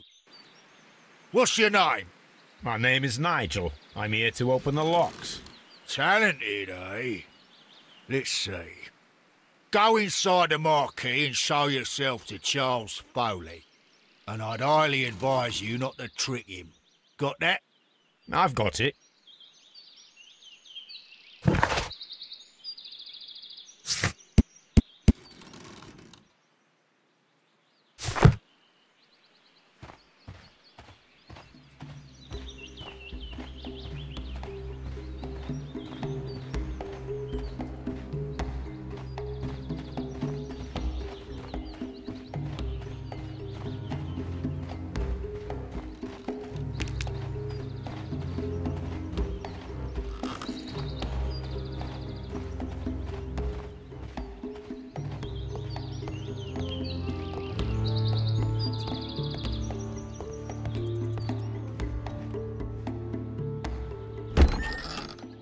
So, everything is here just as you asked. And what about the money? Some of the barrels are wet. Transportation issues, it couldn't be helped. Whatever.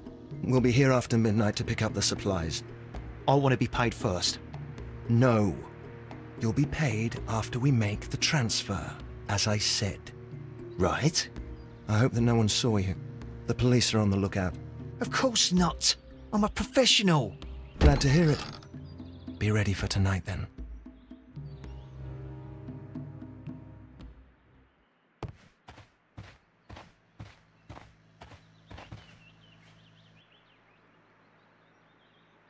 This wooden barrel is damaged. It is difficult to say what is inside. There is a spot on this barrel that was intentionally painted out. The crest of the Honourable Artillery Company. Could it be gunpowder? I need to be sure.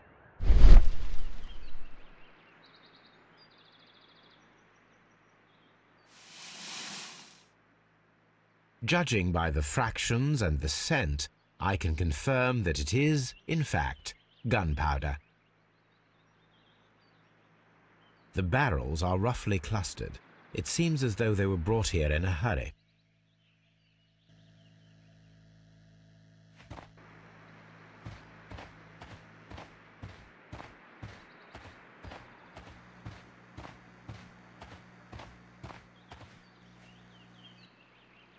This printing press is old, but still quite capable of printing hundreds of pages per day. From lambs into lions, those are words of encouragement and defiance. That's a picture of a contemporary gentleman wearing a Robin Hood hat. Interesting. This poster was clearly made to fire up rebellion amongst the people. There are enough posters to paste across half of London's walls. Powder kegs, a printing press, and a great many blank papers. All of this was stolen by the Merry Men quite recently. And these poster samples. I am quite sure it is not a coincidence. The Merry Men are planning some sort of sabotage. Stop right there. Who are you? Are you Charles Foley? Maybe. They say that I can open any door. Do they now? We'll see that lock near the chains on the table over there. Open that.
Oh.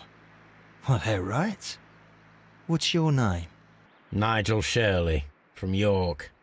Ah, Nigel from York. Never heard anything about you. How'd you hear about me?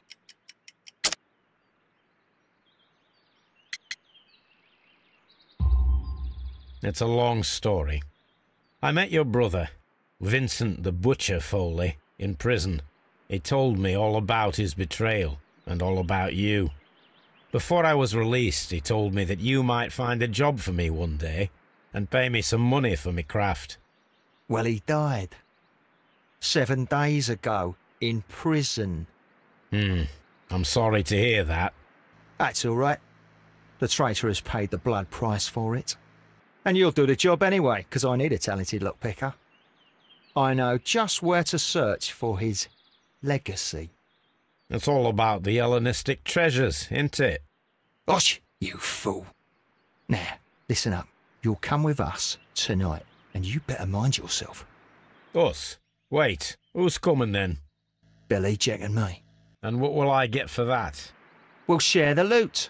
The one you seem to know about. Right. Wait for us at the abandoned manor house on the corner of Ladbroke Grove and Kensington Park Road at midnight. Deal.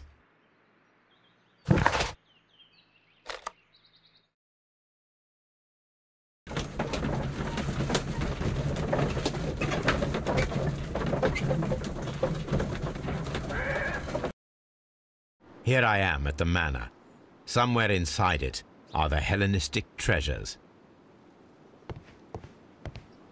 This lock is quite old.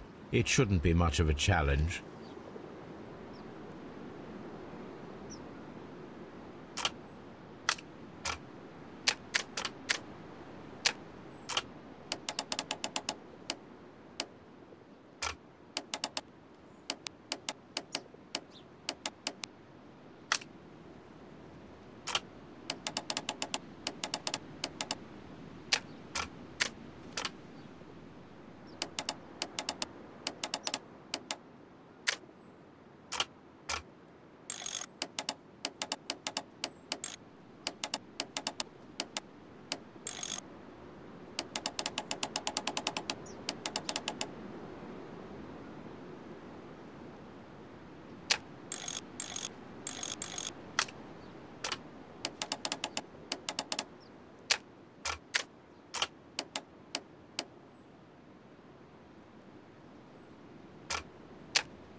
I need to find where the safe is hidden and lockpick it.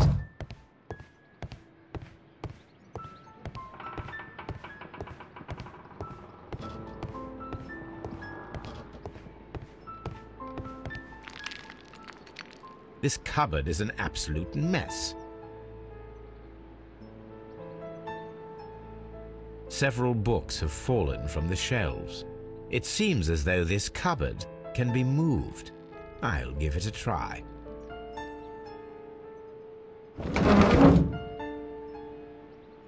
So, that's the lock I must open tonight. Let me see.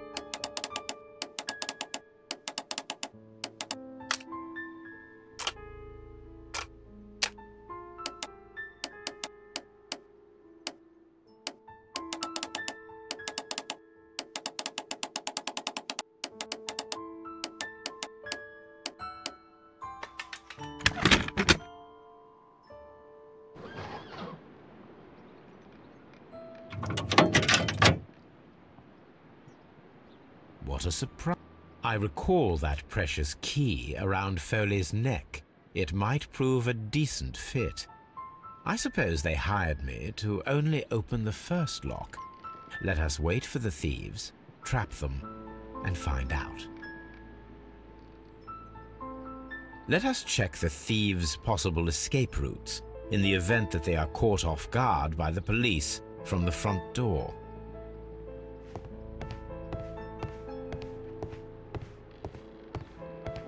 The thieves won't attempt to escape through the front door if the police are right behind it.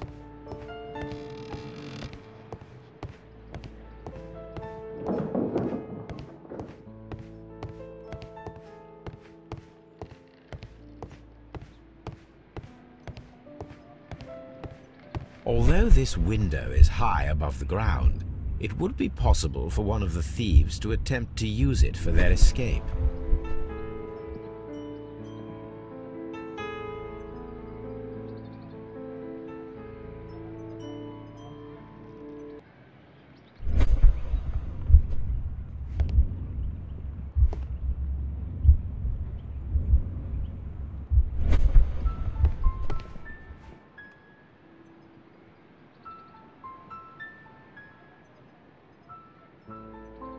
This is the perfect place to set a trap.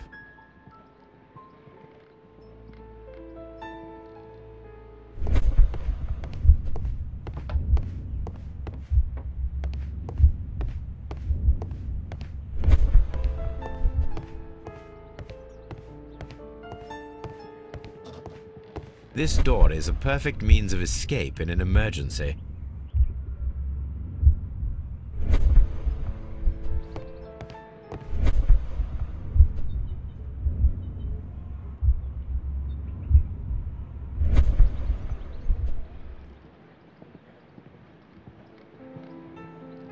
This door leads to a kitchen, which holds the shortest route to the back door.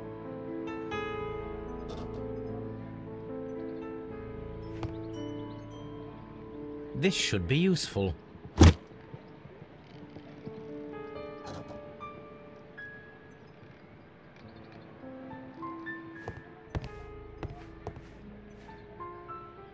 A solid rope.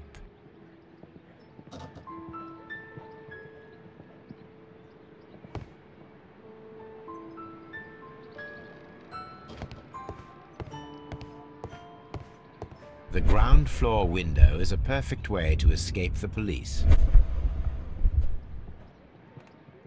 This works very well. No one will escape through this window now.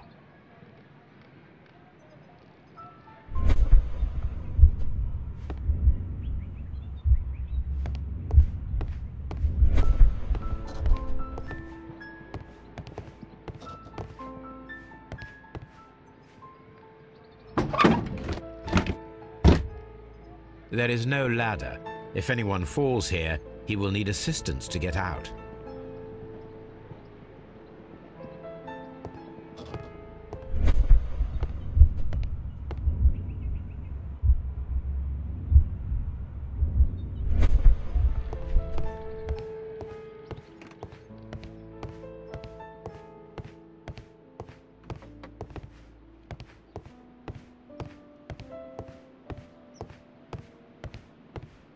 The thieves won't attempt to escape through the front door if the police are right behind it.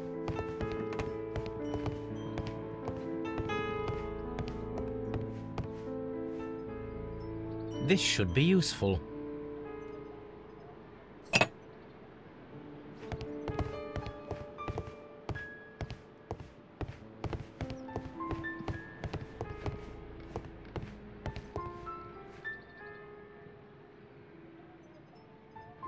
One step on these beads, and our thief will go flying. I should walk carefully here, else my plan will be ruined.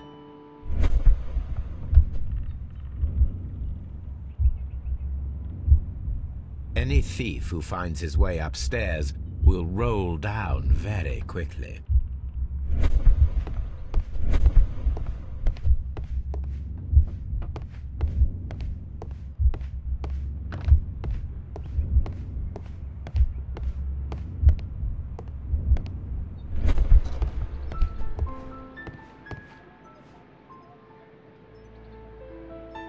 A solid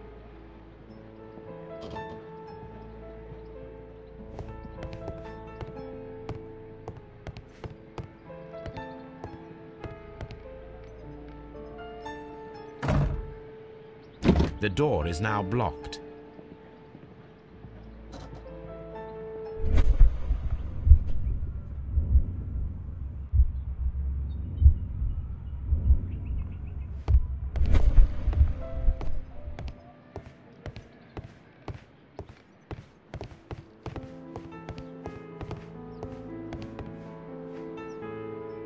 I wonder what this old chandelier is doing on the floor. It looks as though it was poorly attached. I suppose that the thieves already tried to open the lock with this formidable hammer, but they were unsuccessful.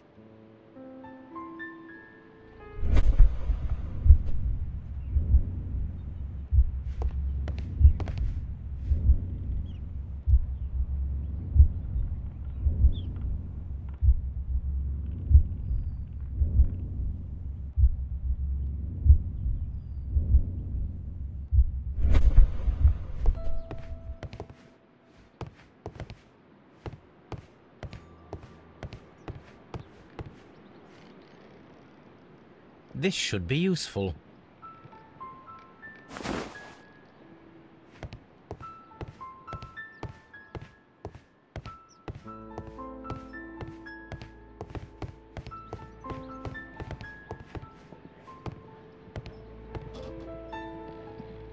Now, it's not an open hatch, just a nice carpet on the floor.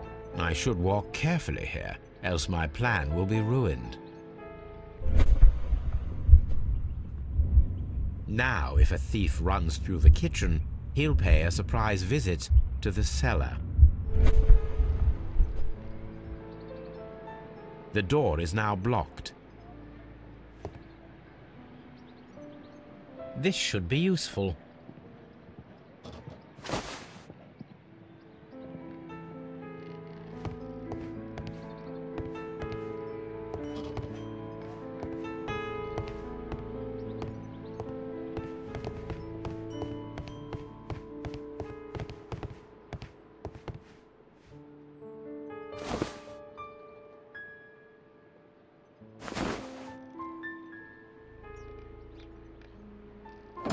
If anyone takes the hammer, the rope will uncoil and make the chandelier fall.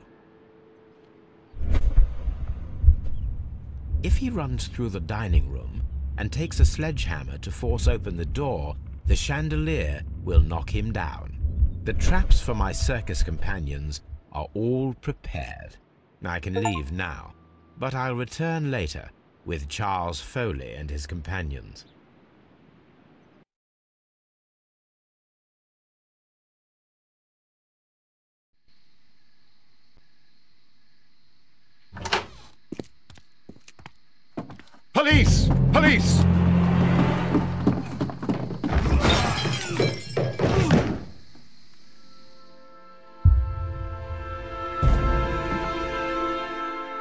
Stop where you are!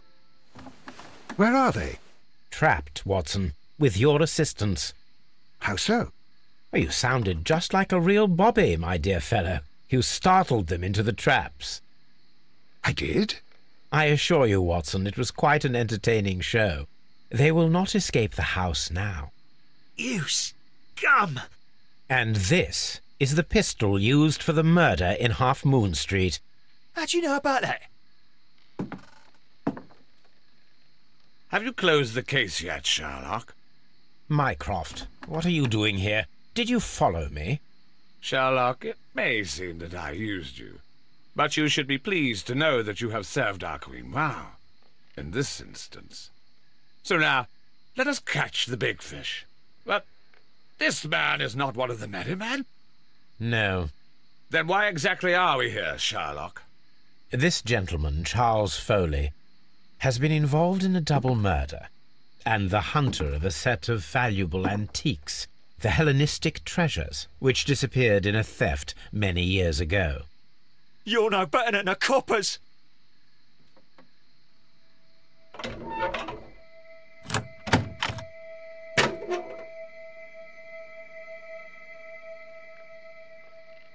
Holmes, that is incredible. The Hellenistic treasures. Indeed. Nothing but trifles. Where are the merry men? I don't know why you are asking me, Mycroft. They are yours to find. I'll see you soon, dear brother.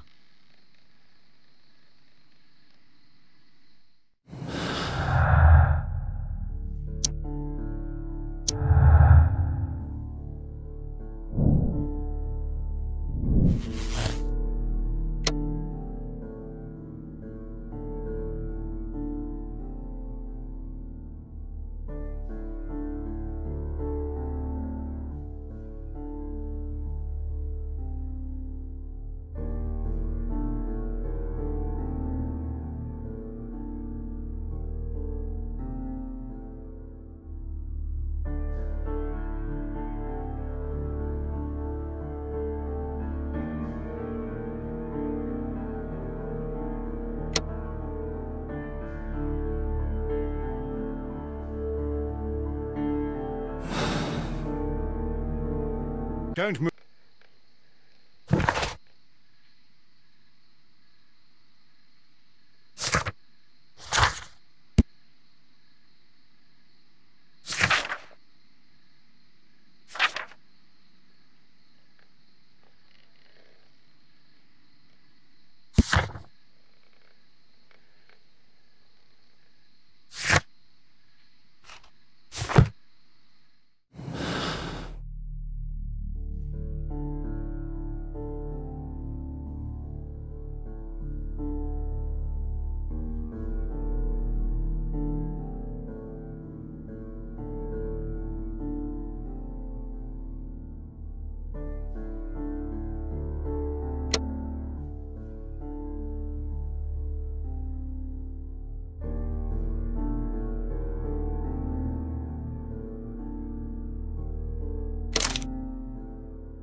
Charles Foley, you committed the crime of premeditated murder and of theft.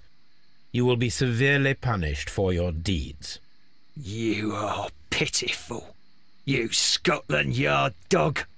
Save your words for the gallows. I'm sure the journalists will love them. I shall leave now, Watson. Gentlemen, please take our friends here into custody. Where are you going? I have unfinished business. I'll see you at Baker Street.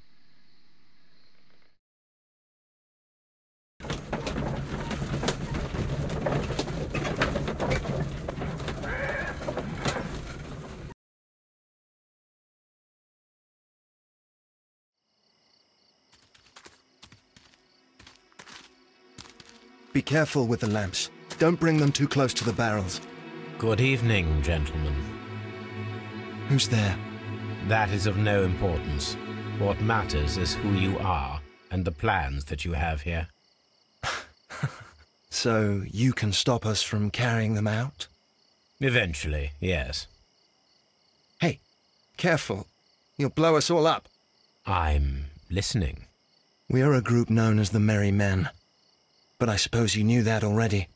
We are the men who've already lost everything of value in their lives. We are ruined shopkeepers. We are workers who were fired from their jobs. Honest people who were robbed. We were forced out from our homes and thrown onto the street. And all of this in the name of the so-called law. The laws that were set out by our government. The laws that make the commoners only more vulnerable and the wealthy more protected. We are not only from the British Empire. Some of us are from the New Lands, America, Australia, and we are many. But men we are still, and we are merry for that we stopped being afraid. For those powers that be had done their best to plant the fear inside our souls, and we accepted it so easily. The fear advised us to keep our heads bowed. It prevented us from fighting. Bankers and politicians, they own our lives, our work, our bread, and they push us to compete between each other, just to see who may serve them better. But in the end, they are the few, so they are weak. They are nothing without their titles. We should not fear them. Our so-called masters should fear us instead. The time has come for our group to stand tall. Our great and many merry men. We are going to blow up the London Stock Exchange. No life shall be lost. But ownerships, debts, and property titles? They shall all be destroyed. They're only papers, after all. So many people will be freed over this night. That is a radical step to take. What result do you truly expect? Chaos. But soon people will understand that they are free, and that they don't belong to anyone. They will be able to work for themselves, together, without letting the rulers dictate what to do, and finally justice will arise. What you are intending to do is a crime. It is not justice. How do you see justice, then? Kids go to prison for a loaf of dry bread. And how many lords do you see punished for stealing from their people, sending them to their deaths in mines or overseas to fight for land? Our masters wouldn't hear us. So now it's time to sing the song of the merry men. Will you let us do our duty?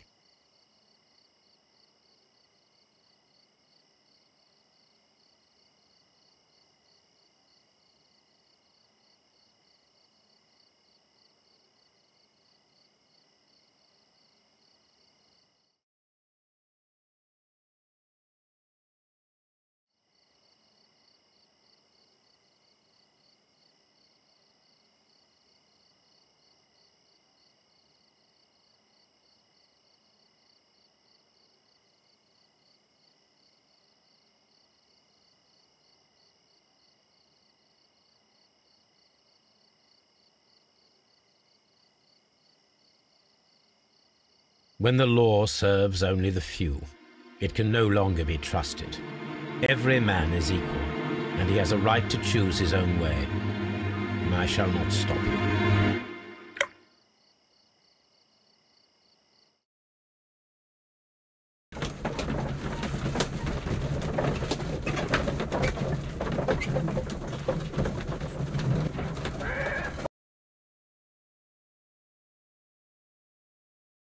So, you're interested in Russian literature now?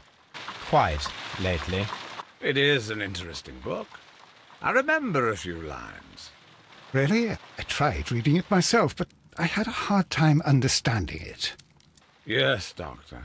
It's about intelligence. Sherlock, I vaguely recall one of the lines. Sometimes it takes something more than intelligence to act intelligently. There were also a few words along the lines of, pain and suffering are always inevitable for a large intelligence and a deep heart. Tell me, Doctor, does my brother show any signs of pain or suffering? Not that I know of. Because you see, Doctor, behind all of his masquerade, my brother does possess a deep heart. So deep that he does not recall where he places his love. Well, I'm sure that... His love and his duty that, in the first place, should be directed towards the Empire, For without it, we would be nothing. A country filled with uncivilized men. I should leave now. Sherlock, Dr. Watson. Holmes, what just happened? What was that? The start of a new world. Anything in the post, Watson? Any clients worthy of our attention? Only a second reminder from Mrs. Hudson about our new neighbour. She urges you to remove your... Oh, I don't care about that. Holmes, the lady who will be moving in shortly has requested the use of our spare room to place all of her boxes. Wait, what? A lady?